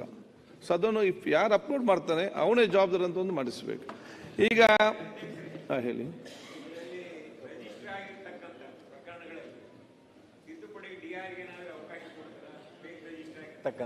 ಈಗ ಅದನ್ನೇ ಹೇಳಿ ಶಿವಲಿಂಗೇಗೌಡರು ಅದೇ ಮಾತಾಡಿದ್ರು, ಅವರು ಮಾತಾಡಿದ್ರು. ಇದು ಎಲ್ಲ ಪ್ರಕರಣದಲ್ಲಿ ನಾವು ಕೊಡ್ಲಿಕ್ಕೆ ಆಗೋದೇ ಇಲ್ಲ. ಯಾಕಂದ್ರೆ ಟೈಟಲ್ ಡಿಸ್ಪ್ಯೂಟ್ಸ್ ಎಲ್ಲ ಇಲ್ಲಿಗೆ ಬಂದ್ಬಿಟ್ರೆ, title dispute is a prerogative of civil courts. ನಾವು ಅದಕ್ಕೆ ದೂರಕ್ಕೂ ಕೂಡ ಹತ್ರ ಎಂಟರ್ ಮಾಡಲಿಕ್ಕೆ ಆಗಬಾರ್ದು. ಆದರೆ ಸ್ಪಷ್ಟವಾಗಿ ಫ್ರಾಡ್ ಆಗಿದೆ, ಇಂಪರ್ಸನೇಷನ್ ಆಗಿದ್ರೆ ಅದನ್ನ ಕ್ಯಾನ್ಸಲ್ ಮಾಡುವಂತ ಪವರ್ಸು DRಗೆ ಕೊಡ್ತಾ ಇದ್ದೇವೆ. ಅದು ಆಕ್ಟ್ ಅಮೆಂಡ್ಮೆಂಟ್ ಆಗಿದೆ. ರಾಷ್ಟ್ರಪತಿಗಳ ಅಂಕಿತ ಬರಲಿಕ್ಕೆ 1 ವರ್ಷ 2 ತಿಂಗಳು ಸಮಯ ತಗೊಂತು. ಅದಾದಮೇಲೆ ನಾವೀಗ ರೂಲ್ಸ್ ಮಾಡಿ ಈ ತಿಂಗಳು ಕೊನೆಗೆ ಅದನ್ನು ನಾನು ಡ್ರಾಫ್ಟ್ ರೂಲ್ಸನ್ನು ನೋಟಿಫೈ ಮಾಡ್ತಾ ಇದ್ದೇನೆ. ಅಬ್ಜೆಕ್ಷನ್ ಸಿಆರ್ ಮಾಡಿ ಫೈನಲೈಸ್ ಮಾಡಿ ಇನ್ನು ಭಾಳ ಸೀಮಿತವಾದಂತಹ ಫ್ರಾಡು, ಇಂಪರ್ಸನೇಷನ್, ನಕಲಿ ಪ್ರಕರಣಗಳಲ್ಲಿ ನಾವು DRಗೆ ಕೊಡುವಂಥದ್ದು ಮಾಡಿ. ಈಗ ವಿಧೇಯಕವನ್ನು ಖಂಡವಾಗಿ ಮತಕ್ಕೆ ಹಾಕುತ್ತೇನೆ. 2 ರಿಂದ 10ರವರೆಗೆ ಖಂಡಗಳು ವಿಧೇಯಕದ ಅಂಗವಾಗಿರಬೇಕೆನ್ನು ಸಭೆಯ ಮುಂದಿರುವ ವಿಷಯ. ಪ್ರಸ್ತಾವದ ಪರವಾಗಿರು ಹೌದು ಎಂದು ಸೂಚಿಸಬೇಕು. ಪ್ರಸ್ತಾವದ ವಿರೋಧವಾಗಿರುವಿಲ್ಲ ಎಂದು ಸೂಚಿಸಬೇಕು. ಪ್ರಸ್ತಾವ ಹೌದು ಪರವಾಗಿದೆ ಎಂದು ಭಾವಿಸುತ್ತೇನೆ. ಪ್ರಸ್ತಾವ ಹೌದು ಪರವಾಗಿದೆ. ಪ್ರಸ್ತಾವಕ್ಕೆ ಒಪ್ಪಿಗೆ ದೊರಕಿದೆ. 2 ರಿಂದ 10ರವರೆಗಿನ ಖಂಡಗಳು ವಿಧೇಯಕದ ಅಂಗವಾದವು. 1ನೇ ಖಂಡ ಹೆಸರು ಮತ್ತು ಅವತರಣಿಕೆ ವಿಧೇಯಕದ ಭಾಗವಾಗಬೇಕೆಂಬುದು ಸಭೆಯ ಮುಂದಿರುವ ವಿಷಯ. ಪ್ರಸ್ತಾವದ ಪರವಾಗಿರು ಹೌದು ಎಂದು ಸೂಚಿಸಬೇಕು.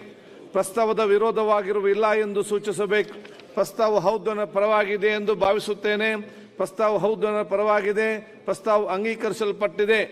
1ನೇ ಖಂಡ ಹೆಸರು ಮತ್ತು ಅವತರಣಿಕೆ ವಿಧೇಯಕದ ಅಂಗವಾಗಿದೆ.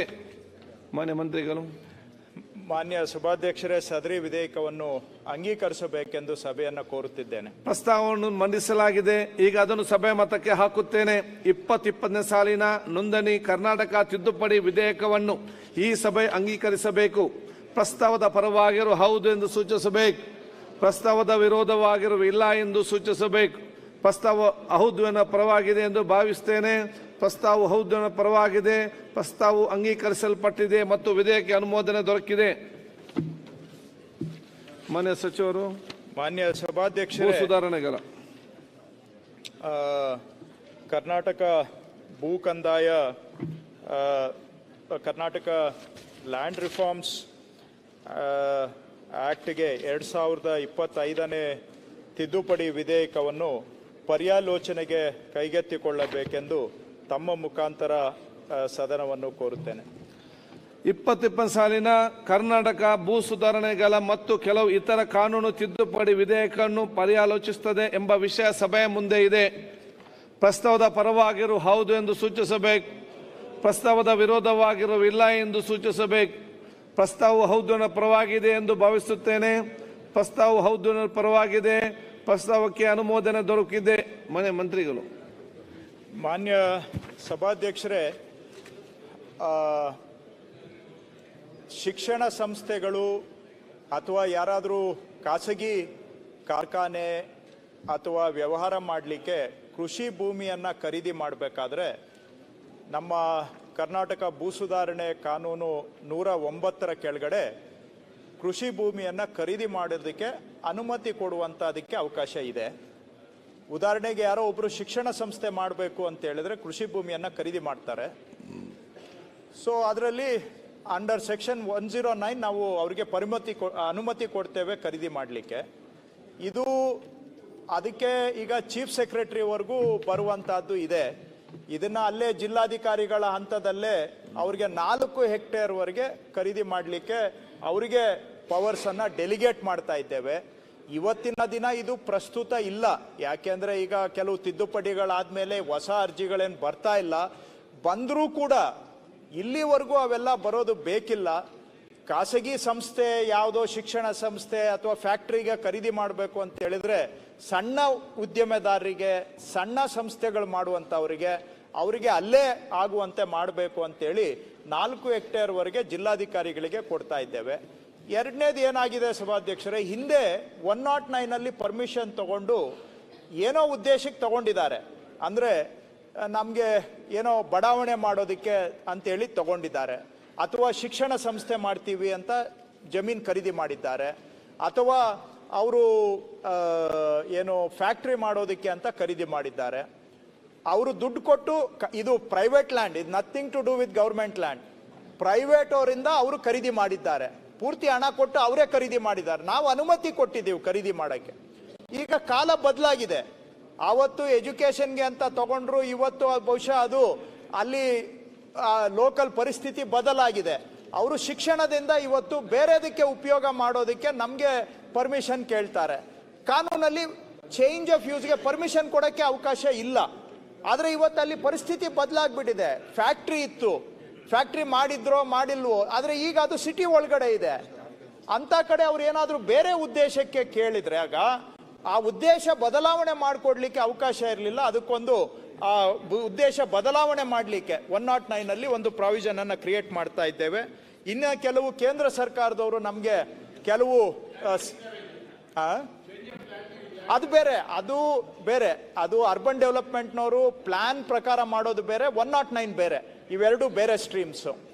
ಸೊ ಇನ್ನು ಕೆಲವು ಕೇಂದ್ರ ಸರ್ಕಾರದವರು ಕೆಲವು ಪೆನಲ್ಟೀಸನ್ನು ಇದನ್ನು ರ್ಯಾಷನಲೈಸ್ ಮಾಡಿ ಅಂತ ಕೆಲವು ರೆಕಮೆಂಡ್ ಮಾಡಿದ್ದಾರೆ.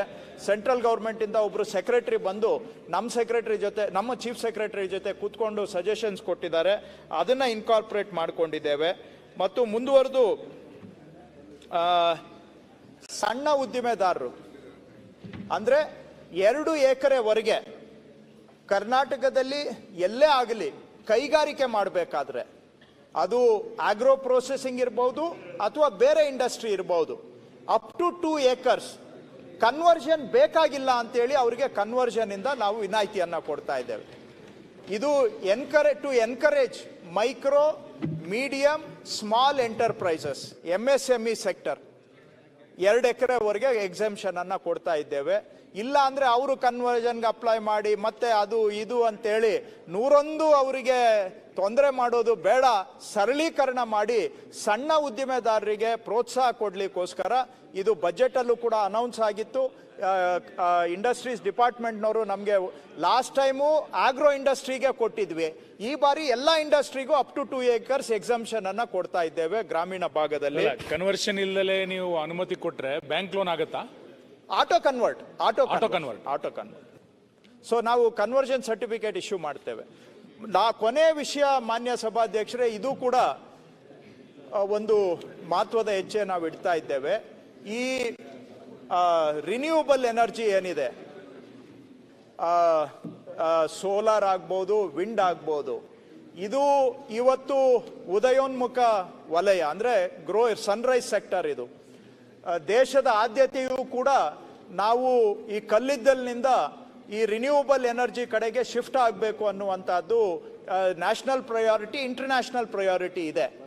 ಆದರೆ ಇದು ಗ್ರೌಂಡ್ ಲೆವೆಲಲ್ಲಿ ಹೋದಾಗ ಏನಾಗ್ತಾ ಇದೆ, ಈ ಸೋಲಾರ್ ಮಾಡಲಿಕ್ಕೆ ಮತ್ತು ವಿಂಡ್ ಪವರ್ ಹಾಕ್ಲಿಕ್ಕೆ ಕನ್ವರ್ಷನ್ ಅಂತೇಳಿ ಅದರಲ್ಲಿ ಕೂಡ ಭಾಳ ಮಧ್ಯವರ್ತಿಗಳ ಹಾವಳಿ ಭಾಳ ಹೆಚ್ಚಾಗಿದೆ.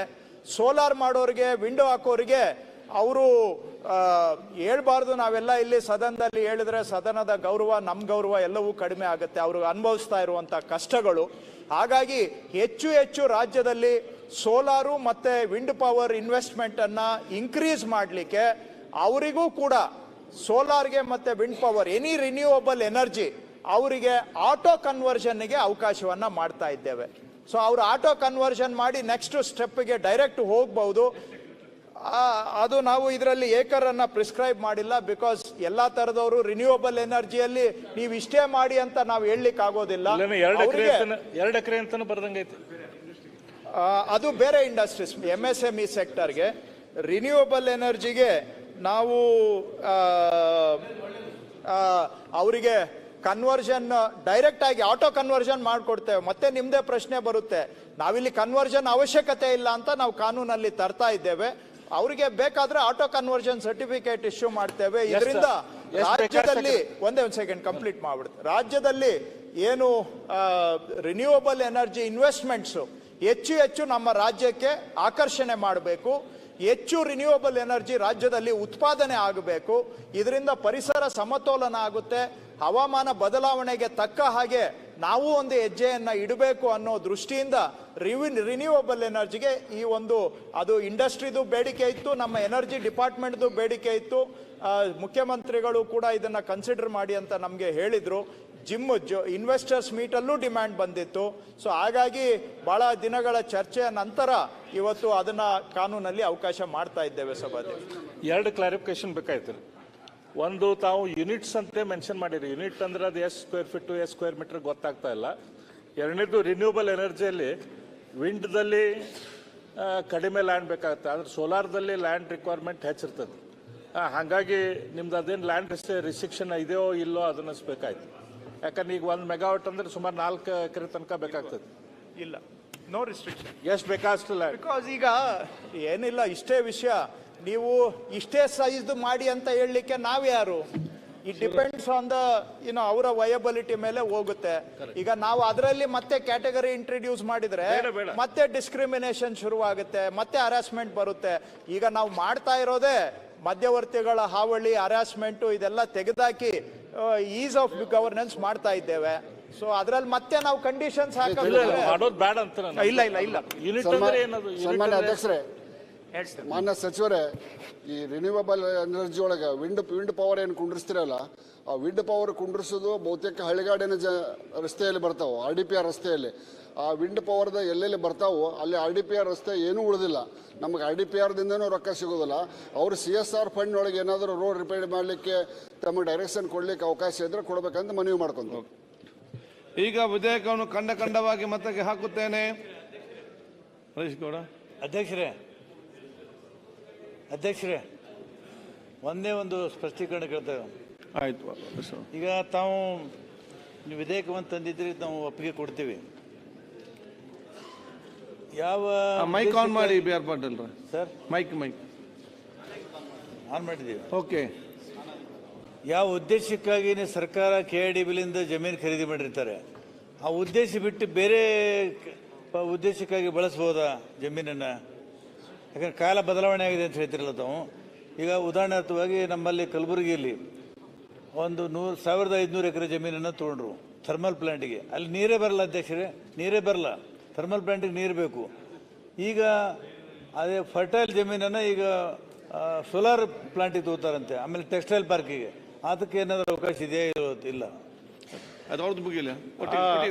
ಸಭಾಧ್ಯಕ್ಷರೇ, ಇದು KDB ಸಬ್ಜೆಕ್ಟ್ ನಮಗೆ ಬರೋದಿಲ್ಲ.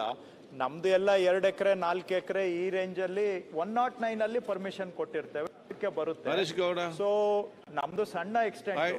ದೊಡ್ಡ ಎಕ್ಸ್ಟೆಂಟ್ ಏನಿದ್ರು KDB ಇಂದ ಮೇಜರ್ ಇಂಡಸ್ಟ್ರೀಸ್ ಇಂದ ಅಲಾಟ್ಮೆಂಟ್ ಆಗಿರುತ್ತೆ. ಅವ್ರದ್ದು ಏನ್ ಪಾಲಿಸಿ ಇದೆ, ಚೇಂಜ್ ಆಫ್ ಲ್ಯಾಂಡ್ ಯೂಸ್, ನಿಮ್ಮಲ್ಲಿ ಏನ್ ಪಾಲಿಸಿ ಅಂತ ಕೇಳ್ತಾ ಇದ್ದಾರೆ. ಇಂಡಸ್ಟ್ರೀಸ್ಗೆ ಬರುತ್ತೆ.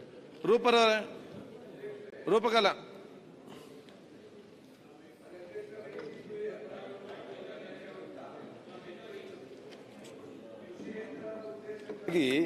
ಕೃಷಿಯೇತರ ಉದ್ದೇಶಕ್ಕಾಗಿ ಯಾವುದೇ ಕೃಷಿ ಭೂಮಿಯನ್ನು ಸಕ್ರಮ ಪ್ರಾಧಿಕಾರದಿಂದ ಪರಿವರ್ತನೆಗೊಳಿಸಿಕೊಳ್ಳದೆ ಅಥವಾ ಮುಂಚಿತವಾಗಿ ಅನುಮೋದನೆ ಪಡೆಯದೆ ಮಾರಾಟ ಮಾಡಿದರೆ 3 ವರ್ಷಗಳ ಕಾರಾವಾಸ ಶಿಕ್ಷೆ ಮತ್ತು 10,000 ರೂಪಾಯಿಗಳ ಜುಲ್ಮಾನೆ ಅಂತ ಕೊಟ್ಟಿದ್ದಾರೆ ಅಧ್ಯಕ್ಷರೇ.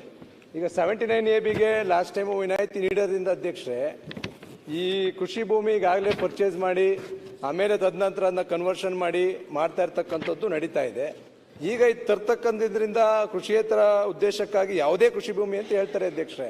ಅದಕ್ಕೊಂದು ಕ್ಲಾರಿಫಿಕೇಶನ್ ಬೇಕು ಅಧ್ಯಕ್ಷ. ಅದಕ್ಕೆ ಅಲ್ಲ, ಇಲ್ಲೀಗಲ್ ಲೇಔಟ್ ನಮ್ಮ ಸೆಕ್ಷನ್ 95-96 ಅಲ್ಲಿ ಅನ್ಆಥರೈಸ್ಡ್ ಗೌರ್ಮೆಂಟ್ ಅನುಮತಿ ಇಲ್ಲದೆ ಭೂಮಿಯ ಬಳಕೆಯನ್ನ ಬದಲಾವಣೆ ಮಾಡಿದರೆ, ಕೃಷಿ ಭೂಮಿಯನ್ನ ಕೃಷಿಯೇತರ ಚಟುವಟಿಕೆಗೆ ಉಪಯೋಗಿಸಿದ್ರೆ ಅದಕ್ಕೆ ನಾನಾ ರೀತಿಯ ದಂಡಗಳು ಈಗಾಗಲೇ ಕಾನೂನಿನಲ್ಲಿ ಇದೆ. ಉದಾಹರಣೆಗೆ ನೀವು agriculture without government permission agriculture land, ಅದನ್ನ ವಿತೌಟ್ ಗೌರ್ಮೆಂಟ್ ಪರ್ಮಿಷನ್ ಅಂದ್ರೆ ಕನ್ವರ್ಷನ್. ವಿತೌಟ್ ಕನ್ವರ್ಷನ್ ನೀವು ಏನಕ್ಕೆ ಬೇಕೋ ಇಷ್ಟ ಬಂದಂಗೆ ಯೂಸ್ ಮಾಡಿದ್ರೆ ಅದಕ್ಕೆ ದಂಡ ಆಲ್ರೆಡಿ ಕಾನೂನಲ್ಲಿ ಇದೆ. ಅದಕ್ಕೆ ಮಾರಾಟ ಮಾಡಿದರೆ ಅಂತ ಹಾಕಿದ್ರೆ ಸಚಿವರು. ಹೌದು, ಉಪಯೋಗ ಈಗ ವಿತೌಟ್ ಗೌರ್ಮೆಂಟ್ ಪರ್ಮಿಷನ್ ನೀವು ಸೈಟ್ ಮಾಡಿ ಮಾರಾಟ ಮಾಡುವಂತ ಪ್ರಸಂಗ ಉದ್ಭವಿಸುತ್ತೆ, ಕವರ್ ಮಾಡಿದ್ದೇವೆ. ಈಗ ಅಧ್ಯಕ್ಷ ನಾನು ಕೇಳ್ತಕ್ಕಂಥದ್ದು, ಕೃಷಿ ಭೂಮಿ ಈಗ 79AB ಹೋದ್ಮೇಲೆ ಕೃಷಿ ಭೂಮಿ ಪರ್ಚೇಸ್ ಮಾಡ್ತಾ ಇದ್ದೀವಿ. ಶಾಸಕರೇ, ತಾವು ಕನ್ಫ್ಯೂಸ್ ಮಾಡ್ಕೋತಾ ಇದ್ದೀರಿ. 79AB ಇದಕ್ಕೆ ಸಂಬಂಧ ಇಲ್ಲ. ಲ್ಯಾಂಡ್ ಯೂಸೇಜ್, ಇದು ಲ್ಯಾಂಡ್ ಯೂಸೇಜ್. ನೀವು ಖರೀದಿ ಮಾಡೋದ್ರ ಬಗ್ಗೆ ನಮ್ದೇನ್ ತಕರಾರಿಲ್ಲ. ಚೇಂಜ್ ಆಫ್ ಲ್ಯಾಂಡ್ ಯೂಸ್ ಆದಾಗ ಅಗ್ರಿಕಲ್ಚರ್ ಲ್ಯಾಂಡ್ ಅನ್ನ ನಾನ್ ಅಗ್ರಿಕಲ್ಚರ್ಗೆ ಬಳಸಿದಾಗ ನೀವು ಅನುಮತಿ ತಗೋಬೇಕು. ಅನುಮತಿ ತಗೊಳ್ಳಿಲ್ಲ ಅಂದ್ರೆ ಅದಕ್ಕೆ ದಂಡ ಅಷ್ಟೇ. ಓಕೆ. ಆಮೇಲೆ ಇನ್ನೊಂದು ಇದರಲ್ಲಿ ಅಧ್ಯಕ್ಷೆ, ಈ 94B ಕೆಲವು ಪ್ರಕರಣ ಭೂ ಮಂಜೂರಾತಿ ಅಂತಿದೆ. 94A ಕೆಳಗಡೆ ಗೋಮಾಳನ ಮಂಜೂರಾತಿ ಮಾಡಕ್ ಅವಕಾಶ ಇದೆಯಾ ಅಧ್ಯಕ್ಷ, ಇಲ್ವಾ ಅಂತ? ಅಧ್ಯಕ್ಷರೇ, ಅಲ್ಲಿ ಜಾನುವಾರುಗಳ ಸಂಖ್ಯೆಗಳ ಪ್ರಕಾರ ಅಸೆಸ್ಮೆಂಟ್ ಮಾಡಿ ಎಕ್ಸ್ಟ್ರಾ ಲ್ಯಾಂಡ್ ಇದ್ರೆ, ಸರ್ಪ್ಲಸ್ ಲ್ಯಾಂಡ್ ಇದ್ರೆ ಕೊಡ್ಬೋದು. ಮುನ್ರಾಜ್,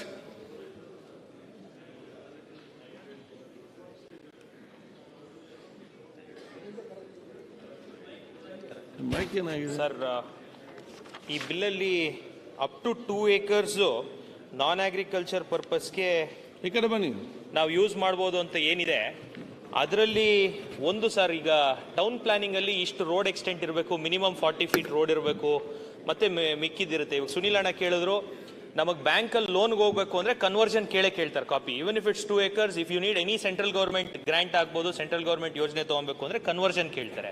ಆಟೋ ಕನ್ವರ್ಷನ್ ಸರ್ ಕೊಡ್ತೀನಿ ಅಂತ ಹೇಳಿದ್ರು. ಕನ್ವರ್ಷನ್ಗೆ ಟೌನ್ ಪ್ಲಾನಿಂಗ್ ಪ್ರಕಾರ ಇರುವಂತಹ ನಿಯಮಗಳು ಈ ಲ್ಯಾಂಡ್ ರೆವೆನ್ಯೂ ಆಕ್ಟ್ ಅಪ್ಲಿಕಬಲ್ ಇರುತ್ತಾ? ರೋಡ್ ಎಕ್ಸ್ಟೆಂಟ್ ಆಗ್ಬೋದು, ಸೆಟ್ ಬ್ಯಾಕ್ಸ್ ಆಗ್ಬೋದು, ಇಲ್ಲ it is purely because it's a small industry all other ನಿಯಮಗಳು ಏನು ತೊಂದರೆ ಇಲ್ವಾ ಸರ್? ಅದೊಂದು ಕ್ಲಾರಿಫಿಕೇಶನ್. ಅಧ್ಯಕ್ಷರೇ, ನನ್ನ ಡೊಮೈನು ಕನ್ವರ್ಷನ್ ಮಾತ್ರ. ಪ್ಲಾನ್ ಅಪ್ರೂವಲ್ ಕಾಯ್ದೆ ಅದು ಬೇರೆ ಇಲಾಖೆಗೆ ಬರುತ್ತೆ. ಸುರೇಶ್ ಗೌಡ್ರು ಹೇಳ್ಬಿಡ್ತೇನೆ, ಆಟೋ ಅವರು ಆನ್ಲೈನ್ ಅಲ್ಲಿ ಫೀಸ್ ಕಟ್ಟಿದ ಮೇಲೆ ಅವರಿಗೆ ಕನ್ವರ್ಷನ್ ಸರ್ಟಿಫಿಕೇಟ್ ಅನ್ನ ಆಟೋಮ್ಯಾಟಿಕ್ ಆಗಿ ನಾವು ಇಶ್ಯೂ ಮಾಡ್ತೇವೆ.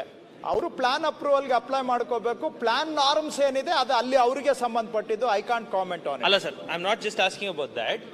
To provide a conversion of industrial purpose minimum road extent 40 feet ಬೇಕೇ ಬೇಕಾಗುತ್ತೆ sir, to change of land ಹೋದಾಗ.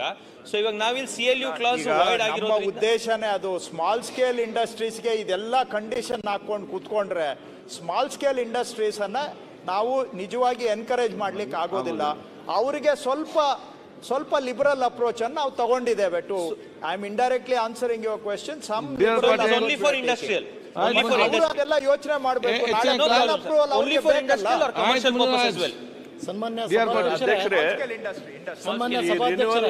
ಎನರ್ಜಿ ಬಗ್ಗೆ ಆಟೋ ಕನ್ವರ್ಷನ್ ಇದನ್ನ ಕೊಡ್ತೀನಿ ಅಂದ್ರೆ ಸರ್ಟಿಫಿಕೇಟ್ ಇವರೆಲ್ಲ ಈಗ ಅವ್ರು ಇವ್ರು ಅದಾರ, ಈ ಉದ್ದಿಮೆದಾರ, ಇವ್ರು ಸಣ್ಣ ಉದ್ದಿಮೆದಾರ ಅಲ್ಲ, ಅವ್ರ ಮಾಲಕರು ಎಲ್ಲಿ ಇರಂಗಿಲ್ಲ, ಪರದೇಶದಲ್ಲಿ ಇರ್ತಾರೆ. ಇವರು they are losing their revenue also for the DC office revenue ಬರೋದು ಹೋಗುತ್ತೆ. ಅವ್ರಿಗೆ ಫ್ರೀಯಾಗಿ ಕೊಡ್ತೀನಿ ಅಂತಾರೆ. ಬೇರೆ ಮಧ್ಯವರ್ತಿಗಳನ್ನು ಶಬ್ದನೂ ಹೇಳಿದ್ರು ಸಚಿವರು. ಆದರೆ ಮಧ್ಯವರ್ತಿ ಅಲ್ಲೇ ಎಂಪ್ಲಾಯ್ಮೆಂಟ್ ಆಕೈತೆ ಅನ್ನೋದು ಇವರು ಅದಕ್ಕೂ ಮರಿಬ್ಯಾಡ್ದು. ಆದರೆ ನಾವೇನಂತೀವಿ, ಇವರು ಎಲ್ಲ ಇದ್ದಿದ್ದು ಏನು ಬಯಲು ಪ್ರದೇಶದಲ್ಲಿ ಬರ್ತಾರೆ ಸರ್. ಇವರೆಲ್ಲ ಏನು ಫ್ಯಾನ್ಗಳು ಹಾಕೋದು, ಸೋಲಾರ್ ಹಾಕೋದು ಎಲ್ಲ ಬರಬೇಕಾದ್ರೆ ಅವನ್ನೆಲ್ಲ ಮೂವ್ಮೆಂಟ್ ಮಾಡ್ದಂಗೆ ಈಗಾಗಲೇ ನಮ್ಮ ನರಗುಂದ ಶಾಸಕರು ಹೇಳ್ದಂಗೆ, ಮಾನ್ಯ ಶಾಸಕರು ಹೇಳ್ದಂಗೆ ಎಲ್ಲ ರೋಡ್ ಹಾಳು ಮಾಡಿಬಿಡ್ತಾರೆ ಇವ್ರು. ಇವನ್ PWD ರೋಡು, ರೂರಲ್ ರೋಡ್ಸು. ಈಗ ಅವ್ರಿಗೆ ಈ ಆಟೋ ಕನ್ವರ್ಷನ್ ಮಾಡಿದ್ರೆ ಅವ್ರಿಗೊಂದು ರಿಸ್ಟ್ರಿಕ್ಷನ್ ಹಾಕ್ಲಿ. ಯಾವುದರೆ ನಮಗೆ ರೋಡರ PWD ರೋಡ್ ಮೇಲೆ ಬಿಫೋರ್ ದರ್ ಇದನ್ನೇ ಪ್ರಾಜೆಕ್ಟ್ ಏನು ಮುಗಿತೈತಿ ಅಷ್ಟ್ರಾಗ ಅವರೆಲ್ಲ ಕನ್ವರ್ಷನ್ ಅವ್ರ CSR ಫಂಡ್ ಇರ್ತೈತಿ, ಇದಕ್ಕೆ ಅಲಾಟ್ ಅಮೌಂಟ್ ಫಾರ್ ದಟ್. ಅದನ್ನೇನಾರು ಮಾಡುವಂಗೆ ಮಾಡಿ ನಾವೆಲ್ಲ ಪ್ರಯತ್ನ ಮಾಡ್ತಾ ಇದ್ದೇವೆ ಅಧ್ಯಕ್ಷರು. ಈಗಾಗಲೇ ಅವ್ರು ಏನು ಕೇಳ್ತಾ ಇಲ್ಲ. ಒಂದು ರೈಟಿಂಗ್ ಅಲ್ಲಿ ಕೊಡಿ ನೋಡಿ. ಮತ್ತೆ ಅಧ್ಯಕ್ಷರೇ, ಅವರು ಇನ್ನೊಬ್ಬ ಶಾಸಕರು ಆಗ್ಲೇ ಇದೇ ವಿಷಯವನ್ನು ಹೇಳಿದ್ದಾರೆ. So will examine CC Patil, ಯಾಕಂದ್ರೆ ಅದನ್ನ ನಾನು ಇದರಲ್ಲಿ ಈಗ ಅವರು ಆಕ್ಚುಲಿ ಎಷ್ಟು ದುಡ್ಡು ಕೇಳಿದ್ರು ಸರ್ಕಾರಕ್ಕೆ ಕಟ್ಟಕ್ ತಯಾರಿದ್ದಾರೆ. ಅವ್ರು ನಮ್ಮನ್ನು ಕೇಳ್ತಾ ಇರೋದು ಈ ಮದ್ಯದ ಹರಾಸ್ಮೆಂಟ್ ಇಂದ ನಮ್ಗೆ ಮುಕ್ತಿ ಕೊಡಿ, ನಿಮ್ಗೆ ಸರ್ಕಾರಕ್ಕೆ ಎಷ್ಟು ಬೇಕಾದ್ರೂ ಕಟ್ತೀವಿ ಅಂತ. ಇನ್ಫ್ಯಾಕ್ಟ್ ಮೊನ್ನೆ ಯಾರೋ ಸಜೆಷನ್ ಕೊಟ್ರು, ಅವ್ರ ಹತ್ರ ಯಾಕೆ ಫೀಸ್ ಕಟ್ಟಿಸ್ಕೊಟ್ಟಿರಿ ಬಿಟ್ಬಿಡಿ ಅಂತ. ಅವರು ಉಲ್ಟಾ ಹೇಳ್ತಾ ಇದಾರೆ, ನಿಮಗ್ ಬೇಕಾದ್ರೆ ಎಷ್ಟಾದ್ರೂ ಫೀಸ್ ತುಂಬ್ತೀವಿ, ನಮ್ಗೆ ಸುಲಲಿತ ಮಾಡ್ಕೊಡಿ, ಹರಾಸ್ಮೆಂಟ್ ಕಮ್ಮಿ ಮಾಡಿ ಅಂತ. ಮಾನ್ಯ ಶಾಸಕರು ಇಬ್ರು ಏನ್ ಹೇಳಿದ್ದಾರೆ ಅದು ನನ್ನ ತಲೆಯಲ್ಲಿ ಇದೆ. ಇದರಲ್ಲಿ ನಾನು ಮಾತಾಡ್ತೇನೆ ಅಧಿಕಾರಿಗಳ ಹತ್ರ. ಒಂದು ಅಮೌಂಟ್ ಅನ್ನ ನಾವು ಫಿಕ್ಸ್ ಮಾಡಿ ಅದನ್ನ ಏನಾದ್ರೂ ಪಂಚಾಯತ್ ಡೆವಲಪ್ಮೆಂಟ್ಗೆ ಅಥವಾ ಲೋಕಲ್ ಬಾಡಿ ಡೆವಲಪ್ಮೆಂಟ್ಗೆ ಕೊಡ್ಲಿಕ್ಕೆ ಕಾನೂನಲ್ಲಿ ಎಲ್ಲಾದ್ರೂ ನನಗೆ ಅವಕಾಶ ಮಾಡ್ಲಿಕ್ಕೆ ಆಗುತ್ತಾ ಅಂತ ಡೆಫಿನೆಟ್ಲಿ ಎಕ್ಸಾಮಿನ್. ಏನ್ ಮಾಡ್ಬೋದು ಅಂದ್ರೆ, ಈಗ ವರ್ಕ್ ಮುಗಿದ್ಮೇಲೆ ರಿಸ್ಟೋರೇಷನ್ ಮಾಡ್ಕೊಡಕ್ಕೆ ರೋಡ್ ಹಾಳಾಗ್ತಾವ ಅಂತ ಹೇಳ್ತಾರಲ್ಲ, ರಿಸ್ಟೋರೇಷನ್ ಮಾಡುವ ಕಂಡೀಷನ್ ಹಾಕ್ಬೇಕಷ್ಟೇ.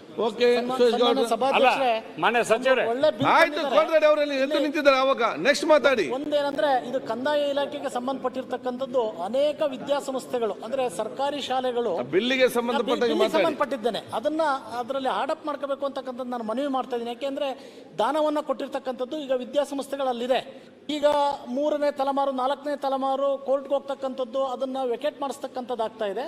ಅದರಿಂದ ಸಾರ್ವಜನಿಕವಾಗಿ ಸಮಸ್ಯೆ ಆಗ್ತದೆ. ಇದು ಸಮಸ್ಯೆ ಇದೆ. ನಾನು ಕಂದಾಯ ಇಲಾಖೆಯವರು ಖುದ್ದಾಗಿ ಅದನ್ನ ಉತ್ತರ ಕೊಡ್ತಾರಲ್ಲ. ಎರಡನೇದು ನಿಮ್ದಕ್ಕೆ ಹೇಳ್ತಾ ಇದ್ದೀನಿ, ಕೇಳ್ಕೊಳ್ಳಿ. ನಾನು ಎಜುಕೇಶನ್ ಮಿನಿಸ್ಟರ್ ಇಬ್ರು ಮಾತಾಡಿದೀವಿ. ಮಿಷನ್ ಮೋಡ್ ಅಲ್ಲಿ ಎಲ್ಲಾ ಸರ್ಕಾರಿ ಶಾಲೆಗಳು ಇರುವಂತಹ ಜಮೀನುಗಳನ್ನ ಶಿಕ್ಷಣ ಇಲಾಖೆ ಹೆಸರಿಗೆ ಖಾತೆ ಮಾಡಿಸ್ಬೇಕು, ಸರ್ವೆ ಮಾಡಿ ಪೋಡಿ ಮಾಡಬೇಕು ಅಂತ ನಾನು ಅವರು ಮಾತಾಡಿದ್ದೇವೆ. ನನ್ನದು ಅದೊಂದೇ ಮನವಿ. ಸ್ವಲ್ಪ ಅದು ಕೆಲಸ ಮಾಡ್ತೇವೆ. ಇಲ್ಲ ಅಂದ್ರೆ ಈಗ ಅದನ್ನ ಯಾರ್ಯಾರು ಹೊಡ್ಕೊಳ್ಳುವಂತದ್ದು ಗಮನದಲ್ಲಿ. ಕೃಷ್ಣ ಬೈರೇಗೌಡ ಸಾಹೇಬರಿಗೆ ಕೆಲವು ವಿಷಯಗಳನ್ನ ಇದ್ರೈತಿ. ಈಗ GS ಪಾಟೀಲ್ ಸಾಹೇಬ್ರು CC ಪಾಟೀಲ್ ಏನ್ ಹೇಳಿದ್ರಲ್ಲ ಸರ್, ನಾ ಹೇಳ್ಬಿಡ್ತೇನೆ, ಸ್ವಲ್ಪ ಅವಕಾಶ ಕೊಡಿ ಸರ್ ನಂಗೆ. ಬೇರೆ ಹೊಸ ಸಬ್ಜೆಕ್ಟ್ ಹೇಳಿ. ಇಲ್ಲ, ಇದೇ ವಿಷಯಕ್ಕೆ ಸಂಬಂಧಪಟ್ಟಂಗ ಆ ರಿನ್ಯೂವಲ್ ಎನರ್ಜಿ ಅವರು ಎಲ್ಲ ಮಾಡ್ತಾರೆ ಸರ್. ಅವ್ರದ್ದು ದೊಡ್ಡ ದೊಡ್ಡ ಗಾಡಿ ಬರ್ತಾವ, ಒಂದು ಇದ್ರ ತರ ಹೇರ್ಕೊಂಡು, ಅವು ಒಂದು ರಸ್ತೆ ಉಳಿದಿಲ್ಲ ಇವತ್ತು ಹೇಳಿದಾರಲ್ಲ. ಮತ್ತೆ ಅಲ್ಲಿ ಕಡೆ ಅದಕ್ಕೆ ಅವ್ರಿಗೆ ಹಿಂಗ್ ಸ್ವತಂತ್ರ ಅಲ್ಲ ಸರ್, ಅವ್ರು ಸ್ವತಂತ್ರ ಆಗಿ ಬಿಟ್ರೆ ಅವ್ರಿಗೆ ಏನಾದ್ರು ಸರ್ಕಾರ ಕಂಟ್ರೋಲ್ ಇರಬೇಕು, ಜಿಲ್ಲಾಧಿಕಾರಿಗಳದ್ದು ಇರಬೇಕು, ಯಾರ್ದು ಇರಬೇಕು. ಎಲ್ಲ ನಾವು ತೆಗೆದು ಬಿಟ್ವಿ ಅಂದ್ರೆ ಅವ್ರ MD ಪರ್ಮಿಷನ್ ತಗೋಬೇಕಂತಾರ. ಆ MD ಫಾರಿನ್ದಾಗ ಇರ್ತಾನ, ನಾವೆಲ್ಲಿ ಪರ್ಮಿಷನ್ ಹೇಳಿದ್ದನ್ನು ಹೇಳ್ಬೇಡಿ, ಹೊಸದ್ದೇನಾದಿದ್ರೆ ಹೇಳಿ. ಅವ್ರು ವರ್ಲ್ಡ್ ರಿಸ್ಟೋರೇಷನ್ ಮಾಡ್ತಾರ, ಏನು ಮಾಡ್ತಾರ, ಅದಕ್ಕೆ ಒಂದು ಎಕ್ಸಾಮಿನ್ ಮಾಡಿ ಒಂದು ಕಮಿಟಿ ಮಾಡಿ ಆ ಗ್ರೌಂಡಿಗೆ ಬಿಡ್ಲಿ, ಏನ್ ಅಂತ ಗೊತ್ತಾಗುತ್ತೆ. ಈಗ ವಿಧೇಯಕವನ್ನು ಖಂಡವಾಗಿ ಮತಕ್ಕೆ ಹಾಕುತ್ತೇನೆ. 2ನೇ ಮತ್ತು 3ನೇ ಖಂಡಗಳು ವಿಧೇಯಕದ ಅಂಗವಾಗಿರಬೇಕೆಂದು ಸಭೆಯ ಮುಂದಿರುವ ವಿಷಯ. ಪ್ರಸ್ತಾವದ ಪರವಾಗಿರುವ ಹೌದು ಎಂದು ಸೂಚಿಸಬೇಕು, ಪ್ರಸ್ತಾವದ ವಿರೋಧವಾಗಿರುವ ಇಲ್ಲ ಎಂದು ಸೂಚಿಸಬೇಕು. ಪ್ರಸ್ತಾವ ಹೌದು ಪರವಾಗಿದೆ ಎಂದು ಭಾವಿಸುತ್ತೇನೆ. ಪ್ರಸ್ತಾವ ಹೌದು ಪರವಾಗಿದೆ. ಪ್ರಸ್ತಾವಕ್ಕೆ ಒಪ್ಪಿಗೆ ದೊರಕಿದೆ. 2ನೇ ಮತ್ತು 3ನೇ ಖಂಡಗಳು ವಿಧೇಯಕದ ಅಂಗವಾದವು. 1ನೇ ಖಂಡ ಹೆಸರು ಮತ್ತು ಅವತರಣಿಕೆ ವಿಧೇಯಕದ ಭಾಗವಾಗಬೇಕೆಂಬುದು ಸಭೆಯ ಮುಂದಿರುವ ವಿಷಯ. ಪ್ರಸ್ತಾವದ ಪರವಾಗಿರುವ ಹೌದು ಎಂದು ಸೂಚಿಸಬೇಕು, ಪ್ರಸ್ತಾವದ ವಿರೋಧವಾಗಿರುವ ಇಲ್ಲ ಎಂದು ಸೂಚಿಸಬೇಕು. ಪ್ರಸ್ತಾವ ಹೌದು ಪರವಾಗಿದೆ ಎಂದು ಭಾವಿಸುತ್ತೇನೆ. ಪ್ರಸ್ತಾವ ಹೌದು ಪರವಾಗಿದೆ. ಪ್ರಸ್ತಾವ ಅಂಗೀಕರಿಸಲ್ಪಟ್ಟಿದೆ. 1ನೇ ಖಂಡ ಹೆಸರು ಮತ್ತು ಅವತರಣಿಕೆ ವಿಧೇಯಕದ ಅಂಗವಾಗಿದೆ.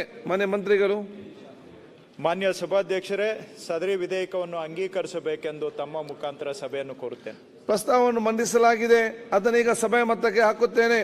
2020 ಸಾಲಿನ ಕರ್ನಾಟಕ ಭೂ ಸುಧಾರಣೆಗಳ ಮತ್ತು ಕೆಲವು ಇತರ ಕಾನೂನು ತಿದ್ದುಪಡಿ ವಿಧೇಯಕವನ್ನು ಈ ಸಭೆಯು ಅಂಗೀಕರಿಸಬೇಕು. ಪ್ರಸ್ತಾವದ ಪರವಾಗಿರುವ ಹೌದು ಎಂದು ಸೂಚಿಸಬೇಕು, ಪ್ರಸ್ತಾವದ ವಿರೋಧವಾಗಿರುವ ಇಲ್ಲ ಎಂದು ಸೂಚಿಸಬೇಕು. ಪ್ರಸ್ತಾವ ಹೌದು ಪರವಾಗಿದೆ ಎಂದು ಭಾವಿಸುತ್ತೇನೆ. ಪ್ರಸ್ತಾವ ಹೌದು ಪರವಾಗಿದೆ. ಪ್ರಸ್ತಾವ ಅಂಗೀಕರಿಸಲ್ಪಟ್ಟಿದೆ ಮತ್ತು ವಿಧೇಯಕ ಅನುಮೋದನೆ ದೊರಕಿದೆ. ಧನ್ಯವಾದ. ಈಗ ಶಿಕ್ಷಣ ಒಂದು ಚರ್ಚೆ ಇದೆ, ಅದು 1.5 ಗಂಟೆ ಆಗಿದೆ. ಊಟ ದಿನೇಶ್ ಗುಂಡ್ರಾವ್ ಅವರು ಇವತ್ತು ಊಟದ ವ್ಯವಸ್ಥೆ ಕೂಡ ಮಾಡಿದ್ದಾರೆ. ಕೊಡ್ತೇನೆ, ಯಾರು ಹೇಳ್ದಲ್ಲ ಶಿಕ್ಷಣ ಚರ್ಚೆ ಮಾಡಿ ಕೊಡ್ತೇನೆ ಅಂತ ಹೇಳಿ.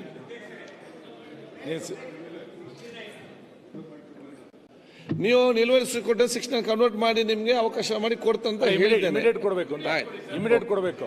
ಇಲ್ಲಾಂದ್ರೆ ಈಗ ಊಟಕ್ಕೆ ಬಿಡಬೇಕಾ ಕೊಡ್ಬೇಕಾ? ಆಗಲ್ಲ ಸರ್, ಒಂದು ನಿಮಿಷ. ನಿಲುವಳಿ ಸೂಚನೆ ಅಂತ ಹೇಳಿ ಒಂದು ಮಹತ್ವದ ವಿಷಯ ಬಂದ್ರೆ ನಿಮಿಷ ನಾನು ಹೇಳ್ತೀನಿ ಕೇಳಿ. ನೀವು ಅದನ್ನ ಮಂಡನೆ ಮಾಡ್ಲಿಕ್ಕೆ ಬಿಡ್ಲಿಲ್ಲ. ನಮ್ಮ ವಿಚಾರ ಕೇಳಕ್ಕಿಂತ ಮುಂಚೆನೆ ನೀವು 16ನೇ ಕನ್ವರ್ಟ್ ಮಾಡಿದ್ರಿ, ಬರೆದು ಕೊಟ್ಟಿದ್ದೀರಿ. ಹಂಗಾಗಲ್ಲ, ಅದು 16ನೇ ಕನ್ವರ್ಟ್ ಮಾಡಿದಿರಿ. 16ನೇ ಕನ್ವರ್ಟ್ ಮಾಡಿ ಇಮಿಡಿಯೇಟ್ ಚರ್ಚೆ ಕೊಟ್ಟರೆ ಅದ್ರ ಮಹತ್ವ ಉಳಿಯುತ್ತೆ. ನೀವು ನಾಳೆನೋ ನಾಡಿದ ಕೊಟ್ಟರೆ ಎಲ್ಲಿ ಮಹತ್ವ ಉಳಿಯುತ್ತೆ? ಇಲ್ಲ ಅಂದ್ರೆ ಮಂಡನೆ ಮಾಡಕ್ ಬಿಟ್ಟಿದ್ರೆ ಆಮೇಲೆ 16ನೇ ಕನ್ವರ್ಟ್ ಮಂಡನೆ ಮಾಡಕ್ಕೂ ಬಿಡ್ಲಿಲ್ಲ. ನೀವು ತಕ್ಷಣ ತಗೊಂಡ ನಂತರ ಇಮಿಡಿಯೇಟ್ ಚರ್ಚೆ ಕೊಡ್ಬೇಕಲ್ಲ ಅದನ್ನ. ಓಕೆ, ಅದೇ ಊಟ ಈಗ ಚರ್ಚೆ ಮಾಡ್ತೇವೆ. ಊಟ ಬೇಕಾ? ಹಾಗಾದ್ರೆ ಬೇರೆ ಊಟಕ್ಕೆ ಹೋಗೋರು ಹೋಗ್ಲಾ? ಆಯ್ತು, ಹಾಗಾದ್ರೆ ಈಗ 1.5 ಗಂಟೆ ಆಗಿದೆ. ಮಧ್ಯಾಹ್ನ 3 ಗಂಟೆಗೆ ಮತ್ತೆ ನಾವು ಪ್ರಾರಂಭ ಮಾಡ್ತೇವೆ.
ಯೂರಿಯಾದು ಆಯ್ತು. ಈಗ ಹಂಪಂಗ್ ಬಾದ್ರೆ ಒಂದು ನಿಲುವಳಿ ಸೂಚನೆ ಮಂಡಿಸಿದ್ದು, ಅದನ್ನು 69 ಕನ್ವರ್ಟ್ ಮಾಡಿದ್ದಾರೆ.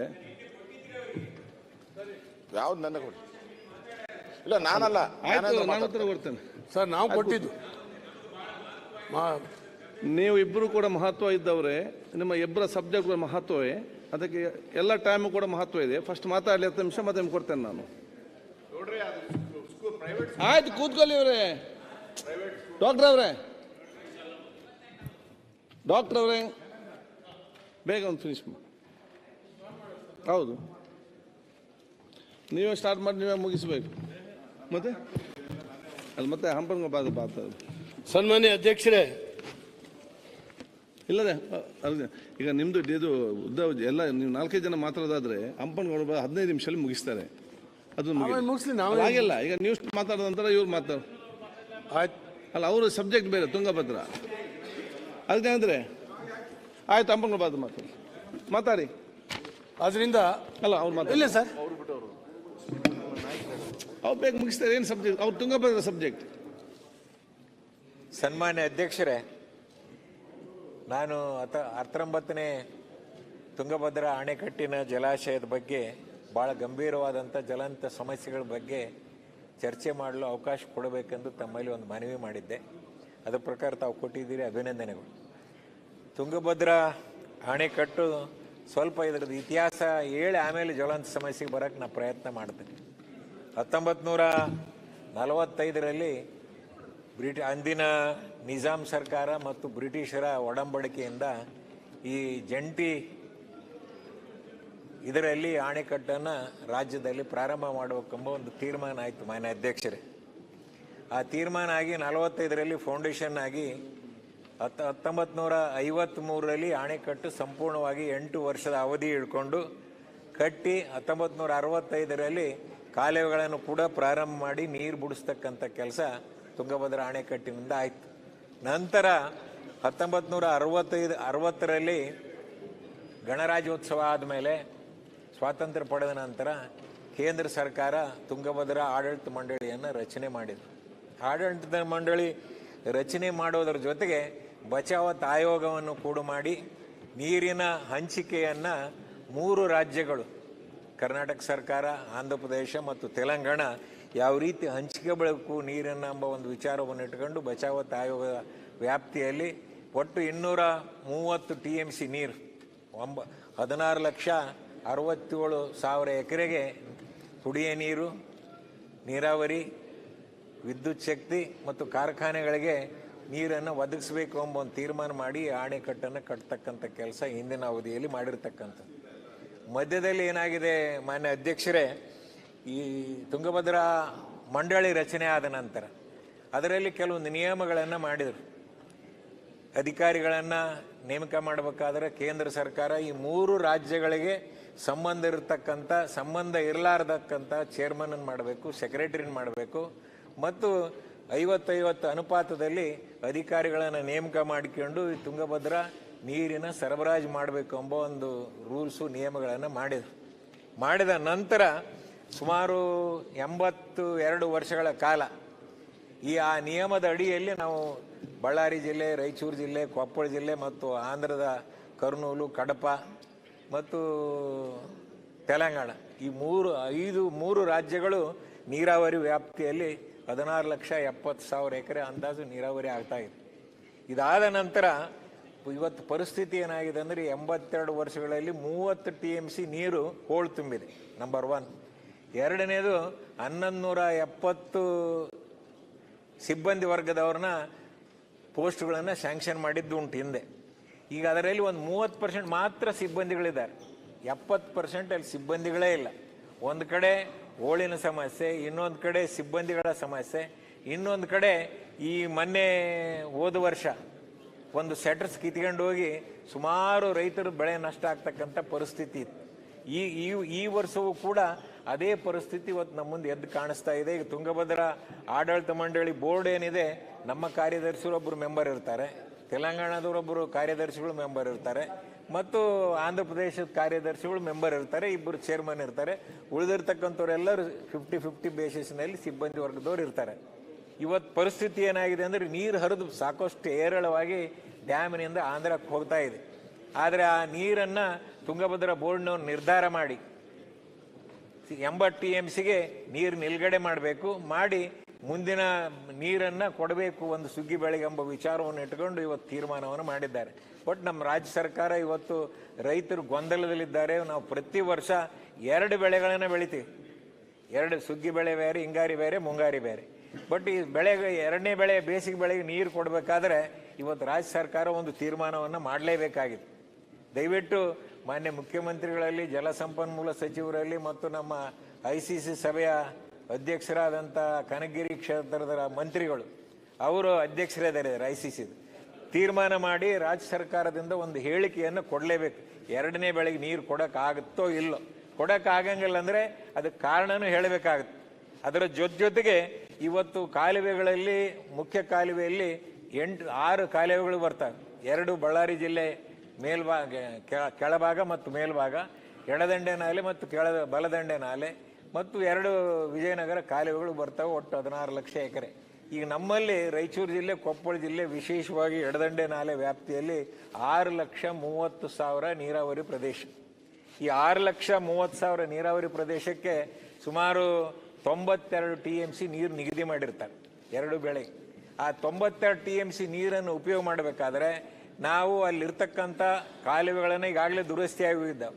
ಬಟ್ ಅಲ್ಲಿ ಸ್ಟ್ರಕ್ಚರ್ಗಳು ಏನಿದ್ದಾವೆ, ಕಟ್ಟಡಗಳು, ಆ ಸ್ಟ್ರಕ್ಚರ್ಗಳನ್ನು 80 ವರ್ಷದಿಂದ ಕಟ್ಟಿರ್ತಕ್ಕಂಥವೆಲ್ಲ ಡ್ಯಾಮೇಜ್ ಆಗಿದ್ದಾವೆ.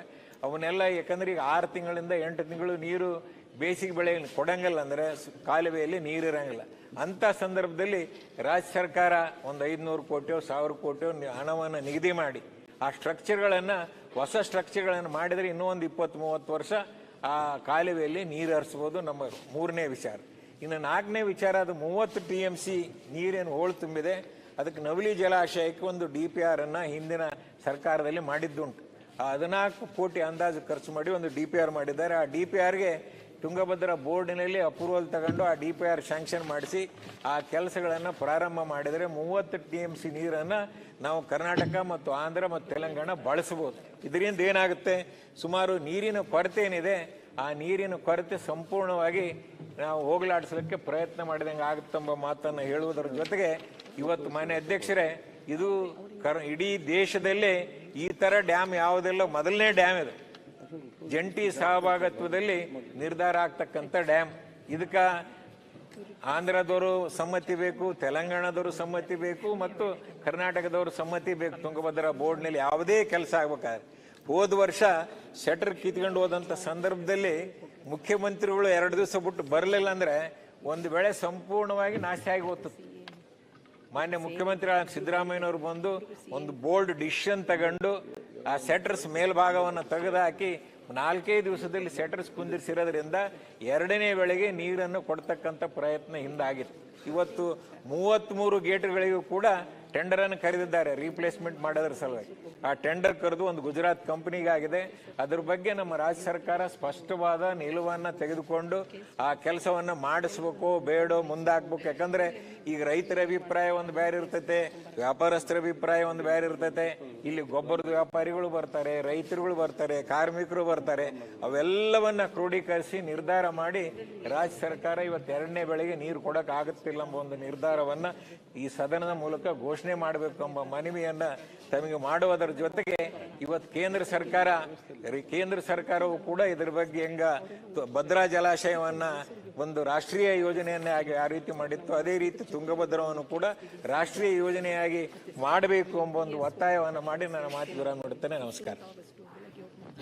ತುಂಗಭದ್ರಕ್ಕೆ ಸಂಬಂಧಪಟ್ಟಂತ ಮಾತಾಡಿದ್ರೆ ಸರ್, ಇನ್ನೊಂದು ವಿಷಯ ನಾನು ಹೇಳೋದು, ನಾವು ರಾಯಚೂರು ತಾಲೂಕ ಟೇಲೆಂಡ್ನಲ್ಲಿ ಬರ್ತೀವಿ ಸರ್. ನಾವು ರಾಯಚೂರು ತಾಲೂಕಲ್ಲಿ ನಮ್ಮ ಕೃಷ್ಣ ಮತ್ತು ತುಂಗಭದ್ರಾ 2 ಟೇಲೆಂಡ್ ಆಗ್ತದೆ ಸರ್. 2 ಟೇಲೆಂಡ್ನಿಂದ ಕಳೆದ 30-35 ವರ್ಷದಿಂದ ಒಂದು ಹನಿ ನಮಗೆ ನೀರು ಬರಂಗಿಲ್ಲ ಸರ್.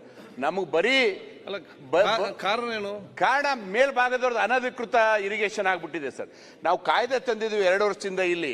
ಈಗ ಇಲ್ಲಿಗಲ್ ಇರಿಗೇಷನ್ ಮಾಡೋರಿಗೆ ನಾವು ಕಿತ್ತಾಕ್ತೀವಿ ಅಂತೇಳಿ. ಆ ಕಾಯ್ದೆ ಎಲ್ಲಿ ಉಪಯೋಗ ಆಗಿದೆ ಗೊತ್ತಿಲ್ಲ ಸರ್. ಬಟ್ ರಾಯಚೂರಿನಲ್ಲಿ ಮಾತ್ರ ಎಲ್ಲೂ ಉಪಯೋಗ ಆಗಿಲ್ಲ. ತುಂಗಭದ್ರಾ ಎಡದಂಡ ನಾಲೆಗೆ ಸರಿ ಸುಮಾರು 3 ಲಕ್ಷ ಎಕರೆ ಇಲ್ಲಿಗಲ್ ಇರಿಗೇಷನ್ ಆಗ್ತಾ ಇದೆ ಸರ್. ಇಲ್ಲಿಗಲ್ ಇರಿಗೇಷನ್ ಎಲ್ಲಿವರೆಗೂ ನಾವು ಕಟ್ ಮಾಡಂಗಿಲ್ಲ ಅಲ್ಲಿವರೆಗೂ ನಮಗೆ ರಾಯಚೂರಿಗೆ ನೀರು ಬರಕ್ಕೆ ಸಾಧ್ಯನೇ ಇಲ್ಲ ಸರ್. ದಯಮಾಡಿ ತಾವು ಆದೇಶ ಮಾಡಬೇಕು. ಆಕ್ಟ್ ಏನಿದೆ ಆಕ್ಟ್ ಪ್ರಕಾರ ಇಲ್ಲಿಗಲ್ ಇರಿಗೇಷನ್ ತೆಗಿಬೇಕು. ಯಾರ್ಯಾರು ಎಡಭಾಗದಲ್ಲಿ ಇಲ್ಲಿಗಲ್ ಇರಿಗೇಷನ್ ಮಾಡ್ಕೊಂಡಿದ್ದಾರೆ, ಎಲ್ಲ ಪಂಪ್ ಸೆಟ್ ಕೆನಾಲ್ ಬೆಡ್ ತೋಡಿ ಹಾಕೊಂಡಿದ್ದಾರೆ ಸರ್. 15 ಕಿಲೋಮೀಟರ್ ತನಕ ನೀರು ತಗೊಂಡು ಹೋಗ್ತಾ ಇದ್ದಾರೆ. ಇವತ್ತು ಯಾವ್ಯಾವ ಪ್ರದೇಶ ಅಚ್ಚುಕಟ್ಟು ಇರ್ಲಾರ್ದ ಪ್ರದೇಶನೂ ಇರಿಗೇಷನ್ ಮಾಡ್ಕೊಂಡು ಕುಂತಿದ್ದಾರೆ. ಇವತ್ತು ಇರೋದೇ 4 ಲಕ್ಷ ಎಕರೆ ಕೊಡಬೇಕಂತೇಳಿ ಲೆಫ್ಟ್ ಬ್ಯಾಂಕಿಗೆ ಇದ್ರೆ ಇವತ್ತು ಸರಿ ಸುಮಾರು 7.5-8 ಲಕ್ಷ ಎಕರೆ ಇರಿಗೇಷನ್ ಮಾಡ್ತಾ ಇದೆ. ದಯಮಾಡಿ ತಾವು ಆದೇಶ ಮಾಡಬೇಕು. ಇರಿಗೇಷನ್ ಮಂತ್ರಿಗಳು ಬಂದಿದ್ದಾರೆ, ಕಾಯ್ದೆ ತಂದಿದ್ದಾರೆ, ಅವ್ರು ಆಕ್ಟ್ ಮಾಡಿ ಯಾವ್ಯಾವ ಪ್ರದೇಶದಲ್ಲಿ ಇಲ್ಲಿಗಲ್ ಇರಿಗೇಷನ್, ಅದು ರಾಯಚೂರು ಜಿಲ್ಲೆಯಲ್ಲೂ ಆಗ್ತಾ ಇದೆ, ಕೊಪ್ಪಳ ಜಿಲ್ಲೆಯಲ್ಲೂ ಆಗ್ತಾ ಇದೆ. ಆದ್ರೆ ಇವರಿಬ್ಬರು ಇಲ್ಲಿಗಲ್ ಇರಿಗೇಷನ್ ಮಾಡೋದ್ರಿಂದ ನಾವು ಸಫರ್ ಆಗ್ತಾ ಇದೀವಿ ಸರ್. ಎರಡು ನದಿಗಳಿಂದ ನಮ್ಗೆ ಒಂದು ಹನಿ ನೀರು ಬರ್ತಾ ಇಲ್ಲ ಸರ್. ಈ ಕಡೆ ತುಂಗಭದ್ರಲ್ಲಿಂದ ಬರ್ತಾ ಇಲ್ಲ, ಈ ಕಡೆ ಕೃಷ್ಣಾಲಿಂದನೂ ಬರ್ತಾ ಇಲ್ಲ. ನಮ್ಮ ರಾಯಚೂರು ಜನರು 35 ವರ್ಷದಿಂದ 2ನೇ ಬೆಳೆ ಹಾಕೊಳ್ಳೋದೇ ಬಿಟ್ಬಿಟ್ಟಿದ್ದಾರೆ ಸರ್. ಇದ್ದಂತ ಒಂದು ಮಳೆಗಾಲದ ಬೆಳೆಗೂ ಅದು ಲಾಸ್ಟ್ ನೀರಿಗೆ ನಾವು ಡಿಸೆಂಬರ್, ಜನವರಿ, ಫೆಬ್ರವರಿ ನೀರಿಗೂ ನಾವು ಕೈ ಮುಗಿದು ಬೇಡ್ಕೊಂಡು ರೋಡಿಗೆ ಬರುವಂತ ಪರಿಸ್ಥಿತಿ ಇದೆ.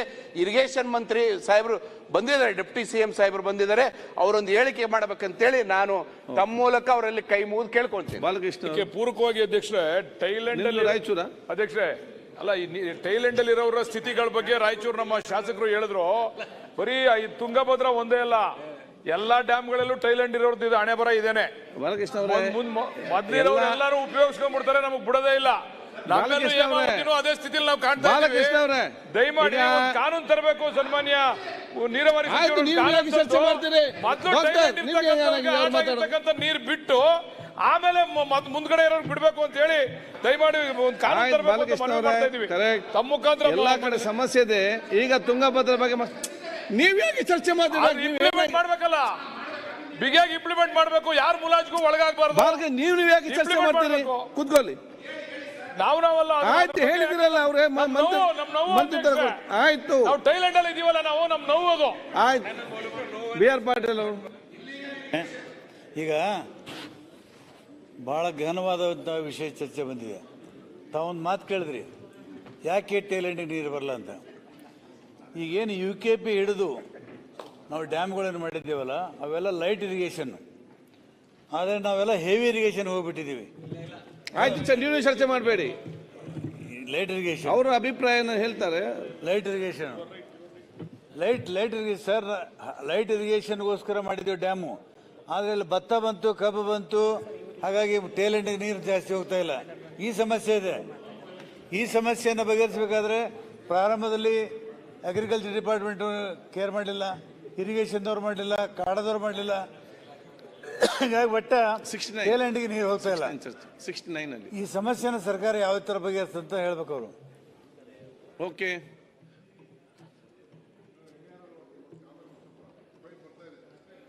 ಫೈಲ್ ಬರ್ತಾ ಇದೆ, ರಿಪ್ಲೈ ಮಾಡ್ತೀನಿ. ಓಕೆ, ಈಗ ರಿಪ್ಲೈ ಮತ್ತೆ ಕೊಡ್ತಾರೆ.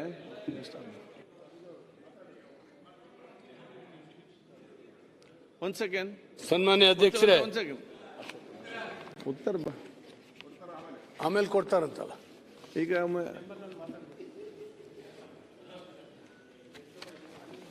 ಸನ್ಮಾನ್ಯ ಅಧ್ಯಕ್ಷರೇ, ಒಂದು ಸೆಕೆಂಡ್ ಚರ್ಚೆ. ಈಗ ಇದಕ್ಕೆ ಉತ್ತರ ಪಡೆದು ತಾವು, ಯಾಕಂದ್ರೆ ಜ್ಞಾನೇಂದ್ರ ಅವರು ಆಮೇಲೆ ಮಾತಾಡಲಿ, ಬೇಡ ಅಂತ ಹೇಳ್ತಾ ಇಲ್ಲ. ಈಗ ಅಧ್ಯಕ್ಷರೇ, ಮಂತ್ರಿಗಳು ಬಂದಿದ್ದಾರೆ, ಉತ್ತರ ಆಗಲಿ. ತುಂಗಭದ್ರಾ ವಿಚಾರದಲ್ಲಿ ಅದು ವೆರಿ ಸೆನ್ಸಿಟಿವ್ ಕೇಸ್. ಮತ್ತೆ ಬಾಲಕೃಷ್ಣ ಅವರು ಕೂಡ ಹೇಳಿದ್ರು.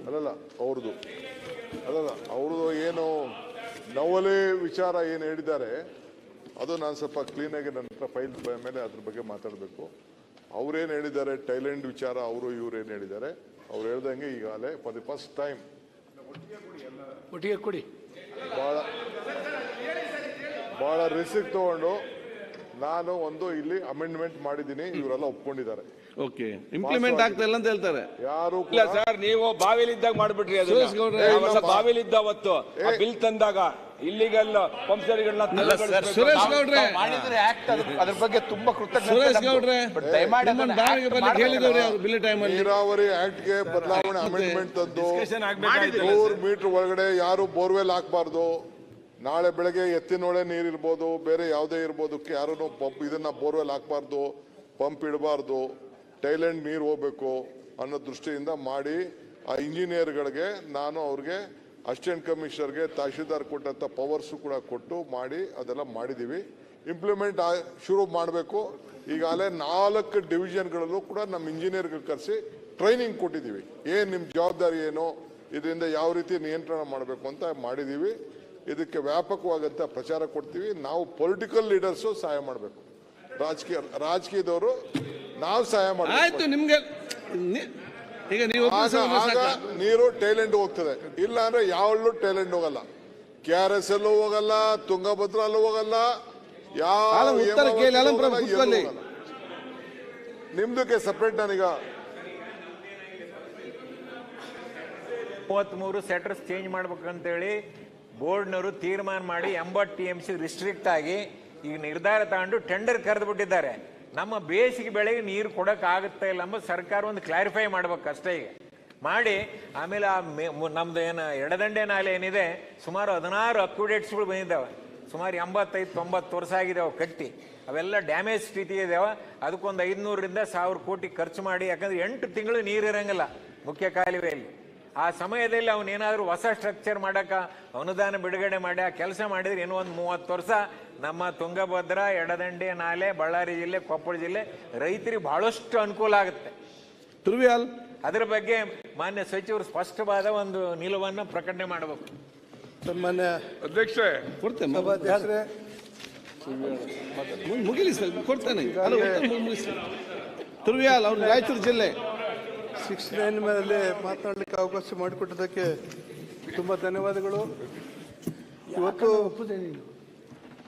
ನಮ್ಮ ತುಂಗಭದ್ರಾ ಎಡದಂಡೆ ನಾಲೆ ಇವತ್ತು 70 ವರ್ಷಗಳ ಕಾಲ ಈ ಒಂದು ನಾಲೆಯನ್ನು ಕಟ್ಟುವುದರ ಮೂಲಕ ಈಗಾಗಲೇ ಭಾಳಷ್ಟು ಅದರಲ್ಲಿ ಬರ್ತಕ್ಕಂಥ ಅಕ್ವೇಟ್ಗಳು, ಅಲ್ಲಲ್ಲಿ ಇರ್ತಕ್ಕಂಥ ಸಣ್ಣ ಪುಟ್ಟ ಬ್ರಿಡ್ಜ್ಗಳು ಇವತ್ತೀಗಾಗಲೇ ಕಂಪ್ಲೀಟ್ ಆಗಿ ಹಳೆಯದಾಗಿದೆ. ಈಗಾಗಲೇ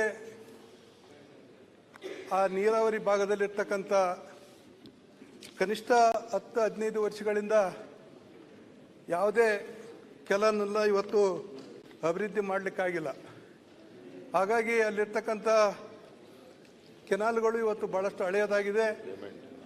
ಅಲ್ಲೇನೋ 15ರಿಂದ 16 ಬರ್ತಕ್ಕಂಥ ಅಕ್ವೇಟ್ಗಳನ್ನು ಬದಲಾವಣೆ ಮಾಡಿ ಇವತ್ತು ಹೊಸ ಅಕ್ವೇಟ್ಗಳನ್ನು ಮಾಡುವುದರ ಮೂಲಕ ಏನು ನಮಗೆ ಈ ಒಂದು ಸಂದರ್ಭದಲ್ಲಿ ನೀರು ಏನು ಫೋಲ ಒಳಗೆ ನಾವೇನು ಬಿಡ್ತೀವಿ ಆ ಸಂದರ್ಭವನ್ನು ಹೆಚ್ಚು ನೀರನ್ನು ನಾವು ಬಳಸ್ಕೊಳ್ಳಿಕ್ಕೆ ಒಂದು ಅನುಕೂಲ ಆಗ್ತದೆ. ಇವತ್ತು ಕೆಳಭಾಗದ ರೈತರು ಕೂಡ ನೀರು ಹೋಗ್ತದೆ ಅನ್ನುವಂಥದ್ದು ಈ ಸಂದರ್ಭದಲ್ಲಿ ನಾನು ಹೇಳಕ್ಕೆ ಬಯಸ್ತೇನೆ. ಇವತ್ತು ತಾವು ಈಗಾಗಲೇ ನಮ್ಮ ಡ್ಯಾಮಿನ ಗೇಟ್ಗಳನ್ನು ಬದಲಾವಣೆ ಮಾಡಲಿಕ್ಕೆ ಒಂದು ಟೆಂಡರ್ನ ಕರೆದು ಅವಕಾಶ ಮಾಡಿಕೊಟ್ಟಿದ್ದೀರಿ. ಆ ಸಂದರ್ಭದಲ್ಲಿ ಈಗಾಗಲೇ ಸನ್ಮಾನ್ಯ ಹಂಪನಗೌಡರು ಕೇಳಿದಂತೆ ಈಗ ನೀವು ಮುಂದಿನ ಬೆಳೆಗೆಯನ್ನು ಕೊಡುವುದು ಅಥವಾ ಅದೇನಾದರೂ ಆಗದೇ ಇದ್ದರೆ ನಮಗೆ ಇಡೀ ಕೆನಾಲನ್ನು ದುರಸ್ತಿಗೊಳಿಸಿ ಹೊಸ ಒಂದು ಅಕ್ವೇಟ್ಗಳನ್ನು ಕೊಡುವಂಥ ಕೆಲಸ ಆಗಬೇಕು.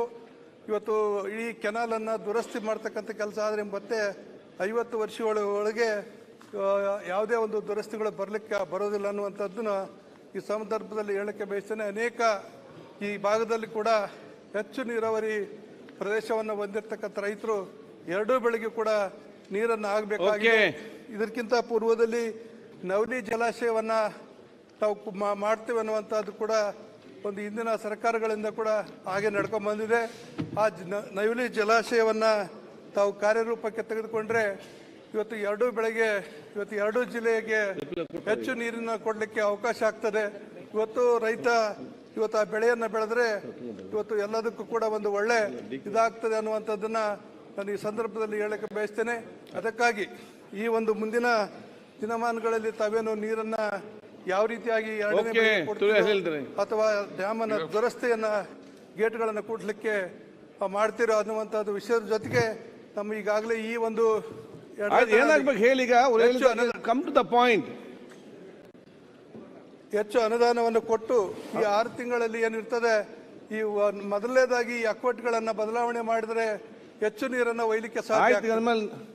ಅದಕ್ಕೆ ತಾವೆಲ್ಲ ದಯವಿಟ್ಟು ಸನ್ಮಾನ್ಯ ಸಭಾಧ್ಯಕ್ಷರೇ ನಮ್ಮ ಸನ್ಮಾನ್ಯ ಉಪಮುಖ್ಯಮಂತ್ರಿಗಳಾಗಿರ್ತಕ್ಕಂಥ ನೀರಾವರಿ ಸಚಿವರಾಗಿರ್ತಕ್ಕಂಥ ಡಿ.ಸಿ.ಎಂ. ಸಾಹೇಬರಲ್ಲಿ ನಾವು ಕೇಳಲಿಕ್ಕೆ ಬಯಸ್ತೇವೆ. ಇದನ್ನು ಕೂಡ ತಾವು ಆದಷ್ಟು ನಮ್ಮ ಸರ್ಕಾರದಿಂದ ಆಗತಕ್ಕಂಥ ಅವಕಾಶ ಅದೀಗ ಉತ್ತರದಕ್ಕೆ ಮತ್ತೆ ಕೊಡ್ತಾರೆ ಅಂತ ಹೇಳಿದ್ರೆ ಸಚಿವರು, ಈಗ ನಾವು ನಮ್ಮ ರಸಗೊಬ್ಬರದ ಬಗ್ಗೆ ನಿಲುವಳಿಯನ್ನು ಕನ್ವರ್ಟ್ ಮಾಡಿದ ಮಾನ್ಯ ಅಧ್ಯಕ್ಷರೇ, ನನಗೆ ಅವಕಾಶಕ್ಕಾಗಿ ನಾನು ಧನ್ಯವಾದಗಳನ್ನು ಅರ್ಪಿಸ್ತೇನೆ. ಈ ಸದನ ಪ್ರಾರಂಭ ಆಗಿ ಸುಮಾರು 2-3 ದಿನ ಆಗೋಯ್ತು. ರಾಜ್ಯದ ಅನ್ನದಾತರ ಬಗ್ಗೆ ಸದನದಲ್ಲಿ ಚರ್ಚೆ ಆಗಕ್ಕೆ ಸಮಯ ಸಾಕಾಗಲಿಲ್ಲ ನಮಗೆ. ದುರಂತ ಇದು. ಈ ಸಾರಿ ಮುಂಗಾರು ಚೆನ್ನಾಗಾಗಿದೆ. ವ್ಯವಸಾಯ ಕೆಲಸಗಳು ಜೋರಾಗಿ ಪ್ರಾರಂಭ ಆಗಿದೆ. ದುರದೃಷ್ಟ ಏನು ಅಂತ ಹೇಳಿದ್ರೆ, ಹೊಲದಲ್ಲಿ ಇರಬೇಕಾದಂಥ ರೈತರು ಗೊಬ್ಬರದ ಅಂಗಡಿ ಎದುರುಗಡೆ ಇದ್ದಾರೆ, ಸಹಕಾರ ಸಂಘದ ಎದುರುಗಡೆ ಇದ್ದಾರೆ. ಮೀಡಿಯಾದಲ್ಲಿ ಬರ್ತಾ ಇದೆ, ಬೆಳಗಿನ ಜಾವ 4 ಗಂಟೆಗೆ ರೈತರು ಬಂದು ಕೂತ್ರೆ ಸರ್ತಿನಲ್ಲಿ ಸಂಜೆವರೆಗೂ ಕೂರ್ತಾ ಇದ್ದಾರೆ. ನನಗೆ ಏನು ಹೇಳಬೇಕು ಗೊತ್ತಿಲ್ಲ. ಹೆಚ್ಚು ದುಡ್ದಷ್ಟಕ್ಕೂ ಬಡವಾಗುವಂಥ, ಹೆಚ್ಚು ಬೆಳೆದಷ್ಟಕ್ಕೂ ಹೆಚ್ಚು ಸಾಲಗಾರನಾಗ್ತಕ್ಕಂಥ ಯಾವುದಾದ್ರೂ ಒಂದು ಉದ್ಯಮ ಇದ್ದರೆ ಅದು ರೈತಾಪಿ, ಅದು ವ್ಯವಸಾಯ. ಸ್ವಾತಂತ್ರ್ಯ ಬಂದ ಆರಂಭದಲ್ಲಿ ಈ ದೇಶದಲ್ಲಿ ಅನ್ನ ಇರಲಿಲ್ಲ ಊಟಕ್ಕೆ. ಅಮೆರಿಕದಿಂದ ಬರುವಂಥ ಗೋಧಿ ರವೆಯನ್ನು, ಹಾಲಿನ ಪೌಡ್ರನ್ನು, ಡಾಲ್ಡಾವನ್ನು ಹಾಕಿ ನಮಗೆ ಉಪ್ಪಿಟ್ಟು ಮತ್ತು ಹಾಲನ್ನು ಮಾಡಿಕೊಡ್ತಾ ಇದ್ರು. ನಿಮ್ಗೆ ಗೊತ್ತಿದೆ ಇಲ್ಲೋ, ನಮ್ಮ ಶಾಲೆಯಲ್ಲೆಲ್ಲ ಮಾಡಿಕೊಡ್ತಾ ಇದ್ರು. ಗೊತ್ತಿದೆ. ಏನೂ ಇರಲಿಲ್ಲ. ಇದ್ದಿದ್ದು ಅವತ್ತು 33 ಕೋಟಿ ಜನಸಂಖ್ಯೆ. ಇವತ್ತು 140 ಕೋಟಿ ಜನಸಂಖ್ಯೆಯ ಹೊಟ್ಟೆಯನ್ನು ತುಂಬಿ ಈ ದೇಶದ ರೈತ 120 ರಾಷ್ಟ್ರಗಳಿಗೆ ಅನ್ನವನ್ನು ಕೊಡ್ತಾ ಇದ್ದಾನೆ ಅನ್ನುವಂಥದ್ದು ನಮ್ಗೆ ಹೆಮ್ಮೆ. ಆದರೆ ರೈತರ ಬದುಕು ಏನಾಗಿದೆ? ಎಷ್ಟು ನೆಮ್ಮದಿಯಿಂದ ಇದೆ? ಪ್ರಮೋಷನ್ ಇಲ್ಲ, ಅವರಿಗೆ ಇನ್ಕ್ರಿಮೆಂಟ್ ಇಲ್ಲ, ಯಾವುದ್ಯಾವುದೂ ಇಲ್ಲ. ಮೊನ್ನೆ ದಿನ ಅಧ್ಯಕ್ಷರೇ ತಾವು ನೋಡಿರ್ಬೋದು ಮೀಡಿಯಾದಲ್ಲಿ, ಒಬ್ಬ ರೈತ ಆಕ್ರೋಶದಿಂದ ಮಣ್ಣನ್ನು ತಿಂದ. ಅದು ಮೀಡಿಯಾದಲ್ಲಿ ನಾವು ನೋಡಿದ್ವಿ, ಪತ್ರಿಕೆಯಲ್ಲಿ ಫೋಟೋ ಬಂದಿತ್ತು. ಯಾರಿಗೆ ಕೆಲವರಿಗೆ ಮನರಂಜನೆ ಆಗಿರ್ಬೋದು ಅದು. ಆದರೆ ಆ ಕೆಸರುಗದ್ದೆನಲ್ಲಿ ವ್ಯವಸಾಯ ಬದುಕು ಮಾಡಿ ಬಂದಿರತಕ್ಕಂಥ ನಮ್ಮಂಥವ್ರಿಗೆ ಹೊಟ್ಟೆ ಉರಿದೋಯ್ತು. ಒಂದು ಆಕ್ರೋಶ, ಅದು ಒಂದು ಹತಾಶೆ. ನನಗೆ ಯಾರೂ ಸಪೋರ್ಟ್ ಇಲ್ಲ, ನನಗೇನೂ ಇಲ್ಲ ಅನ್ನುವಂಥ ಒಂದು ಭಾವನೆ. ಇದಕ್ಕೆ ಸರ್ಕಾರ ಒಂದು ಆತ್ಮವಿಶ್ವಾಸವನ್ನು ತುಂಬುವಂಥ ಕೆಲಸ ಮಾಡಬೇಕು. ಅದಿಲ್ಲದೆ ಇದ್ರೆ ಇವತ್ತು ರೈತರ ಆತ್ಮಹತ್ಯೆ ಕೇಳೋರು ಯಾರು? ನಾವೆಷ್ಟೋ ತಗೊಂಡೋಗಿ ಮನೆ ಬಾಗಿಲಿ ಒಂದು ಚೆಕ್ ಕೊಟ್ಬಿಡ್ತೀವಿ, 5 ಲಕ್ಷ ರೂಪಾಯಿದು ಒಂದು ಚೆಕ್ಕು, ಏನೋ ಒಳ್ಳೇದಾಗಲಿ ಅಂತೇಳಿ ಹೇಳಿ. ಆದರೆ ಆ ಚೆಕ್ಕಿನಿಂದ ಆ ಮನೆತನ ಉದ್ಧಾರ ಆಗೋದಿಲ್ಲ. ಈ ಗೊಬ್ಬರದ ಸಮಸ್ಯೆ ಇವೆಲ್ಲವೂ ಕೂಡ ಈ ಒಂದು ವರ್ಷವೇ ಬಂದಿದ್ದಲ್ಲ, ಪ್ರತಿ ವರ್ಷವೂ ಬರ್ತದೆ. ನಾನು ಹೇಳೋದು ಮಾನ್ಯ ಸಚಿವರಲ್ಲಿ ಮತ್ತು ನಮ್ಮ ಅಧಿಕಾರಿಗಳಲ್ಲಿ, ನಾವು ಏಪ್ರಿಲ್-ಮೇ ತಿಂಗಳಲ್ಲಿ ಪ್ರಿಪೇರ್ ಆಗಬೇಕು, ರೆಡಿ ಇರಬೇಕು. ಆದರೆ ಈ ಸಾರಿ ನನಗೂ ಕೂಡ ಅರ್ಥ ಆಗುತ್ತೆ ಸರ್. ಮೇ ತಿಂಗಳಿಂದ ಮಳೆ ಶುರುವಾಯಿತು. ಮಳೆ ಶುರು ಆಗ್ತಾ ಇದ್ದ ಹಾಗೆಯೇ ಒಣ ಬೇಸಾಯದವರು ಬೇಸಾಯಕ್ಕೆ ಶುರು ಮಾಡ್ಕೊಂಡ್ಬಿಟ್ರು, ನೀರಾವರಿಯವರು ಬೇಸಾಯಕ್ಕೆ ಶುರು ಮಾಡ್ಕೊಂಡ್ಬಿಟ್ರು. ನಮ್ಗೆ ಹಂತ ಹಂತವಾಗಿ ಗೊಬ್ಬರ ಬೇಕಾಗ್ತಿತ್ತು. ಆದರೆ ಈ ಸಾರಿ ಏಕ್ದಮ್ ಅದು ಲೋಡ್ ಶುರುವಾಯಿತು. ನನಗೆ ಅರ್ಥ ಆಗ್ತದೆ. ಆದರೆ ಅದನ್ನು ನಿಭಾಯಿಸುವ ಕೆಲಸವನ್ನು ನಾವು ಮಾಡಬೇಕು. ಈಗ ಗೊಬ್ಬರ ಬರಲಿಲ್ಲ, ನೀವು ಕೊಡಲಿಲ್ಲ, ಬೇರೆ ನೀವು ಸೆಂಟ್ರಲ್ ಕಡೆ ಬೆರಳು ತೋರಿಸುವಂಥದ್ದು, ನಾವು ನಿಮ್ಮ ಕಡೆ ಬೆರಳು ತೋರಿಸುವಂಥದ್ದು, ಇದು ಮಾಡ್ಬೋದು. ನಾವು ರಾಜಕೀಯವಾಗಿ ಮುಗಿಸ್ತೀನಿ ಸರ್, ಸಮಸ್ಯೆ ಪರಿಹಾರ ಕಂಡುಹಿಡಿಬೇಕು. ಯಾಕಂದ್ರೆ ಅವ್ರು ಮಾತಾಡ್ಲಿ, ಮುಗಿಸ್ತೀನಿ. ನಾನು ಪಾಲಿಟಿಕ್ಸ್ ಮಾತಾಡ್ತಾ ಇಲ್ಲ, ನಾನು ಒಬ್ಬ ರೈತ, ನಾನು ಪ್ರಾಮಾಣಿಕವಾಗಿ ಮಾತಾಡ್ತಾ ಇದ್ದೀನಿ. ಸಂಖ್ಯೆನ ಕೊಡ್ತೇವೆ ನಾವು, ಅಂಕಿ ಕೊಡ್ತೇವೆ. ರಸಗೊಬ್ಬರಗಳು ಉತ್ಪಾದನೆ ಮಾಡಿಸ್ತಕ್ಕಂಥದ್ದೇ ಕೇಂದ್ರ ಸರ್ಕಾರ. ನೀವು 2 ಲಕ್ಷ 40 ಗೊಬ್ಬರನ್ನ ಸಪ್ಲೈ ಮಾಡೋದ್ರಲ್ಲಿ ಬರೀ 45,000 ಮಾಡಿದಿರಿ ಟನ್. ಮೀಟರ್ ಔಟ್ ಮಾಡ್ತೀರಿ. ಆ ಸಮಸ್ಯೆಯನ್ನೇ ಚರ್ಚೆ ಮಾಡಿ ಹೇಗೆ ಬಗೆಹರಿಸಬಹುದು ರಾಜ್ಯ ಮತ್ತು ಕೇಂದ್ರ ಸರ್ಕಾರ ಈಗ ಚರ್ಚೆ ಮಾಡುದು. ಅದರ ಮಧ್ಯೆ ಏನ್ ಮಾಡ್ಲಿಕ್ಕೆ ಸಾಧ್ಯ ಸರ್? ಈಗ ನಾವೆಲ್ಲರೂ ಕೂಡ ಒಬ್ಬರ ಕಡೆ ಇನ್ನೊಬ್ರು ಬೆರಳು ತೋರಿಸೋದನ್ನ ಬಿಟ್ಟು ರೈತರಿಗೆ ಈ ಕ್ಷಣದಲ್ಲಿ ಏನು ಮಾಡಬೇಕು ಅಂತೇಳಿ ಹೇಳಿ ಯೋಚನೆ ಮಾಡುವಂಥ ಕೆಲಸ ಮಾಡಬೇಕು. ಒಂದು ಗೊಬ್ಬರ ಮತ್ತು ಕಳಪೆ ಗುಣಮಟ್ಟದ ಬೀಜ. ನಿಮಗೆ ಹೇಳ್ತೀನಿ ಸರ್, ಬೆಳಗಾವಿ ಜಿಲ್ಲೆಯಲ್ಲಿ 2,000 ಎಕರೆಯಲ್ಲಿ ಸೋಯಾಬೀನ್ ಬಿತ್ತಿದ್ದಾರೆ, ಮೊಳಕೆ ಬರಲಿಲ್ಲ. 2,000 ಎಕರೆಯಲ್ಲಿ, ಒಂದೆರಡಲ್ಲ. ಆಮೇಲೆ ಹಾವೇರಿ ಜಿಲ್ಲೆಯಲ್ಲಿ ಬ್ಯಾಡಗಿಯ ಭಾಗದಲ್ಲಿ ಮೆಣಸು ಬಿತ್ತಿದ್ದಾರೆ, ಅದು ಕಾಯಿ ಬರಲಿಕ್ಕೆ ಶುರುವಾದ್ರ ಮೇಲೆ ಗೊತ್ತಾಗಿದೆ ಅದು ಕಳಪೆ ಬೀಜ ಅಂತ. ಯಾವನೋ ತಂದು ಮಾರಾಟ ಮಾಡಿದಾನೆ. ಇದರ ಪರಿಣಾಮ ಏನಾಗಿದೆ? ಒಂದೊಂದು ನಷ್ಟ ಅಲ್ಲ, ಅದನ್ನು ಬಿತ್ತನೆ ಮಾಡಿದ್ರ ಮೇಲೆ ಗೊತ್ತಾಗಿದೆ ಅದು ಗೊಬ್ಬರ ಹಾಕಿದ್ದಾನೆ. ಈಗ ಅದನ್ನು ಅಳಿಸಿ 2ನೇ ಸರಿಗೆ ಮತ್ತೆ ಹಾಕ್ಬೇಕು ಗೊಬ್ಬರ, ಬೀಜ ಪುನಃ ಬೇಕಾಗುತ್ತೆ. ಈ ರೀತಿ ರೈತರನ್ನ ಯಾರು ಎಕ್ಸ್ಪ್ಲಾಯ್ಟ್ ಮಾಡ್ತಾ ಇದ್ದಾರೆ, ಇವರಿಗೆ ಈಗ ಇರುವಂಥ ಕಾನೂನುಗಳು ಸಾಕಾಗದೇ ಇದ್ರೆ ಇನ್ನಷ್ಟು ಬಿಗಿಯಾದಂಥ ಕಾನೂನುಗಳನ್ನು ಸರ್ಕಾರ ತರಬೇಕಾಗತ್ತೆ. ಯಾಕಂದ್ರೆ ಈ ರೀತಿಯಲ್ಲಿ ರೈತರಿಗೆ ಧೋಖಾ ಮಾಡಿ ನಾವು ಹೆಂಗಾದ್ರೂ ಬದುಕಬಹುದು ಅಂತೇಳಿ ರೈತನ ರಕ್ತವನ್ನು ಹಿಂಡಿ ಎಷ್ಟು ಜನ ಬದುಕೋದು ಸರ್? ಎಷ್ಟು ಜನ ಬದುಕೋದು? ಪ್ರಾಣಿಗಳು, ಪಶು ಪಕ್ಷಿಗಳು ಎಲ್ಲವೂ ತಿಂತವೆ ರೈತ ಬೆಳೆದಿದ್ದು ಬೆಳೆ ಸಂದರ್ಭದಲ್ಲಿ.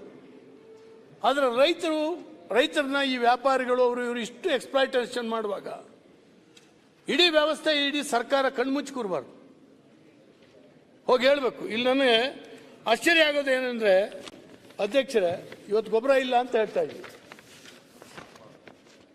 ಇದರಲ್ಲಿ ನರಗುಂದ ತಾಲೂಕಿನ ಕೊಣ್ಣೂರು ಗ್ರಾಮದಲ್ಲಿ ಯೂರಿಯಾ ಗೊಬ್ಬರ ಇಲ್ಲ ಅಂತೇಳಿ ಹೇಳಿ ಒಂದು ಕಡೆ ಕೂತಿದ್ದಾರೆ ರೈತರು. 300 ಟನ್ನನ್ನು 4 ಜನಕ್ಕೆ ಕೊಟ್ಟಿದ್ದಾರೆ. ಒಬ್ಬ ಅಂಗಡಿ ಮಾಲೀಕ 300 ಟನ್ನನ್ನು 4 ಜನಕ್ಕೆ ಕೊಟ್ಟಿದ್ದಾರೆ. ನಿಮ್ಮ ಅಧಿಕಾರಿಗಳು ಹೋಗಿ ಹಿಡಿದಿದ್ದಾರೆ. ಅವನಿಗೆ ಹಿಡಿದು ಜೈಲಿಗೆ ಹಾಕ್ಬೇಕು. ಯಾಕೆ ಈ ಕೆಲಸ? 4 ಜನರ ಹೆಸರಿನಲ್ಲಿ ಬಿಲ್ ಹಾಕಿ ಎಲ್ಲೋ ತಗೊಂಡೋಗಿ ಇಟ್ಟಿದ್ದಾನೆ, ಜಾಸ್ತಿ ರೇಟಿಗೆ ಮಾರಾಟ ಮಾಡ್ತಾ ಇದ್ದಾರೆ. ಇದನ್ನು ಎಲ್ಲರೂ ನಾವು ತಪ್ಪಿಸದೆ ಹೋದರೆ ರೈತರಿಗೆ ಎಲ್ಲಿ ನ್ಯಾಯ ಕೊಡೋದು, ಎಲ್ಲಿಂದ? ಹೀಗಾಗಿ ಇವತ್ತು ಅಧ್ಯಕ್ಷರೇ, DAP ಮತ್ತು ಯೂರಿಯಾ ಇದು ಇವತ್ತು ನ್ಯಾನೋ ಟೈಪ್ ಕೂಡ ಬಂದಿದೆ. ಇವೆರಡೂ ಕೂಡ DAP ಮತ್ತು ಯೂರಿಯಾ ನ್ಯಾನೋ ಬಂದಿದೆ. ಆದರೆ ರೈತರು ನಂಬ್ತಾ ಇಲ್ಲ, ಒಪ್ತಾ ಇಲ್ಲ. ನೀವು ಗೊಬ್ಬರ ಹಾಕಕ್ಕೆ ಪ್ರಾರಂಭ ಮಾಡಿದಾಗ ನಾವೆಲ್ಲ ನಮ್ಗೆ ಗೊತ್ತೇ ಇರ್ತಿಲ್ಲ. ನಮ್ಮ ಜಮೀನಿಗೆ ಬಂದು ಗ್ರಾಮ ಸಹಾಯಕರು ನಿಂತು ಗೊಬ್ಬರ ಹಾಕಿಸ್ತಾ ಇದ್ರು. ನಮ್ಗೆ ಹಸಿರಾಗಿ ಬೆಳೆದು ಅದರ ಉದ್ದುದ್ದ ತೆನೆ ಬಿಟ್ಟಾಗ ನಮ್ಗೊಂದು ಭಾರಿ ಖುಷಿ ಆಗೋದು. ಇದೇನು ಭಾರಿ ಪವಾಡ ನಡೀತಾ ಇದೆ ನಮ್ಮ ಜಮೀನಲ್ಲಿ ಅಂತ ಇದನ್ನು ಕಲಿಸಿದ್ರು. ಸರ್, ನಮಗೆ ಈ ಕೆಮಿಕಲ್ ಫರ್ಟಿಲೈಸರ್ ಉಪಯೋಗವೇ ಗೊತ್ತಿರಲಿಲ್ಲ. ಈಗ ಒಂದು 30 ವರ್ಷದಿಂದ ಎಲ್ಲಿ ಗೊತ್ತಿತ್ತು ನಮಗೆ? ನಮ್ಮ ಜಾನುವಾರು ಕೊಟ್ಟಿಗೆಗಳೇ ನಮ್ಮ ಗೊಬ್ಬರದ ಕಾರ್ಖಾನೆಗಳಾಗಿತ್ತು ಅವತ್ತು. ನಮ್ಮ ಗೊಬ್ಬರವನ್ನು ನಾವು ಉತ್ಪಾದನೆ ಮಾಡ್ಕೊಂತಿದ್ವಿ, ನಮ್ಮ ಬೀಜವನ್ನು ನಾವು ಉತ್ಪಾದನೆ ಮಾಡ್ಕೊಂತಿದ್ವಿ, ಕೈ ಚಾಚ್ತಿರಲಿಲ್ಲ. ಆದರೆ ಇವತ್ತು ದೇಶದ ರೈತರಿಗೆ ಜಾಸ್ತಿ ಎಲ್ಲ ಬೆಳೆಯುವಂಥ ಜನಸಂಖ್ಯೆಗೆ ಅನ್ನ ಕೊಡಬೇಕು. ನೀನು ಇದನ್ನು ಹೈಬ್ರಿಡ್ ತಳಿ ಹಾಕಪ್ಪ, ಬೀಜ ಹಾಕು, ಅದನ್ನು ಬೆಳೀಲಿಕ್ಕೆ ಹೈಬ್ರಿಡ್ ಗೊಬ್ಬರ ಹಾಕು, ಈ ಕೆಮಿಕಲ್ ಫರ್ಟಿಲೈಸರು ಇವೆರಡೂ ಬೆಳೆದ್ರ ಮೇಲೆ ಹೈಬ್ರಿಡ್ ರೋಗ ಬಂತು, ಹೈಬ್ರಿಡ್ ವಿಷ ಹೊಡೆದ್ವಿ.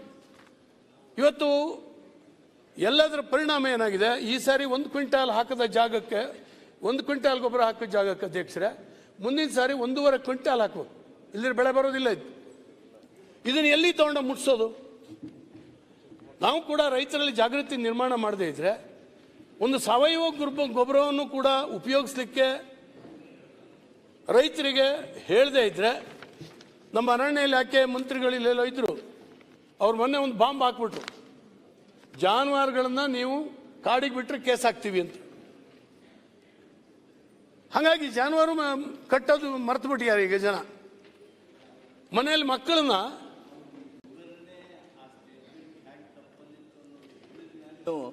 ನೀವು ಆಪಾದನೆ ಇಲ್ಲ, ಆಮೇಲೆ ಹೇಳಿದ್ರು ಅವರು. ಮತ್ತೆ ಅದನ್ನ ಹೇಳ್ಬೇಕಲ್ಲ.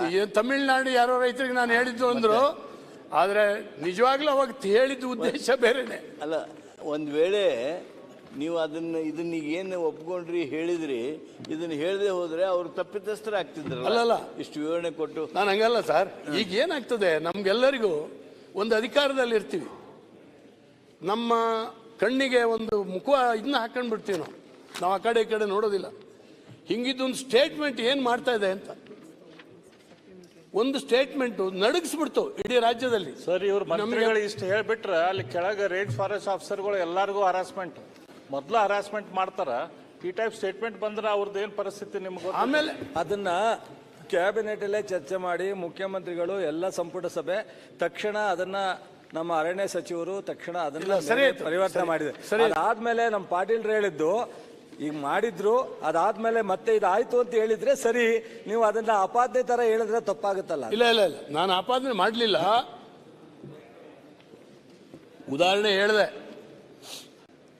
ಈಗ ಜಾನುವಾರು ಕಟ್ಟೋದೇ ಕಮ್ಮಿ ಆಗಿದೆ, ಗೊಬ್ಬರ ಮಾಡೋರೇ ಕಮ್ಮಿ ಆಗಿದ್ದಾರೆ.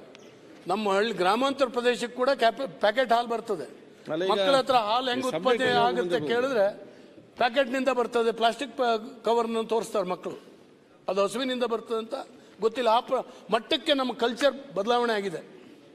ಈಗ ನಾವು ಗೊಬ್ಬರ ಇಲ್ಲ, ಇಂಪೋರ್ಟ್ ಮಾಡ್ಕೊಳ್ಬೇಕು, ರೈತರು ಬೀದಿ ಮೇಲೆ ಕೂರ್ತಾರೆ ಅಂತ ಹೇಳೋದಕ್ಕಿಂತ ಇದನ್ನ ಒಂದು ಇಲಾಖೆ ನಿಮ್ಮ ಹತ್ರ ಇದೆ, ಇದನ್ನ ರೈತರಿಗೆ ಕನ್ವಿನ್ಸ್ ಮಾಡುವಂಥ ಕೆಲಸಗಳನ್ನ ಇವತ್ತು ಮಾಡಬೇಕಾಗ್ತದೆ. DAP ಯೂರಿಯಾ ಎರಡು ಕೂಡ ಲಿಕ್ವಿಡ್ ಫಾರ್ಮ್ನಲ್ಲಿ ಬಂದಿದೆ. ಅದು ಕೇವಲ ಸ್ಪ್ರೇ ಮಾಡಿದ್ರೆ ಸಾಕು, ಮಣ್ಣು ಸಾಯೋದಿಲ್ಲ. ನೇರವಾಗಿ ನಾನು ಯೂರಿಯಾ ಮಣ್ಣಿಗೆ ಹಾಕೋದ್ರಿಂದ ಮಣ್ಣು ಸತ್ತು ಹೋಗ್ತದೆ. ಹಾಗಾಗಿ ಮಣ್ಣನ್ನು ಸಾಯಿಸದೇನೆ ಕೇವಲ ಸಸ್ಯಕ್ಕೆ ಬೇಕಾಗಿದೆ. ಗೊಬ್ಬರ ಯಾವುದಕ್ಕೆ ಬೇಕಾಗಿದೆ ಅಂದರೆ ಸಸ್ಯಕ್ಕೆ ಬೇಕಾಗಿದೆ. ನೇರವಾಗಿ ನ್ಯಾನೋ ಗೊಬ್ಬರವನ್ನು ಸಸ್ಯಕ್ಕೆ ಸ್ಪ್ರೇ ಮಾಡೋದ್ರ ಮೂಲಕ ಬೆಳೀತದೆ. ಇದನ್ನು ನಮ್ಮ ಸೈಂಟಿಸ್ಟ್ಗಳು ಹೇಳಬೇಕು. ನೀವು ಹೆಂಗೆ ಒಂದು ಸಾರಿ ಗೊಬ್ಬರವನ್ನು ಹಾಕೋದನ್ನ ಅಭ್ಯಾಸ ಮಾಡಿಸಿದ್ರಿ, ಅದೇ ರೀತಿ ನ್ಯಾನೋ ಗೊಬ್ಬರವನ್ನು ಸ್ಪ್ರೇ ಮಾಡೋದನ್ನು ಕೂಡ ರೈತರಿಗೆ ಅಭ್ಯಾಸ ಮಾಡಿಸುವಂಥ ಕೆಲಸ ಇವತ್ತು ಆಗಬೇಕಾಗಿದೆ. ಈ ನಿಟ್ಟಿನಲ್ಲಿ ಪ್ರಯತ್ನಗಳು ಆಗಬೇಕಾಗ್ತದೆ. ಕಳಪೆ ಔಷಧಿ, ಮಾನ್ಯ ಅಧ್ಯಕ್ಷರೇ, ಇದಂತೂ ಹೇಳಬಾರ್ದು. ಕಳಪೆ ಔಷಧಿ, ಅವಧಿ ಮುಗಿದ ಔಷಧಿ, ಏನೇನು ಯಾರ್ಯಾರು ಎಲ್ಲೆಲ್ಲಿ ಧೋಖಾ ಮಾಡ್ಬೋದು, ನಮ್ಮ ರೈತರ ಮನೆ ಹಾಳು ಮಾಡ್ಬೋದು, ಸಾಧ್ಯ ಆದಲ್ಲೆಲ್ಲ ಮಾಡ್ತಾ ಇದ್ದಾರೆ.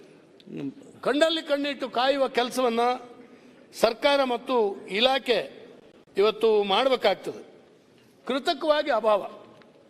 ಮೊನ್ನೆ ಇಲ್ಲೆಲ್ಲ ಹಿಡಿದ್ರು ಮೈಸೂರಿಂದ ಆಚೆಗೆ ಲೋಡ್ ಗಟ್ಟಲೆ ಒಂದು ರೈಸ್ ಮಿಲ್ನಲ್ಲಿ ಯೂರಿಯಾ ಸ್ಟಾಕ್ ಮಾಡಿಟ್ಟು ಕೇರಳಕ್ಕೆ ಹೋಗ್ತಾ ಇದೆ. ಅದು ಇಂಡಸ್ಟ್ರಿಗೆ ಹೋಗ್ತಾ ಇದೆ. ಇಂಡಸ್ಟ್ರಿಗೆ ಹೋಗಬಾರ್ದು ಅಂತೇಳಿ ಹೇಳಿ ಸೆಂಟ್ರಲ್ ಗೌರ್ಮೆಂಟು ನೀಮ್ ಕೋಟೆಡ್ ಯೂರಿಯಾವನ್ನು ತಯಾರು ಮಾಡು, ಆದರೂ ಕೂಡ ಇವತ್ತು ಹೋಗ್ತಾ ಇದೆ. ಅದು ಗಮ್ಮಿಗೆ, ಅದಿನ್ನೇನೋ ಪ್ಲೇವುಡ್ ಫ್ಯಾಕ್ಟ್ರಿಗೆ, ಇದಕ್ಕೆಲ್ಲೂ ಕೂಡ ಹೋಗ್ತಾ ಇದೆ. ಅದನ್ನು ನಿಲ್ಲಿಸಬೇಕಾಗಿದೆ. ಆ ರೀತಿ ಯಾರು ಕಳ್ಳತನದಲ್ಲಿ ಮಾಡ್ತಾ ಇದ್ದಾರೆ. ಮತ್ತೆ ಒಂದು ಸಾರಿ ಅಭಾವ ಅಂದರೆ ಸಾಕು, ಕಣ್ಣಿಟ್ಟು ಕಾಯ್ತಾ ಇರ್ತಾರೆ ಲಾಭ ಮಾಡ್ಕೊಂಡವ್ರು. ತಗೊಂಡೋಗಿ ಕಸ್ಕೊಂಡು ಹೋಗಿ ಸ್ಟಾಕ್ ಮಾಡಿ ಒಂದಕ್ಕೆ ಎರಡಕ್ಕೆ ರೇಟಿಗೆ ಮಾರ್ತಾರೆ. ಇದ್ರ ಬಗ್ಗೆ ವಿಶೇಷವಾಗಿರ್ತಕ್ಕಂಥ ಗಮನವನ್ನು ಕೊಡಬೇಕಾದಂಥ ಕೆಲಸ ಇವತ್ತು ಆಗಬೇಕಾಗಿದೆ. ಇವತ್ತು ನನಗೆ ಮೀಡಿಯಾದಲ್ಲೆಲ್ಲ ಬರ್ತಾ ಇದೆ, ಕೆಲವೇ ಜನ ಪ್ರಭಾವಿಗಳು ನನ್ನಂಥವ್ರು ರಾಜಕಾರಣಿಗಳ ಶಿಫಾರಸಿನಿಂದನೂ ಕೂಡ ಗೊಬ್ಬರ ತೊಗೊಂಡೋಗ್ತಾ ಇದೆ. ನಮಗೆ ಅಭಾವ ಅಂದ ಕೂಡಲೇ ನನ್ನ ಮನೆಗೆ 10 ಚೀಲ ಗೊಬ್ಬರ ಬೇಕಾದ್ರೆ 25 ಚೀಲ ತಂದು ಸ್ಟಾಕ್ ಮಾಡ್ಕೊಳ್ತೀವಿ. ಆ ಪರಿಸ್ಥಿತಿ ನಿರ್ಮಾಣ ಆಗಿದೆ. ಪ್ಯಾನಿಕ್ಕಿಗೆ ಒಳಗಾಗಿದ್ದಾರೆ ಜನ. ಫೀಲ್ಡಿಗೆ ಹೋಗಬೇಕಾಗಿದೆ ನಮ್ಮ ಇಲಾಖೆ ಅಧಿಕಾರಿಗಳು.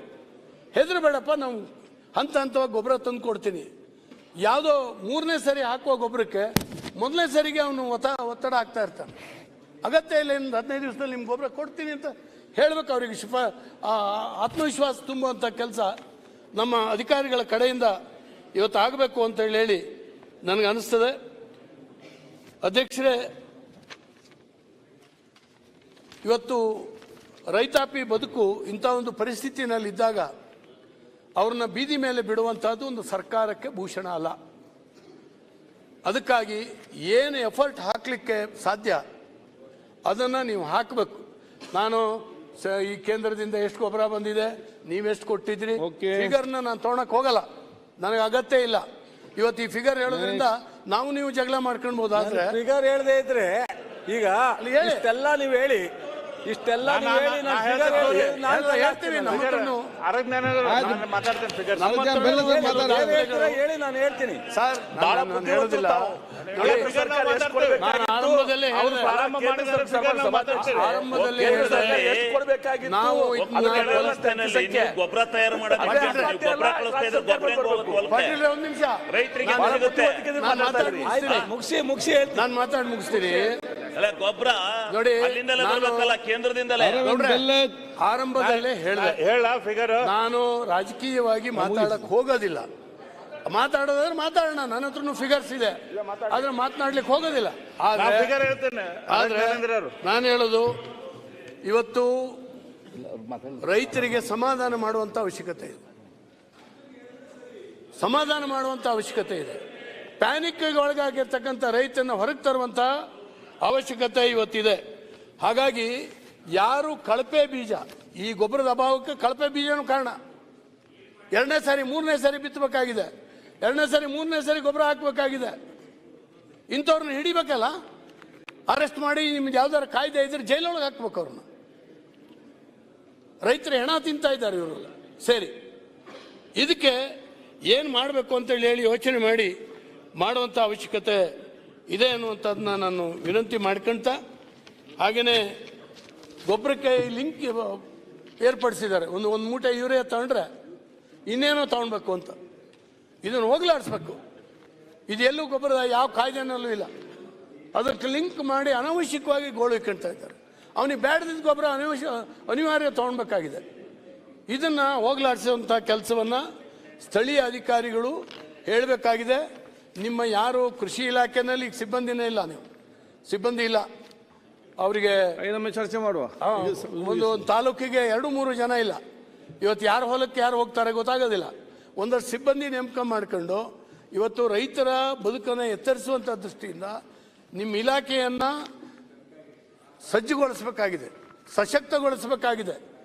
ಇದಕ್ಕೆ ಒಂದು ಸ್ವಲ್ಪ ಅಪಾಯಿಂಟ್ಮೆಂಟು ಅದು ಇದು ಮಾಡಿ, ಇಲ್ಲೇ ಇದ್ರೆ ಆಗೋದಿಲ್ಲ, ಹೋಗೋದಿಲ್ಲ. ಆದ್ದರಿಂದ ಸಾವಯವ ಕೃಷಿಯ ಬಗ್ಗೆ ಒಂದಷ್ಟು ವಿಶೇಷವಾದಂಥ ಆಂದೋಲನಗಳು ಅಧಿಕಾರಿಗಳ ಕಡೆಯಿಂದ ನಡೀಲಿ. ರೈತರಿಗೆ ಕೂಡ ಹೇಳು, ಇವತ್ತು ವಿಷಮುಕ್ತವಾಗಿರ್ತಕ್ಕಂಥ ಹಿರಿಯರಿದ್ದೀರಿ, ಬೇಗ ಬೇಗ ಮುಗಿಸಿ, ಎಲ್ಲ ಮಾತಾಡ್ಬೇಕಲ್ಲ. ನಾನು ಮಾತಾಡಲಿಲ್ಲ, ಮತ್ತೆ ರೈತರ ವಿಷಯ, ಗೊಬ್ಬರದ ವಿಷಯ, ಇದಕ್ಕೆ ನೀವು ಸಮಯ ಕೊಡದೆ 8 ಜನರ ಹೆಸರು ಕೊಟ್ಟಿದ್ದಾರೆ.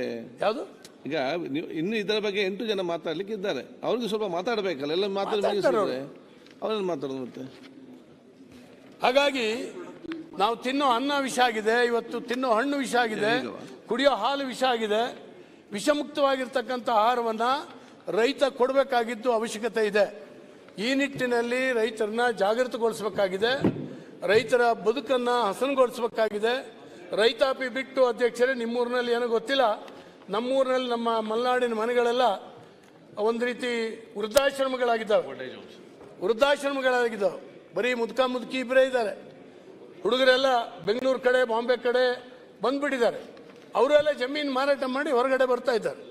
ಇವತ್ತು ಎಷ್ಟು ಮಟ್ಟಿಗೆ ವ್ಯವಸಾಯ ಮುಂದುವರಿತದೆ ಗೊತ್ತಿಲ್ಲ. ಭತ್ತ ಬೆಳೆಯೋದನ್ನೇ ನಿಲ್ಲಿಸ್ಬಿಟ್ಟಿದ್ದಾರೆ. ನಮ್ಮಲ್ಲಂತೂ ಭತ್ತ ಬೆಳೆಯೋದು ನಿಲ್ಲಿಸಿದ್ದಾರೆ, ಅಡಿಕೆಗೆ ರೇಟ್ ಆದ್ರ ಮೇಲೆ. ಅದು ಕೂಡ ಈ ಹವಾಮಾನ ಎಷ್ಟು ಈಗ ಮಳೆ ಜಾಸ್ತಿ ಆಯಿತು, ಕೆಲವರಿಗೆ ಸಂತೋಷ ಆಗಿರ್ಬೋದು. ನಾವು ಅಡಿಕೆ ಬೆಳೆಗಾರರು ಇವತ್ತು ಅಡಿಕೆ ಉದುರ್ತಾ ಇದೆ, ಕೊಳೆ ರೋಗ ಬಂದಿದೆ.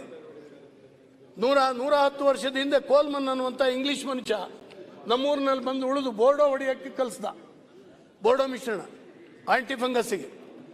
ಆಮೇಲೆ 110 ವರ್ಷದಲ್ಲಿ ಅದರ ಮೇಲೆ ಒಂದು ಸಂಶೋಧನೆ ಆಗಲಿಲ್ಲ, ಇನ್ನೊಂದು ಔಷಧಿ ಕಂಡುಹಿಡಿಯಲಿಲ್ಲ. ಅಧ್ಯಕ್ಷರೇ, ಇಷ್ಟು ವಿಶ್ವವಿದ್ಯಾನಿಲಯಗಳಿದ್ದಾವೆ, ಇಷ್ಟು ತಜ್ಞರುಗಳಿದ್ದಾರೆ. ಇವತ್ತು ಅವರು 100 ವರ್ಷದ ಹಿಂದೆ ಕಂಡುಹಿಡ್ತಕ್ಕಂಥ ಔಷಧಿಗೆ ರೆಸಿಸ್ಟೆನ್ಸ್ ಬಂದಿದೆ, ಅದು ಬಗ್ತಾ ಇಲ್ಲ. ನಾವೆಲ್ಲ ಒಂದೊಂದು ಸರಿ ಸ್ಪ್ರೇ ಮಾಡ್ತಿದ್ವಿ, ಈ ಸಾರಿ 4 ಸಾರಿ ಸ್ಪ್ರೇ ಮಾಡಿದ್ರು ನಿಲ್ಲೋದಿಲ್ಲ, ಉದುರೋದು. ಆ ಪರಿಸ್ಥಿತಿಗೆ ಹೋಗಿದೆ.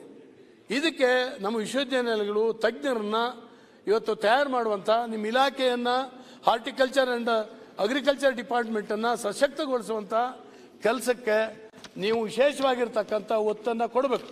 ರಸ್ತೆ ಆಗಬೇಕು, ಅಭಿವೃದ್ಧಿಗಳಾಗಬೇಕು, ಎಲ್ಲದೂ ಸರಿಯೇ.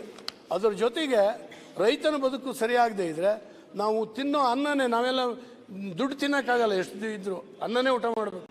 ತಿನ್ನೋ ಅನ್ನನ ಬೆಳೆಯುವಂಥ ರೈತನ ಬದುಕನ್ನು ಅವನು ಸಂತೋಷವಾಗಿ ಆತನ್ನು ಹಿಡದೆ ಹೋದರೆ ತುಂಬ ಕಷ್ಟ ಆಗ್ತದೆ. ಈ ಹಿನ್ನೆಲೆಯಲ್ಲಿ ವಿಶೇಷವಾಗಿ ಪ್ರಯತ್ನ ಮಾಡಬೇಕು ಇಲಾಖೆ ಅಂತೇಳಿ ಹೇಳಿ ನಾನು ಈ ಸಂದರ್ಭದಲ್ಲಿ ನಿಮ್ಮನ್ನು ಒತ್ತಾಯ ಮಾಡ್ತಾ ಇದ್ದೀನಿ. ಇವತ್ತು ಇಲಾಖೆ ಭಾಳ ಯುದ್ಧೋಪಾದಿಯಲ್ಲಿ ಕೆಲಸ ಮಾಡಬೇಕಾದಂಥ ಸಂದರ್ಭ ಇದೆ. ನೀವು ಹೆಂಗಂದ್ರೆ ಹಂಗೆ ನೀವು ಇಲ್ಲಿ ಕೂತ್ಕೊಂಡು ಸ್ಟೇಟ್ಮೆಂಟ್ ಕೊಟ್ಟರೆ ಪ್ರಯೋಜನ ಆಗಲ್ಲ. ನಿಮ್ಮ ಅಧಿಕಾರಿಗಳನ್ನ ಓಡಿಸಿ ಅಲ್ಲಿಗೆ ಎಲ್ಲಿ ಈ ರೀತಿ ಪ್ಯಾನಿಕ್ಕಿಗೆ ಒಳಗಾಗಿದ್ದಾರೆ ಅವ್ರ ಹತ್ರ ಕಳಿಸಿ ಆ ರೈತರಿಗೆ ಸುಧಾರಣೆ ಹೇಳಿ ಆತ್ಮವಿಶ್ವಾಸ ತುಂಬಲಿ. ಆ ರೀತಿ ಇವತ್ತು ಮಾಡುವಂಥ ಅವಶ್ಯಕತೆ ಇದೆ. ತಾವು ಕೂಡ ಕೆಲವು ಜಿಲ್ಲೆಗೆ ಹೋಗ್ಬೇಕು, ಭೇಟಿ ಕೊಡಬೇಕು.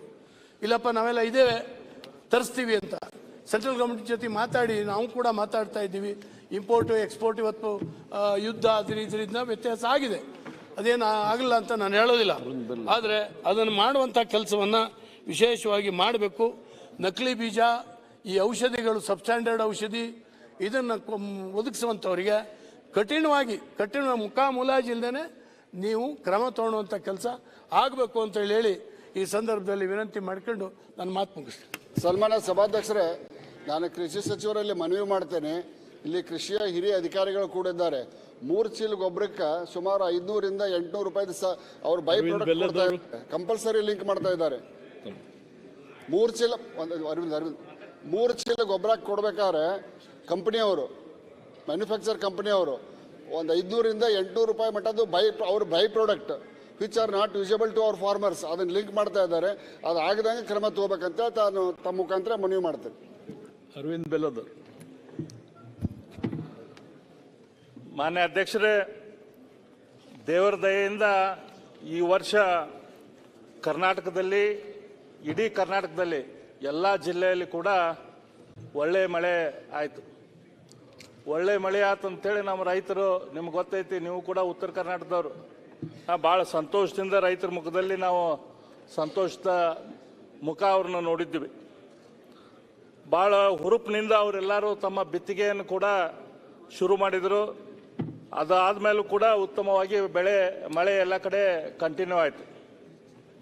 ಅದಾದ ಸ್ವಲ್ಪ ದಿನದಲ್ಲೇ ಇಡೀ ರಾಜ್ಯದಲ್ಲಿ ನಾವು ಹಾಹಾಕಾರ ನೋಡಾಕತ್ತೀವಿ ರೈತರದ್ದು. ಒಂದಲ್ಲ ಎರಡಲ್ಲ, ಎಲ್ಲ ಕಡೆ. ಚಿತ್ರದುರ್ಗದಲ್ಲಿ ಗೊಬ್ಬರದ ಹಾಹಾಕಾರ, ದಾವಣಗೆರೆಯಲ್ಲಿ ಗೊಬ್ಬರದ ಹಾಹಾಕಾರ, ಗದಗದಲ್ಲಿ ಹಾಹಾಕಾರ, ಹಾವೇರಿಯಲ್ಲಿ ತೊಂದರೆ, ಧಾರವಾಡದಲ್ಲಿ ತೊಂದರೆ, ಯಾದಗಿರಿ ಹೋಗಿ ಲಾಠಿ ಚಾರ್ಜು, ರಾಯಚೂರದಲ್ಲಿ ಪ್ರಾಬ್ಲಮ್ಮು. ಒಂದಲ್ಲ ಎರಡಲ್ಲ, ಎಲ್ಲ ಕಡೆನೂ ಕೂಡ ಗೊಬ್ಬರದ ಶಾರ್ಟೇಜು ನಾವು ನೋಡಕ್ಕೆ ಶುರು ಮಾಡಿದ್ದೀವಿ.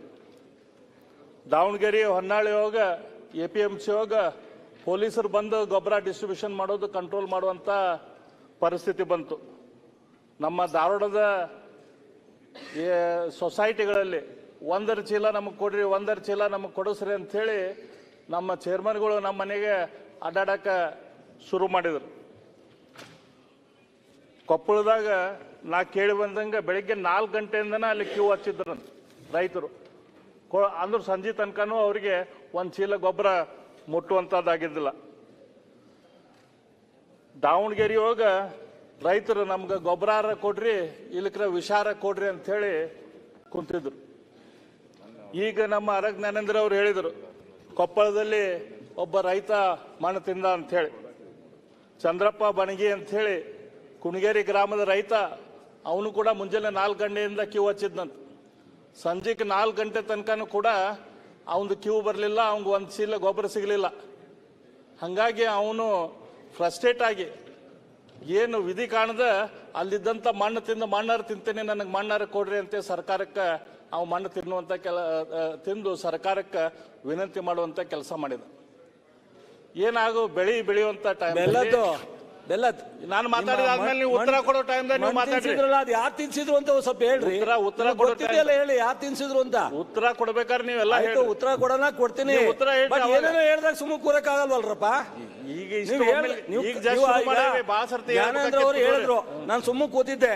ಬಟ್ ನೀವು ಅದೇನೋ ಮಣ್ಣು ತಿನ್ಸಿದ್ರು ಅಂದ್ರಲ್ಲ, ಮಣ್ಣು ತಿನ್ಸ್ತಾರೆ ಯಾರು ಅಂತ ಹೇಳಿ ದಯವಿಟ್ಟು. ನಾನೇನ್ ಹೇಳಿಲ್ಲ, ಇಲ್ಲಿ ಪೇಪರ್ದಾಗ ಫೋಟೋ ಅದ್ರ ಸತ್ಯ ತಿಳ್ಕೊಂಡಿದ್ದೀರಲ್ಲ, ಅಲ್ಲಿಂದ ಮಾತಾಡಕ್ ಬಂದ್ಮೇಲೆ ನೀವು ವಿಚಾರ ತಿಳ್ಕೊಂಡಿರ್ತಾರಲ್ಲ, ನೀವೇ ಹೇಳ್ಬಿಟ್ರೆ ಆಯ್ತಲ್ಲ. ಪೇಪರ್ದಾಗ ಫೋಟೋ ಬಂದಿತ್ತು. ಈಗ ಅವ್ರು ಹೇಳಿದ್ರು, ರೈತರ ಪ್ರಾಬ್ಲಮ್ ಹೇಳಿದ್ರು, ಅದಕ್ಕೆ ಏನಾರ ಆಲ್ಟರ್ನೇಟ್ ಇದೆಯಾ ಅಥವಾ ಇವೆಲ್ಲ ಸಮಸ್ಯೆಗೆ ಪರಿಹಾರ ಹುಡುಕಿ ಅಂದ್ರು. ನೋಡ್ರಿ ಪೇಪರ್ದಾಗ ಫೋಟೋ ಸತ್ಯ ಬಂದೈತಾವ್, ಅದನ್ನೇ ಪೇಪರ್ದಾಗ ಫೋಟೋ ಬಂದೈತಾವ್ ಮಣ್ಣು ತಿನ್ನೋದು. ಇಡೀ ರಾಜ್ಯದ ಜನತೆ ನೋಡಿದಾರ ಅವ್ ಮಣ್ಣು ತಿಂತಾ ಇರೋದು. ಕಾರಣ ಯಾರು ಅಂತ ಹೇಳ್ಬೇಕಲ್ಲ. ಯಾರು ತಿನ್ಸಕ್ ಕಾರಣಭೂತರ ಅದು ಭಾಳ ಇಂಪಾರ್ಟೆಂಟ್. ಅವಂಗ ಗೊಬ್ಬರ ಟೈಮ್ ಸೇರಿ ಕೊಟ್ಟಿತ್ತಂತಂದ್ರೆ ಅವನ್ಯಾಕ ರೈತ ಯಾಕೆ ಮಣ್ಣು ತಿನ್ನಕ್ ಹೋಗ್ತಿದ್ದಾನ? ರೈತ ನೀವು ಕೊಡೋ ಗೊಬ್ಬರ ಕೊಡದ ಅದು ಇಟ್ಕೊಂಡು ಕುಂತಿದ್ದಕ್ಕೆ ಅವ್ನು ರೈತ ಮಣ್ಣು ತಿನ್ನುವಂಥ ಪರಿಸ್ಥಿತಿ ಆತಲ್ಲ. ಮಾನ್ಯ ಅಧ್ಯಕ್ಷರೇ, ಇವತ್ತು ಗೊಬ್ಬರ ಶಾರ್ಟೇಜ್ ಆತಂದ್ರೆ ಕೇವಲ ಗೊಬ್ಬರ ಶಾರ್ಟೇಜ್ ಪ್ರಶ್ನೆ ರೈತರಿಗೆ ಅದೊಂದು ತೊಂದರೆ ಆಗುದಿಲ್ಲ. ಅವು ದುಡಿಯುವಂಥ ರೈತ ಹೊಲದಲ್ಲಿ ಕೆಲಸ ಮಾಡೋದು ಬಿಟ್ಟು ಅಲ್ಲಿ ಗೊಬ್ಬರದ ಅಂಗಡಿಗಳ ಮುಂದೆ ಕ್ಯೂ ಹಚ್ಕೊಂಡು ನಿಂತ್ಕೊಳ್ಬೇಕಾಗ್ತೈತಿ. ಅವು ಮಾಡೋ ಕೆಲಸ ಬಿಟ್ಟು ಅಂಗಡಿಗಳ ಮುಂದೆ ಅಡ್ಡಾಡ್ಬೇಕಾಗ್ತೈತಿ, ಸೊಸೈಟಿಗೆ ಅಡ್ಡಾಡ್ಬೇಕಾಗ್ತೈತಿ, ಅಧಿಕಾರಿಗಳ ಹಿಂದೆ ಅಡ್ಡಾಡ್ಬೇಕಾಗ್ತೈತಿ.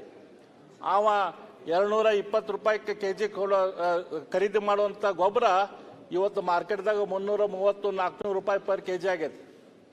10,000 ರೂಪಾಯಿ ಪರ್, ನಮ್ಮ ಉತ್ತರ ಕರ್ನಾಟಕದಲ್ಲಿ 10,000 ರೂಪಾಯಿ ಪರ್ ಕೆಜಿ, 15,000 ರೂಪಾಯಿ ನಮ್ಮ ಪರ್ ಎಕರೆಗೆ ಪ್ರೊಡಕ್ಷನ್ ಕಾಸ್ಟ್ ಇತ್ತಂದ್ರೆ ಇವತ್ತು ಗೊಬ್ಬರದ ಅಭಾವ ಏನು ಸೃಷ್ಟಿ ಆಯಿತು, ಇದ್ರ ಮೂಲಕ ಪ್ರೊಡಕ್ಷನ್ ಕಾಸ್ಟ್ 25,000 ರೂಪಾಯಿ 30,000 ರೂಪಾಯಿ ರೈತರಿಗೆ ಹೋಗಿ ಮುಟ್ಟೈತಿ. ಇದು ಇವತ್ತಿನ ಪರಿಸ್ಥಿತಿ. ನಾನು ಇದ್ಯಾಕೆ ಈ ರೀತಿ ಪರಿಸ್ಥಿತಿ ಆಗೈತಿ ಅಂಥೇಳಿ ಭಾಳ ವಿಚಾರ ಮಾಡಿದೆ. ಇದ್ರ ಬಗ್ಗೆ ಇಲ್ಲೆಲ್ಲ ಇಡೀ ರಾಜ್ಯದ ಎಲ್ಲ ಪತ್ರಿಕೆಗಳಲ್ಲೂ ಪೇಪರ್ ಬಂತು. ನೋಡ್ರಿ, ಇಲ್ಲ ರಾಜ್ಯದಲ್ಲಿ ತಲೆ ತೋರಿದ ರಸಗೊಬ್ಬರ ತೊಂದರೆ. ಇವತ್ತಿಗೂ ಕೂಡ ಮಂಡ್ಯದಲ್ಲಿ ರಸಗೊಬ್ಬರದ ತೊಂದರೆ ಐತಿ. ರಾಜ್ಯದಲ್ಲಿ ಯೂರಿಯಾ ಕಿಚ್ಚು, ನಿಲ್ಲದ ಯೂರಿಯಾ ಆಕ್ರೋಶ. ಇಲ್ಲಿ ನೋಡಿ ರೈತರು ಮಣ್ಣು ತಿನ್ನುವಂಥ ಫೋಟೋ. ಮಂತ್ರಿಗಳ ರೈತರು ಮಣ್ಣು ತಿನ್ನತ್ತಾರ, ನೀವ ನೋಡಿದ್ರಿ ಅದನ್ನು. ರಸಗೊಬ್ಬರಕ್ಕೆ ಮುಂದುವರಿದ ರೈತರ ಪರದಾಟ. ದಿನಂಪ್ರತಿ ರೈತರದು ಬವಣೆ, ರೈತರ ತೊಂದರೆ ನಮ್ಮ ಎಲ್ಲ ಪತ್ರಿಕೆಗಳಲ್ಲಿ ವರದಿ ಆಯ್ತು, ಎಲ್ಲ ಟಿವಿಯಲ್ಲಿ ವರದಿ ಹಾಕೊಂತ ಬಂತು. ನಾನು ಇದನ್ನು ವಿಚಾರ ಮಾಡ್ತಾ ಇದ್ದೆ, ಯಾಕೆ ಇದು ತೊಂದರೆ ಆಗತೈತಿ. ಅಷ್ಟೊತ್ತಿಗೆ ನಮ್ಮ ಪೇಪರ್ದಲ್ಲಿ ಒಂದು ಸ್ಟೇಟ್ಮೆಂಟ್ ಬಂತು, ನಮ್ಮ ಗೊಬ್ಬರದ ಕೊರತೆ ತಪ್ಪು ನಮ್ದಲ್ಲ, ಇದ್ರ ತಪ್ಪು ಕೇಂದ್ರದ್ದು ಅಂಥೇಳಿ. ಜುಲೈ 25ನೇ ತಾರೀಕಿನ ದಿನ ನಮ್ಮ ಮುಖ್ಯಮಂತ್ರಿಗಳು ಒಂದು ಸ್ಟೇಟ್ಮೆಂಟ್ ಕೊಟ್ಟರು. ಇಲ್ಲ, ಕೇಂದ್ರ ಸರ್ಕಾರ ನಮ್ಗೆ ಎಷ್ಟು ಬೇಕಾದಷ್ಟು ಗೊಬ್ಬರ ಸಪ್ಲೈ ಮಾಡಿಲ್ಲ ಅಂಥೇಳಿ. ಅದೇ ಜುಲೈ 26ಕ್ಕೆ ನಮ್ಮ ಚಲುವರಾಯಸ್ವಾಮಿ ಅವರು ಮತ್ತೊಂದು ಸ್ಟೇಟ್ಮೆಂಟ್ ಕೊಟ್ಟರು. ಇಲ್ಲಪ್ಪ, ಏನು ಶಾರ್ಟೇಜ್ ಇಲ್ಲ, ಗೊಬ್ಬರ ಶಾರ್ಟೇಜ್ ನಮಗಿಲ್ಲ ಅಂತೇಳಿ ಸ್ಟೇಟ್ಮೆಂಟ್ ಕೊಟ್ಟರು. ಇದು ನಮಗೆಲ್ಲರಿಗೂ ಕನ್ಫ್ಯೂಷನ್ ಶುರು ಆಯ್ತು. ಮಾರ್ಕೆಟ್ದಲ್ಲಿ ನೋಡಿದರೆ ಗೊಬ್ಬರ ಸಿಗ್ತಾ ಇಲ್ಲ, ಸೊಸೈಟಿಯಾಗ ಗೊಬ್ಬರ ಇಲ್ಲ, ರೈತರ ಹಾಹಾಕಾರ ಐತಿ. ಆದ್ರೆ ಒಂದು ಕಡೆ ಒಬ್ಬರು ಶಾರ್ಟೇಜ್ ಐತೆ ಅಂತ ಹೇಳ್ತಾರೆ, ಇನ್ನೊಬ್ಬರು ಸೆಂಟ್ರದಿಂದ ಸಪ್ಲೈ ಇಲ್ಲ ಅಂತ ಹೇಳ್ತಾರೆ. ಏನು ಹಕ್ಕಿಗತ್ತಾರೆ ಏನೈತಿ ಅಂಥೇಳಿ ನಾವು ತಿಳ್ಕೊಳ್ಳೋಂಥ ಪ್ರಯತ್ನ ಮಾಡಬೇಕಾಯ್ತು. ಈ ಸಂದರ್ಭದಲ್ಲಿ ಒಂದು ಪೇಪರ್ದಲ್ಲಿ ಬಂತು, ಬ್ಲ್ಯಾಕ್ ಮಾರ್ಕೆಟು ಕೇರಳಕ್ಕೆ ಹೋಗುವಂಥ ಗೊಬ್ಬರ, ನಮ್ಮ ಕರ್ನಾಟಕದ ಗೊಬ್ಬರ 15 ಟನ್ ಗೊಬ್ಬರ ನಂಜನಗೂಡದಲ್ಲಿ ಚೆಕ್ ಪೋಸ್ಟಲ್ಲಿ ಸಿಕ್ಬಿತ್ತು. ಅದು ಕೇರಳಕ್ಕೆ ಹೊಂಟಿತ್ತು. ನಮ್ಮ ರಾಜ್ಯದಲ್ಲಾರ ಗೊಬ್ಬರ ಶಾರ್ಟೇಜು, ನಮ್ಮ ರಾಜ್ಯದಲ್ಲಾರ ರೈತರು ಹೊಯ್ಕೊಳ್ಳೋದು ಮಣ್ಣು ತಿನ್ನತ್ತಾರ, ಗೊಬ್ಬರ ಸಿಗೋಲ್ದಂತೇಳಿ. ಒಂದೊಂದು ಕಡೆ ಪೊಲೀಸರು ರೈತರ ಮೇಲೆ ಲಾಠಿ ಚಾರ್ಜ್ ಮಾಡತ್ತಾರ, ಇನ್ನೊಂದು ಕಡೆ ರೈತರು ಹೇಳ್ತಾರೆ ನಮಗೆ ಗೊಬ್ಬರ ಕೊಡ್ರಿ, ಇಲ್ಲಕ್ರೆ ವಿಷಾರ ಕೊಡ್ರಿ ಅಂತೇಳಿ. ಇಲ್ಲಿ ನೋಡಿದರೆ ಕೇರಳಕ್ಕೆ ಗೊಬ್ಬರ ಹೊಂಟೈತಿ.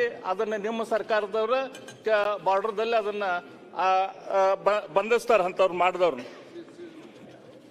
ಇದ್ರ ಜೊತೆ ಪ್ರೈಸ್ ಮ್ಯಾನಿಪುಲೇಷನ್ ದೊಡ್ಡ ಪ್ರಮಾಣದಲ್ಲಿ ಮಾರ್ಕೆಟ್ದಲ್ಲಿ ಆಗಕ್ಕೆ ಶುರುವಾಯಿತು. 227 ರೂಪಾಯಿ ಪರ್ ಕೆಜಿ ಇರುವಂಥದ್ದು 330-400 ರೂಪಾಯಿ ಪರ್ ಕೆಜಿ ಆಯಿತು. ಯೂರಿಯಾ ಕೊಡ್ರಿಪ್ಪ ಅಂತಂದ್ರೆ ಅದ್ರ ಬದಲಿ ಅಮೋನಿಯಂ ಸಲ್ಫೇಟ್ ತಗೋರಿ ಅಂತ ಹೇಳ್ತಾರೆ. ಅಮೋನಿಯಂ ಸಲ್ಫೇಟು 990 ರೂಪಾಯಿ ಪರ್ ಕೆಜಿ ರೈತರಿಗೆ. ಅದ್ರದ್ದು ಐತಲ್ ನೈಟ್ರೋಜನ್ ಕಂಟೆಂಟ್ ಕೂಡ ಯೂರಿಯಾದಲ್ಲಿ 46% ಇತ್ತಂದ್ರೆ ಇದ್ರಾಗ 20% ನೈಟ್ರೋಜನ್ ಕಂಟೆಂಟ್. ಅಂದ್ರೆ ರೊಕ್ಕನೂ ಹೆಚ್ಚು ಕೊಡಬೇಕು, ಕಡಿಮೆ ನೈಟ್ರೋಜನ್ ಇರುವಂಥ ಗೊಬ್ಬರ ರೈತರು ತಗೋಬೇಕು. ಇದೆಲ್ಲದ್ರ ಮೂಲಕ ಅವ್ರದ್ದು ಪ್ರೊಡಕ್ಷನ್ ಕಾಸ್ಟು ಹೆಚ್ಚಾಯ್ತು. ಅಲ್ಲಿ ಸರಿಯಾದ ಸಮಯದಲ್ಲಿ ರೈತರು ಹೊಲಕ್ಕೆ ಹೋಗೋಕ್ಕಾಗೋದಿಲ್ಲ, ಅವ್ರದ್ದು ಕ್ರಾಪ್ ಟೈಮಿಂಗ್ ಕೂಡ ಲಾಸ್ ಆಯಿತು. ಸರಿಯಾದ ಟೈಮ್ದಲ್ಲಿ ನಾವು ಅಲ್ಲಿ ಗೊಬ್ಬರ ಹಾಕಲಿಲ್ಲ ಅಂತಂದ್ರೆ ಬೆಳೆ ಎಲ್ಲಿ ಬೆಳೀತಿತ್ತು, ಅದು ಬೆಳೆಯುವಂಥ ಬೆಳೆ ಕೂಡ ಬೆಳಿಲಾರ್ದಂಗೆ ಆಯಿತು. ನಾನು ವಿಚಾರ ಮಾಡಿದೆ, ಏನಪ್ಪ ಇದು ಕೇಂದ್ರ ಸರ್ಕಾರದ ಜವಾಬ್ದಾರಿ ಗೊಬ್ಬರ ಕೊಡೋದು. ನಮ್ಮ ರಾಜ್ಯದಲ್ಲಿ ಶಾರ್ಟೇಜ್ ಐತಿ, ನಮ್ಮ ಕೇಂದ್ರ ಸರ್ಕಾರ ಏನಾರ ಕೊಟ್ಟಿಲ್ಲನ ಏನಾಗಿದೆ, ಹಕ್ಕಿಗತ್ ಏನೈತಿ ಅಂಥೇಳಿ ನಾನು ಇದ್ರ ಬಗ್ಗೆ ಸ್ವಲ್ಪ ಅಂಕಿ ಸಂಖ್ಯೆ ವಿಚಾರ ಮಾಡಿದೆ. ಮಾನ್ಯ ಅಧ್ಯಕ್ಷರೇ, ನಮ್ಮ ಸರ್ಕಾರ, ಎಲ್ಲ ಸರ್ಕಾರ, ರಾಜ್ಯ ಸರ್ಕಾರಗಳು ಕೇಂದ್ರ ಸರ್ಕಾರಕ್ಕೆ ಒಂದು ಪ್ಲಾನ್ ಕೊಟ್ಟಿರ್ತಾರೆ. ಅಂದ್ರೆ ಮುಂಗಾರಿ ಮತ್ತು ಹಿಂಗಾರಿ ಅಂದ್ರೆ ಖಾರೀಫ್ ಮತ್ತು ರಾಬಿಗೆ ನಮ್ದು ಏನು ರಿಕ್ವೈರ್ಮೆಂಟ್ ಇರ್ತೈತೆ ಅಂಥೇಳಿ.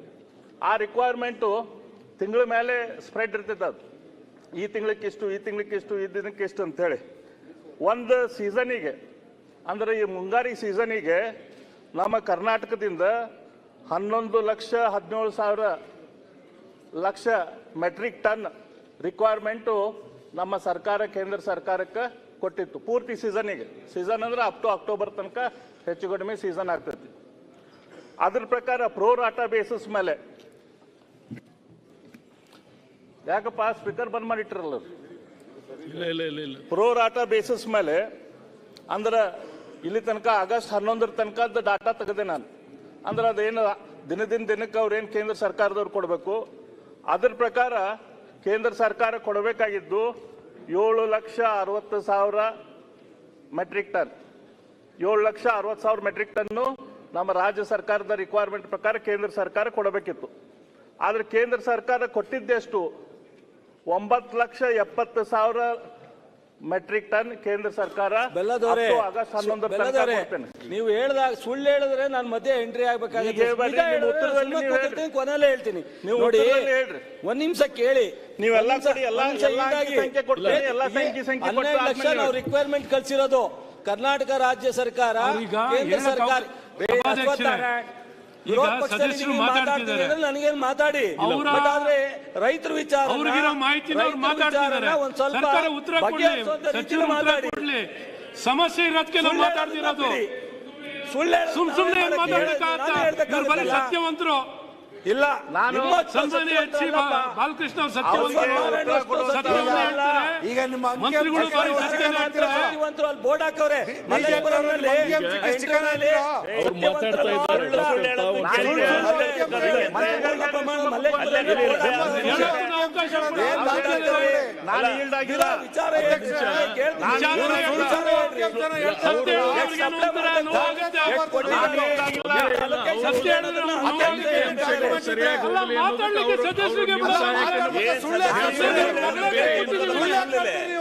ಅಶ್ವಥ್ ನಾರಾಯಣ್ ಎದ್ರೆ ಸುಳ್ಳು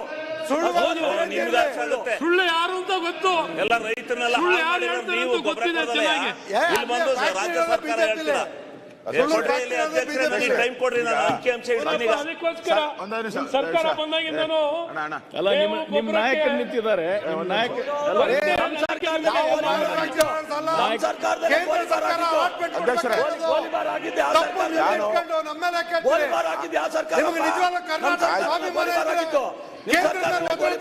ಉತ್ತರ ಕೊಡುವಾಗ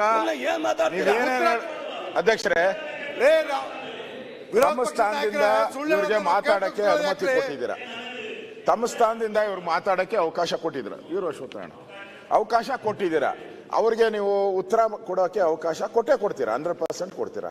ಅಲ್ಲಿವರೆಗೂ ಕೊಡ್ಲಿ. ಏನೇನು ಮಾಹಿತಿ ಇವ್ರು ಏನೇನು ತಪ್ಪುಗಳು ಹೇಳೋರು, ತಪ್ಪುಗಳನ್ನೇ ತಿದ್ದಿ ಹೇಳಕ್ಕೆ ಅವ್ರು ಇರೋದು. ಅವ್ರನ್ನ ಅಲ್ಲಿ ಕೂತಿಸ ತಿದ್ದೇಳಕ್ಕೆ ಹೇಳಿ, ಅದಕ್ಕೇನು ಅಭ್ಯಂತರ ಇಲ್ಲ. ಅವ್ರ ಉದ್ದೇಶ ಏನಂದ್ರೆ ವಿರೋಧ ಪಕ್ಷದ ನಾಯಕರೇ ರೆಕಾರ್ಡ್ಸ್ ಸರಿಯಾಗಿ ಹೋಗ್ಲಿ ಅನ್ನೋದಕ್ಕೆ ಅವ್ರು ಹೇಳ್ತಾ ಇದ್ದಾರೆ ಮಂತ್ರಿಗಳು ವಿನಃ ಅದರಲ್ಲಿ ಬೇರೆ ಯಾವ ಅರ್ಥ ಇಸ್ಕೊಳ್ಬೇಕಾದಂತ ಅವಶ್ಯಕತೆ ಇಲ್ಲ. ಅಂಕಿಅಂಶ ತಪ್ಪೇ ರೆಕಾರ್ಡ್ ಹೋಗ್ಲಿ ಪರವಾಗಿಲ್ಲ, ನಾವ್ ಹೇಳಿದ್ದು ತಪ್ಪು ಅಂತಾನೆ ಹೋಗ್ಲಿ, ನಮ್ದೇನು ಬೇಜಾರಿಲ್ಲ. ರೈತರ ಮಕ್ಕಳು ನಮ್ದೇನು ಬೇಜಾರಿಲ್ಲ.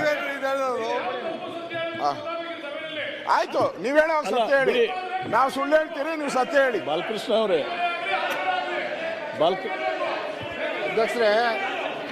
ಅಧ್ಯಕ್ಷರೇ ಬಾಯಿಗೆ ಬಂದಿದ್ದಾರೆ ಹೇಳ್ಬೋದು.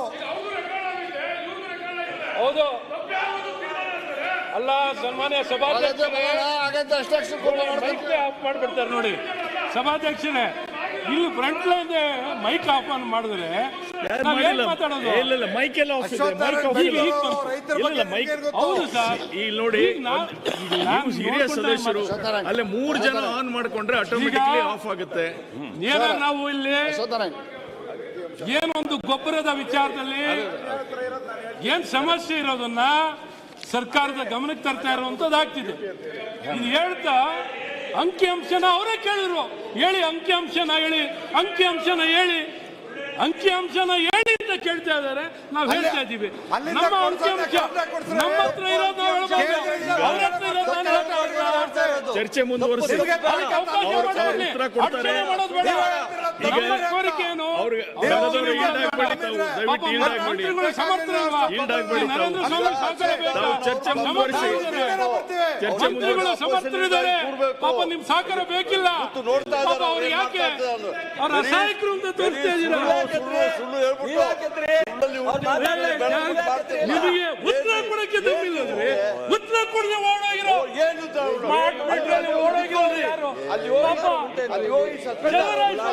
ಈಗಲಾರ ಚರ್ಚೆ ತೊಳ್ರಿ, ಈಗಲಾರ ಚರ್ಚೆ ತೊಳಿ, ವೈಯಕ್ತಿಕವಾಗಿ ಈಗಲಾರ ತೊಳಿ ಚರ್ಚೆಗೆ.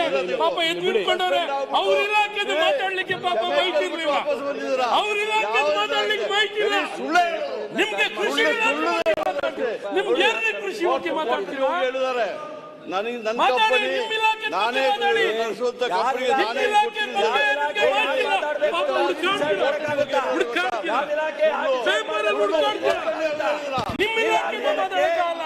ಕೃಷಿ ಇಲಾಖೆ ಬಗ್ಗೆ ಮಾತಾಡ್ತಾರೆ.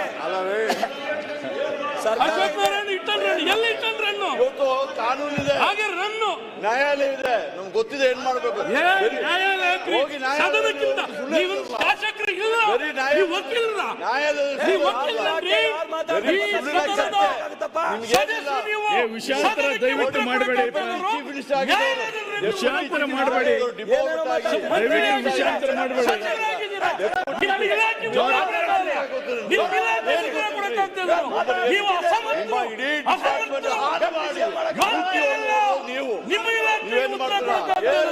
ನೀವೊಬ್ರು ಸಚಿವರನ್ರಿ,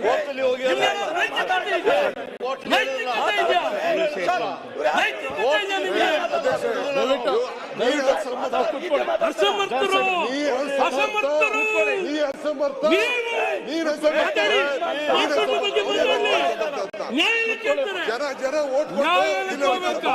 ನಿಮ್ಮ ಸರ್ಕಾರನೇ ಅಸಮರ್ಥ ಸರ್ಕಾರ, ಜನವಿರೋಧಿ ಸರ್ಕಾರ, ಬಲಗರ್ಕ ಸರ್ಕಾರ, ಜನವಿರೋಧಿ ಭ್ರಷ್ಟಾಚಾರ, ಏನೆಲ್ಲ ಹೇಳ್ತಿರೋ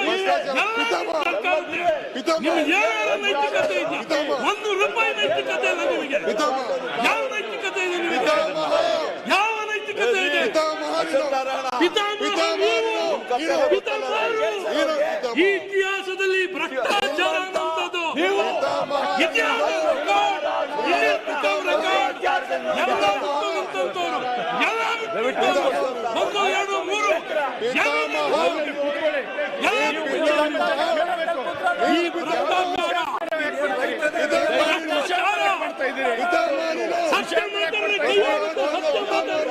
ಸತ್ಯ ಕೈ ಆಗಿರುತ್ತೆ.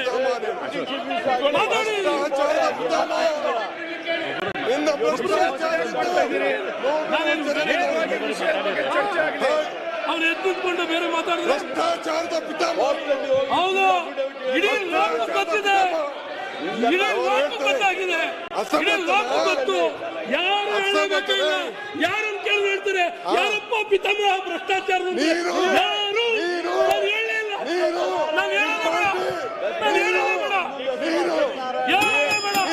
ನಾನು ಹೇಳಿಲ್ಲ ಗೊತ್ತು ಜನಕ್ಕೆ, ನಾನು ಹೇಳಿಲ್ಲ ಗೊತ್ತು ಜನಕ್ಕೆ. ನಾನು ಹೇಳ್ಬೇಕಾಗಿಲ್ಲ. ಯಾರು ಯಾರು ಯಾರು ಅಂತ ಸರಿ ಆಗ್ತಿದೆ. ಆ ರೀತಿ ಭ್ರಷ್ಟಾಚಾರದಲ್ಲಿರೋರು ಯಾರು ಅಂತ ಗೊತ್ತು, ನೀವು ಯಾರು ಭ್ರಷ್ಟರು ಅಂತ ಗೊತ್ತಿದೆ. ಹೌದು, ನಿಮ್ಗೆ ಭ್ರಷ್ಟಾಚಾರ ತುಂಬಿರೋ, ನೀವು ಭ್ರಷ್ಟಾಚಾರದಲ್ಲಿರೋ ಇಲಾಖೆಗೆ ಉತ್ತರ ಕೊಡಲ್ಲ. ಎಲ್ಲಿ ಉತ್ತರ ಕೊಟ್ಟರು? ಈಗಲೇ ಕೊಡ್ಲಿ, ಈಗಲೇ ಕೊಡ್ಲಿ, ಈಗಲೇ ಕೊಡ್ಲಿ, ಈಗಲೇ ಕೊಡ್ಲಿ ಉತ್ತರ.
ಸನ್ಮಾನ್ಯ ಸಭಾಧ್ಯಕ್ಷರು,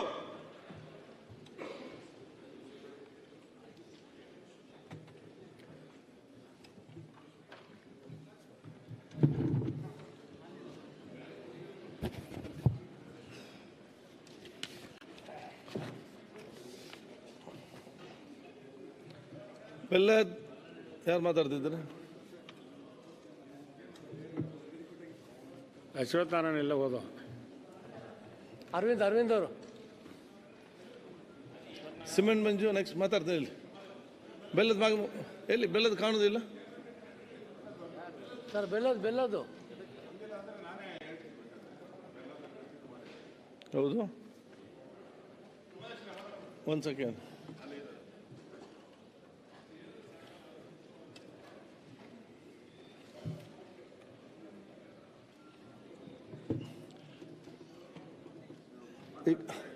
ಅದೇ ಈಗ ಚರ್ಚೆಯನ್ನು ಮುಂದುವರಿಸುವ ಮುಂಚೆ ಈಗ ರಸಗೊಬ್ಬರಕ್ಕೆ ಸಂಬಂಧಪಟ್ಟ ಚರ್ಚೆ ನಡೀತಾ ಇತ್ತು. ನಾನು ಕೂಡ ಅಲ್ಲಿಂದ ನೋಡ್ತಾ ಇದ್ದೆ. ಬಹುಶಃ ಇವತ್ತು ನಮ್ಮ ಒಂದು ಸಮಯದ ಅಭಾವ ಇದೆ. ಅದಕ್ಕಾಗಿ ಆದಷ್ಟು ಬೇಗನೆ ಸಬ್ಜೆಕ್ಟ್ಗೆ ಸಂಬಂಧಪಟ್ಟ ಡಿಸ್ಕಸ್ ಮಾಡಿ ಅದು ಫಿನಿಶ್ ಮಾಡಿ ಆಗಲೇ ರಿಕ್ವೆಸ್ಟ್ ಕೂಡ ಮಾಡಿದ್ದೆ. ಈ ಮಧ್ಯದಲ್ಲಿ ಕೆಲವೊಂದು ವಿಚಾರದಲ್ಲಿ ಗೊಂದಲ ಇವತ್ತು ಆಗ್ತಾ ಇದೆ. ಸೊ ಇದು ಗೊಂದಲ ಸಂದರ್ಭದಲ್ಲಿ ಏನೋ ಅನ್ಪಾರ್ಲಿಮೆಂಟ್ ಆಗಿ ಅದನ್ನು ವಿಡ್ರಾ ಮಾಡ್ತೇನೆ. ಅದು ಎರಡನೇ ಪ್ರಶ್ನೆ. ಮೊದಲ ಪ್ರಶ್ನೆ ಅಂತ ಮೊದಲ ವಿಷಯ ಏನಂತ ಹೇಳಿದರೆ, ಎಲ್ಲ ಜವಾಬ್ದಾರಿ ಮುಖಂಡರುಗಳು ಮತ್ತು ಸದಸ್ಯರು ನಿಮ್ಮ ಜವಾಬ್ದಾರಿ ನೀವು ಅರ್ಥ ಮಾಡಿಕೊಳ್ಬೇಕು. ಪ್ರತಿಯೊಂದು ಸಲ ಕೂಡ ನಾನು ಯಾವಾಗಲಿಲ್ಲ ಸಬ್ಜೆಕ್ಟ್ಗೆ ಸಂಬಂಧಪಟ್ಟಾಗ ಚರ್ಚೆ ಮಾಡಿ ಅದು ಸಕಾರಾತ್ಮಕವಾದ ಚರ್ಚೆ ಇರಲಿ. ಅದು ಬಿಟ್ಟು ಮಾತಾಡೋ ಸಂದರ್ಭ ಪರಸ್ಪರ ಏಕಾಏಕಿಯಾಗಿ ಏಕವಚನದಲ್ಲಿ ಮಾತಾಡುವಂಥದ್ದು ಅಥವಾ ಇನ್ನೊಂದು ನೇರವಾಗಿ ಒಂದು ಅಪಾದನೆ ಮಾಡುವಂಥದ್ದು, ಇದು ಈ ಸದನದ ಒಳಗಡೆ ಇದು ಅವಕಾಶ ಇಲ್ಲ ಅಂತಲ್ಲ, ಏನು ಬೇಕಾದ್ರೆ ಹೇಳಲಿಕ್ಕೆ ಅವಕಾಶ ಇದೆ. ಆದರೆ ಉಂಟಂತ ಹೇಳಿಕೊಂಡು ಇದ್ದಂಥ ವಾತಾವರಣ ಹದಗೆಡುವಂಥ ಪರಿಸ್ಥಿತಿ ನಿರ್ಮಾಣ ಮಾಡಿದರೆ ನೀವು ನಮ್ಮನ್ನು ನೋಡುವಂತಹ ಸಣ್ಣ ಸಣ್ಣ ಯುವಕರಿಗೆ ಮತ್ತು ಶಾಲಾ ಮಕ್ಕಳಿಗೆ ಮತ್ತು ಮಾಧ್ಯಮದಲ್ಲಿ ನೋಡುವವರಿಗೆ ಯಾವ ಸಂದೇಶವನ್ನು ನಾವು ಇಲ್ಲಿಂದ ಕೊಡ್ತಾ ಇದ್ದೇವೆ. ಆದರೆ ಒಂದು ಶಿಸ್ತುಗೆ ನಾವು ಮೊದಲ ಆದ್ಯತೆಯನ್ನು ಕೊಡೋ ವಿಚಾರ ಇವತ್ತು ಮಾಡಬೇಕು. ಮತ್ತೊಂದು ಚರ್ಚೆ ಮಾಡುವ ಹೆಚ್ಚು ಕಮ್ಮಿ ಬರ್ತದೆ, ಆಗ ಸಕಾರಾತ್ಮಕವಾಗಿ ಅದನ್ನು ಅರ್ಥ ಮಾಡಿಕೊಂಡು ಹೋಗುವ ವಿಚಾರ ಆಗಬೇಕಾಗ್ತದೆ. ಅದಕ್ಕೆ ನಾನು ಎಲ್ಲ ಸದಸ್ಯರಿಗೂ ನಾನು ಎಷ್ಟೇ ಇವತ್ತಿನ ವಿಚಾರ ಸಂಬಂಧಪಟ್ಟಾಗೆ ಎಷ್ಟು ಬಹುಶಃ 3 ದಿವಸದಿಂದ ಆಡಳಿತ ಪಕ್ಷ ಮತ್ತು ಪ್ರತಿಪಕ್ಷದವರು ಪರಸ್ಪರ ಒಬ್ಬ ಸಹಕರಿಸಿಕೊಂಡು ಚೆನ್ನಾಗಿ ಇವತ್ತು ಬಹಳ ಚೆನ್ನಾಗಿ ಅಧಿವೇಶನ ಇವತ್ತು ನಡೆದಿದೆ. ಎಲ್ಲ ವಿಚಾರ ಚರ್ಚೆ ಆಗಿದೆ. ಬಹುಶಃ ಇವತ್ತು 9 ಬಿಲ್ ಇವತ್ತು ತಾವೆಲ್ಲ ಪಾಸ್ ಮಾಡಿ ಕೂಡ ಇವತ್ತು ಈಗಾಗಲೇ ಕೊಟ್ಟಿದ್ದೀರಿ. ಇಲ್ಲಿ ಕೂಡ ಸಮರ್ಪಕ ಉತ್ತರನಲ್ಲಿ ಕ್ವಶನ್ ಅವರಿಗೆ ಇರಲಿ ಯಾವುದಕ್ಕಿರಲಿ ಕಾಲಿಂಗ್ ಅಟೆನ್ಷನ್ ಎಲ್ಲ ಕೂಡ ಸಮರ್ಪಕ ಉತ್ತರ ಕೂಡ ಎಲ್ಲರೂ ಕೂಡ ಸಚಿವರು ಭಾಗವಹಿಸಿ ಕೊಡ್ತಾ ಇದ್ದಾರೆ. ಈ ಒಂದು ಸಂದರ್ಭದಲ್ಲಿ ಇಷ್ಟೆಲ್ಲ ಚೆನ್ನಾಗಿರುವಾಗ ಕೆಲವೊಂದು ವಿಚಾರವನ್ನು ಹಾಳು ಮಾಡಿದ ರೀತಿ ನೋಡ್ಕೊಳ್ಳೋ ಜವಾಬ್ದಾರಿ ಅದು ಪ್ರತಿಯೊಬ್ಬರು ಕೂಡ ಇವತ್ತು ಜವಾಬ್ದಾರಿ ಇವತ್ತು ಆಗಿದೆ. ನಾನು ಅದರ ಬಗ್ಗೆ ಜಾಸ್ತಿ ವಿಶ್ಲೇಷಣೆ ಮಾಡಲಿಕ್ಕೆ ನಾನು ಹೋಗೋದಿಲ್ಲ. ಅವರವರು ಆತ್ಮಾವಲೋಕನ ಮಾಡಿಕೊಳ್ಬೇಕಂತ ಹೇಳ್ಕೊಂಡು ಅವರವ್ರ ಆತ್ಮಾವಲೋಕನ ಮಾಡಿಕೊಳ್ಬೇಕು. ನಾನು ಮಾಡಿದ ಸರಿ ಅಂತ ನನಗೆ ಇರ್ಬೋದು, ನಾನು ತಪ್ಪೇನಿಲ್ಲ ಅಂತ ಇರ್ಬೋದು. ಅದು ವಾತಾವರಣ ಇರುವಾಗ ಒಂದು ಎಲ್ಲರಿಗೆ ಒಂದು ಒಪ್ಪುವ ರೀತಿಯಲ್ಲಿ ಹೋಗುವಂಥ ಒಂದು ವ್ಯಕ್ತಿತ್ವವನ್ನು ರೂಪಿಸಿಕೊಳ್ಳುವ ಪ್ರತಿಯೊಬ್ಬ ಅಗತ್ಯ ಅಂತ ಕೂಡ ಹೇಳಲಿಕ್ಕೆ ನಾನು ಇವತ್ತು ಬಯಸುವಂಥದ್ದು. ಆದ ಕಾರಣ ಇನ್ನು ಮುಂದೆ ಏನು ಆಗಿದೆ ಅದರ ಬಗ್ಗೆ ನಾವು ಆಲೋಚನೆ ಮಾಡೋದು ಬೇಡ. ಇನ್ನು ಮುಂದಕ್ಕೆ ಬಹುಶಃ ನಾವು ಈ ಒಂದು ಎಲ್ಲ ಯಾವ ವಿಷಯ ಚರ್ಚೆ ಇದೆ ಆ ವಿಷಯಕ್ಕೆ ಸಂಬಂಧಪಟ್ಟಾಗೆ ಮಾತ್ರ ಚರ್ಚೆಗೆ ಸೀಮಿತವಾಗಲಿ. ಯಾರಿಗೆ ನಾವು ಮಾತಾಡಲಿಕ್ಕೆ ಅವಕಾಶ ಕೊಟ್ಟಿದ್ದಾರೆ ಅವರು ಇವತ್ತಲ್ಲಿ ಮಾತಾಡಲಿ. ಆ ಸಬ್ಜೆಕ್ಟಿಗೆ ಸಂಬಂಧಪಟ್ಟಾಗ ಏನಾದರೂ ಹೆಚ್ಚುವರಿಗೆ ಮಾತಾಡಲಿಕ್ಕಿದೆ ಯಾರಿಗೊಬ್ಬರು ಇದ್ದು ನಿಂತು ಮಾತಾಡ್ತಾರೆ. ಅದು ಬಿಟ್ಟು ಸಬ್ಜೆಕ್ಟ್ ಬಿಟ್ಟು ಮಾತಾಡೋದು ಅಥವಾ ಯಾರೊಬ್ಬರು ಏನಾದರೂ ಹೇಳಿದರೆ ಅದೇ ಮತ್ತೆ ಹಿಂದೆ ಹೋಗಿ ಸಬ್ಜೆಕ್ಟ್ ಬಿಟ್ಟು ಹೋಗುವಂಥದ್ದು ಇದನ್ನೆಲ್ಲ ಬಹುಶಃ ನಾವು ಕೈ ಬಿಡಬೇಕಂತ ಹೇಳಲಿಕ್ಕೆ ನಾನು ಇವತ್ತು ನಿಮ್ಮ ಎಲ್ಲಕ್ಕೂ ನಾನು ಇವತ್ತು ವಿನಂತಿಸ್ತೇನೆ, ನಾನು ಸೂಚಿಸ್ತೇನೆ. ಅದಕ್ಕಾಗಿ ಬಹುಶಃ ಯಾಕಂದರೆ ಇಲ್ಲದಿದ್ದರೆ ನಾವಿದು ಫುಟ್ಬಾಲ್ ಆಟ ಆಗುವಾಗ green card yellow card red card ಇಲ್ಲಿ ತರುವಂಥ ಪರಿಸ್ಥಿತಿ ಆಗುವಂಥ ವಿಚಾರ ಆಗ್ತದೆ. ಇದಕ್ಕೆ 1 2 3 ಅಂತೇಳಿ ಅದಕ್ಕಾಗಿ ಎಲ್ಲ ಕೂಡ ನಾವು ಅತ್ಯುತ್ತಮವಾದ ಚರ್ಚೆ ಮಾಡೋ ಮೂಲಕ ಒಂದು ಮಾದರಿಯಾದ ವಿಧಾನ ಸಭೆ ಅಧಿವೇಶನ ನಮ್ಮ ರಾಜ್ಯಕ್ಕೆ ಮಾತ್ರ ದೇಶಕ್ಕೆ ಸಂದೇಶ ಕೊಟ್ಟು ಅದು ಎಲ್ಲರಿಗೂ ಗೌರವ ತರೋ ಕೆಲಸ ಆಗ್ತದೆ. ನೀವೆಲ್ಲರೂ ಕೂಡ ಅದಕ್ಕೆ ಸಹಕಾರ ಕೊಡಬೇಕಂತ ಕೂಡ ನಾನು ಕೇಳಿಕೊಳ್ತೇನೆ. ಪರಸ್ಪರ ಇವತ್ತೇನು ನಿಮ್ಮ ಸದಸ್ಯರ ಬಗ್ಗೆ ಚರ್ಚೆ ಆಗಿದೆ, ಒಬ್ಬೊಬ್ಬರನ್ನು ಕ್ಷಮಿಸಿಕೊಂಡು ಒಬ್ಬೊಬ್ಬರನ್ನು ಅರ್ಥ ಮಾಡಿಕೊಂಡು ಒಬ್ಬೊಬ್ಬರು ಸಹಕರಿಸಿಕೊಂಡು ಬಹುಶಃ ಮುಂದೆ ಹೋಗುವಂತ ಹೇಳಿಕೊಂಡು ನಾನು ಬೆಲ್ಲದವರಿಗೆ ಮುಂದುವರಿಸ್ಕೊಂಡು ಹೇಳ್ತೇನೆ. ಆದಷ್ಟು ಬೇಗನೆ ಇದನ್ನು ಮುಗಿಸಬೇಕು. ಮತ್ತು ಏನು ಇವತ್ತು 25 ನಿಮಿಷ ಇವತ್ತು ಕಡಿತ ಆಗಿದೆ, ನಿಮ್ಮೆಲ್ಲರ ಭಾಷಣದಲ್ಲಿ ಅದನ್ನು ಆದಷ್ಟು ಕಡಿತಗೊಳಿಸಿ ಸಹಕಾರ ಕೊಡಿ ಅದನ್ನು ಕೇಳಲಿಕ್ಕೆ ನಾನು ಇವತ್ತು ಬಯಸ್ತೇನೆ. ಮಾನ್ಯ ಅಧ್ಯಕ್ಷರೇ, ನಿಮಿಷ ಅಶೋಕನ ಮಾತಾಡ್ತೀರಾ? ಇಲ್ಲ, ಸಿಎಂ ಅವರೇನೋ ಮಾತಾಡ್ತಾರೆ. ನಾವು ಮಾತಾಡ್ತೀವಿ. ಬೇಡ ಬಿಡಿ ಸರ್, ಬೇಡ ಬೇಡ. ದಿ ಹೌಸ್ ಸರ್, ಒಂದು ಅವರು ಆಗಲಿ ನಿಮಗೂ ಆಗಲಿ, ಇದು ನೀವೆಲ್ಲರಿಗೂ ಪಾಠ ಹೇಳೋರು, ನಾವು ಪಾಠ ಹೇಳೋರು, ಎಲ್ಲರಿಗೂ ಅವರದ್ದೇ ಆದಂಥ ಸ್ವಾಭಿಮಾನ ಇರ್ತದೆ. ನೀವು ಮಾತಾಡಬೇಕು, ಅವರು ಮಾತಾಡಬೇಕು. We can't let our MLAs, ministers to be ಈ ಕಡೆಗೆ ಅವ್ರದ್ದೇ ಆದಂಥ ಬದುಕಿರ್ತದೆ. ಈ ಕಡೆ ನಮ್ಮ ಮುಖ್ಯಮಂತ್ರಿ ಉಪಮುಖ್ಯಮಂತ್ರಿಗಳು ಕಂಟ್ರೋಲ್ ಮಾಡಬೇಕು. ಇಲ್ಲಿ ನಾವು ಪ್ರತಿಪಕ್ಷ ನಾಯಕರು ಕೂಡ ತಾವು ಕೂಡ ಅದನ್ನು ಕಂಟ್ರೋಲ್ ಮಾಡಬೇಕು. ತಾವೆಲ್ಲ ಕರೆಕ್ಟ್. ಮಾನ್ಯ ಅಧ್ಯಕ್ಷರೇ, ನೀವು ಈಗ ಸದನವನ್ನು ಉದ್ದೇಶಿಸಿ ಮಾತನಾಡಿದ್ದೀರಿ. ಬಹಳ ಮುಖ್ಯವಾಗಿ ಒಂದು ಮಾತನ್ನು ಹೇಳಿದ್ರಿ ನೀವು. ಪ್ರತಿಯೊಬ್ಬರು ಕೂಡ ಅವರ ಆತ್ಮಾವಲೋಕನವನ್ನು ಮಾಡ್ಕೋಬೇಕು ಅಂತ. ಈಗ ನಾವು ಈ ಕಡೆ ಸದಸ್ಯರಾಗಲಿ ಈ ಕಡೆ ಸದಸ್ಯರಾಗಲಿ ಮಾತನಾಡುವಾಗ ಇನ್ನೊಬ್ಬರಿಗೆ ನೋವುಂಟಾಗೋ ರೀತಿಯಲ್ಲಿ ಮಾತಾಡಬಾರ್ದು. ಇದು ಸದನ. ನೋಡಿ, ಎಲ್ಲ ವಿದ್ಯಾರ್ಥಿಗಳೆಲ್ಲ ಬಂದು ಕೂತಿದ್ದಾರೆ, ನಮ್ಮನ್ನೆಲ್ಲ ನೋಡ್ತಾ ಇರ್ತಾರೆ, ನಮ್ಮ ಬಿಹೇವಿಯರ್ನೆಲ್ಲ ನೋಡ್ತಾ ಇರ್ತಾರೆ, ನಾವು ಯಾವ ರೀತಿ ನಡ್ಕೊಳ್ತೀವಿ ಅಂತಕ್ಕಂಥದ್ದನ್ನು ನೋಡ್ತಾ ಇರ್ತಾರೆ. ನಾವು ಪದ ಪ್ರಯೋಗ ಮಾಡುವಾಗ ಅದು ಸಂವಿಧಾನಿಕವಾಗಿ ಸಂಸದೀಯವಾಗಿರಬೇಕು. ನಾನು ಟೀಕೆ ಮಾಡಲಿಕ್ಕೆ ನಾವು ಯಾವತ್ತೂ ಕೂಡ ವಿರೋಧ ಮಾಡಲ್ಲ. ಟೀಕೆ ಮಾಡಿ ವಿರೋಧ ಪಕ್ಷದವರು ಇರೋದೇ ಟೀಕೆ ಮಾಡಲಿಕ್ಕೋಸ್ಕರ. ಆದರೆ ಪದ ಪ್ರಯೋಗ ಮಾಡುವಾಗ ಮತ್ತು ವಿಷಯಾಂತರ ಮಾಡಿ ಮಾತಾಡ್ತಕ್ಕಂಥದ್ದು ಮತ್ತು ವೈಯಕ್ತಿಕವಾಗಿ ದ್ವೇಷ ತೀರಿಸಿಕೊಳ್ಳೋ ರೀತಿಯಲ್ಲಿ ಮಾತಾಡ್ತಕ್ಕಂಥದ್ದು ಇದು ಸರಿಯಾದಂಥ ಕ್ರಮ ಅಲ್ಲ. ದಯಮಾಡಿ ನಾನು ಎಲ್ರಿಗೂ, ಈ ಕಡೆಯವರಿಗೆ ಆ ಕಡೆಯವರಿಗೆ ಎಲ್ರಿಗೂ ಮನವಿ ಮಾಡ್ತೇನೆ, ಟೀಕೆ ಮಾಡಿ, ವಿರೋಧ ಪಕ್ಷದವರು ಇರೋದೇ ಟೀಕೆ ಮಾಡಲಿಕ್ಕೋಸ್ಕರ. ಆದರೆ ನಿಮ್ಮ ಟೀಕೆ ರಚನಾತ್ಮಕವಾಗಿರಬೇಕು. ರಚನಾತ್ಮಕವಾದಂಥ ಟೀಕೆಗಳು ಮಾಡಿದ್ರೆ ಅದನ್ನು ಸ್ವಾಗತ ಮಾಡೋಣ. ನಾವು ಸರ್ಕಾರ ಇದ್ದೀವಿ, ಸರ್ಕಾರ ನಡೆಸ್ತಾ ಇದ್ದೀವಿ, ನಾವು ಏನು ಹೇಳಬೇಕು ಅದನ್ನು ಹೇಳ್ತೀವಿ, ವಸ್ತುಸ್ಥಿತಿ ಏನಪ್ಪ ಅಂತಕ್ಕಂಥದ್ದನ್ನು ಹೇಳ್ತೀವಿ. ನಾವು ಯಾರು ಬೃಹಸ್ಪತಿಗಳಲ್ಲ.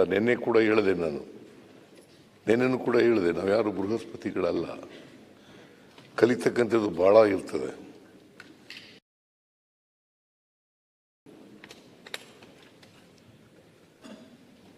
ಕಲಿಯಕ್ಕೆ ವಯಸ್ಸೇನಿಲ್ಲ, ಅದು ಅಂತಿಮ ಏನಿಲ್ಲ, ಅದಕ್ಕೆ ಯಾವಾಗಲೂ ಕಲಿತಾ ಇರ್ತದೆ. ನಾವೆಲ್ಲ ಈ ಹೊಸ ಸದಸ್ಯರುಗಳೆಲ್ಲ ಬಹಳ ಜನ ಬಂದಿದ್ದಾರೆ. ಹೊಸ ಸದಸ್ಯರುಗಳಿಗೆ ಮಾದರಿಯಾಗಿರ್ಬೇಕಲ್ಲ. ಅವತ್ತು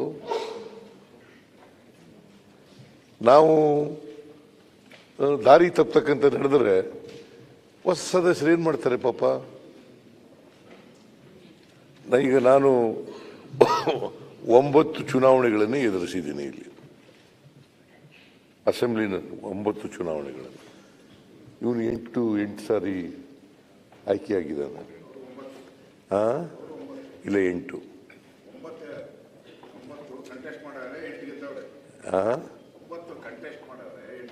ಹಂಗೆ ಲೆಕ್ಕ ಹಾಕಿದ್ರೆ ನಾನು 13 ಕಂಟೆಸ್ಟ್ ಮಾಡಿದ್ದೀನಿ. 13 ಚುನಾವಣೆಗಳು ಕಂಟೆಸ್ಟ್ ಮಾಡಿದ್ದೀನಿ.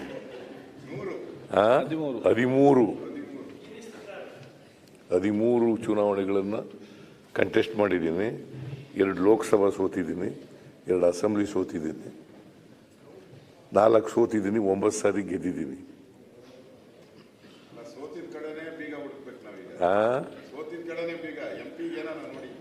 ಯಾರು ನಾನು MP-ಗೆ ಇನ್ನು ನಿಲ್ಲಲ್ಲ ಅಂತ ತೀರ್ಮಾನ ಮಾಡಿಬಿಟ್ಟಿದ್ದೀನಿ ನಾನು. ಈಗ ನನ್ನ ಇಲ್ಲಿಂದ ಕಳಿಸ್ಬೇಕು ಅಂತ ಇದೆಯಲ್ಲ ನೀನು. ಈಗ ನಿನ್ಗೆ ಇಷ್ಟ ಇಲ್ವಾ? ಇವಾಗಲ್ಲ, ಬಹಳ ಒಂದು 5 ವರ್ಷದಿಂದ ಮಾತಾಡ್ಬೇಕಾದ್ರೆ ನನಗೊಂದ್ಸರಿ MP ಅಲ್ಲಿ ಪಾರ್ಲಿಮೆಂಟ್ ಅಲ್ಲಿ ಹೋಗಿ ಮಾತಾಡ್ಬೇಕು ಅಶೋಕ್ ಅಂತ ಹೇಳಿದ್ ಜ್ಞಾಪಕ, ಅದಕ್ಕೆ ಕೇಳಿದೆ ಅಷ್ಟೇ. ಅದು ಮೊದಲಿತ್ತು ಹಂಗೆ ಪಾರ್ಲಿಮೆಂಟ್ಗೆ ಒಂದ್ಸಾರಿ ಹೋಗ್ಬೇಕು ಅನ್ನೋದಿತ್ತು. ಈಗ ಅದಿಲ್ಲ. 2 ಸಾರಿ ಜನ ನನ್ನನ್ನು ರಿಜೆಕ್ಟ್ ಮಾಡ್ಬೋದು. ನೀವು ಡೆಲ್ಲಿಗೆ ಹೋದ್ರೆ ನಾವು ಆರಾಮದಿಂದ ಬದುಕಬಹುದು ಅನ್ನೋದ್ರಿಂದ ನಿಮ್ಮ ಗೌರವದಿಂದ ಡೆಲ್ಲಿ ಕಳ್ಸಾಕ್ಬೇಕಂತ ವಿಚಾರ ಮಾಡಕತ್ತೆ. 2 ಸಾರಿ ನನ್ನನ್ನು ರಿಜೆಕ್ಟ್ ಮಾಡ್ಬಿಟ್ಟಿದ್ದಾರೆ, ಲೋಕಸಭೆಗೆ ಬರಬೇಡಿ ಅಂತ. 1918 ಒಂದ್ಸಾರಿ, 1991 ಒಂದ್ಸಾರಿ, 2 ಸಾರಿ ನನ್ನನ್ನು ರಿಜೆಕ್ಟ್ ಮಾಡಿಬಿಟ್ರು. ಸೊ ಇನ್ನು ಮತ್ತೆ ನಾನು ಆಸೆ ಪಡೋದು ಚೆನ್ನಾಗಿಲ್ಲ ಅಂತೇಳಿ ಬಿಟ್ಬಿಟ್ಟೆ. ಈಗ ಮಾಡ್ತಾ ಇಲ್ಲ. ಅದರಿಂದ ನೀನಾಗಲಿ ನಾನಾಗಲಿ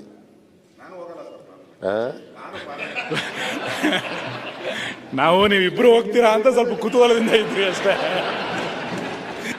ನಾನು ಯಾರನ್ನೂ ಪಾರ್ಲಿಮೆಂಟ್ಗೆ ಹೋಗಿ ಅಂತ ಹೇಳಲ್ಲ. ಅವ್ರ ಖುಷಿ. ಪಾರ್ಲಿಮೆಂಟ್ಗೆ ಹೋಗ್ಬೇಕು ಅಂತ ಬಹಳ ಜನ ಆಸೆ ಪಡ್ತಾರೆ. ರಾಜ್ಯಸಭಾ ಮೆಂಬರ್ ಆಗಬೇಕು, ಲೋಕಸಭಾ ಸದಸ್ಯರಾಗಬೇಕು, ಕೇಂದ್ರದಲ್ಲಿ ಮಂತ್ರಿ ಆಗಬೇಕು ಅಂತ ಎಲ್ಲ ಆಸೆಗಳೆಲ್ಲ ಇರ್ತವೆ. ಮನುಷ್ಯನಿಗೆ ಆಸೆಗಳಿರಬೇಕು, ಆದರೆ ದುರಾಸೆಗಳಿರಬಾರ್ದು. ಯಾರಪ್ಪ ಕಡೆಯವರೇ ಸರ್? ನಿಮ್ಮ ಕಡೆಯವರೇ ಸರ್?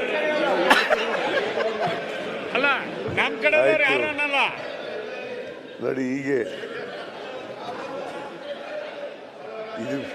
ಇದನ್ನೇ ಬೇಡ ಅಂತ ಹೇಳೋದು ನಾನು. ಮನುಷ್ಯನಿಗೆ ಆಸೆಗಳಿರಬೇಕು, ದುರಾಸೆಗಳಿರಬಾರ್ದು. ಅದು ದುರಾಸೆ ಯಾವಾಗಲೂ ನಮ್ಮನ್ನ ಆಸೆಯೇ ದುಃಖಕ್ಕೆ ಕಾರಣ ಅಂತ ಬುದ್ಧ ಬಹಳ ವರ್ಷಗಳ ಹಿಂದೆನೇ 7,500 ವರ್ಷಗಳ ಹಿಂದೆನೇ ಹೇಳಿದ ಅಲ್ವಾ. ಅದರಿಂದ ದುರಾಸೆ ಮನುಷ್ಯನಿಗಿರಬಾರ್ದು, ಆಸೆಗಳಿರಬೇಕು. ಅದರ ಮನುಷ್ಯತ್ವನೇ ಇರೋದಿಲ್ಲ ಆಸೆಗಳಿಲ್ಲದೆ ಹೋದರೆ. ಅದು ಲವ್ಲಿಯಾಗಿರೋದೇ ಇಲ್ಲ, ಜೀವನ ಇರಬೇಕಾಗ್ತದೆ. ಸೊ ನಾನೇನು ಹೇಳ್ತೀನಿ ಅಂತಂದರೆ, ಇನ್ನು ಮುಂದೆ ಸದನ ಈಗ 2 ವಾರ ನಡೀತದೆ ಅಂತ ಇಟ್ಕೊಳ್ಳೋಣ, ಸದುಪಯೋಗ ಮಾಡ್ಕೊಳ್ಳೋಣ, ಚರ್ಚೆ ಮಾಡಿ. ನೀವೇನು ಪ್ರಶ್ನೆ ಕೇಳಬೇಕು ಕೇಳಿ, ಅದಕ್ಕೆ ಉತ್ತರ ಕೊಡಲಿಕ್ಕೆ ನಮ್ಮ ಮಂತ್ರಿಗಳೆಲ್ಲ ತಯಾರಾಗಿದ್ದಾರೆ, ನಾನು ತಯಾರಾಗಿದ್ದೇನೆ, ಡೆಪ್ಟಿ ಚೀಫ್ ಮಿನಿಸ್ಟರ್ ತಯಾರಾಗಿದ್ದಾರೆ, ಹೋಮ್ ಮಿನಿಸ್ಟರ್ ತಯಾರಾಗಿದ್ದಾರೆ, ಬೇರೆ ಎಲ್ಲ ಮಿನಿಸ್ಟ್ರಿಗಳು ಕೂಡ ತಯಾರಾಗಿದ್ದಾರೆ. ಸರ್ಕಾರದ ಮೇಲೆ ಏನೇ ಆರೋಪಗಳಿದ್ದರೆ ಮಾಡಿ, ತಪ್ಪುಗಳಿದ್ದರೆ ಮಾಡಿ, ಆದರೆ ಪದಪ್ರಯೋಗ ಮಾಡುವಾಗ ಭಾಳ ಎಚ್ಚರಿಕೆಯಿಂದ ಮಾಡ್ತಕ್ಕಂಥದ್ದನ್ನು ಮಾಡಿ. ಯಾರು ಕೂಡ ಪದಪ್ರಯೋಗವನ್ನು ಎಚ್ಚರ ತಪ್ಪಿ ಮಾಡೋಕ್ಕೆ ಹೋಗಬಾರ್ದು. ಅಶ್ವಥ್ ನಾರಾಯಣ್ಗೆ ಸ್ವಲ್ಪ ಗಂಟ್ಲು ಜಾಸ್ತಿ ಇದೆ, ನಮಗೂ ಮೊದಲೆಲ್ಲ ಇತ್ತು, ಈಗ ಕಡಿಮೆ ಆಗಿದೆ ಸ್ವಲ್ಪ.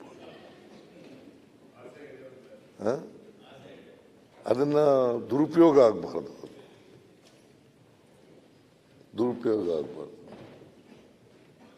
ಈಗ ಜಾರ್ಜು ಭಾಳ ಸೀನಿಯರ್ ಮನುಷ್ಯ. ನೀವು ಆರೋಪ ಮಾಡ್ತಾ ಇದ್ರಿ, ಮಾಡಬೇಡಿ ಅಂತ ಹೇಳಲ್ಲ. ಆದರೆ ಏಕೋಚಿನದಲ್ಲಿ ಮಾತಾಡೋದು, ಅಸಮರ್ಥ ಅಂತ ಹೇಳೋದು, ಇವೆಲ್ಲ ಸರಿಯಾದ ಪದಗಳಲ್ಲ. ಇದನ್ನೆಲ್ಲ ಉಪಯೋಗಿಸ್ತಕ್ಕಂಥದ್ದು ಸರಿಯಾದ ರೀತಿ ಅಲ್ಲ ಅಂತಕ್ಕಂಥದ್ದು ನನ್ನ ಭಾವನೆ. ಅದರಿಂದ ಇನ್ನು ಮುಂದೆ ಇದು ಮಾದರಿಯಾಗಬೇಕು. ನಮ್ಮ ಅಸೆಂಬ್ಲಿ ಬೇರೆಯವರಿಗೆ ಮಾದರಿಯಾಗೋ ರೀತಿಯಲ್ಲಿ ನಡ್ಕೊಳ್ತಕ್ಕಂಥದ್ದನ್ನು ಎಲ್ಲರೂ ಮಾಡೋಣ. ಅದಕ್ಕೋಸ್ಕರ ಆತ್ಮಾವಲೋಕನ ಮಾಡ್ಕೊಳ್ಳೋಣ. ಅದಕ್ಕೆ ಅಧ್ಯಕ್ಷರು ಹೇಳಿದ್ರು, ಆತ್ಮಾವಲೋಕನ ಮಾಡ್ಕೊಳ್ಳೋಣ. ನಾವು ಮಾತಾಡೋದು ಸರಿ ಇದೆಯಾ ಇಲ್ವಾ, ಒಂದ್ಸರಿ ಆತ್ಮಾವಲೋಕನ ಮಾಡ್ಕೊಳ್ಳೋಣ. ಈಗ ನಿನ್ನೆ ಅಶೋಕ್ ಅವರು, ವಿರೋಧ ಪಕ್ಷದ ನಾಯಕರು, ನಮ್ಮ ಸರ್ಕಾರದ ಮೇಲೆ ಅನೇಕ ಪದಗಳನ್ನ ಉಪಯೋಗಿಸಿದ್ರು. ಎಲ್ಲೂ ಕೂಡ ಅನ್ಪಾರ್ಲಿಮೆಂಟ್ರಿ ಉಪಯೋಗಿಸ್ತಕ್ಕಂಥ ಕೆಲಸ ಮಾಡಕ್ಕೆ ಹೋಗಲಿಲ್ಲ. ನಾನು ಅದಕ್ಕೆ ಕೂತ್ಕೊಂಡು ಕೇಳಿದೆ ಕೊನೆಯವರೆಗೂ ಕೂಡ ಭಾಷಣ.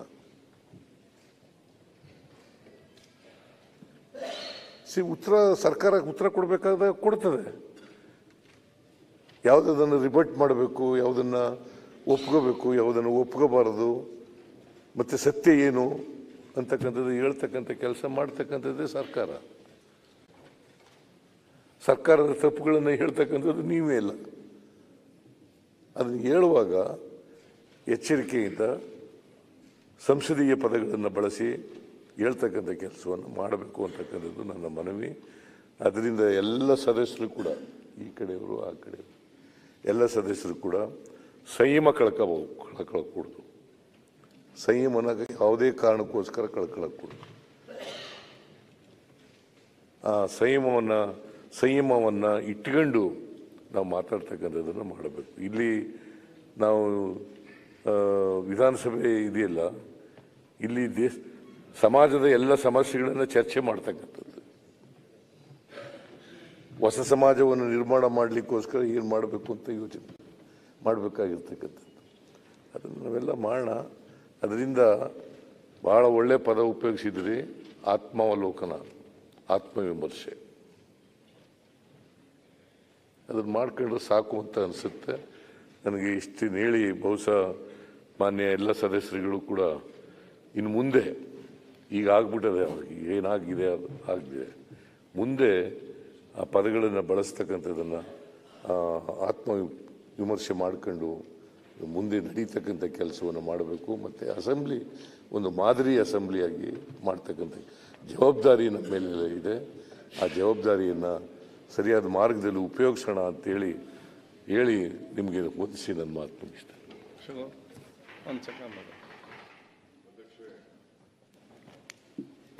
ನಮ್ಮ ಮುಖ್ಯಮಂತ್ರಿಗಳು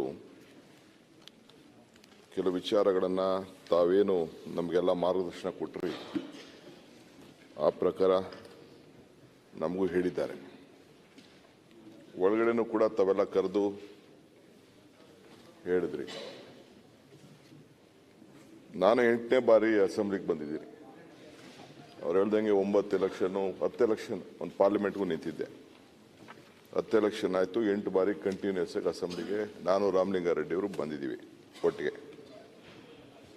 ನನಗೂ ರಾಮಕೃಷ್ಣ ಹೆಗಡೆಯವರು, ವೀರೇಂದ್ರ ಪಾಟೀಲ್ ಅವರು, ದೇವೇಗೌಡರು, ಬೊಮ್ಮಾಯಿಯವರು, ಜೆ.ಎಚ್. ಪಟೇಲ್ರು, ಯಡಿಯೂರಪ್ಪನವರು, ಎಸ್.ಎಂ. ಕೃಷ್ಣರವರು ಎಲ್ಲ ಕೂಡ ಇವ್ರ ಜೊತೆ ಬಂಗಾರಪ್ಪನವರು, ಬಸಲಿಂಗಪ್ಪನವರು, ಕೆ.ಎಚ್. ರಂಗನಾಥ್, ಎಂತೆಂಥ ಮೇಧಾವಿಗಳು, ನಮ್ಮ ಕೆ.ಎಚ್. ಪಾಟೀಲ್ರು, ಇಂಥವ್ರ ಹತ್ರ ಎಲ್ಲ ನಾನು ಇಲ್ಲಿ ಕೆಲಸ ಮಾಡಿದ್ದೀನಿ. ವಿರೋಧ ಪಾಟೀಲು, ನಾಣೇನವರು, ಭಾಳ ಜನ, ಚಂದ್ರೇಗೌಡರು ಎಲ್ಲ ಕೂಡ ಎಲ್ಲ ಭಾಳ ಜನ ಎಲ್ಲ ಇದ್ದರು. ನಮಗೂ ಬಿಸಿ ರಕ್ತ ಇದೆ. ಆದರೆ ಬಿಸಿ ರಕ್ತ ಎಲ್ಲಿ ಉಪಯೋಗಿಸ್ಬೇಕು ಅಲ್ಲಿ ಹೊರಗಡೆ ಅದು. ಇದು ಪಾರ್ಲಿಮೆಂಟ್ರಿ ಡೆಮೋಕ್ರಸಿಲಿ ನಾವೆಲ್ಲ ಕೆಲಸ ಮಾಡ್ತಾ ಇದ್ದೀವಿ. ನಾನೇನು ಗ್ರಾಜ್ಯುಯೇಟ್ ಏನಲ್ಲ ಡಾಕ್ಟರ್ ಅಧ್ಯಕ್ಷರೇ, ನಾನು ಗ್ರಾಜ್ಯುಯೇಟ್ ಏನಲ್ಲ. ನಾನು ಗ್ರಾಜ್ಯುಯೇಟ್ ಆಗಿದ್ದು 47ನೇ ವಯಸ್ಸಿಗೆ ಓಪನ್ ಯೂನಿವರ್ಸಿಟಿಲಿ. ಅಂಥ ದೊಡ್ಡ ಎಜುಕೇಷನ್ ಬ್ಯಾಕ್ಗ್ರೌಂಡಲ್ಲಿ ನಾನು ಬರಲಿಲ್ಲ ನಾನು. ಬಟ್ ಅಂದರೂ ಏನೋ ಒಂದು ಅನುಭವದಲ್ಲಿ ಎಲ್ಲರನ್ನೂ ನೋಡ್ಬಿಟ್ಟು ನಾವೆಲ್ಲ ಹೆಂಗೋ only experience has made us to be in this stage. ಇಲ್ಲಿವರೆಗೂ ನಾವು ಬಂದು ಕೂತಿದ್ದೀವಿ. ನಮಗೂ ಪ್ರತಿಯೊಂದು ವಿಚಾರ, ಪ್ರತಿಯೊಂದು ಪದೇ ಬೇರೆ ಭಾವನೆ ಇಲ್ಲ. ಆದರೆ ಯಾವುದೇ ಮನುಷ್ಯ ಸ್ವಾಭಿಮಾನಕ್ಕೆ ಧಕ್ಕೆ ಆದಾಗ, ಆತ್ಮಗೌರವಕ್ಕೆ ಧಕ್ಕೆ ಆದಾಗ, no one will tolerate this. ಒಬ್ಬ ನನ್ನ ಅಧ್ಯಕ್ಷ ಆಗಿದ್ದವು, ನಾನು ಅವ್ರ ಕೈ ಕೆಳಗೆ ಕೆಲಸ ಮಾಡಿದ್ದೀನಿ. George is my leader. General ನಿಮಿಷ ಸ್ವಾಮಿ, ಸ್ಪೆಸಿಫಿಕ್ ಹೋದ್ರಿ ಅಂತಂದ್ರೆ ಇವರು ಉತ್ತರ ಕೊಡಬೇಕಾಗ್ತೈತೆ. ಸರಿ ಆಗಲ್ಲ. ಯಾರು ಉತ್ತರನೂ ಬೇಡ, ನನಗೆ ಯಾರು ಉತ್ತರನೂ ಬೇಡ. I am not.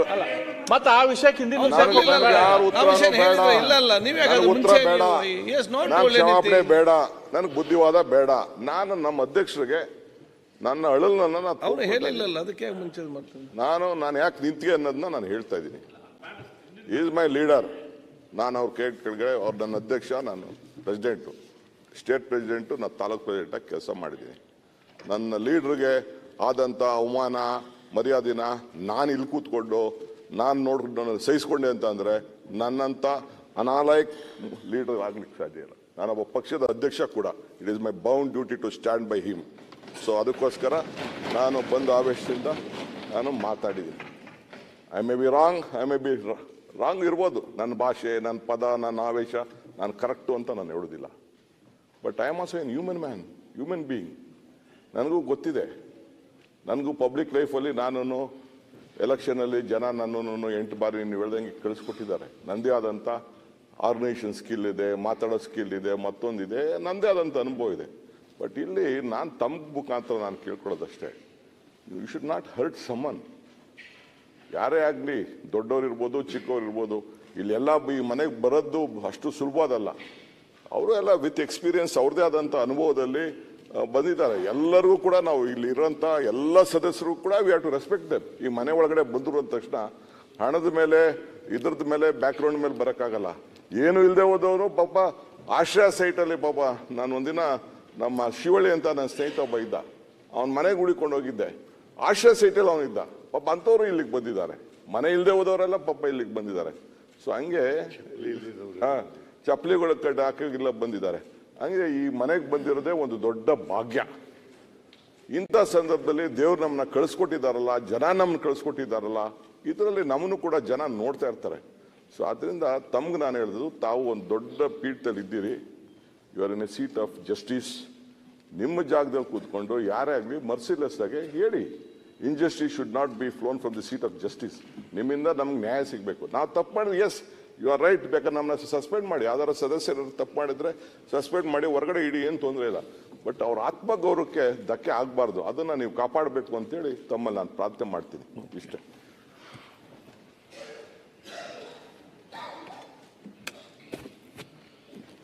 ಸನ್ಮಾನ್ಯ ಅಧ್ಯಕ್ಷರೇ, ಈಗಾಗಲೇ ಮುಖ್ಯಮಂತ್ರಿಗಳು, ಉಪಮುಖ್ಯಮಂತ್ರಿಗಳು ಹೇಳಿದ್ದಾರೆ, ತಾವು ಕೂಡ ಹೇಳಿದ್ದೀರ. ನಮ್ಮ ಕರ್ನಾಟಕದ ಅಸೆಂಬ್ಲಿಗೂ ಒಂದು ವಿಶೇಷ ಸ್ಥಾನಮಾನ ಇದೆ. ನಮ್ಮದು ತಮಿಳುನಾಡು, ಆಂಧ್ರ ಪ್ರದೇಶ, ಅಲ್ಲಿ ನಡೀತಾ ಇರುವಂಥ ಅಸೆಂಬ್ಲಿ ಚಟುವಟಿಕೆಗಳನ್ನು ನಾವು ನೋಡಿದ್ದೀರಿ. ಅಲ್ಲಿಗೆ ನಾವು ಹೋಲಿಕೆ ಮಾಡೋಕ್ಕಾಗೋದೇ ಇಲ್ಲ. ನಮ್ಮ ಕರ್ನಾಟಕದ ನಮ್ಮದೇ ಆದಂಥ ಒಂದು ಘನತೆ, ಗೌರವ ಎಲ್ಲ ಇಟ್ಕೊಂಡು ನಾವು ಕೆಲಸ ಮಾಡ್ತಾಯಿದ್ದೀರಿ. ಎಲ್ಲರೂ ಭಾಳಷ್ಟು ಜನ MLA ಆಗಬೇಕು ಅಂತ ಭಾಳ ಕಷ್ಟ ಬಿದ್ದು ಇಲ್ಲಿಗೆ ಬಂದಿರ್ತಾರೆ. ಸೊ ಇಲ್ಲಿ ನನಗನ್ಸೋ ಪ್ರಕಾರನೂ ಕೂಡ ವೈಯಕ್ತಿಕವಾಗಿ ಯಾರೂ ಮಾತಾಡೋದು ಒಳ್ಳೆಯದಲ್ಲ. ಸರ್ಕಾರ ನಾವು ಟೀಕೆ ಮಾಡೋಣ, ಕಾಂಗ್ರೆಸ್ ಸರ್ಕಾರ ಸರಿ ಇಲ್ಲ, ಭ್ರಷ್ಟ ಸರ್ಕಾರ ಎಲ್ಲ ಹೇಳ್ಬೋದು. ವೈಯಕ್ತಿಕವಾಗಿ ಟೀಕೆಗಳು ಮಾಡಿದಾಗೆ ಈ ಪ್ರಾಬ್ಲಮ್ಸು ಶುರುವಾಗೋದು.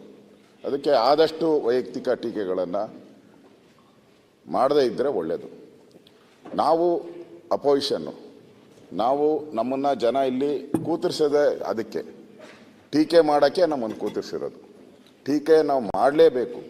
ಸರ್ಕಾರ ಮಾಡೋ ತಪ್ಪುಗಳನ್ನ ಹೇಳಲೇಬೇಕು, ಅವ್ಯವಹಾರಗಳನ್ನ ಹೇಳಬೇಕಾಗ್ತೈತೆ. ಪ್ರೀತಿಯಿಂದಲೇ ಟೀಕೆ ಮಾಡಬೇಕು. ಅದೇ ಹೇಳಬೇಕು. ಅದನ್ನು ಯಾವ ಇದ್ದಲ್ಲಿ ಹೇಳಬೇಕು ಅಂತ ನಾನು ಹೇಳಿದ್ದೀನಿ. ನಾನು ಅದನ್ನು ಯಾವ ರೀತಿಯಾಗಿ ನಮ್ಮ ಇರಬೇಕು, ಮತ್ತು ಭಾಷೆಯಾಗಿರಬೇಕು, ಅದೆಲ್ಲನೂ ಕೂಡ ಇಟ್ಕೊಂಡೇ ನಾವು ಮಾತಾಡಬೇಕು. ಅದನ್ನು ನಾವು ಮಾಡ್ತೀವಿ. ಆದರೆ ಆಡಳಿತ ಪಕ್ಷನೂ ಕೂಡ ರೂಲಿಂಗ್ ಪಾರ್ಟಿ, ಅವರು ಸರ್ಕಾರ ನಡೆಸೋರು. ಸಂಯಮ ಭಾಳ ಬೇಕು, ಭಾಳ ಸಂಯಮದಿಂದ ಇರಬೇಕು. ನಮ್ಮ DK ಶಿವಕುಮಾರ್ ಅವರು ಇವತ್ತು ಭಾಳ ಸಂಯಮನ ಹೇಳಿದ್ರು. ಅವರೇ ನನಗೆ ಸಂಯಮನ ಎಲ್ಲ ಕಳ್ಕೊಂಬಿಟ್ಟೆ ಅನ್ನೋ ಮಾತಾಡೋದು. ಸಂಯಮ ಕಳ್ಕೊಂಬಾರ್ದು, ಆ ಭಾಷೆ ಪದಗಳನ್ನೂ ಉಪಯೋಗ ಮಾಡಬಾರ್ದು.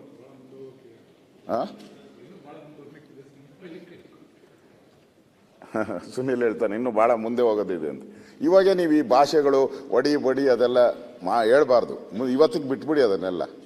ಒಂದು ಸ್ಟೇಜಿಗೆ ಬಂದ್ಬಿಟ್ಟಿದ್ದೀರ ನೀವು. ಒಂದು ಸ್ಟೇಜಿಗೆ ಬಂದಿದ್ದೀರಿ. ಅದು ಒಳ್ಳೆಯದಲ್ಲ. ನೀವು ಆನ್ ರೆಕಾರ್ಡ್ ಹೇಳಿದ್ರೋ ರೆಕಾರ್ಡ್ ಹೇಳಿಲ್ಲೋ ಅದು ಬೇರೆ ಪ್ರಶ್ನೆ ಅಲ್ಲ. ಒಬ್ಬ ವ್ಯಕ್ತಿಗೆ ಒಂದು ಕ್ಯಾರೆಕ್ಟರ್ ಹಂಗೆ. ಈಗ ನೀವು ಇಲ್ಲಿರೋರಿಗೆಲ್ಲ ಒಂದೊಂಥರ ಕ್ಯಾರೆಕ್ಟರ್ ಇದೆ. ಮುಖ್ಯಮಂತ್ರಿಗೆ ಒಂಥರ ಕ್ಯಾರೆಕ್ಟರ್ ಇದೆ. ನೀವು ಮುಖ್ಯಮಂತ್ರಿ ಅಂದ ತಕ್ಷಣ ಅವ್ರದ್ದು ಒಂದು ಪಿಕ್ಚರ್ ಬಂದ್ಬಿಡುತ್ತೆ. ನಮ್ಮ ಸುರೇಶ್ ಕುಮಾರ್ ಹೆಸರು ಹೇಳಿ, ನೀವು ಸುರೇಶ್ ಕುಮಾರ್ದೇ ಒಂದು ಪಿಕ್ಚರ್ ಬಂದ್ಬಿಡುತ್ತೆ. ಪರಮೇಶ್ವರ್ ಹೆಸರು ಹೇಳಿ, ಯಾರು ಮಾತಾಡೋದೇ ಇಲ್ಲ. ಪರಮೇಶ್ವರ್ ಅಂದ ತಕ್ಷಣ ಎಲ್ಲ ಸುಮ್ಮನೆ ಕೂತ್ಕೊಂಡ್ಬಿಡ್ತಾರೆ. ಅದೇ ಸಮಸ್ಯೆ. ಹಂಗೆ ಒಂದೊಂದು ಕ್ಯಾರೆಕ್ಟ್ರು, ಒಬ್ಬೊಬ್ಬರಿಗೂ ಒಂದೊಂದು ಕ್ಯಾರೆಕ್ಟರ್ ಇರ್ತದೆ. ಆ ಕ್ಯಾರೆಕ್ಟ್ರು ಹಾಗೆ ಪರಮೇಶ್ವರ್ ಮೇಲೆ 1 ಗಂಟೆ ಮಾತಾಡಿದ್ದೇನೆ. ನಾನು ಹೇಳಿದ್ನಲ್ಲ, ಟೀಕೆ ಮಾಡಬೇಕು. ನಾನು ಟೀಕೆ ಮಾಡ್ತೀನಿ. ವೈಯಕ್ತಿಕ ಯಾವತ್ತೂ ನಾನು ಟೀಕೆ ಮಾಡಲ್ಲ. ನಾನು ನಿಮಗೆ ಹತ್ತಿರವಾಗಿ ನಾನು 7 ಸರಿ ಗೆದ್ದಿದ್ದೀನಿ ಕಂಟಿನ್ಯೂಸ್ ಆಗಿ. ನಾನು 7 ಸರಿ ಗೆದ್ದಿದ್ದೀನಿ. ವೈಯಕ್ತಿಕವಾಗಿ ನಾನು ಎಂದೂ ಟೀಕೆ ಮಾಡಿಲ್ಲ. ಒಂದು ಸರ್ಕಾರಕ್ಕೆ ಕಿವಿ ಹಿಂಡಬೇಕಾದ್ರೆ ಆ ಪದಗಳನ್ನ ಉಪಯೋಗ ಮಾಡಲೇಬೇಕು. ಆ ಪದ ಸಂವಿಧಾನದಲ್ಲಿ ಏನಿದೆ ಆ ಪದಗಳನ್ನು ಉಪಯೋಗ ಮಾಡ್ಕೊಬೇಕು. ನಾವು ಮಾಡಿದ್ದೀವಿ. ಇದಕ್ಕಿಂತ ದೊಡ್ಡ ದೊಡ್ಡ ಸವಾಲುಗಳು, ಘಟನೆಗಳು ಎಲ್ಲ ನಡೆದೋಗಿದೆ. ಇಲ್ಲಿ ನೋಡಿದಿರಿ, ಸಿದ್ದರಾಮಣ್ಣವರು ಇಲ್ಲಿ ವಿರೋಧ ಪಕ್ಷ ಇದ್ದಾಗ, ನಾವು ಆಡಳಿತ ಪಕ್ಷ ಇದ್ದಾಗ ಇವೆಲ್ಲ ನಡೆದಿದೆ. ಅದರ ಸಂಯಮ ಬೇಕು. ಅದಕ್ಕೋಸ್ಕರ ನಾನು ಹೇಳೋದು, ನಮ್ಮದು ಒಂದು ಚರಿತ್ರೆ ಇರ್ತಕ್ಕಂಥ ಒಂದು ಸೌಧ ಇದು. ಇನ್ನು ಮುಂದೆ ಎಲ್ಲರೂ ಕೂಡ ಸದನದ ಒಂದು ಟೈಮ್ ಏನಿದೆ ಆ ಟೈಮಲ್ಲಿ ಇದರ ಉಪಯೋಗ ಪಡೆಯೋಣ. ಇವತ್ತೇನಾಗಿದೆ ಅದನ್ನು ಜಾರ್ಜ್ ಅವರು ಮರ್ತು ಬಿಡಲಿ, ಅಶ್ವಥ್ ನಾರಾಯಣ ಅವರು ಮರ್ತು ಬಿಡಲಿ. ಸದನದಲ್ಲಿ ನಮ್ಮ ಟೀಕೆ ಎಲ್ಲರೂ ಕೂಡ, ನಾವಂತಲ್ಲ ನೀವೂ ಕೂಡ. ನಾನು ಚೆಲುವರಾಯ ಸ್ವಾಮಿಗೆ ಹೇಳಿದೆ, ಇನ್ನು ಕೆಲವು ಇದೆ, ಇಲ್ಲಿ ಮಾತಾಡೋವಾಗ ನೀವು ಕ್ಲಾರಿಫಿಕೇಶನ್ನ ಕೊನೆಯಲ್ಲಿ ಕೊಟ್ಟಿದ್ರೆ ಈ ಸಮಸ್ಯೆನೇ ಬರ್ತಾ ಇರಲ್ಲ ಅಂತಲೇ ಹೇಳಿದೆ ನಾನು, ನೀವು ಕರೆದಾಗ. ಮತ್ತು ಇನ್ನೊಂದು ನಮ್ಮೆಲ್ಲರದು ಬೇಡಿಕೆ, ನಮ್ಮೆಲ್ಲರದು ಏನು ಅಂತ ಹೇಳಿದ್ರೆ, ಈಗ ಪರಮೇಶ್ವರ್ ಅವರು ಮಾತಾಡುವಾಗ ಹಿಂದೆ ಯಾರು ಮಾತಾಡಬಾರ್ದು. ಪರಮೇಶ್ವರ್ ಅವ್ರಿಗೆ ತಾಕತ್ತಿದೆ, ಅದೆಲ್ಲ ಇದೆ, ಮಾಡ್ತಾರೆ. ಎಚ್ ಕೆ ಪಾಟೀಲ್ ಅವ್ರಿಗೆ ಆ ಶಕ್ತಿ ಇದೆ, ಮಾಡ್ತಾರೆ. ಬೇರೆ ಎಲ್ಲರಿಗೂ ಇದೆ, ರಾಮಲಿಂಗಾರೆಡ್ಡಿ ಎಲ್ಲರಿಗೂ ಇದೆ ಆ ಶಕ್ತಿ.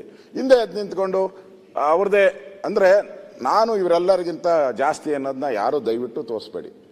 ಮಂತ್ರಿಗಳು ಅವರವ್ರ ಎಫಿಷಿಯನ್ಸಿ ಹಾಕಿ ಬಂದಿರ್ತಾರೆ, ಕಲ್ತಿರ್ತಾರೆ, ಮಾತಾಡಲಿ ಅವರು. ಈ ಥರದ್ದೆಲ್ಲ ಸ್ವಲ್ಪ ಅವಾಯ್ಡ್ ಮಾಡಿಕೊಂಡ್ರೆ ನನಗನ್ಸ್ತತೆ ಅಧ್ಯಕ್ಷರೇ ಇನ್ನಷ್ಟು ಸದನ ನೀಟಾಗಿ ನಡೀತತೆ. ಮತ್ತು ಫಸ್ಟ್ ಚಾಯ್ಸು ಮಂತ್ರಿಗೆ ಕೊಡಬೇಕು. ಅವ್ರು ಮಾತಾಡೋಕ್ಕಾಗಿಲ್ಲ ಅಂದರೆ ಬೇರೆ ಮಾತಾಡಿ. ಅವ್ರು ಮಾತಾಡ್ತಾ ಇರ್ತಾರೆ, ಹಿಂದೆ ಎದ್ದು ಮಾತಾಡ್ತಾರೆ. ಇದು ಒಂಥರ ಗಲಭೆಗಳಿಗೆ ಕಾರಣ ಆಗ್ತತೆ. ತಾವು ಇವತ್ತು ನಮ್ಮನ್ನು ಕರೆದು ಎಲ್ಲರಿಗೂ ಹೇಳಿದ್ದೀರಾ ಏನೇನು ಯಾವ್ಯಾವ ರೀತಿ ನಡ್ಕೊಬೇಕು ಅಂತ, ಅದೇ ರೀತಿ ಹೇಳಿದ್ದೀರಾ. ನಿಮಗೂ ಕೂಡ ಈ ಸಂಧಾನ ಮಾಡಿದ್ದಕ್ಕೆ ಧನ್ಯವಾದಗಳನ್ನು ಹೇಳ್ತಾ ಇದ್ದೀನಿ. ಎಲ್ಲರೂ ಇನ್ನು ಮುಂದೆ ಒಳ್ಳೆ ರೀತಿ ನಡೆಯೋಣ. ಅದಲ್ಲ, ಈಗ ಸರ್ ಅಟೆಂಡೆನ್ಸ್ ಕೂಡ ಭಾಳಷ್ಟು ಈ ಟೈಮ್ನಲ್ಲಿ ಕೂಡ ಫುಲ್ ಎರಡು ಕಡೆಯಿಂದಲೂ ಕೂಡ ಭಾಗವಹಿಸ್ತಿದ್ದಾರೆ ಸದಸ್ಯರೆಲ್ಲರೂ ಕೂಡ. ಈಗ ಬೆಲ್ಲದ್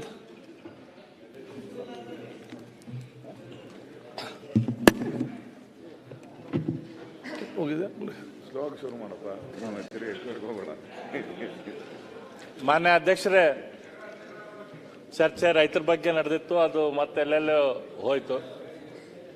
ಇಡೀ ರಾಜ್ಯದಲ್ಲಿ ಯೂರಿಯಾದ್ದು ಗೊಬ್ಬರದ್ದು ಶಾರ್ಟೇಜ್ ಆಗಿ ಹಾಹಾಕಾರ ಎದ್ದಿದೆ. ಈ ಹಾಹಾಕಾರದ ಬಗ್ಗೆ ಪೇಪರ್ದಲ್ಲಿ ಒಂದು ರೀತಿ ಸುದ್ದಿ ಬರ್ತಾ ಇತ್ತು. ಈ ರೀತಿ ಇಲ್ಲಿ ಕೊಪ್ಪಳದಲ್ಲಿ ಈ ಗದ್ದಲಾಗಿದೆ, ದಾವಣಗೆರೆ ಇಲ್ಲಿ ಗದ್ದಲಾಗಿದೆ, ಧಾರವಾಡದಲ್ಲಿ ಇಲ್ಲಿ ಗದ್ದಲಾಗಿದೆ ಅಂತೇಳಿ ಎಲ್ಲ ಕಡೆ ರೈತರ ತೊಂದರೆ ನಾವೆಲ್ಲ ನೋಡಾಕತ್ತಿದ್ವಿ.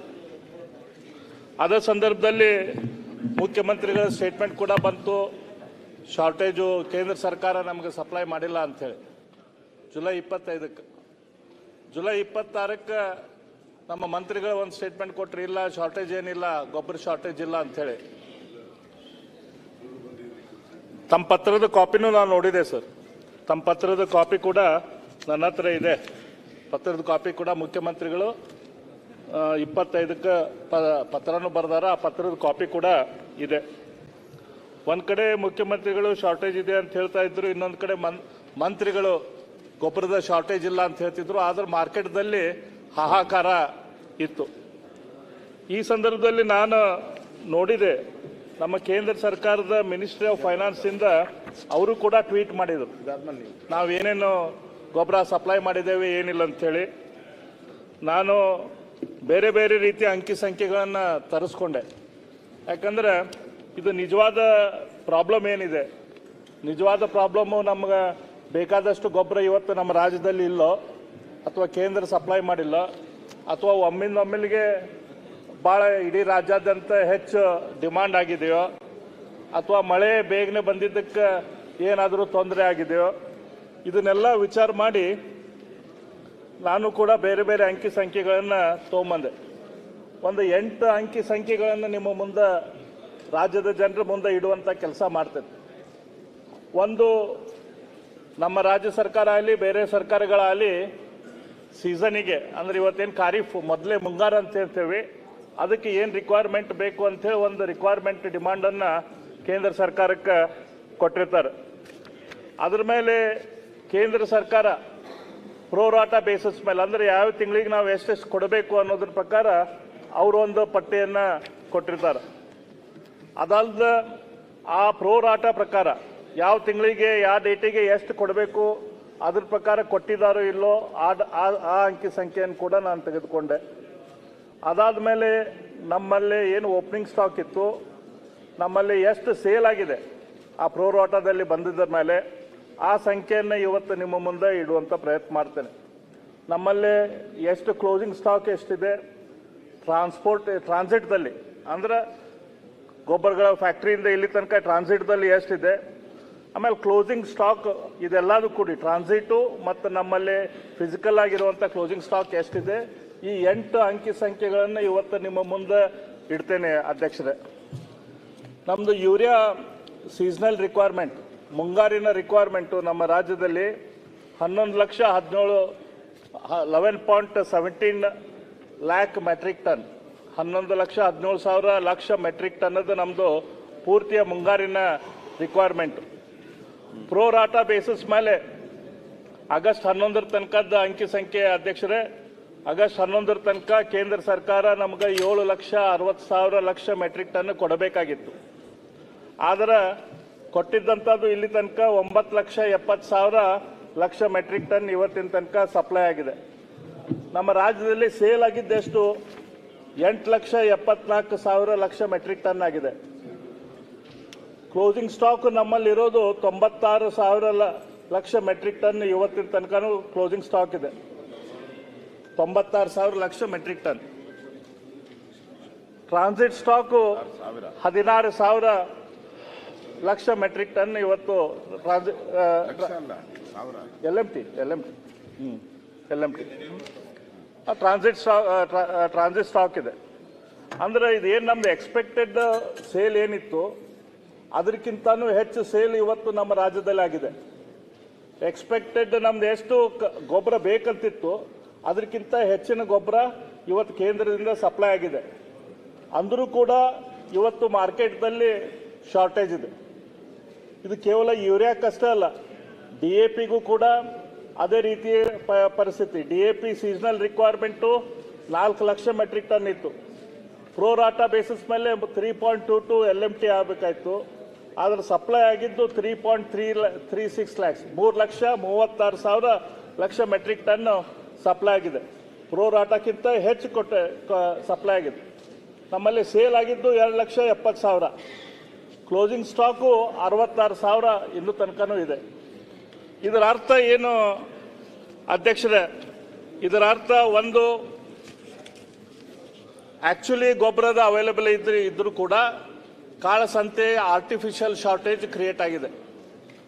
ಆರ್ಟಿಫಿಷಿಯಲ್ ಶಾರ್ಟೇಜ್ ಕ್ರಿಯೇಟ್ ಮಾಡಿ ಕಾಳಸಂತೆಯಲ್ಲಿ 229 ರೂಪಾಯಿ ಇದ್ದಂಥ ಪರ್ ಕೆಜಿ ಇದ್ದಂಥ ಗೊಬ್ಬರದ ರೇಟನ್ನು 350-400 ರೂಪಾಯಿಗೆ ರೇಟಿಗೆ ಏರಿಸುವಂಥದ್ದಾಗೈತಿ. ಇದು ಅಧಿಕಾರಿಗಳು ಮತ್ತು ವ್ಯಾಪಾರಸ್ಥರು ಕೂಡಿ ಮಾಡಿದಂಥ ಕೆಲಸ. ಇದನ್ನು ನೋಡಬೇಕಾಗಿದ್ದು ನಮ್ಮ ಸರ್ಕಾರದ ಕೆಲಸ ಹೌದು ಅಲ್ಲೋ? ಸರ್ಕಾರ ಇದನ್ನು ಸಮರ್ಪಕವಾಗಿ ನಿರ್ವಹಿಸಿದ್ರೆ ಈ ರೀತಿಯ ಶಾರ್ಟೇಜ್ ಬರ್ತಿತ್ತೇನೋ? ನಾನು ಇದಕ್ಕಿಂತ ಹಿಂದೆ ಕೂಡ ಹೋದೆ. ಯಾಕಂದ್ರೆ ಹಿಂದೆ ನಮ್ಮ ಯಡಿಯೂರಪ್ಪನವರು ಮುಖ್ಯಮಂತ್ರಿಗಳಿದ್ದಾಗ ಅವರು ಮುಖ್ಯಮಂತ್ರಿಗಳಾಗಿ 8ನೇ ದಿನಕ್ಕೆ ಗೋಲಿಬಾರ್ ಆಗಿತ್ತು. ಆ ಸಂದರ್ಭದಲ್ಲಿ ಗೊಬ್ಬರದ ಸಂಬಂಧನ ನಮ್ಮ ಹಾವೇರಿಯಲ್ಲಿ ಗೋಲಿಬಾರ್ ಆಗಿ ಒಬ್ಬ ರೈತ ಸತ್ತಿದ್ದ. ನಾನು ಆ ಸಂದರ್ಭದಲ್ಲಿ ಗೊಬ್ಬರದ ಅವೈಲಬಿಲಿಟಿ ಏನಿತ್ತು, ಈ ಸಂದರ್ಭದಲ್ಲಿ ಗೊಬ್ಬರದ ಅವೈಲಬಿಲಿಟಿ ಏನಾಗಿದೆ ಅನ್ನೋದು ಕೂಡ ನಿಮ್ಗೆ ಹೇಳ್ತೇನೆ. ಇವತ್ತು ಇಡೀ ಜಗತ್ತಿನಲ್ಲಿ ಹಾಹಾಕಾರ ಇದೆ, ನಮಗೆಲ್ಲರಿಗೂ ಗೊತ್ತೈತೆ. ಇಸ್ರೇಲ್ ಇರಾನ್ ವಾರ್ ನಡೆದಿದೆ, ಉಕ್ರೇನ್ ರಷ್ಯಾ ವಾರ್ ನಡೆದಿದೆ. ಇದು Ukraine one of the biggest ಒಂದು ದೇಶ, ನಮ್ಗೆ ರಾ ಮಟೀರಿಯಲ್ ಸಪ್ಲೈ ಮಾಡುವಂಥ, ಗೊಬ್ಬರ ಸಪ್ಲೈ ಮಾಡುವಂಥ ದೇಶ ಉಕ್ರೇನ್. ಈ ಎಲ್ಲ ತೊಂದರೆಗಳ ನಡುವೆ ಕೂಡ ಇವತ್ತು ನಮ್ಮ ದೇಶದಲ್ಲಿ ಗೊಬ್ಬರದ ಪರಿಸ್ಥಿತಿ ಏನೈತಿ, ನಮ್ಮ ರಾಜ್ಯಕ್ಕೆ ಏನು ಪರಿಸ್ಥಿತಿ ಐತಿ ನಾನು ನಿಮ್ಗೆ ಹೇಳ್ತೇನೆ. ಯಾವಾಗ ನಮ್ಮ ರಾಜ್ಯದಲ್ಲಿ ಹಿಂದೆ ಗೋಲಿಬಾರ್ ಆಗಿತ್ತು, ಆ ಸಂದರ್ಭದಲ್ಲಿ ನಮ್ಮ ರಾಜ್ಯದಲ್ಲಿ ನಮ್ಮ ರಾಜ್ಯದ ಒಟ್ಟು ವಿಸ್ತೀರ್ಣ ಏನಿತ್ತು, ನಮ್ಮ ರಾಜ್ಯದಲ್ಲಿ ಒಟ್ಟು ನೀರಾವರಿ ಏನಿತ್ತು, ಒಟ್ಟು ಕೃಷಿ ಎಷ್ಟಿತ್ತು, ಆ ಸಂಖ್ಯೆ ಮತ್ತು ಇವತ್ತಿನ ಸಂಖ್ಯೆಗೆ ಏನು ಫರಕಿಲ್ಲ. ಭೂಮಿನೂ ಅಷ್ಟೇ ಇದೆ, ನೀರಾವರಿನೂ ಅಷ್ಟೇ ಇದೆ. ಮಾನ್ಯ ಮಂತ್ರಿಗಳಿಗೆ ವಿನಂತಿ ಮಾಡ್ತೀನಿ, ನಾ ಈಲ್ಡ್ ಆಗ್ತಾ ಇಲ್ಲ. ಮಂತ್ರಿ ಜವಾಬ್ದಾರಿ ಅವ್ರು ಕೊಡ್ಲಿ. ಆ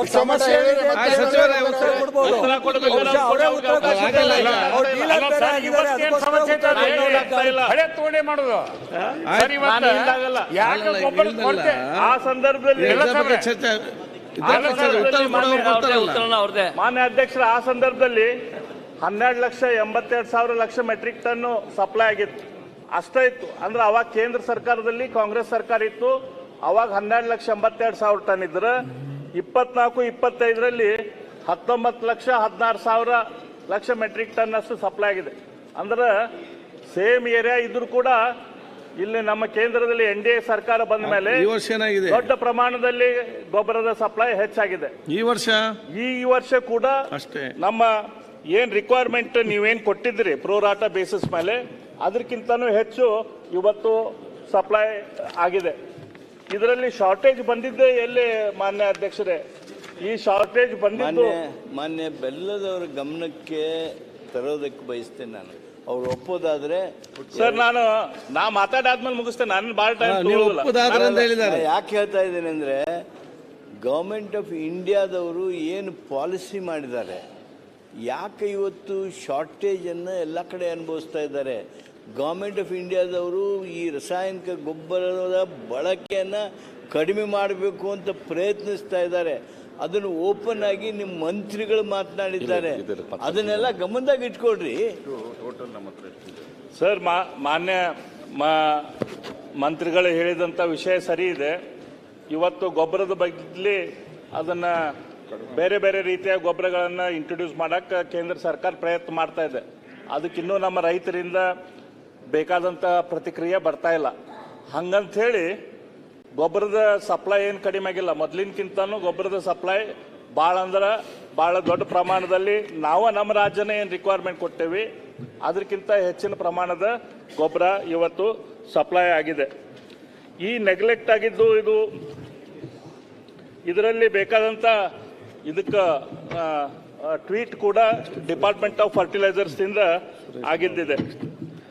ಈ ನೆಗ್ಲೆಕ್ಟ್ ಗೊಬ್ಬರದ ಶಾರ್ಟೇಜ್ ಆಗಿದ್ದು ಮಾನ್ಯ ಅಧ್ಯಕ್ಷರೇ ಹೆಚ್ಚಾಗಿ ಆಗಿದ್ದು ಬಯಲು ಸೀಮೆ ಪ್ರದೇಶದಲ್ಲಿ, ನಮ್ಮ ಚಿತ್ರದುರ್ಗದಲ್ಲಿ, ದಾವಣಗೆರೆಯಲ್ಲಿ, ಕೊಪ್ಪಳದಲ್ಲಿ, ಯಾದಗಿರಿಯಲ್ಲಿ, ಧಾರವಾಡ, ಗದಗ, ಉತ್ತರ ಕರ್ನಾಟಕದ ಪ್ರದೇಶಗಳಲ್ಲಿ ಭಾಳ ದೊಡ್ಡ ಪ್ರಮಾಣದ ಗೊಬ್ಬರದ ಶಾರ್ಟೇಜ್ ಆಯಿತು.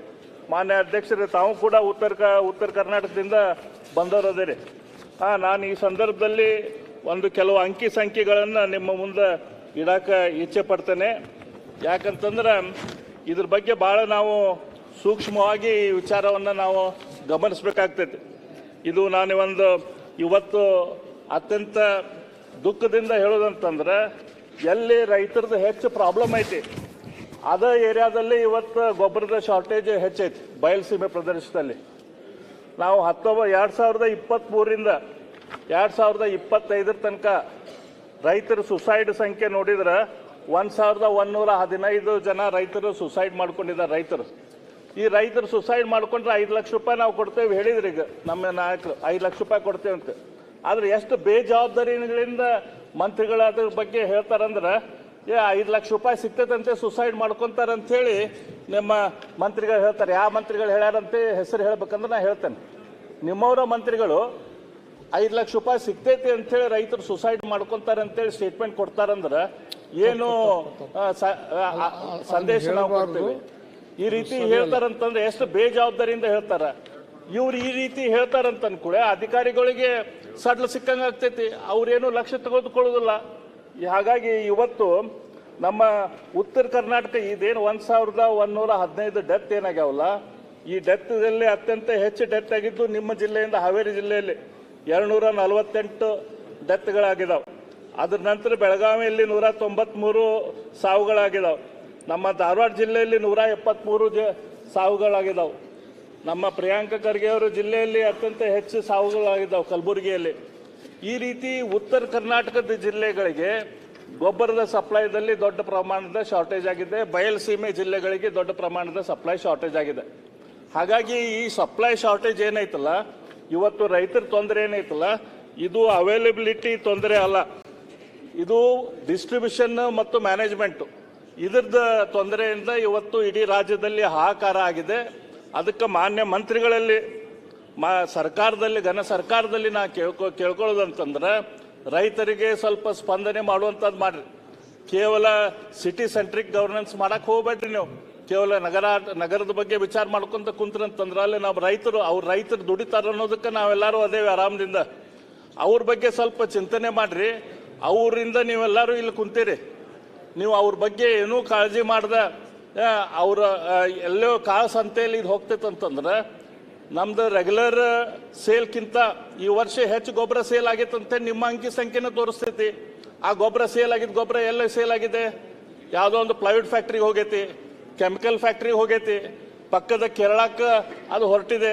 ಅದನ್ನು ತಡೆಯುವಂಥದ್ದೆಲ್ಲದು ನಿಮ್ದು ಜವಾಬ್ದಾರಿ ಐತಲ್ಲ. ನೀವು ಅಧಿಕಾರಿಗಳ ಮೇಲೆ ಅಂಕುಶ ಇಟ್ಟು ಅದನ್ನು ನಿಲ್ಲಿಸ್ಬೇಕಲ್ಲ. ಅದನ್ನು ನಿಲ್ಲಿಸುವಂಥ ಕೆಲಸ ನೀವು ಮಾಡ್ರಿ ಅಂಥೇಳಿ ಈ ಸಂದರ್ಭದಲ್ಲಿ ನಾನು ಕಳಕಳಿಯಿಂದ ವಿನಂತಿ ಮಾಡ್ಕೊತೇನೆ. ಹಾಗಾಗಿ ಇದ್ರ ಬಗ್ಗೆ ಮತ್ತೆ ಬೇರೆ ಬೇರೆ ಸದಸ್ಯರು ಕೂಡ ಮಾತನಾಡೋದಿದ್ದಾರೆ. ನಾನು ಹೆಚ್ಚು ಟೈಮ್ ತೆಗೆದುಕೊಳ್ಳದ ಇದ್ರ ಬಗ್ಗೆ ಗಮನ ಹರಿಸಬೇಕು ಅಂತ ವಿನಂತಿ ಮಾಡಿಕೊಂಡು ನನ್ನ ಮಾತುಗಳನ್ನು ಸುರೇಶ್ ಕುಮಾರ್ ಅವರು ಅಲ್ಲ ಉಪಾಧ್ಯಕ್ಷರೇ ಒಂದು ನಿಮಿಷ. ಈ ಗೊಬ್ಬರ ಶಾರ್ಟೇಜ್ ಬಗ್ಗೆ ಏನ್ ಹೇಳಿದ್ರಲ್ಲ ಸರ ಸರ ಮಾನ್ಯ ಸಭಾಧ್ಯಕ್ಷೆ, ನಮ್ಮೆಲ್ಲರಿಗೂ ಕೂಡ ಗೊತ್ತಿರೋ ಕ್ಲಾರಿಫಿಕೇಶನ್ ಕೇಳ್ತಾನೆ. ಅವ್ರು ಮಾತಾಡ್ಲಿ, ತಾವು ಕುತ್ಕೊಳ್ರಿ ಅಧ್ಯಕ್ಷರೇ. ತಾವು ಕುಂದ್ರಿ ಅಧ್ಯಕ್ಷರೇ, ಮಾನ್ಯ ಸಭಾಧ್ಯಕ್ಷೆ, ತಮ್ಮೆಲ್ಲರಿಗೂ ಕೂಡ ಗೊತ್ತಿರೋ ರೀತಿಯಲ್ಲಿ ಕರ್ನಾಟಕ ರಾಜ್ಯದಲ್ಲಿ ಗೊಬ್ಬರದ ಅಭಾವ ಉಂಟಾಗಿ ರೈತರು ತುಂಬಾ ಬಹಳಷ್ಟು ಸಂಕಷ್ಟಕ್ಕೀಡಾಗಿರ್ತಕ್ಕಂಥದ್ದು ತಮ್ಮೆಲ್ಲರೂ ಕೂಡ ಗೊತ್ತಿರತಕ್ಕಂಥ ವಿಚಾರ ಸಭಾಧ್ಯಕ್ಷೆ. ಅದರಲ್ಲೂ ಇಷ್ಟು ಸಂಕಷ್ಟಕ್ಕೀಡಾದಂಥ ಸಂದರ್ಭದಲ್ಲಿ ಈ ಬಾರಿ ಒಂದು ರೀತಿಯಲ್ಲಿ ಮುಂಗಾರು ಉತ್ತಮ ರೀತಿಯಲ್ಲಾಗಿದೆ. ಒಂದು ತಿಂಗಳು ಮುಂಚೆನೆ ಕೂಡ ಮಳೆ ಬಂದಿದೆ ಅಂತ ಹೇಳಿದ್ರು ಕೂಡ ತಪ್ಪಾಗಲಾರದು. ಸಭಾಧ್ಯಕ್ಷೆ, ಹಾಸನ ಜಿಲ್ಲೆಯಲ್ಲಿ ತಮ್ಮೆಲ್ಲರೂ ಕೂಡ ಗೊತ್ತಿರೋ ರೀತಿಯಲ್ಲಿ ವಾಣಿಜ್ಯ ಬೆಳೆ ಅಂತ ಹೇಳಿದ್ರೆ ಆಲೂಗೆಡ್ಡೆ ಬಹುಮುಖ್ಯ ವಾಣಿಜ್ಯ ಬೆಳೆ ಆಗಿತ್ತು ಸಭಾಧ್ಯಕ್ಷೆ.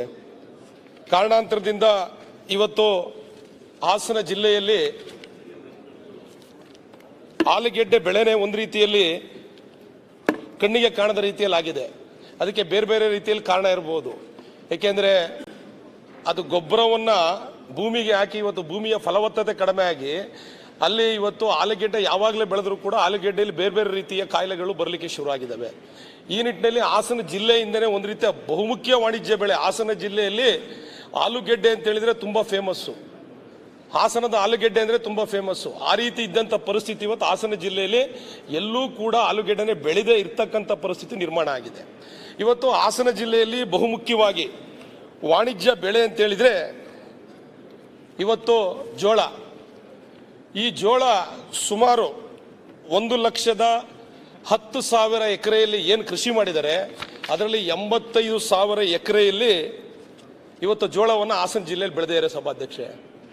ಆ 85,000 ಎಕರೆಯಲ್ಲಿ ಜೋಳವನ್ನು ಬೆಳೆದಿರ್ತಕ್ಕಂಥ ಕೃಷಿಕರಿಗೆ, ರೈತರಿಗೆ ಹೈಟೆಕ್ ಅಂತಕ್ಕಂಥ ಒಂದು ಕಳಪೆ ಬಿತ್ತನೆ ಬೀಜವನ್ನು ಕೊಟ್ಟು ಇವತ್ತು ಇಡೀ ಹಾಸನ ಜಿಲ್ಲೆಯಲ್ಲಿ ರೈತರು ಕಣ್ಣೀರಲ್ಲಿ ಕೈ ತೊಳಿತಕ್ಕಂಥ ವ್ಯವಸ್ಥೆ ನಿರ್ಮಾಣ ಆಗಿದೆ. ಇದಕ್ಕೆ ಕಾರಣಕರ್ತರು ಯಾರು? ಇವತ್ತು ಕೃಷಿ ಇಲಾಖೆಯಿಂದ ಅಪ್ರೂವ್ ಆಗಿರ್ತಕ್ಕಂಥ ಬಿತ್ತನೆ ಬೀಜವನ್ನು ಅಂಗಡಿಗಳಿಗೆ ಸಪ್ಲೈ ಕೊಟ್ಟಿದ್ದಾರೆ. ಅದೇ ಬೀಜವನ್ನು ಮಾರಾಟ ಮಾಡಿದ್ದಾರೆ. ಅವ್ರು ಯಾವ ರೀತಿ ಗೈಡ್ಲೈನ್ಸ್ ಹೇಳಿದ್ದಾರೆ ನೋಡಿ. ನಿಮಗೆ ಕೃಷಿ ಇಲಾಖೆಯಿಂದ ಒಂದು ಇದು ಕೊಡ್ತಾರೆ ಸಭಾಧ್ಯಕ್ಷರೇ ನೋಡಿ. ಕೃಷಿ ಇಲಾಖೆ, ಜಿಲ್ಲಾ ಪಂಚಾಯತ್ ಹಾಸನ, ಕರ್ನಾಟಕ ಸರ್ಕಾರ ಅಂತ ಹೇಳಿ ಒಂದು ಪಾಂಪ್ಲೆಟ್ನ ಮಾಡ್ತಾರೆ. ಪಾಂಪ್ಲೆಟ್ನ ಮಾಡಿ ಈ ಬೀಜವನ್ನು ಎಲ್ಲ ಕಡೆ ಅಂಗಡಿಗಳಿಗೆ ಮಾರಾಟ ಮಾಡಿದ ಮೇಲೆ ಸಭಾಧ್ಯಕ್ಷೆ ಈ ರೀತಿ ಕಾಯಿಲೆಗಳು ಬರ್ಬೋದು ಅಂತಕ್ಕಂಥದ್ದು ಸಮೇತ ಇವರೇ ನೋಡಿ ಪಾಂಪ್ಲೆಟ್ಸ್ನಲ್ಲಿ ಪ್ರಿಂಟ್ ಮಾಡಿದ್ದಾರೆ. ಈ ರೀತಿ ಕಾಯಿಲೆಗಳು ಬರ್ಬೋದು, ಅದಕ್ಕೆ ಇದೇ ರೀತಿ ಔಷಧಿಯನ್ನು ಸಿಂಪಡಣೆ ಮಾಡಬೇಕು ಅಂತೇಳಿ ಇವರೇ ಮೊದಲೇ ಪಾಂಪ್ಲೆಟ್ಸ್ ಹೊಡಿಸ್ತಾರೆ. ಅಂದರೆ ಇವರು ಕಳಪೆ ಬೀಜವನ್ನು ಕೊಟ್ಟು ಇದೇ ರೀತಿ ಔಷಧಿಯನ್ನು ಸಮೇತ ಔಷಧಿಯನ್ನು ಸಿಂಪಡಣೆ ಮಾಡಬೇಕು ಅಂತಲೂ ಕೂಡ ಆಲ್ರೆಡಿ ಇವರು ಪಾಂಪ್ಲೆಟ್ನ ಮಾಡಿ ಎಲ್ಲ ಕಡೆ ರೈತರಿಗೆ ಹಂಚಿದ್ದಾರೆ. ಅಂದ್ರೆ ಇದ್ರ ಉದ್ದೇಶ ಏನು ಅಂತ ಹೇಳಿದ್ರೆ ಕಳಪೆ ಯಾರು ಮಾಡಿದ್ದಾರೆ ಅಲ್ಲ, ಹೈಟೆಕ್ ಅಂತಕ್ಕಂಥ ಕೃಷಿ ಇಲಾಖೆಯಲ್ಲಿ ಪಾಂಪ್ಲೆಟ್ಸ್ ಇದೆ ನೋಡಿ. ಇಲ್ಲಿ ಬೀಜದ ಕಂಪನಿ ಕೃಷಿ ಜಿಲ್ಲಾ ಪಂಚಾಯತ್ ಹಾಸನ, ಕೃಷಿ ಇಲಾಖೆ ಅಂತ ಹೇಳ್ಬಿಟ್ಟು ಹಾಸನ ಅಂತೇಳಿ ಪಾಂಪ್ಲೆಟ್ ಪ್ರಿಂಟ್ ಮಾಡಿದ್ದಾರೆ. ಪ್ರಿಂಟ್ ಮಾಡಿ ಬೀಜವನ್ನು ಮಾರಾಟ ಮಾಡಿದ ಮೇಲೆ ಈ ರೀತಿ ರೋಗಗಳು ಬರ್ಬೋದು, ಈ ರೀತಿ ಔಷಧಿನ ಸಿಂಪರಣೆ ಮಾಡಬೇಕು ಅಂತಲೂ ಕೂಡ ಇದೇ ಪಾಂಪ್ಲೆಟ್ ಅಲ್ಲಿ ಪ್ರಿಂಟ್ ಮಾಡಿದ್ದಾರೆ. ನಾನು ನಿಮಗೆ ಕೊಡ್ತೀನಿ ಸಭಾಧ್ಯಕ್ಷೆ, ಪ್ರಿಂಟ್ ಮಾಡಿದ್ದಾರೆ. ಅಂದ್ರೆ ಇವ್ರ ಉದ್ದೇಶ ಏನು ಅಂತ ಹೇಳಿದ್ರೆ, ಶಾಸಕರೇ ದಯಮಾಡಿ ಯಾವ ಪ್ರಾಬ್ಲಮ್ ಆದರೆ, ಯಾವ ಡಿಸೀಸ್ ಬಂದರೆ ಯಾವ ಔಷಧಿ ಮಾಡಬೇಕು, ಔಷಧಿ ಸಿಂಪಡಿಸಬೇಕು ಅನ್ನೋದು ಅದು ಅಪರಾಧ ಅಂತ ಹೇಳ್ತಾ ಇದ್ದಾರೆ. ಒಂದು ನಿಮಿಷ ಕೇಳಿ ದಯವಿಟ್ಟು. 20% ಅಷ್ಟೇ ಸರ್ಕಾರ ಬೀಜವನ್ನು ಸಪ್ಲೈ ಮಾಡೋದು, ಇನ್ನು 80% ಖಾಸಗಿ ವಲಯದಿಂದ ತಗೋತಾರೆ. ಅವರೇ ಉತ್ಪನ್ನ ಮಾಡ್ತಕ್ಕಂಥ ಬೀಜವನ್ನು ತಗೋತಾರೆ. ನಮ್ಮ ಇವರು ಹೇಳಿದ್ರು ಜ್ಞಾನೇಂದ್ರ ಅವರು, ಅರ್ಲಿ ಪೂರ್ಣ ಪ್ರಮಾಣದಲ್ಲಿ ರೈತರೇ ಬೆಳೆದು ಸಂಸ್ಕರಣೆ ಮಾಡಿ ಬೀಜನ ಉಪಯೋಗಿಸ್ತಿದ್ರು. ಇವರೆಲ್ಲ ಮಾತಾಡ್ಬಿಡ್ತಾರೆ ತಿರುಗಿ ಮತ್ತೆ ಮಾತಾಡ್ತಾರೆ. ಬೇಕು ಅಂತ ನೀವೇ ಮಾತಾಡಿದ್ರು ಅನ್ನೋ ತರ ಹೇಳಿದ್ರೆ ಏನ್ ಪ್ರಯೋಜನ? ನಿಮ್ಗೆ ಮಾಹಿತಿ ಕೊಡ್ತಾ ಇದೆಯೋ ಅಥವಾ ಯಾವ ತರ ಮಾತಾಡ್ತಾ ಇದ್ದೀರೋ ಗೊತ್ತಿಲ್ಲ. ರೈತರು ಕಂಪ್ಲೇಂಟ್ ಈಗ ಎಲ್ಲರಿಗೂ ಸೇರಿಸಿ ಏನೇನೋ ಹೇಳಿದ್ರೆಲ್ಲ ಕೇಳಕ್ಕಾಗುತ್ತಾ ಅಶೋಕ್?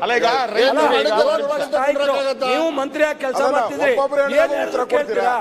ಏನ್ ಹೇಳಿದ್ರು ಕೇಳ್ತೀರಾ? ಒಬ್ಬೊಬ್ರು ಹೇಳ್ಬೇಕು ಅಂದ್ರೆ ಕೇಳಕ್ ನಿಮ್ಗೆ ತಂದ್ಕೊಡ್ತೀವಿ.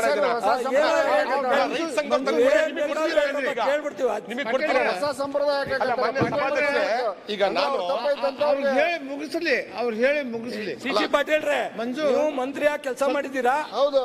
ವಿರೋಧ ಪಕ್ಷದ ಪ್ರಶ್ನೆ ಕೇಳಿದಾಗ ನೀವು ಉತ್ತರನ ಇದೇ ತರ ಮಧ್ಯದಲ್ಲಿ ಕೊಟ್ಟೇ ಇಲ್ವಾ? ಕೊಟ್ಟೇ ಇಲ್ವನ್ರಿ? ಒಂದ್ ನಿಮಿಷ ರೀ ನೀವು ಚರ್ಚೆ ಮಾಡ್ಬೇಡಿ ಮಂತ್ರಿ ಅವರೇ. ಸ್ವಾಮಿ ಮಂತ್ರಿಯಾಗಿ ನೀವು ಮಂತ್ರಿಯಾಗಿ ಚರ್ಚೆ ಮಾಡಿ ನಾವು ಮಂತ್ರಿ ಆಗಿರೋದು ಅವ್ರು ಏನೇನು ಕೇಳ್ತಾರೆ ಅದೆಲ್ಲ ಕೇಳ್ಕೊಂಡು ನಾವು ಸರ್ಕಾರದಲ್ಲಿ ಉತ್ತರ ಕೊಡ್ಬೇಕು. ಅಧ್ಯಕ್ಷರೇ, ಒಂದೇ ನಿಮಿಷ. ನಾವೇನ್ ಹೇಳ್ತಾ ಇದ್ದೀರಿ ಚಲುವರಾಯ ಸ್ವಾಮಿ ಅವರಿಗೆ, ಇಲ್ಲಿ ಈಗ ಮಾತಾಡಿದ್ರು ಪ್ರತಿಯೊಬ್ಬರಿಗೂ ಉತ್ತರ ಕೊಟ್ರೆ, ಈಗ 6 ಜನ ನಮ್ಮ ಹತ್ರ ಲಿಸ್ಟ್ ಕೊಟ್ಟಿದ್ದಾರೆ, 6 ಜನಕ್ಕೂ ಎದ್ದು ಉತ್ತರ ಕೊಡೋದು ಸರಿ ಇರಲ್ಲ. 6 ಜನನೂ ಏನೋ ಮಾತಾಡ್ತಾರೆ, ಒಂದೇ ಸರಿ ಕೊಟ್ಬಿಡಿ, ಅದು ಪ್ರೊಸೀಜರು. ಅದೇ ಪ್ರೊಸೀಜರು. ಅಂತ ವಿಶೇಷ ಏನಾನ ಇದ್ರೆ ಒಂದ್ಸರಿ ಮಾತಾಡ್ಲಿ. ಈಗ ಜ್ಞಾನೇಂದ್ರ ಮಾತಾಡಿದಾಗೂ ಮಾತಾಡಿದ್ರು, ಇವ್ರು ಮಾತಾಡಿದಾಗೂ ಮಾತಾಡಿದ್ರು, ಈಗ ಅವ್ರು ಮಾತಾಡುವಾಗ ಹಿಂಗೆ ಪ್ರತಿಯೊಂದು ಅಲ್ಲೇ ಉತ್ತರ ಆದ್ಮೇಲೆ ಉತ್ತರ ಕೊಡೋದೇ ಪ್ರಶ್ನೆ ಅವಶ್ಯಕತೆನೇ ಇರಲ್ಲ. ಓಕೆ, ಸಿಮೆಂಟ್ ಮಂಜು. ಸಭಾಧ್ಯಕ್ಷರೇ, ಈಗ ನೋಡಿ, ಈಗ ರೈತ ಸಂಘಟನೆ ಆಕ್ಚುಲಿ ಬಂದ್ಬಿಟ್ಟು ಮನವಿನ ಕೊಟ್ಟಿದ್ದಾರೆ, ಅದನ್ನು ಕೂಡ ಕೊಡ್ತೀನಿ ನಾನು. ಆಕ್ಚುಲಿ ರೈತ ಸಂಘಟನೆಗಳು ಅವರ ಲೆಟರ್ಡಲ್ಲೇ ಕೂಡ ಮನವಿ ಕೊಟ್ಟಿದ್ದಾರೆ, ಅದನ್ನು ಕೂಡ ಅವ್ರಿಗೆ ತಲುಪಿಸ್ತೀನಿ. ಸಭಾಧ್ಯಕ್ಷರೇ, ಆಕ್ಚುಲಿ ಈಗ ಸುಮಾರು 15,000 ಎಕರೆಗಿಂತ ಹೆಚ್ಚಾಗಿ ಇವರು ಕಳಪೆ ಬೀಜವನ್ನು ಕೊಟ್ಟು ಮಾರಾಟ ಮಾಡಿಸಿ ಇವತ್ತು 15,000 ಎಕರೆಗಿಂತ ಹೆಚ್ಚಿಗೆ ಕೃಷಿ ಜಮೀನಿನಲ್ಲಿ ಇವತ್ತು ಬಿಳಿ ಸುಳಿ ರೋಗ ಅಂತಕ್ಕಂಥ ರೋಗ ಬಂದಿದೆ. ಈ ರೋಗ ಬಂದು ಏನು ರೈತ ಬೆಳೆದಿರ್ತಕ್ಕಂಥ ಬೆಳೆ ಸಂಪೂರ್ಣ ನಾಶ ಆಗಿದೆ. ಇವತ್ತು ಒಂದು ಗೊಬ್ಬರ ಹಾಕಬೇಕು ಅಂತ ಹೇಳಿದ್ರೆ ತನ್ನಲ್ಲಿರ್ತಕ್ಕಂಥ ಚಿನ್ನವನ್ನು ಅಡೆ ಇಟ್ಟಿ ಗೊಬ್ಬರ ಹಾಕಿ ಮತ್ತೆ ಆ ಬೆಳೆ ಬಂದ ಮೇಲೆ ಅದನ್ನು ಮಾರಾಟ ಮಾಡಿ ಚಿನ್ನವನ್ನು ಬಿಡಿಸ್ಕೊಬಿಡ್ತಕ್ಕಂಥ ಕೆಲಸವನ್ನ ಮಾಡ್ತಾರೆ. ಆದರೆ 15,000 ಎಕರೆಯಲ್ಲಿ ಬೆಳೆದಿರ್ತಕ್ಕಂಥ ಏನು ಮೆಕ್ಕೆಜೋಳ ಇದೆ ಸಂಪೂರ್ಣವಾಗಿ ನಾಶ ಆಗಿದೆ. ಇವತ್ತು ಅಧಿಕಾರಿಗಳು ಯಾವ ಔಷಧಿನ ಹೇಳಿದ್ರೆ ಅದೇ ಔಷಧಿನ ಸಿಂಪಡಣೆ ಮಾಡಿದ್ದಾರೆ. ಇವತ್ತು ಸರ್ಕಾರದಿಂದ ಯಾವ ಬೀಜಗಳನ್ನ ಅಂಗಡಿಗಳಿಗೆ ಸಹಾಯ ಮಾಡ್ತಾರೆ ಅದು ಕೂಡ ಸರ್ಕಾರದ ಅಧಿಕೃತ ಮಾನ್ಯತೆ ಪಡೆದಿರೋದ್ರಿಂದನೇ ಸಪ್ಲೈ ಆಗಿದೆ. ಈಗ ಸರ್ಕಾರ ಕೊಟ್ಟಿರ್ತಕ್ಕಂಥ ಬೀಜ ಮತ್ತೆ ಅವ್ರಿಗೆ ಸಲಹೆ ಕೊಟ್ಟಿರ್ತಕ್ಕಂಥ ಔಷಧಿನ ಸಿಂಪಡಣೆ ಮಾಡಿದ ಮೇಲೂ ಕೂಡ ಬೆಳೆ ಈ ರೀತಿ ಆಗಿದೆ ಅಂತ ಇದಕ್ಕೆ ಕಾರಣ ಯಾರು ಅಂತಕ್ಕಂಥ ಹೇಳ್ಬೇಕು ಸರ್ಕಾರ. ಎಲ್ಲದಕ್ಕಿಂತ ಮುಖ್ಯವಾಗಿ ಇಷ್ಟೊಂದು ವ್ಯಾಪಾರ ನಡೀತಾ ಇದ್ರು ಕೂಡ ಅಧಿಕಾರಿಗಳ ಸಂದರ್ಭದಲ್ಲಿ ಏನ್ ಮಾಡ್ತಾ ಇದ್ರು? ಅಧಿಕಾರಿಗಳು ಅಟ್ಲೀಸ್ಟ್ ಅವ್ರು ಗಮನ ತಗೋಬೇಕಾಗಿತ್ತಾನೆ. ಈಗ ಸರ್ಕಾರ ವತಿನೇ ಪಾಂಪ್ಲೆಟ್ನ ಪ್ರಿಂಟ್ ಮಾಡಿ ಈ ರೀತಿ ಮಾಡಬೇಕು ಅಂತ ಹೇಳ್ಬಿಟ್ಟು ಇಂಥ ಔಷಧಿನೇ ಸಿಂಪಡಣೆ ಮಾಡಬೇಕು ಅಂತೇಳಿ ಅವರೇ ಕೂಡ ಮಾಡೋಗಿದ್ದಾರೆ. ನಾವು ಅಧಿಕಾರಿ ಕೇಳಿದಾಗ ಹೇಳ್ತಾರೆ ಇದು ಪಾಂಪ್ಲೆಟ್ ನಮ್ದೇ ಅಲ್ಲ, ಅವರೇ ಪ್ರಿಂಟ್ ಮಾಡ್ಕೊಂಡಿರೋದು ಅಂತ. ಆದರೆ ಅಷ್ಟು ದಿವಸ ಮಾರಾಟ ಮಾಡಿದಾಗ ಇವ್ರು ಏನು ಮಾಡ್ತಾ ಇದ್ರು? ಹಾಗಾದ್ರೆ ಹೈಟೆಕ್ ಅಂತ ಕಂಪನಿ ಉದ್ದೇಶಪೂರ್ವಕವಾಗಿ ಹಣೆ ಮಾಡಬೇಕು ಅಂತಕ್ಕಂಥ ಉದ್ದೇಶದಿಂದ ಸುಮಾರು ಹಾಸನ ಜಿಲ್ಲೆಯಲ್ಲೇ 35 ಕೋಟಿಯಷ್ಟು ವ್ಯವಹಾರವನ್ನು ಮಾಡಿದ್ದಾರೆ. 35 ಕೋಟಿಯಷ್ಟು ವ್ಯವಹಾರವನ್ನು ಮಾಡಿದ್ದಾರೆ. ಸುಮಾರು 35 ಕೋಟಿಗಳಷ್ಟು ವ್ಯವಹಾರವನ್ನು ಮಾಡಿದ್ದಾರೆ.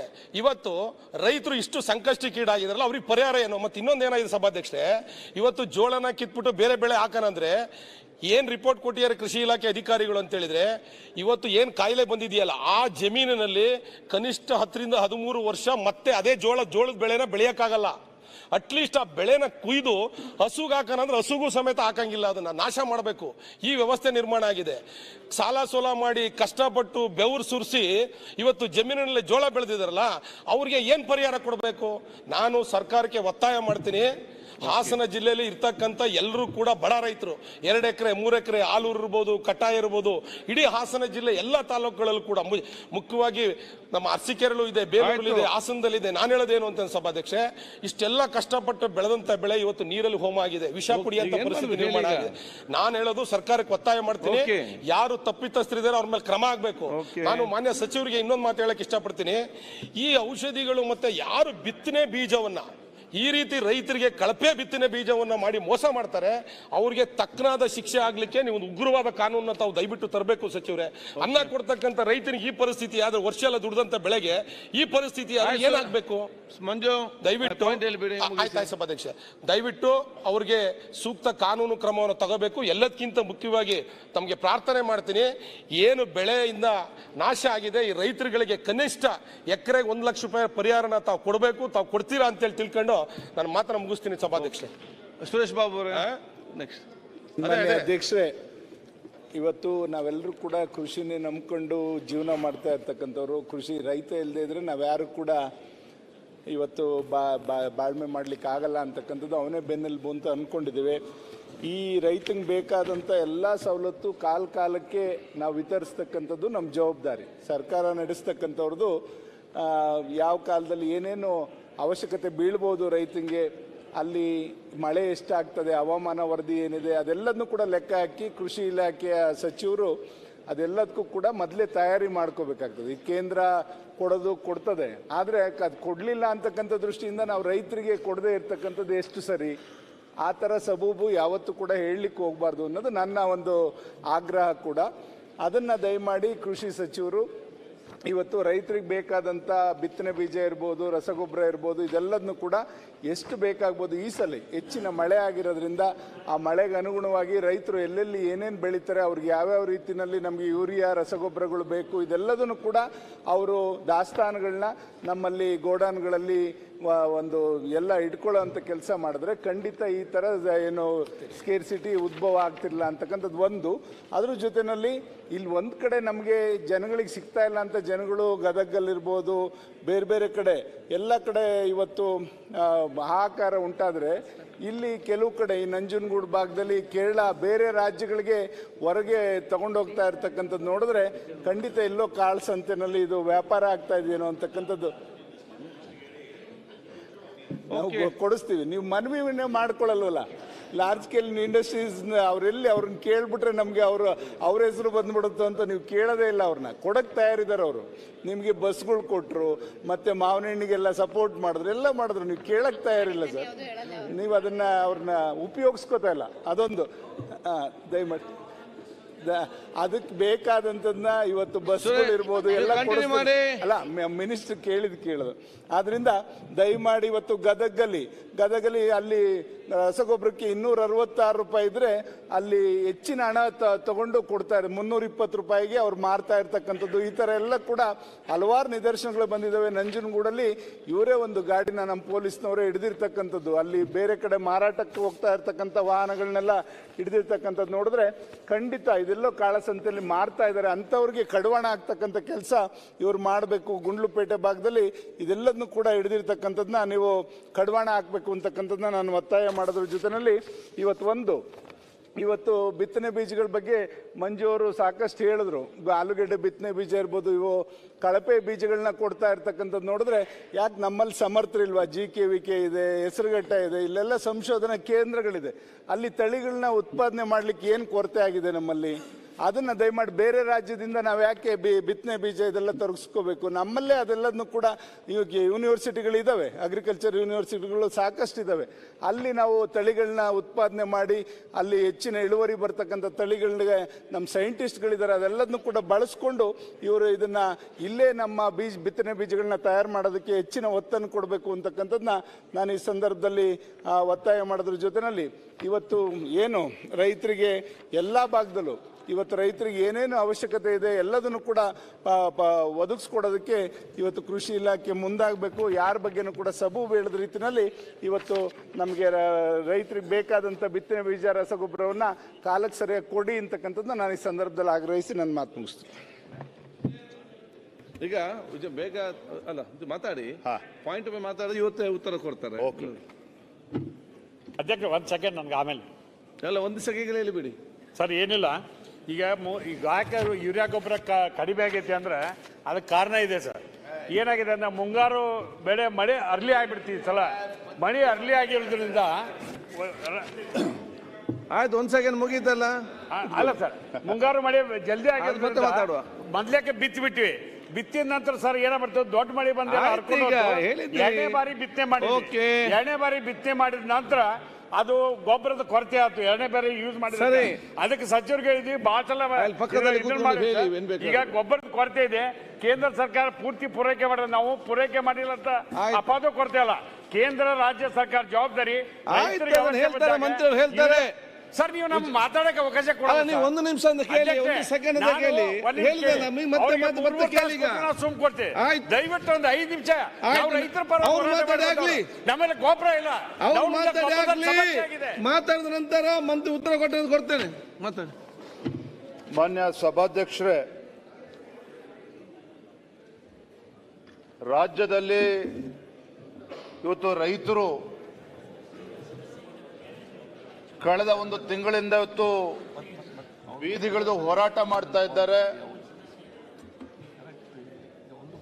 ತಾಳ್ಮೆ ಕಳೆದುಕೊಳ್ತಾ ಇದ್ದಾರೆ ರೈತರು. ಇವತ್ತು ರೈತರು ಯಾವ ರೀತಿ ರಾಜ್ಯದಲ್ಲಿ ರಸಗೊಬ್ಬರದ ಸಮಸ್ಯೆಯನ್ನ ಎದುರಿಸ್ತಾ ಇದ್ದಾರೆ, ದಿನನಿತ್ಯ ನಾವು ಪತ್ರಿಕೆಗಳಲ್ಲಿ, ದೃಶ್ಯ ಮಾಧ್ಯಮಗಳಲ್ಲಿ ನಾವೆಲ್ಲರೂ ಕೂಡ ನೋಡ್ತಾ ಇದ್ದೇವೆ. ನಾವು ಕೂಡ ಪಕ್ಷದ ವತಿಯಿಂದ ರೈತರ ಪರವಾಗಿ ರಾಜ್ಯ ಸರ್ಕಾರವನ್ನ ಎಚ್ಚರಿಸತಕ್ಕಂಥ ನಿಟ್ಟಿನಲ್ಲಿ ಹೋರಾಟಗಳನ್ನು ಕೂಡ ನಾವು ಕೈಗೆತ್ತಿಕೊಂಡಿದ್ವಿ. ಆದರೆ ನಾವು ಯೂರಿಯಾ ಸಮಸ್ಯೆಗೆ ಮುಂಚಿತವಾಗಿ ನಾವು ಒಂದು ವಿಚಾರವನ್ನ ಸದನದಲ್ಲಿ ಪ್ರಸ್ತಾಪ ಮಾಡೋದಕ್ಕೆ ಇಚ್ಛೆ ಪಡ್ತೇನೆ ಮಾನ್ಯ ಸಭಾಧ್ಯಕ್ಷರೇ.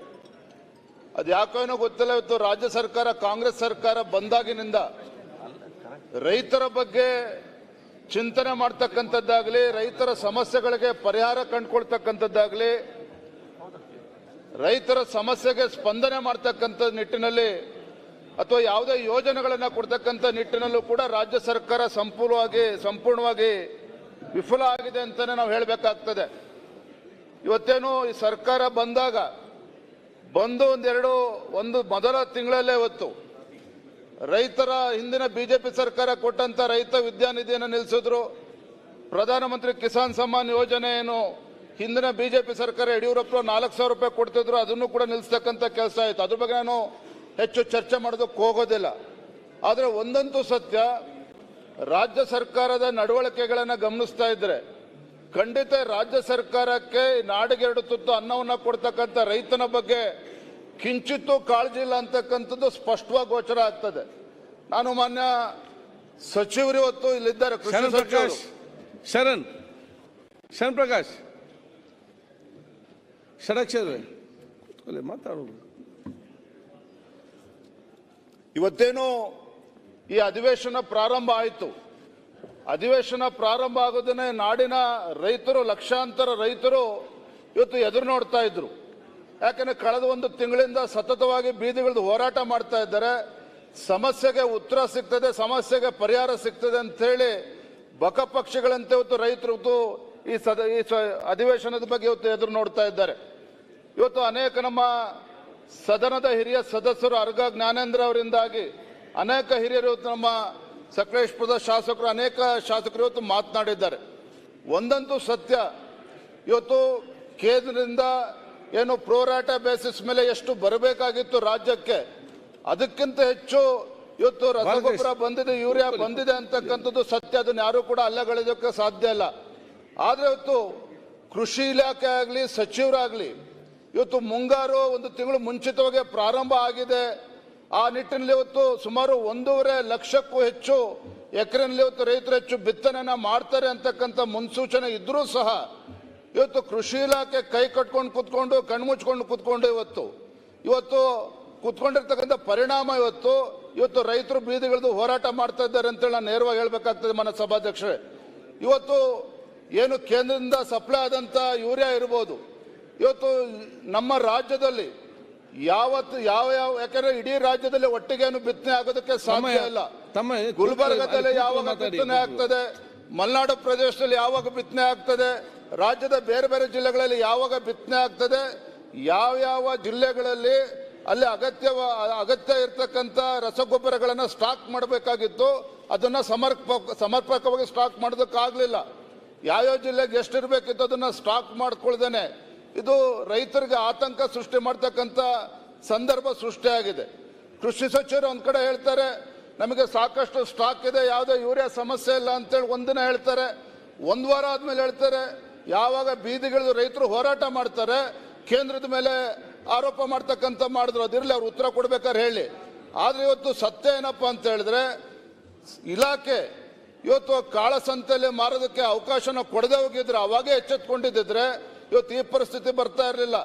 ಇವತ್ತು ರಸಗೊಬ್ಬರಗಳು ಇವತ್ತು ಬೇರೆ ಬೇರೆ ಫ್ಯಾಕ್ಟ್ರಿಗಳಿಗೆ ಅಥವಾ ಖಾಸಗಿ ವ್ಯಕ್ತಿಗಳಿಗೆ ಮಾರೋದಕ್ಕೆ ಅವಕಾಶ ಕೊಡೋದನ್ನ ಅವಾಗಲೇ ಎಚ್ಚೆತ್ಕೊಂಡಿದ್ರೆ ಇಲಾಖೆಯ ಅಧಿಕಾರಿಗಳು, ಇವತ್ತು ಇಂತಹ ಪರಿಸ್ಥಿತಿ ನಿರ್ಮಾಣ ಆಗ್ತಾ ಇರಲಿಲ್ಲ.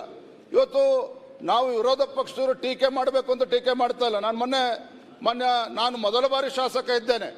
ನಾನು ಕೂಡ ಸಚಿವರ ನಡವಳಿಕೆಗಳನ್ನು ನಾವು ಕೂಡ ಎಲ್ಲ ಮೊದಲ ಬಾರಿ ಗೆದ್ದಂಥ ಶಾಸಕರು ಎಲ್ಲರೂ ಕೂಡ ರಾಜ್ಯದ ಜನನ್ನು ಕೂಡ ಗಮನಿಸ್ತಾ ಇದ್ದಾರೆ. ಮೊನ್ನೆ ನಾಗಮಂಗಲ ಅವರಿಗೆ ನೋವು ಮಾಡಬೇಕು ಅಂತ ಮಾತನ್ನ ಹೇಳ್ತಲ್ಲ, ರೈತರು ಸಹಜವಾಗಿ ನೋವಲ್ಲಿರ್ತಾರೆ. ರೈತರು ಬೀದಿಗಿಳಿದು ಹೋರಾಟ ಮಾಡ್ತಾ ಇದ್ದಾರೆ.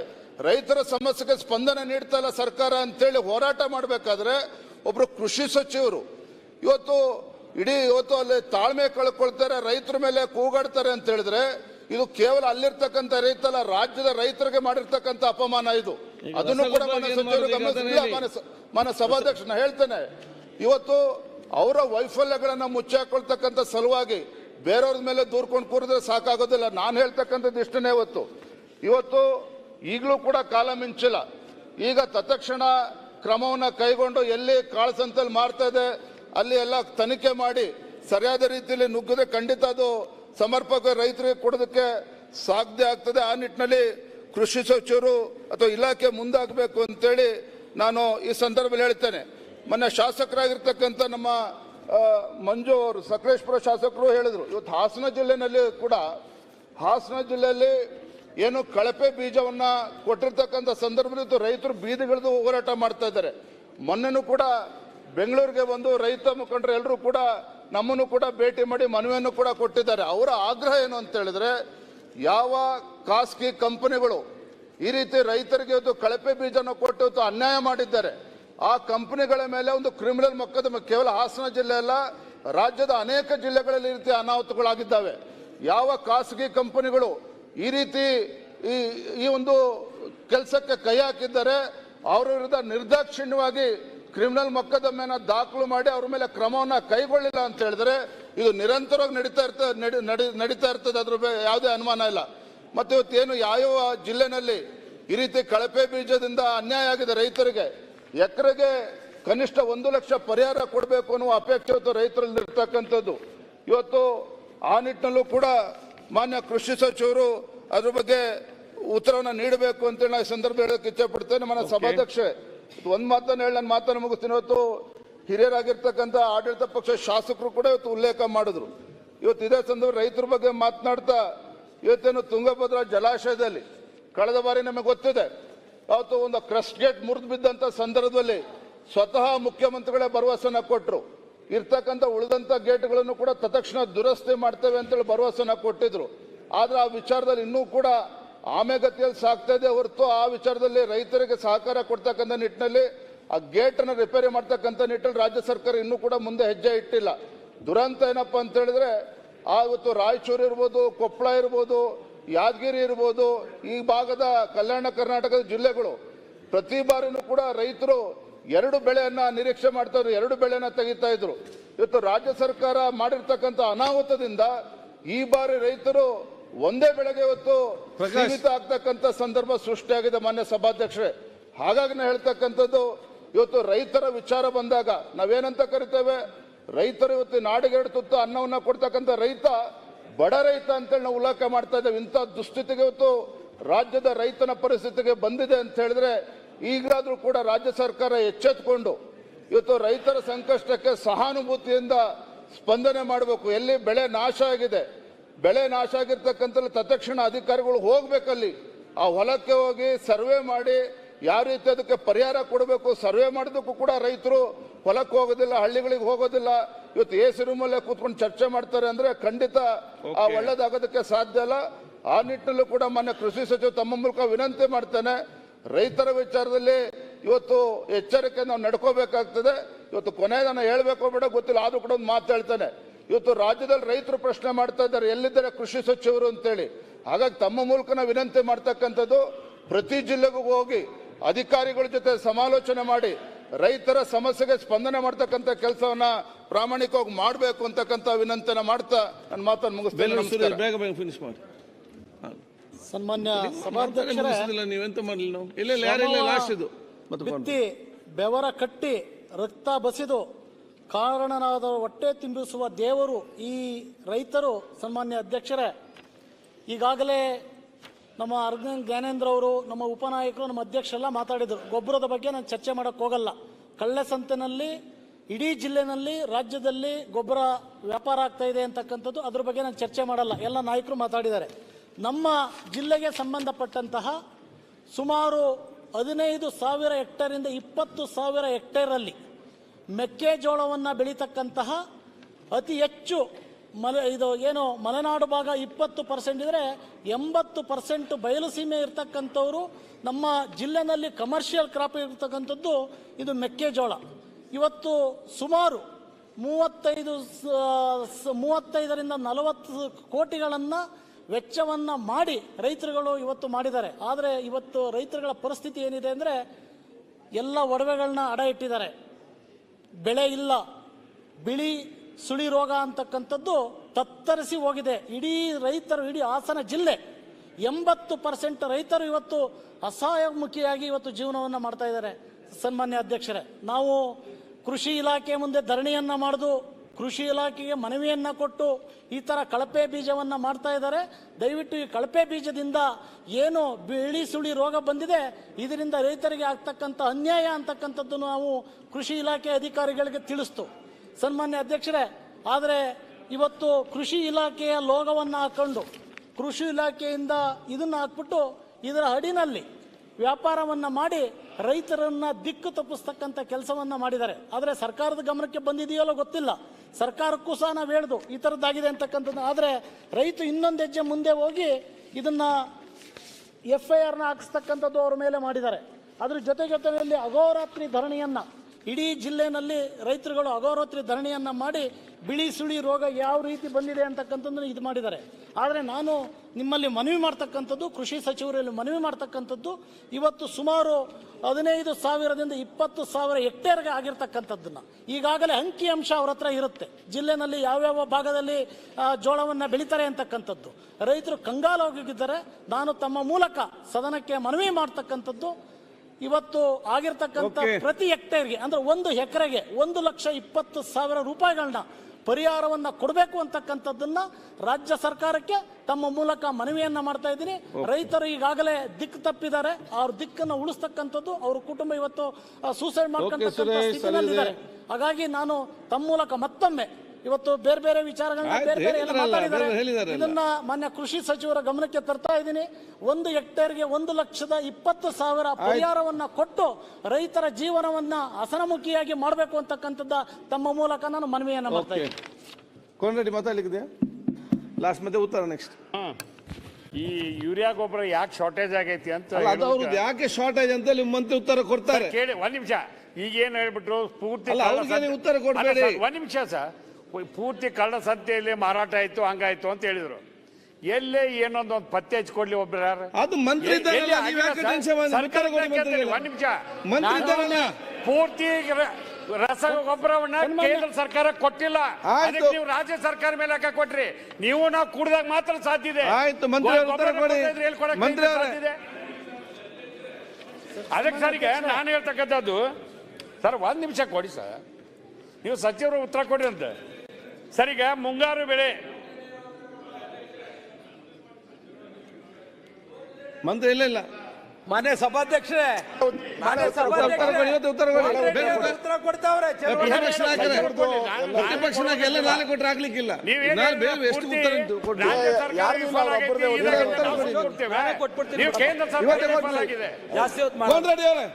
ಉತ್ತರ ಕೊಡಿ. ಸಭಾಧ್ಯಕ್ಷರೇ, ಕೋನ್ ರೆಡ್ಡಿ ಅವರೇ ಸರ್ಕಾರದ ಪರ ಉತ್ತರ ಕೊಡ್ತಾವ್ರೆ ಹಿರಿಯರು. ಕೋನ್ ರೆಡ್ಡಿ ಅವರು ಹೇಳ್ತಾ ಇದ್ದಾರೆ ಶಾರ್ಟೇಜ್ ಆಗಕ್ಕೆ ಕಾರಣ ಆಗಿದ್ದೇ ಎಲ್ಲ. ಮಿನಿಸ್ಟರ್ ಅವರೇ, ಮಾನ್ಯ ಅಧ್ಯಕ್ಷರೇ, ನಾನೀಗ ನಮ್ಮ ಒಂದು ಕ್ಲಾರಿಫಿಕೇಶನ್ ಮಾನ್ಯ ಅಧ್ಯಕ್ಷರೇ, ನಮ್ಮ ಅಶೋಕರು, ಮುಖ್ಯಮಂತ್ರಿಗಳು, ಉಪಮುಖ್ಯಮಂತ್ರಿಗಳೆಲ್ಲ ಒಂದು ಇನ್ಸಿಡೆಂಟ್ ಆಗಲಾಗಿ ನೀವೆಲ್ಲ ಮಧ್ಯ ಪ್ರವೇಶ ಮಾಡಿದ್ರಿ. ಬಟ್ ನನಗೆ ಅವರಷ್ಟು ಇತಿಹಾಸ ಇಲ್ಲ. ನಾನು 4 ಬಾರಿ ಶಾಸಕನಾಗಿರೋದು, 1 ಬಾರಿ ಲೋಕಸಭೆಗೆ ಹೋಗಿರೋದು, 3 ಬಾರಿ ಮಂತ್ರಿ ಆಗಿದ್ದಾಗ ಇಂಥ ಇನ್ಸಿಡೆಂಟ್ ನನಗೆ ನಡೆದಿರಲಿಲ್ಲ. ಅವತ್ತು ನನಗೆ ಭಾಳ ಆತ್ಮೀಯರು ಅಶ್ವಥ್ ನಾರಾಯಣ್. ನಾನು ಭಾಳ ಸರಿ ಒಂದು ನಿಮಿಷ ಹೇಳ್ಬಿಡ್ತೀನಿ ಗುರು, ದಯವಿಟ್ಟು ಒಂದು ನಿಮಿಷ. ಅದೇನಾಗತ್ತೆ, ಇದು ಭಾಳ ಮುಖ್ಯವಾದಂಥ ಸಂದರ್ಭಗಳು, ರೆಕಾರ್ಡ್ಗೆ ಹೋಗ್ಬೇಕಾಗತ್ತೆ. ನಾನು ಖಾಸಗಿ ಆಗೋದು ಅನೇಕ ಬಾರಿ ನನಗೆ ಭಾಳ ಆತ್ಮೀಯರು ಹೇಳ್ತಿದ್ದೆ, ಸ್ವಲ್ಪ ತಾಳ್ಮೆ ಬೇಕು ಬ್ರದರ್ ಅಂತ. ನಾನು ಇವತ್ತು ಯಾವತ್ತೂ ತಾಳ್ಮೆ ಕೆಡಿಸ್ಕೊಳ್ದೇ ಇರೋ ನನ್ನ ರಾಜಕಾರಣ 90ನೇ ಇಸ್ವಿಯಿಂದ ನೋಡಿದ್ದೀನಿ. 94ರಿಂದ ನಾನು ಜೆಡ್ಪಿಯಿಂದ ಬಂದಿದ್ದೀನಿ.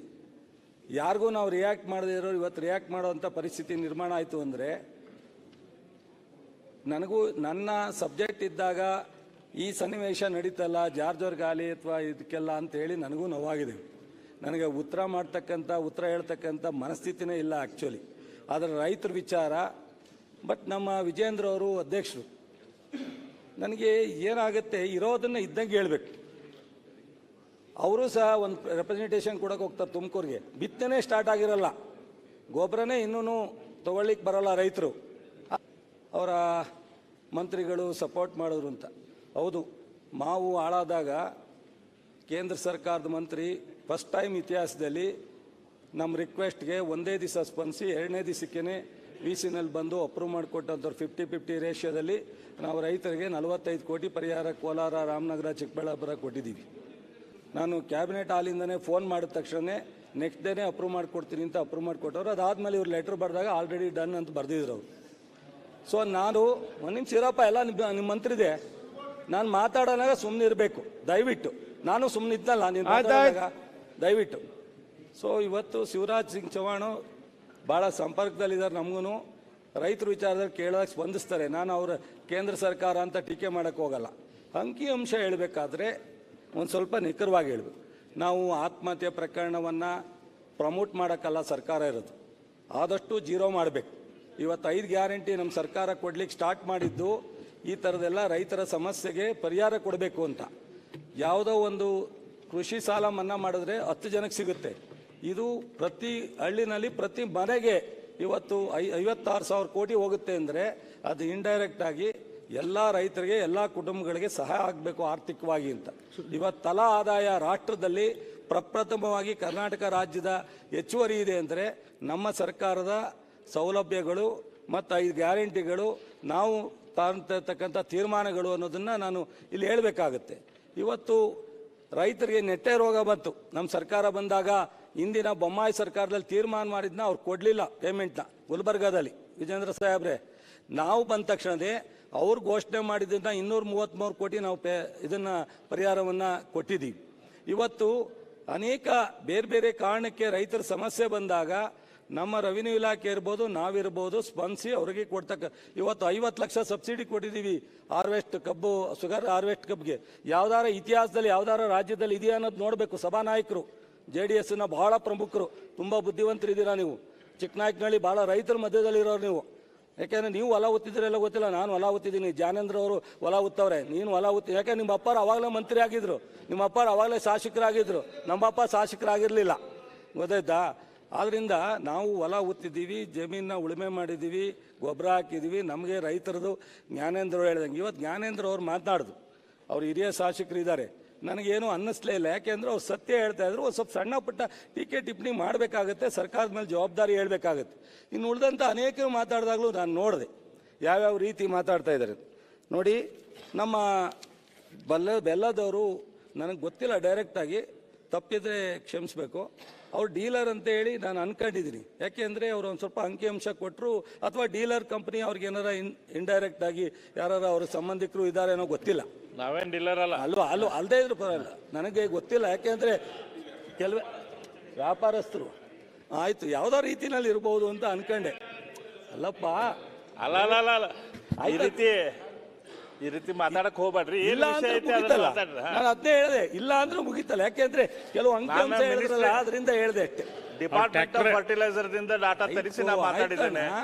ತಪ್ಪೇನಿಲ್ಲ, ನಾನು ಹೇಳಿದೆ ಇಲ್ಲ ಅಂದ್ರೆ ಮುಗೀತು. ಅದೇನು ನಾನು ನೇರವಾಗಿ ಅಪಾರ್ಥ ಮಾಡಿಲ್ಲ. ನಮಗೇನೋ ಅನಿಸ್ತಾ ಇದೆ ನೀವು ಯಾವ್ದೋ ಡೀಲರ್ ಇನ್ಫ್ಲೂಯೆನ್ಸ್ ಬೇರೆ ಇನ್ಫ್ಲೂಯೆನ್ಸ್ ತಂದ್ರೆ ಈ ರೀತಿ ರಾಜ್ಯದ ಪರಿಸ್ಥಿತಿ ಮಾಡಿರಂತೆ ಅನಿಸ್ತಾ ಇದೆ ನನಗೆ ನಮಗೆ. ಗೊತ್ತಿಲ್ಲ, ಇದ್ರೆ ಇಲ್ಲ ಅಂದ್ರೆ ಇಲ್ಲ. ಸೊ ಪ್ರತಿ ವರ್ಷ ರಾಜ್ಯದಲ್ಲಿ ಅಲೋಕೇಶನ್ ಕಳಿಸ್ತೀವಿ, ಯಾವುದೇ ಸರ್ಕಾರ ಇರಲಿ, ರಾಜ್ಯದಲ್ಲಿ ರಾಷ್ಟ್ರದಲ್ಲಿ.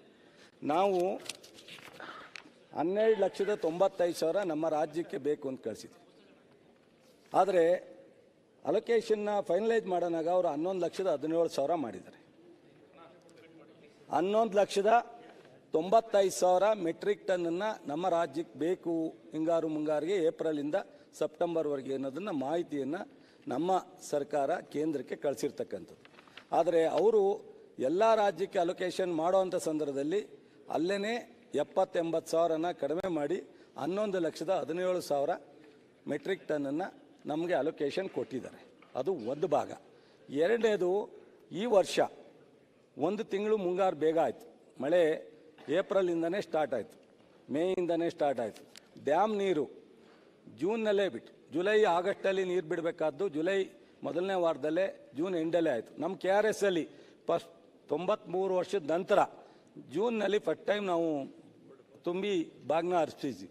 ಫಸ್ಟ್ ಟೈಮ್ 93 ವರ್ಷದ ಡ್ಯಾಮ್ದ ಇತಿಹಾಸದಲ್ಲಿ ಜೂನ್ನಲ್ಲಿ ಮಾಡಿ. ಇದೆಲ್ಲ ಪ್ರಕೃತಿ, ನಮ್ಮ ಕೈಲಿಲ್ಲ. ಸೊ ಯಾವಾಗ ಮಳೆ ಬರುತ್ತೆ ಆವಾಗ ಬಿತ್ತನೆಗೆ ಹೋಗ್ತಾರೆ. ಪ್ರತಿ ವರ್ಷ ನಾವು ಅವರೇಜ್ ಮಾಡಿರ್ತೀವಿ, ಏಪ್ರಿಲ್ಗೆ ಹೋಗ್ಬೋದು, ಮೇಗೆ ಹೋಗ್ಬೋದು, ಜೂನ್ಗೆ ಹೋಗ್ಬೋದು. ಈ ಭಾಗದಲ್ಲಿ ಇದನ್ನು ಹಾಕ್ತಾರೆ, ಆ ಭಾಗದಲ್ಲಿ ಜೋಳ ಹಾಕ್ತಾರೆ, ಪೇಡೆ ಹಾಕ್ತಾರೆ ಅಂತ. ಯಾವುದೋ ಒಂದು ಸಂದರ್ಭದಲ್ಲಿ ಈ ಥರ ಮುಂಗಾರು ಬೇಗ ಆದಾಗ ಅವ್ರಿಗೆ ಯಾವ್ದು ಅನುಕೂಲ ಆಗುತ್ತೆ ಹಾಕ್ತಾರೆ. ನಾವು ಪ್ರಕೃತಿನ, ರೈತರನ್ನ ನಾವು ಹೇಳಿದ್ದೇ ಹಾಕಬೇಕು. ಈ ತಿಂಗಳು ನೀವು ಹಾಕ್ತೀನಿ ಅಂದಿದ್ರಿ, ಈ ತಿಂಗಳು ಯಾಕೆ ಹಾಕಿದ್ರಿ, ಈ ತಿಂಗಳು ನಾವು ಕೊಡೋಕ್ಕಾಗಲ್ಲ ಅಂತ ಹೇಳೋಕ್ಕಾಗಲ್ಲ. ಅವ್ರು ಏನು ಮಾಡ್ತಾರೆ ಅದಕ್ಕೆ ನಾವು ತಯಾರಾಗಬೇಕಾಗತ್ತೆ. ಆ ಕ್ಷಣದಲ್ಲಿ ನಾಳೆ ಅವ್ರು ಮಾಡಿದ್ರೆ ನಾಳೆಗೆ ನಾವು ತಯಾರಾಗಬೇಕಾಗತ್ತೆ. ನಾವು ಕಳೆದ ಏಪ್ರಿಲಿಂದ ಇಲ್ಲಿವರೆಗೆ ಡಿವಿಷನ್ ವೈಸು 2-3 ಬಾರಿ ನಾವು ವಿಡಿಯೋ ಕಾನ್ಫರೆನ್ಸ್ ಮಾಡಿದ್ವಿ. 1 ಬಾರಿ ಫಿಸಿಕಲಿ ನಾನು ರಿವ್ಯೂ ಮಾಡಿದ್ವಿ. ನಮ್ಮ ಅಧಿಕಾರಿಗಳು ಪ್ರತಿ ವಾರ ಎಲ್ಲ ಅಧಿಕಾರಿಗಳ ಜೊತೆ ಮೀಟಿಂಗ್ ಮಾಡಿ, ನಮ್ಮ ಮುಖ್ಯಮಂತ್ರಿಗಳು DC CO ಕಾನ್ಫರೆನ್ಸ್ ಮಾಡಿದಾಗ ನಾನು ಅದರಲ್ಲಿ ಮುಖ್ಯಮಂತ್ರಿಯವ್ರ ಕೆಲೆ ಎಲ್ಲ DC COಗೆ ಹೇಳಿಸಿದ್ದೀನಿ, ನಾನು ಮಾತಾಡಿದ್ದೀನಿ. ನಾನೆಲ್ಲ DC SP ಅವ್ರಿಗೆ ಮಾತಾಡಿದ್ದೀನಿ. ಈ ಬಾರಿ ಎಲ್ಲ ಪ್ರತಿ 2 ಬಾರಿಗಿಂತ 100 ಪಟ್ಟು ನಾವು 10-20% ಎಫರ್ಟ್ ಹಾಕಿದರೆ ಈ ಬಾರಿ 100% ಎಫರ್ಟ್ ಹಾಕಿದ್ವಿ. ನಾನು ನಮ್ಮ ಇಲಾಖೆ ನಮ್ಮ ಮುಖ್ಯಮಂತ್ರಿಗಳನ್ನೂ ನಾವು ಉಪಯೋಗಿಸ್ಕೊಂಡಿದ್ವಿ.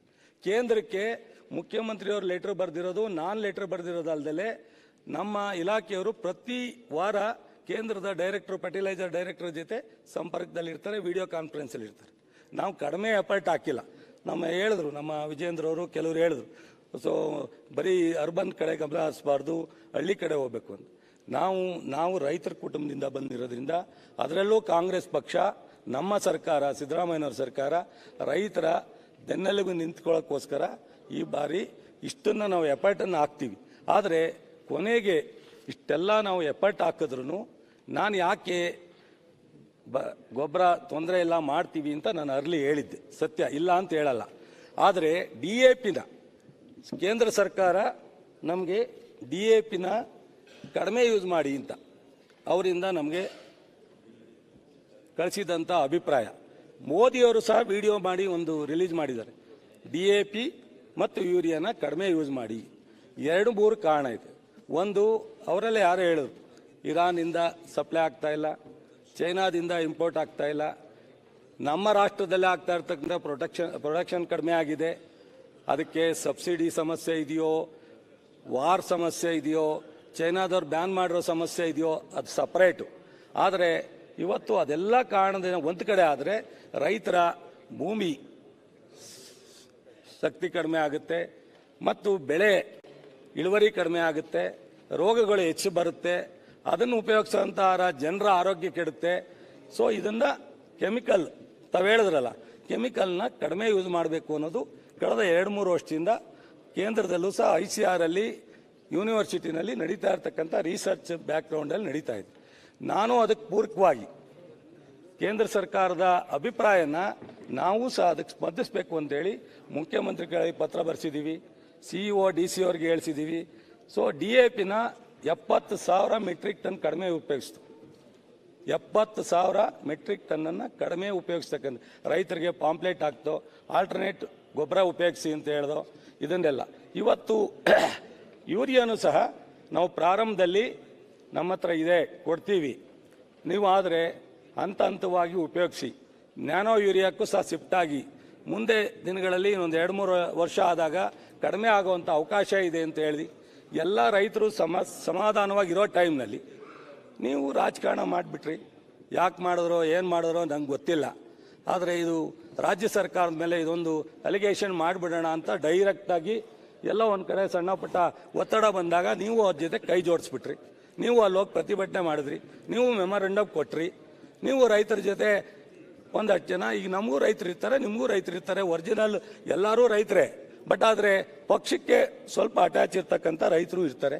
ಕರ್ಕೊಂಡು ಹೋದ್ರಿ, ಮೆಮೊರಂಡಮ್ ಕೊಟ್ರಿ, ಕೊನೆಗೆ ಏನಾಯಿತು, ಒಂದು ಸ್ವಲ್ಪ ಪ್ಯಾನಿಕ್ ಆದರು, ಒತ್ತಡ ಜಾಸ್ತಿ ಆಯಿತು. ನಾನು ಅಲ್ಲಿವರೆಗೆ ಇವತ್ತು ಏನು 2,20,000 ಕಡಿಮೆ ಇದ್ರೂ ಮ್ಯಾನೇಜ್ ಮಾಡ್ತಕ್ಕಂಥ ಪ್ಲ್ಯಾನನ್ನು ನಾವು ನಮ್ಮ ಅಧಿಕಾರಿಗಳು ನಮ್ಮ ಮುಖ್ಯಮಂತ್ರಿಗಳ ಜೊತೆ ಮಾತನಾಡಿ, ಶಿವರಾಜ್ ಸಿಂಗ್ ಚೌಹಾಣ್ ನಡ್ಡಾ ಅವ್ರ ಹತ್ರ ಮಾತಾಡಿ ಎಲ್ಲ ಅಧಿಕಾರಿಗಳ ಜೊತೆ ಪ್ಲ್ಯಾನ್ ಮಾಡ್ಕೊಂಡು ಹೋಗ್ತಾ ಇದ್ದೋ. ನೀವು ಈ ವಿಚಾರನ ಬೀದಿಗೆ ಬರದೇ ಇದ್ದರೆ, ರಾಜಕಾರಣನ ಉಪಯೋಗಿಸ್ತಾ ಇದ್ದರೆ ಇವತ್ತು ಈ ಸಮಸ್ಯೆನೇ ಬರ್ತಾ ಇರಲಿಲ್ಲ. ಈ ಸಮಸ್ಯೆನೇ ಬರ್ತಾ ಇರಲಿಲ್ಲ, ಮಾಡ್ತಾ ಇದ್ರು. ಅದ್ರ ಕೊನೆಗೆ ನೀವೆಲ್ಲ ಬಂದಾಗ ನಾನೇನು ಮಾಡಬೇಕಾಯ್ತು? ಏನು ವಾಸ್ತವ ಸತ್ಯ ಇದೆ ಅದನ್ನು ಹೇಳ್ಬೇಕಾಗುತ್ತೆ.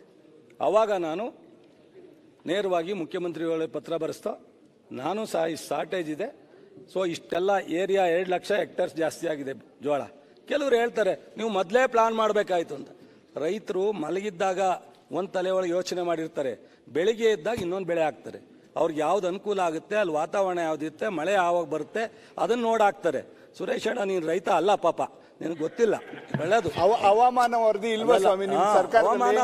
ಅದ್ರ ರಿಪೋರ್ಟ್ ನಿಮಗೆ ಬರಲ್ವೇನ್ರಿ? ಹೇಳ್ತೀನಿ, ಹವಾಮಾನ ವರದಿ ಮೊದಲೇ ಎಷ್ಟು ಮಳೆ ಆಗುತ್ತೆ ಅದೆಲ್ಲ ನಿಮ್ಮ ಹತ್ರ ಮಾಹಿತಿ ಇರಲ್ವ ಮುಂಚೆನೆ?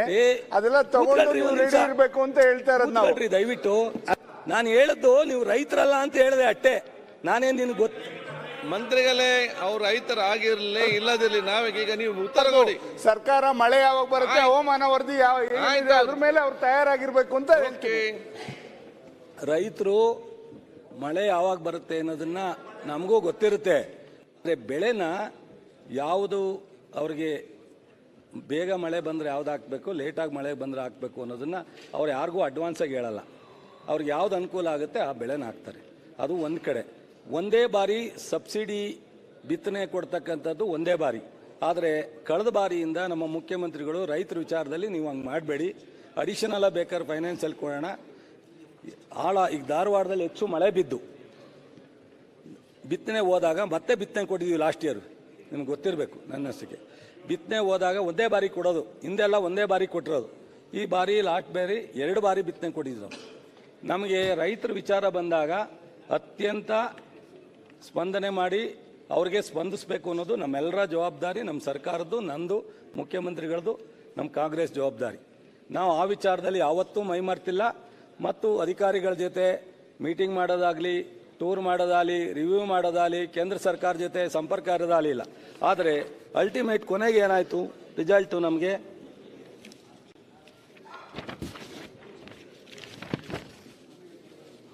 ನೋಡಿ. ಪ್ರತಿ ಇಂದಿನ 21ರಿಂದನೂ ನಾನು ಹೇಳಕ್ಕೆ ಹೋಗಲ್ಲ. ಕಳೆದ ವರ್ಷ ಓಪನ್ ಬ್ಯಾಲೆನ್ಸು 5,40,609 ಮೆಟ್ರಿಕ್ ಟನ್ ಇತ್ತು. ಏಪ್ರಿಲ್ಗೆ 5,40,609 ಮೆಟ್ರಿಕ್ ಟನ್ ಇತ್ತು. ಆ ವರ್ಷ ಏಪ್ರಿಲ್ನಿಂದ ಸೆಪ್ಟೆಂಬರ್ವರೆಗೂ ಏನು ಅಲೋಕೇಶನ್ ಇತ್ತು ಎಲ್ಲ ಕೊಟ್ಟರು. 2 ಲಕ್ಷ, ಈ ವರ್ಷಕ್ಕಿಂತ 2 ಲಕ್ಷ ಜಾಸ್ತಿ ಇತ್ತು ಓಪನ್ ಬ್ಯಾಲೆನ್ಸು. ಸಪ್ಲೈನೂ ಸಹ ಪೂರ್ಣ ಪ್ರಮಾಣದಲ್ಲಿ ಕೊಟ್ಟರು, ಕಂಪ್ಲೀಟ್. ಈ ವರ್ಷ 3,40,000 ಓಪನ್ ಬ್ಯಾಲೆನ್ಸ್ ಇರೋದು. ಈ ವರ್ಷ 12 ಲಕ್ಷದಲ್ಲೇನು ನಮ್ಮ 11 ಲಕ್ಷದ ಅಲೋಕೇಶನ್ ಅವ್ರು ಮಾಡಿದ್ರು. ಅದರಲ್ಲಿ ಏಪ್ರಿಲ್ ಎಂಡ್ಗೆ 5,55,000 ಮಾತ್ರ ಕೊಟ್ಟರು.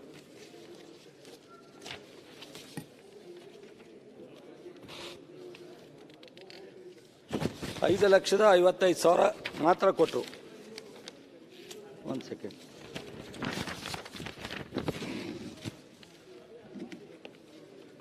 $5,55,000. ಇದರಲ್ಲಿ ಏಪ್ರಿಲಲ್ಲಿ 20,000 ಜಾಸ್ತಿ ಕೊಟ್ಟಿದ್ದಾರೆ ಸಪ್ಲೈ ಕೇಂದ್ರ ಸರ್ಕಾರದ. ಮೇನಲ್ಲಿ ಬಂದರೆ 10,000 ಕಡಿಮೆ ಆಯಿತು.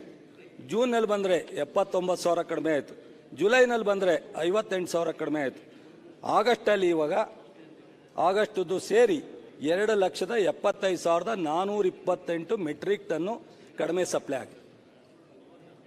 ಇದನ್ನು ನೀವು ಸಫಿಷಿಯೆಂಟಾಗಿ ಕೊಟ್ಟಿದ್ದಾರೆ. ಸಫಿಷಿಯೆಂಟಾಗಿ ಏರಿಯಾ 2 ಲಕ್ಷ ಜಾಸ್ತಿ ಆಗಿರಲಿ, ಬೇಗ ಮುಂಗಾರು ಆಗಿರಲಿ, ಡ್ಯಾಮ್ ನೀರು ಬೇಗ ಬಿಟ್ಟಿರಲಿ, ಎಷ್ಟೇ ಸಮಸ್ಯೆ ಇದ್ದರೂ ಈ 2,75,428 ನೀವು ಬೇಕಾದರೆ ನಾಳೆ ನಿಮ್ಮ ಕೇಂದ್ರದ ಫರ್ಟಿಲೈಸರ್ ಮಿನಿಸ್ಟರ್ ಆಫೀಸಿಗೆ ಫೋನ್ ಮಾಡಿ, ಇದರಲ್ಲೇನೋ ಸತ್ಯ ಇದ್ರೆ ನೀವು ಹೇಳಿದ ಪನಿಷ್ಮೆಂಟ್ ನಾನು ಒಳಗಾಗ್ತೀನಿ. ಅಲ್ಲಲ್ಲ, ಸುಳ್ಳಿದ್ರೆ ಸತ್ಯನೇ ಇದ್ದರೆ ನೀವು ಹೇಳಿದ ಪನಿಷ್ಮೆಂಟ್ ನಾನು ಒಳಗೆ. ನೀವೇನು ಇಲ್ಲೇನು ಈಗ ನೀವು ಫರ್ಟಿಲೈಸರ್ ಬಗ್ಗೆ ನೀವು ಇವರಿಂದ ತಗೊಂಡಿದ್ದೀರಿ. ನಾನು ಕೇಂದ್ರ ಸರ್ಕಾರದ್ದು ಪ್ರತಿ ದಿವಸ ಏನು ಬರುತ್ತೆ ಅದನ್ನು ನಾವು ಡೀಟೇಲ್ ತಗೊಳ್ತೀವಿ. ಕೇಂದ್ರ ಸರ್ಕಾರದ ಇದು ಒಟ್ಟು ಏಪ್ರಿಲಿಂದ ಈ ಸೆಪ್ಟೆಂಬರ್ ಎಂಡ್ ಒಳಗಡೆ ಬರಬೇಕಾಗಿರ್ತಕ್ಕಂಥ ಬ್ಯಾಲೆನ್ಸು ಬಾಕಿ 2,75,428 ಮೆಟ್ರಿಕ್ ಟನ್ನು ನಮಗೆ ಬರಬೇಕು. ಇಷ್ಟೆಲ್ಲ ಇದ್ರೂ ನಾವು 2008ರಲ್ಲಿ ಅವರೇ ಹೇಳಿದ್ರು ಗೋಲಿಬಾರ್ ಆಗಿತ್ತು ಅಂತ. ಇವತ್ತು ಇಷ್ಟೊಂದು ದೊಡ್ಡ ಪ್ರಮಾಣದ ಬಾಕಿ ಇದ್ದು 2 ಲಕ್ಷ ಮೇಜು ಏರಿಯಾ ಜಾಸ್ತಿ ಆಗಿದ್ದು 1-1.5 ತಿಂಗಳು ಮುಂಗಾರು ಬೇಗ ಪ್ರಾರಂಭ ಆಗಿ ಇಷ್ಟೆಲ್ಲ ಸಮಸ್ಯೆ ಆದರೂ ಸಹ ನಾವು ಇಲ್ಲಿವರೆಗೂ ಭಾಳ ಎಚ್ಚರಿಕೆಯನ್ನು ವಹಿಸಿ ಕಂಟ್ರೋಲ್ ಮಾಡ್ಕೊಂಡು ಇವತ್ತು ಗೊಬ್ಬರನ ಸಪ್ಲೈ ಮಾಡ್ತೀವಿ. ಜೊತೆಗೆ ಇಲ್ಲಿ ಓಪನ್ ಬ್ಯಾಲೆನ್ಸ್ ಆಗಲಿ, ಕಂಪ್ನಿಗಳು ನೇರವಾಗಿ ಕಂಪ್ನಿಗೆ ಕೊಡ್ತಾರೆ ಕೇಂದ್ರ ಸರ್ಕಾರ, ಕಂಪ್ನಿಗಳು ಹೋಲ್ಸೇಲು ರಿಟೇಲ್ನವ್ರಿಗೆ ಕೊಡ್ತಾರೆ. ಈಗ ಮಂಗಳೂರಿನಲ್ಲಿ ಇರ್ತಕ್ಕಂಥ ದುಡ್ಡು ಕೊಟ್ಟು ತೊಗೊಂಡಿರ್ತಕ್ಕಂಥ ಅಂಗಡಿಯವರು ನಾನು ಬೆಂಗಳೂರು ಶಿಫ್ಟ್ ಮಾಡೋದನ್ನು ಮಾಡಲ್ಲ. ನಿಮಗೂ ಗೊತ್ತಿರುತ್ತೆ, ಮಾಡ್ತಾರೆ. ನಿಮ್ಮ ಶಿವಮೊಗ್ಗದಲ್ಲಿ ಇರ್ತಕ್ಕಂಥ ಅಂಗಡಿ ಓನರು ಹೋದ ವರ್ಷದ ಬ್ಯಾಲೆನ್ಸ್ ಆಗಲಿ ಈ ವರ್ಷ ಅವನಿಗೆ ಬಂದಿರೋ ಗೊಬ್ಬರ ಆಗಲಿ ನಾನು ಬೆಂಗಳೂರಿಗೆ ಬೇಕು ಅಂತ ಅಂದರೆ ಅವ್ನು ತಂದು ಕೊಡಲ್ಲ. ಅವ್ನು ದುಡ್ಡು ಕೊಟ್ಟು ಪರ್ಚೇಸ್ ಮಾಡಿರ್ತಾನೆ. ಅವನಿಗೆ ಏನಾದರೂ ಕಳಪೆ ಅಥವಾ ಎಲ್ಲರೂ ಬೇರೆ ಥರ ವ್ಯತ್ಯಾಸವನ್ನು ಮಾಡಿದ್ರೆ ಮಾತ್ರ ನಾವು ಅವನ ಮೇಲೆ ಕ್ರಮ ತಗೋಬೋದೇವಿನ ಅವನ ಸ್ಟಾಕನ್ನು ಒಬ್ಬ ಮಾಲೀಕ ಮಾಡ್ಕೊಂಡಿರ್ತಕ್ಕಂಥ ಸ್ಟಾಕನ್ನು ನಾವು ಯಾವುದೋ ಜಿಲ್ಲೆಗೆ ಕೊಡಬೇಕು ಅಂತ ಅಂದರೆ ಕೊಡಲ್ಲ. ಸೊ ನಾವು ಬಫರ್ ಸ್ಟಾಕ್ ಇರತಕ್ಕಂಥ ಪ್ಯಾಕ್ಸಿಗೆ ಕೊಡ್ತಕ್ಕಂಥ ಒಂದಷ್ಟು ಲಿಮಿಟಲ್ಲೇ ಎಲ್ಲೆಲ್ಲಿಗೆ ಬರ್ತಾ ಇರ್ತಕ್ಕಂಥದ್ದನ್ನು ಕಂಪ್ನಿ ಮೂಲಕ ಹೇಳಿ ಇಲ್ಲಿ ಕಳಿಸಿ ಅಲ್ಲೇ ಕಳಿಸಿ ಅಂತ ಹೇಳ್ತಕ್ಕಂಥದ್ದು ಮಾಡಿ 100% ಗೊಬ್ಬರನ ಇಂಪೋರ್ಟ್ ಮಾಡೋದಾಗಲಿ, ರೇಟ್ ಫಿಕ್ಸ್ ಮಾಡೋದಾಗಲಿ, ಸಪ್ಲೈ ಮಾಡೋದಾಗಲಿ ಎಲ್ಲ ಅಧಿಕಾರ ಕೇಂದ್ರ ಸರ್ಕಾರಕ್ಕಿರುತ್ತೆ. ರಾಜ್ಯ ಸರ್ಕಾರ ಹಂಗಂತ ನಾವು ಏನೂ ಇಲ್ಲ ಅಂತ ಕೈ ಕಟ್ಟಿ ಕೂತ್ಕೊಳ್ಳೋಕ್ಕಾಗಲ್ಲ. ಏನಿದ್ರು ರೈತರಿಗೆ, ನಮ್ಮ ರಾಜ್ಯದ ರೈತರಿಗೆ ನಾವು ಮಾಡ್ತಕ್ಕಂಥ ಜವಾಬ್ದಾರಿಯಿಂದ ಸಹಾಯ ಮಾಡ್ತಕ್ಕಂಥ ಮಾಡಬೇಕಾಗುತ್ತೆ. ನೀವು ಕಾಳಸಂತೆ ಅಂತ ಹೇಳಿದ್ರಿ. ಹಿಂದಿನ ಸರ್ಕಾರ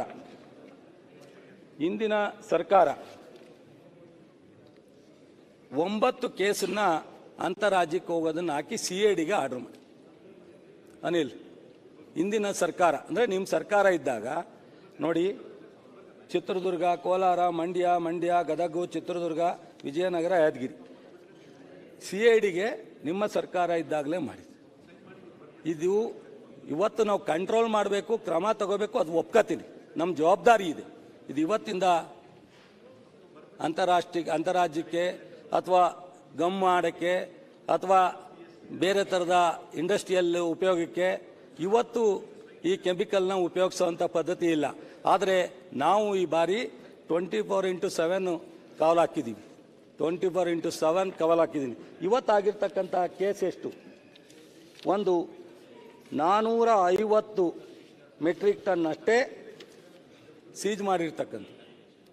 10,000 ಅಲ್ಲ, 50,000 ಅಲ್ಲ, ಈ ಥರದ ಎಲ್ಲರೂ ಬಂದದ್ದನ್ನು 450 ಮೆಟ್ರಿಕ್ ಟನ್ನನ್ನು ನಾವು ಸೀಜ್ ಮಾಡಿದ್ವಿ.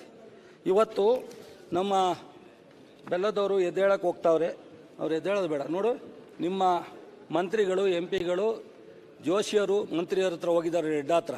ಹೋದಾಗ 1,35,000 ಮೆಟ್ರಿಕ್ ಟನ್ನು ಯಾವಾಗ 29/7 ಬಾಕಿ ಇದೆ, ಪ್ರತಿ ದಿವಸ ಕಳಿಸ್ತೀನಿ ಅಂತ ಹೇಳಿ ಪತ್ರಿಕೆನಲ್ಲಿ ಕವರ್ ಆಗಿದೆ.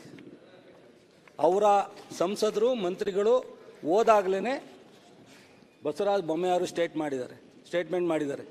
ಬಾಕಿ ಇರೋದನ್ನು ತಕ್ಷಣ ರಿಲೀಸ್ ಮಾಡಲಿಕ್ಕೆ ರಿಕ್ವೆಸ್ಟ್ ಮಾಡಿದ್ದೀವಿ, ಕೊಡ್ತೀವಿ ಅಂತ. 1,35,000 ಮೆಟ್ರಿಕ್ ಟನ್ನ ಜುಲೈ ಎಂಡಲ್ಲಿ ನಿಮ್ಮ ಸಂಸದರು, ನಿಮ್ಮ ಕೇಂದ್ರದ ಮಂತ್ರಿಗಳು ಹೋದಾಗ ನಡ್ಡಾ ಅವರು ಹೇಳಿರ್ತಕ್ಕಂಥದ್ದು ಪತ್ರಿಕೆಯಲ್ಲಿ ಕವರ್ ಆಗಿದೆ, ತರ್ಚ್ಕೊಂಡು ನೋಡಿ. ಆದರೆ ಅಲ್ಲಿಂದ ಬಂದದ್ದು ಓನ್ಲಿ 35,000 ಮಾತ್ರ. ಇಲ್ಲಿವರೆಗೆ 70,000 ಈ ತಿಂಗಳಿಗೂ ಕೇಳಿ ಕೊನೆಗೆ ಬ್ಯಾಲೆನ್ಸ್ ಎಷ್ಟು ಉಳೀತು ಅಂದರೆ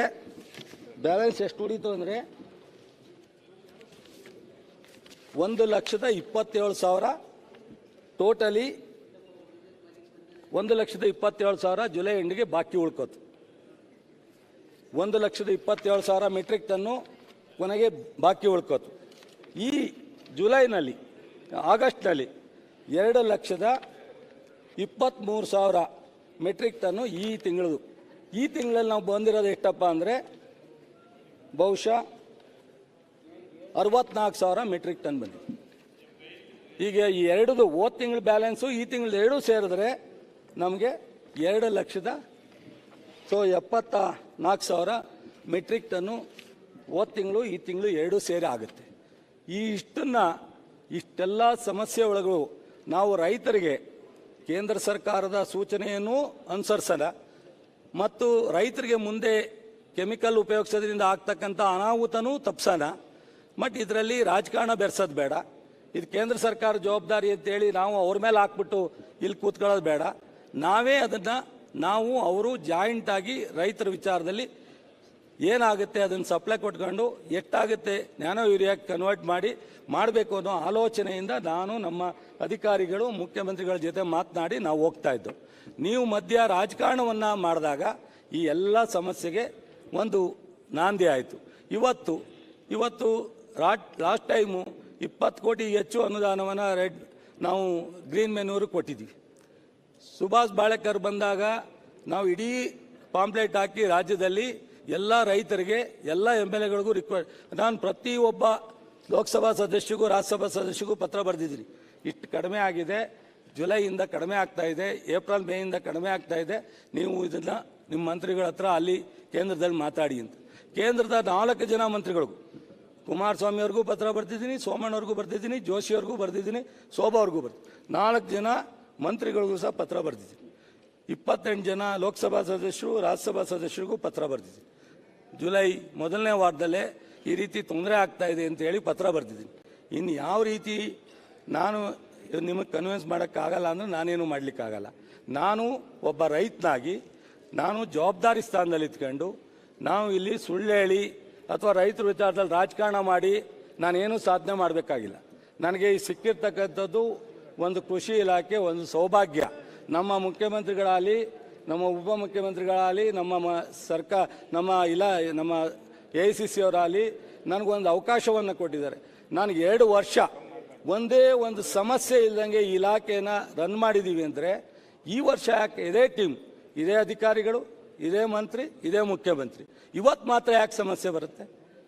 ಶಾರ್ಟೇಜ್ ಆಫ್ ಸಪ್ಲೈ ಇದೆ, ಸ್ವಲ್ಪ ಏರಿಯಾ ಜಾಸ್ತಿ ಆಗಿದೆ.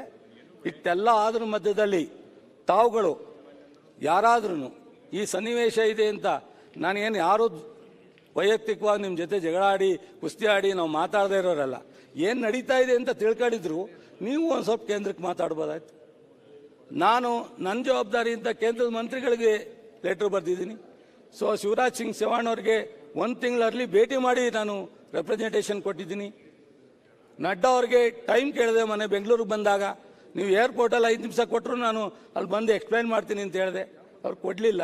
6, 8ನೇ ತಾರೀಕು ಬರ್ತೀನಿ ಡೆಲ್ಲಿಗೆ ಕೊಡಿ ಅಂತ ಕೇಳಿದೆ. ಅವ್ರಿಗೇನೋ ಬಿಜಿ ಇತ್ತೇನೋ ಕೊಡಲಿಲ್ಲ. ಯಾವ್ಯಾವುದನ್ನು ನಾವು ರೈತರ ವಿಚಾರದಲ್ಲಿ ಸ್ಪಂದಿಸಲಿಕ್ಕೆ ಸಾಧ್ಯನೋ, ಏನೆಲ್ಲ ಅಟೆಂಡ್ ಮಾಡಲಿಕ್ಕೆ ಸಾಧ್ಯನೋ ಎಲ್ಲ ಕೆಲಸವನ್ನು ನಾವು ಮಾಡಿದ್ದೀವಿ. ಜೊತೆಗೆ ಬರೀ 5 ಗ್ಯಾರಂಟಿ ಕೊಟ್ಟು ಕೂತ್ಕೊಂಡಿಲ್ಲ. ನಮ್ಮಲ್ಲಿ ನೀವು ಯಾವುದಾದ್ರೂ ತಾಲೂಕಿನಲ್ಲಿ ನೋಡಿ, ನಮ್ಮ ರೈತರ ಏನು ಸಂಪನ್ಮೂಲ ಕೊಡೋದಿದೆ, ಅದು ಟ್ರ್ಯಾಕ್ಟರ್ ಇರ್ಬೋದು ಅಥವಾ ಇನ್ಯಾವುದೇ ಮೆಕಾನೈಸೇಷನ್ ಮೆಟೀರಿಯಲ್ ಇರ್ಬೋದು ಕೊಟ್ಟಿದ್ದೀವಿ. ಕೇಂದ್ರ ಸರ್ಕಾರದ ಅನುದಾನವನ್ನು ಇಡೀ ರಾಷ್ಟ್ರದಲ್ಲಿ 2 ಅಥವಾ 3 ಉಪಯೋಗಿಸಿರೋಂಥದ್ದೇ ರಾಜ್ಯಗಳು ಹೆಚ್ಚು. ನಾನು 2 ವರ್ಷ 4 ಇನ್ಸ್ಟಾಲ್ಮೆಂಟನ್ನು ಉಪಯೋಗಿಸಿ ಸ್ಪ್ರಿಂಕ್ಲರ್ಗೆ 400 ಕೋಟಿ ಅಡಿಷನಲ್ ಆಗಿ ಕೇಂದ್ರ ಸರ್ಕಾರದಿಂದ ತೊಗೊಂಬಂದು ಸ್ಪ್ರಿಂಕ್ಲರ್ ಕೊಟ್ಟಿದ್ದೆ. 4 ಇನ್ಸ್ಟಾಲ್ಮೆಂಟನ್ನು ಕಳೆದ 2 ವರ್ಷ ಸಂಪೂರ್ಣವಾಗಿ ಎಕ್ಸ್ಪೆಂಡಿಚರ್ ಮಾಡಿದ್ವಿ. 1 ನಿಮಿಷ ಆಸಂತ ಹೇಳ್ತಿದ್ದಾರೆ ಕೊನೆಯಲ್ಲಿ. ಈ ಎಲ್ಲ ಥರದ ನಮಗೆ, ನಾನು ಒಬ್ಬ ಹಳ್ಳಿಯ ರೈತನ ಮಗನಾಗಿ ಒಂದು ಸಣ್ಣ ಹಳ್ಳಿಯಿಂದ ಬಂದಿರತಕ್ಕಂಥ ಇಂಥ ಅವಕಾಶ ಸಿಕ್ಕಿದಾಗ ನಾನು ನಿಮ್ಮಂಗೆ ಸಾಹುಕಾರ ಅಲ್ಲಪ್ಪ, ಅಥವಾ ಸಿಟಿನಲ್ಲಿ ಬೆಂಗಳೂರಿನಲ್ಲಿ ಬೆಳೆದವನಲ್ಲಪ್ಪ, ನಾನು ಅವ್ರ ಥರ ಹೊಲದಲ್ಲಿ ನಾನು ಡಿಪ್ಲೊಮಾ ಮುಗಿಸಿ ನಾನು ಜಿಲ್ಲಾ ಪಂಚಾಯತಿ ಮೆಂಬರ್ ಆಗೋವರೆಗೂ ಬೆಳಗ್ಗೆ ಎದ್ದು ಗಾಣದಿಂದ ಹೋಗ್ತಿದ್ದೆ, ನೇಗ್ಲಿಡ್ಕೊಂಡು ಹೊಲದ ಹತ್ರ ಹೋಯ್ತಿದ್ದೆ. ನನಗೆ ಪೂರ್ಣ ಪ್ರಮಾಣದಲ್ಲಿ ಹಳ್ಳಿಯ ವಾತಾವರಣದಲ್ಲಿ ಬೆಳೆದನು. ಈ ಅವಕಾಶ ಸಿಕ್ಕಿದಾಗ ಅಶೋಕ್ ಹೇಳೋರು ಯಾವಾಗಲೂ ನೀನು ಹೆಲ್ತ್ ಮಾಡಿದೆ, ನೀನು ಟ್ರಾನ್ಸ್ಪೋರ್ಟ್ ಮಾಡಿದೆ, ನಾನು ಅದನ್ನು ಮಾಡಿದೆ ಅಂತ. ಈಗ ಅವರು ದೊಡ್ಡವರಾದರು, ನಾನು ಹಂಗೆ ಚಿಕ್ಕವನಾಗೆ ಉಳಿದಿದ್ದೀನಿ. ಅಲ್ಲಲ್ಲ, ಚಿಕ್ಕವನಾಗೆ ಉಳಿದಿದ್ದೀನಿ. ನಾನು ಈ ಜಾಬ್ ಬರ್ಲಿಲ್ಲಲ್ಲ ನೀನು, ನಾನು ಕರೆದೆ ಬಂದಿದ್ರೆ ಡೆಪ್ಟಿ ಸಿ ಎಂ ಮಾಡ್ತೀನಿ ಹೇಳಿದ್ರಪ್ಪ ನೀವು, ಅವಾಗ ಬರಲಿಲ್ಲ. ಆಯಿತು. ನಾನು ಈ ಇಲಾಖೆ ಬಹುಶಃ ನನಗೆ ಅತ್ಯಂತ ಇಷ್ಟಪಟ್ಟು ಪ್ರೀತಿ ಮಾಡಿ ನಮ್ಮ ಅಧಿಕಾರಿಗಳ ಜೊತೆ ಕೂರ್ಸ್ಕೊಂಡು 24 ಗಂಟೆ 100% ಎಕ್ಸ್ಪೆಂಡಿಚರ್ ಮಾಡಿ, ಸೊ ನಮ್ಮ ಮುಖ್ಯಮಂತ್ರಿಯರ ಹತ್ರ ಒಪ್ಪಿಸಿ ಈ ಕೃಷಿ ಹೊಂಡನ 100 ತಾಲೂಕಿತ್ತು, 5 ವರ್ಷ ಮಾಡಿರಲಿಲ್ಲ, ಕಳೆದ 5 ವರ್ಷ 13ರಿಂದ 18 ಇದ್ದದ್ದ ನಾವು ಮತ್ತೆ ಎಕ್ಸ್ಟೆಂಡ್ ಮಾಡಿ 224 ಕ್ಷೇತ್ರಕ್ಕೂ ಕೃಷಿ ಹೊಂಡ ಕೊಡುವಂಥ ಕಾರ್ಯಕ್ರಮ ಕೊಟ್ಟು 50 ಲಕ್ಷ SC STಗೆ, 40 ಲಕ್ಷ ಜನರಲ್ಗೆ ಸಬ್ಸಿಡಿ ಇಡೀ ರಾಷ್ಟ್ರದಲ್ಲಿ, ಇಡೀ ಕರ್ನಾಟಕದಲ್ಲಿ ಫಸ್ಟ್ ಟೈಮ್ ಹಿಸ್ಟ್ರಿನಲ್ಲಿ ಹಾರ್ವೆಸ್ಟ್ ಇದಕ್ಕೆ 344 ಮಿಷನ್ ನಾವು ನಾರ್ತ್ ಇಂಡಿಯಾದಲ್ಲಿ ಕೊಟ್ಟಿದ್ದೀವಿ. ನಾರ್ತ್ ಕರ್ನಾಟಕದಲ್ಲಿ ನಮ್ಮ ಭಾಗದಲ್ಲಿ ಕೊಟ್ಟಿರ್ತಕ್ಕಂಥ 4-5 ಇವತ್ತು ಲೇಬರ್ ಪ್ರಾಬ್ಲಮ್ಗೆ ಬೀದರ್ ಇರ್ಬೋದು, ಬೆಳಗಾಂ ಇರ್ಬೋದು, ಬಾಗಲಕೋಟೆ ಇರ್ಬೋದು 10 ಟನ್ನು ಜಾಸ್ತಿ ಬೆಳೀತಾರೆ ಆ ಮಿಷನ್ನಲ್ಲಿ ಕಟ್ ಮಾಡೋದ್ರಿಂದ. ಲೇಬರ್ ಪ್ರಾಬ್ಲಮ್ ಕಡಿಮೆ ಆಗುತ್ತೆ. ಈ ಎಲ್ಲ ಮೆಕನೈಸೇಷನಲ್ಲೂ 1,000 ಕೋಟಿ ಸಬ್ಸಿಡಿನ ಸಹಾಯಧನನ ರೈತರಿಗೆ ನಮ್ಮ ಇಲಾಖೆಯಿಂದ ಇಶ್ಯೂ ಮಾಡ್ತಾ ಇದ್ದೀವಿ. ನಾನು ನಮ್ಮ ಈ ಈಸಾಪ್ ಅಂತೇಳಿ ಒಂದು ರೋಗನ ಯಾರು ಒಂದು ಹಾಪನ್ನು ಕಂಡುಹಿಡಿದಿದ್ದೀವಿ.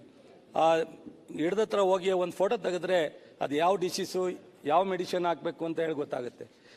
ಯೂನಿವರ್ಸಿಟಿನ ಹೆಚ್ಚು ರೈತರ ಹತ್ರ ಇರಬೇಕು ಅನ್ನೋ ಇದನ್ನು ನಮ್ಮ ಮುಖ್ಯಮಂತ್ರಿಗಳು, ನಾನು ಸದಾ ಅವರಿಗೆ ಹೇಳ್ತಕ್ಕಂಥದ್ದನ್ನು ನಾವು ಕೆಲಸ ಮಾಡಿದ್ದೀವಿ. ನಮ್ಮ ಕೈಲಿ ಏನೇನು ಮಾಡಲಿಕ್ಕಾಗುತ್ತೋ ನೀವು ಯಾರು ಹೇಳಿ, ರೈತರು ಹೇಳಿ. ಸೊ ಪ್ರೋಗ್ರೆಸಿವ್ ರೈತರ ಹತ್ರ 100 ಜನ ರೈತರ ಹತ್ರ ಮನೆಗೆ ಹೋಗಿ ಮಾತಾಡಿದ್ದೀನಿ ನಾನು. ಅವರಿಂದ ಯಾವ್ಯಾವ ರೀತಿ ಸಲಹೆ ಬರುತ್ತೆ ಅದನ್ನೆಲ್ಲ ವಿಡಿಯೋ ಮೂಲಕ ಹಾಕಿ ಎಲ್ಲ ರೈತರಿಗೂ ತಿಳಿಸಿದ್ದೀವಿ. ಇವತ್ತು ಮೊನ್ನೆ ನಾವು ಕೆಫೆಕ್ ಮೂಲಕ 15 ಲಕ್ಷ ಸಬ್ಸಿಡಿ ಎಲ್ಲ ರಾಷ್ಟ್ರಕ್ಕೆ ಕೇಂದ್ರ ಸರ್ಕಾರದಿಂದ 60-40 ಕೊಡ್ತಾರೆ. ನಾವು 5 ಲಕ್ಷ ಹೆಚ್ಚು ಸಬ್ಸಿಡಿ ಕೊಟ್ಟು 9 ಲಕ್ಷ ನಾವು ಕೊಟ್ಟಿದ್ದೀವಿ, 5 ಲಕ್ಷ ಕೇಂದ್ರ ಸರ್ಕಾರ, 15 ಲಕ್ಷ 200 ಕೋಟಿ ವಿಶೇಷವಾಗಿ ಇಟ್ಟಿದ್ದೀವಿ. 6,000 ಉದ್ಯಮಿಗಳಿಗೆ ನಾವು ಈ ಬಾರಿ ಸಹಾಯ ಮಾಡಬೇಕು ಅಂತ ಹೇಳಿ ಮಾಡಿದ್ದೀವಿ. ರೈತರ ವಿಚಾರದಲ್ಲಿ ನೀವು ಏನೇ ನನ್ನ ಬಗ್ಗೆ ಬೇಜಾರಿದಾವೆ ಅಥವಾ ಸರಿ ಇಲ್ಲ ಅಂತ ಹೇಳ್ಬೋದು, ಸರ್ಕಾರನ ಟೀಕೆ ಮಾಡ್ಬೋದು, ಇನ್ನೊಂದು ಟೀಕೆ ಮಾಡ್ಬೋದು, ವಿಫಲರಾಗಿದ್ದರಿಂದ ಮಾಡ್ಬೋದು. ನನ್ನ ಆತ್ಮಸಾಕ್ಷಿ ಅನುಗುಣವಾಗಿ ಪ್ರಾಮಾಣಿಕವಾಗಿ ಬದ್ಧತೆಯಿಂದ ರೈತರಿಗೆ ಏನಾದ್ರು ಮಾಡಲೇಬೇಕು ನನ್ನ ಕೈಲಾದದು ಅಂತ ನಮ್ಮ ಎಲ್ಲ ಅಧಿಕಾರಿಗಳನ್ನ ಕೂರಿಸ್ಕೊಂಡು ಪ್ರತಿನಿತ್ಯ ಏನು ಸಮಸ್ಯೆ ಇದೆ, ಯಾವ ಜಿಲ್ಲೆನಲ್ಲಿ ಯಾವ ತಾಲೂಕಿನಲ್ಲಿ ಅನ್ನೋದನ್ನ DC ಅಥವಾ ನಮ್ಮ ಅಧಿಕಾರಿಗಳಿಗೆ ವಿಡಿಯೋ ಕಾನ್ಫರೆನ್ಸ್ನಲ್ಲಿ ನಮ್ಮ ಮುಖ್ಯಮಂತ್ರಿಯವರ ಹತ್ರ ಯಾವ್ದಕ್ಕಾರ ನೀವು ಹಣ ರಿಲೀಸ್ ಮಾಡಿ ಬಿಡಿ, ನಮ್ಮ ಇಲಾಖೆಯಲ್ಲಿ ರೈತರು ಕೊಡ್ತಕ್ಕಂಥದ್ದು ಮಾಡಬೇಕು ಅನ್ನೋದನ್ನು.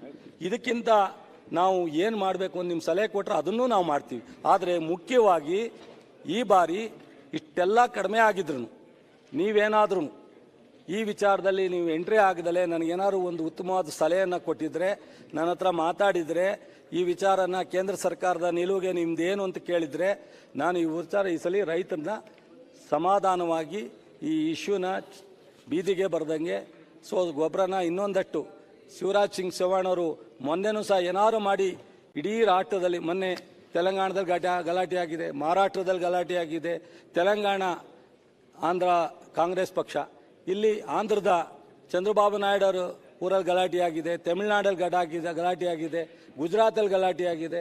ಬರೀ ಕರ್ನಾಟಕದಲ್ಲಿ ಮಾತ್ರ ಇದು ಕೊರತೆ ಆಗಿಲ್ಲ, ಕರ್ನಾಟಕದಲ್ಲಿ ಅಲ್ಲೆಲ್ಲ ಹೋಲಿಸಿದಾಗ ಕಡಿಮೆ ಜನರಾಗಿದೆ. 2,70,000 ಮೆಟ್ರಿಕ್ ಟನ್ ಕಡಿಮೆ ಆಗಿ ಇಷ್ಟೆಲ್ಲ ಅಡ್ವಾನ್ಸು, ಇಷ್ಟೆಲ್ಲ ಏರಿಯಾ ಜಾಸ್ತಿ ಆದರೆ ಯಾವ ರೀತಿ ಆಗ್ಬೋದು ಅನ್ನೋದನ್ನು ಜಸ್ಟ್ ಇಮ್ಯಾಜಿನ್ ಮಾಡಿ. ಮತ್ತು ನಮ್ಮ ಹಾಸನದ ಸ್ನೇಹಿತರುಗಳು ಹೇಳಿದ್ರು ಯಾವುದೋ ಒಂದು ಡಿಸೀಸ್, ಬಿಳಿ ಸುಳಿ ರೋಗದ ಬಗ್ಗೆ. ಅವರ MP ಅವರು ಸಹ ಕೇಂದ್ರದಲ್ಲಿ ರೈಸ್ ಮಾಡಿದ್ದಾರೆ, ICR ಅವರು ಟೀಮ್ ಬಂದಿದ್ದಾರೆ, ನಮ್ಮ ಯೂನಿವರ್ಸಿಟಿಯವರು ಟೀಮ್ ಹೋಗಿದ್ದಾರೆ.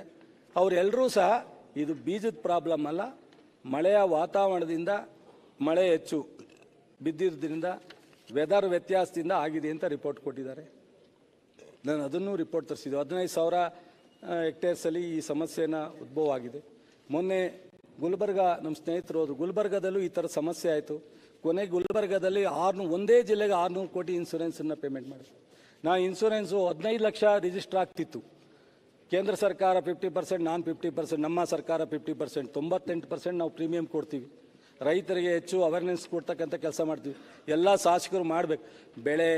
ಮಳೆ ಬಿದ್ದು ಹಾಳಾಗ್ಬೋದು, ಬರಗಾಲ ಬಂದು ಆಗ್ಬೋದು, ಇನ್ಸೂರೆನ್ಸ್ ಬರುತ್ತೆ ಅಂತ ಕೆಲವರು ಉದಾಸೀನ. ಇವತ್ತು 28 ಲಕ್ಷ ರಿಜಿಸ್ಟ್ರೇಷನ್ ಆಗೋ ಥರ ಮಟ್ಟಕ್ಕೆ ತಂದಿದ್ದೀವಿ ಇನ್ಸೂರೆನ್ಸ್. ಒಂದು ಸೆಕೆಂಡ್ ಕೊನೆದೇ ಬಿಡ್ತೀನಿ, ಒಂದು ನಿಮಿಷ ಹೇಳ್ಬಿಡ್ತೀನಿ. ನೀವು ಸಪೋರ್ಟಿವ್ ಆಗಿ ಹೇಳಿ. ತಾವು ಇನ್ಶೂರೆನ್ಸ್ ಬಗ್ಗೆ ಮಾತಾಡ್ತಾ ಇದ್ದೀರಿ, ತುಂಬ ಒಳ್ಳೆಯ ಇದದು ರೈತರಿಗೆ ಸಪೋರ್ಟಿಂಗು ಕೇಂದ್ರ ಸರ್ಕಾರ ಮಾಡ್ತು, ನಮ್ಮಲ್ಲೆಲ್ಲರ ಬರ್ತಾ ಇತ್ತು. ರಾಜ್ಯ ಸರ್ಕಾರ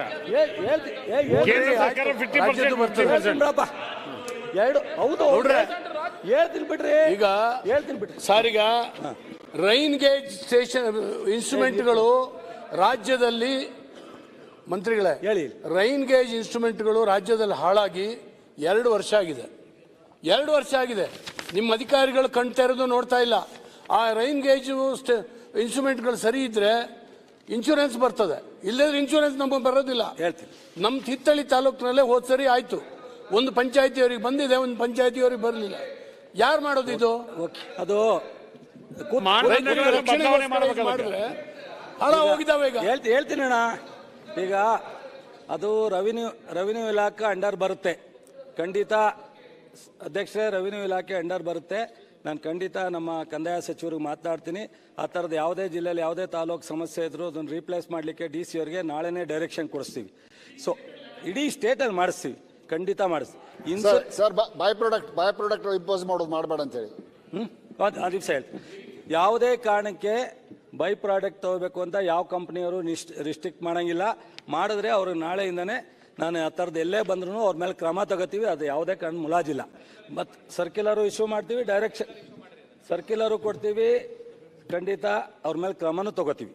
ಸೊ ಅದ್ರ ಜೊತೆಗೆ ಇನ್ಸೂರೆನ್ಸ್ ನಾನು ಏನು ಹೇಳಕ್ಕೆ ಬಂದೆ ಅಂದರೆ, ಇವತ್ತು ನಮ್ಮ ಇಲಾಖೆ ಅಧಿಕಾರಿಗಳು 57% ಕಡಿಮೆ ಇದೆ. ಇವತ್ತಿಂದ ಆಗಿದೆಯಾ 57%? ಎಷ್ಟು ವರ್ಷದಿಂದ ಅಪಾಯಿಂಟ್ಮೆಂಟ್ ಮಾಡ್ದಲೇ ಕೊರತೆ ಆಗಿ ಇವತ್ತು 57% ಬಂದಿದೆ. 57-60% ಇರ್ತಕ್ಕಂಥ ಕೊರತೆ ಇರ್ತಕ್ಕಂಥ ನಮ್ಮ ಕೃಷಿ ಇಲಾಖೆಯಲ್ಲಿ ನಾವು ಇಷ್ಟೆಲ್ಲ ಪ್ರಯತ್ನ ಮಾಡಿದ್ದೀವಿ ಅಂದರೆ ನೀವು ವಿರೋಧ ಪಕ್ಷದವರು ಅಂತ ಅಪ್ರಿಷಿಯೇಟ್ ಮಾಡಬೇಡಿ. ನಿಮ್ಮ ಅಟ್ಲೀಸ್ಟ್ ಒಬ್ಬ ಚಲುವರಾಯಸ್ವಾಮಿ ರೈತನ ಬಗ್ಗೆ ಇಷ್ಟು ಪ್ರಯತ್ನ ಮಾಡೋಣ ಅಂತ ಖುಷಿ ಕೊಟ್ಟು ಅಭಿನಂದನೆ ಹೇಳಕ್ ಹಾಕಲ್ಲ. ಕೃಷಿ ಇಲಾಖೆ ಅಧಿಕಾರಿಗಳ ಕೆಲಸದ ಬಗ್ಗೆ ಇನ್ನೊಮ್ಮೆ ಚರ್ಚೆ ಮಾಡೋಣ. ಯಾವ ಕೃಷಿ ಅಧಿಕಾರಿ ಯಾವ ಹೊಲದಲ್ಲಿ ಹೋಗಿ ಏನು ಎಕ್ಸ್ಟೆನ್ಷನ್ ಕೆಲಸ ಮಾಡ್ತಾರೆ ಹೇಳಿ, ಅದ್ರ ಬಗ್ಗೆ ನೀವು ಸರ್ ಹೇಳ್ತೀನಿ. ಅದನ್ನ ಡಿಪೆಂಡ್ ಮಾಡ್ಕೊಳ್ಳಿ. ಇವತ್ತಿನ ವಿಷಯ ಮಾತಾಡ್ರಿ, ಅದ್ರ ಬಗ್ಗೆ ಬೇಕಾದ್ರೆ ಇನ್ನೊಮ್ಮೆ ಚರ್ಚೆ. ನೀವೇ ಹೇಳಕ್ ಕೊಟ್ರಿ, ಹೇಳೋಣ. ಈಗ 224 ಜನ ಒಂದೇ ತರ ಇರಲ್ಲ. ಇರ್ತಕ್ಕಂಥ ಎಲ್ಲ ರಾಜ್ಯದ ಅಧಿಕಾರಿಗಳು ಒಂದೇ ತರ ಇರಲ್ಲ. ಒಳ್ಳೆಯವರು ಇರ್ತಾರೆ, ಕೆಟ್ಟವರು ಇರ್ತಾರೆ, ಕೆಲಸ ಮಾಡೋರು ಇರ್ತಾರೆ, ಸೋಂಬೇರಿಗಳು ಇರ್ತಾರೆ. ನಾವು ಯಾವ ರೀತಿ ಮಾಡಿಸ್ತೀವಿ ಆ ರೀತಿ ಹೋಗುತ್ತೆ. ಇವತ್ತು 1,000 ನೇಮಕಾತಿಗೆ ಮಾನ್ಯ ಮುಖ್ಯಮಂತ್ರಿಗಳಿಂದ ಮಂಜೂರಾತಿ ತಗೊಂಡು ನಮ್ಮ KP ಕರ್ನಾಟಕ ಪಬ್ಲಿಕ್ ಸರ್ವಿಸ್ ಕಮಿಷನ್ಗೆ ಕಳಿಸಿ 8-10 ತಿಂಗಳಾಗಿದೆ, 1 ವರ್ಷ ಆಗಿದೆ. ನಿಮಗೆ ಗೊತ್ತಿದೆ, KPSC ಪ್ರಾಬ್ಲಮ್ನಿಂದ ಒಳ ಮೀಸಲಾತಿ ಹಲವಾರು ಕಾರಣಕ್ಕೆ ಲೇಟ್ ಆಯಿತು. ಕೊನೆಗೂ ಮುಖ್ಯಮಂತ್ರಿಗಳ ಕೆಲ ಹೇಳಿಸಿ ನಮ್ಮ ಇಲಾಖೆನಲ್ಲಿ ಯಾವುದೇ ಇಲಾಖೆ ನಿಧಾನ ಆದರೂ ನಮ್ಮ ಇಲಾಖೆ ನಿಧಾನ ಆಗೋದು ಬೇಡ ಅಂತ ಎಕ್ಸಾಮ್ ಕಾಲ್ ಮಾಡಿಸಿದ್ದೀವಿ. ಅಕ್ಟೋಬರ್ನಲ್ಲಿ ಎಕ್ಸಾಮ್ ಫಿಕ್ಸ್ ಆಗಿದೆ. 1,000 ನಮ್ಮ ಇಲಾಖೆಯ ನೇಮಕಾತಿನ 600 ಜನಕ್ಕೆ ನಾನು ಪ್ರಮೋಷನ್ ಕೊಟ್ಟಿದ್ದೀನಿ. 20 ವರ್ಷ ಪ್ರಮೋಷನ್ ಕೊಡದೇ ಇರ್ತಕ್ಕಂಥವ್ನು. ಸೊ ನಾನು ಯಾರೋ ಒಬ್ಬ ಸೋಂಬೇರಿ ಅಧಿಕಾರಿ ಇದ್ದರೆ, ಯಾರೋ ಒಬ್ಬ ಸರಿ ಇಲ್ಲದೆ ಇರೋರು ಇದ್ದರೆ ಅವ್ರಿಗೆಲ್ಲ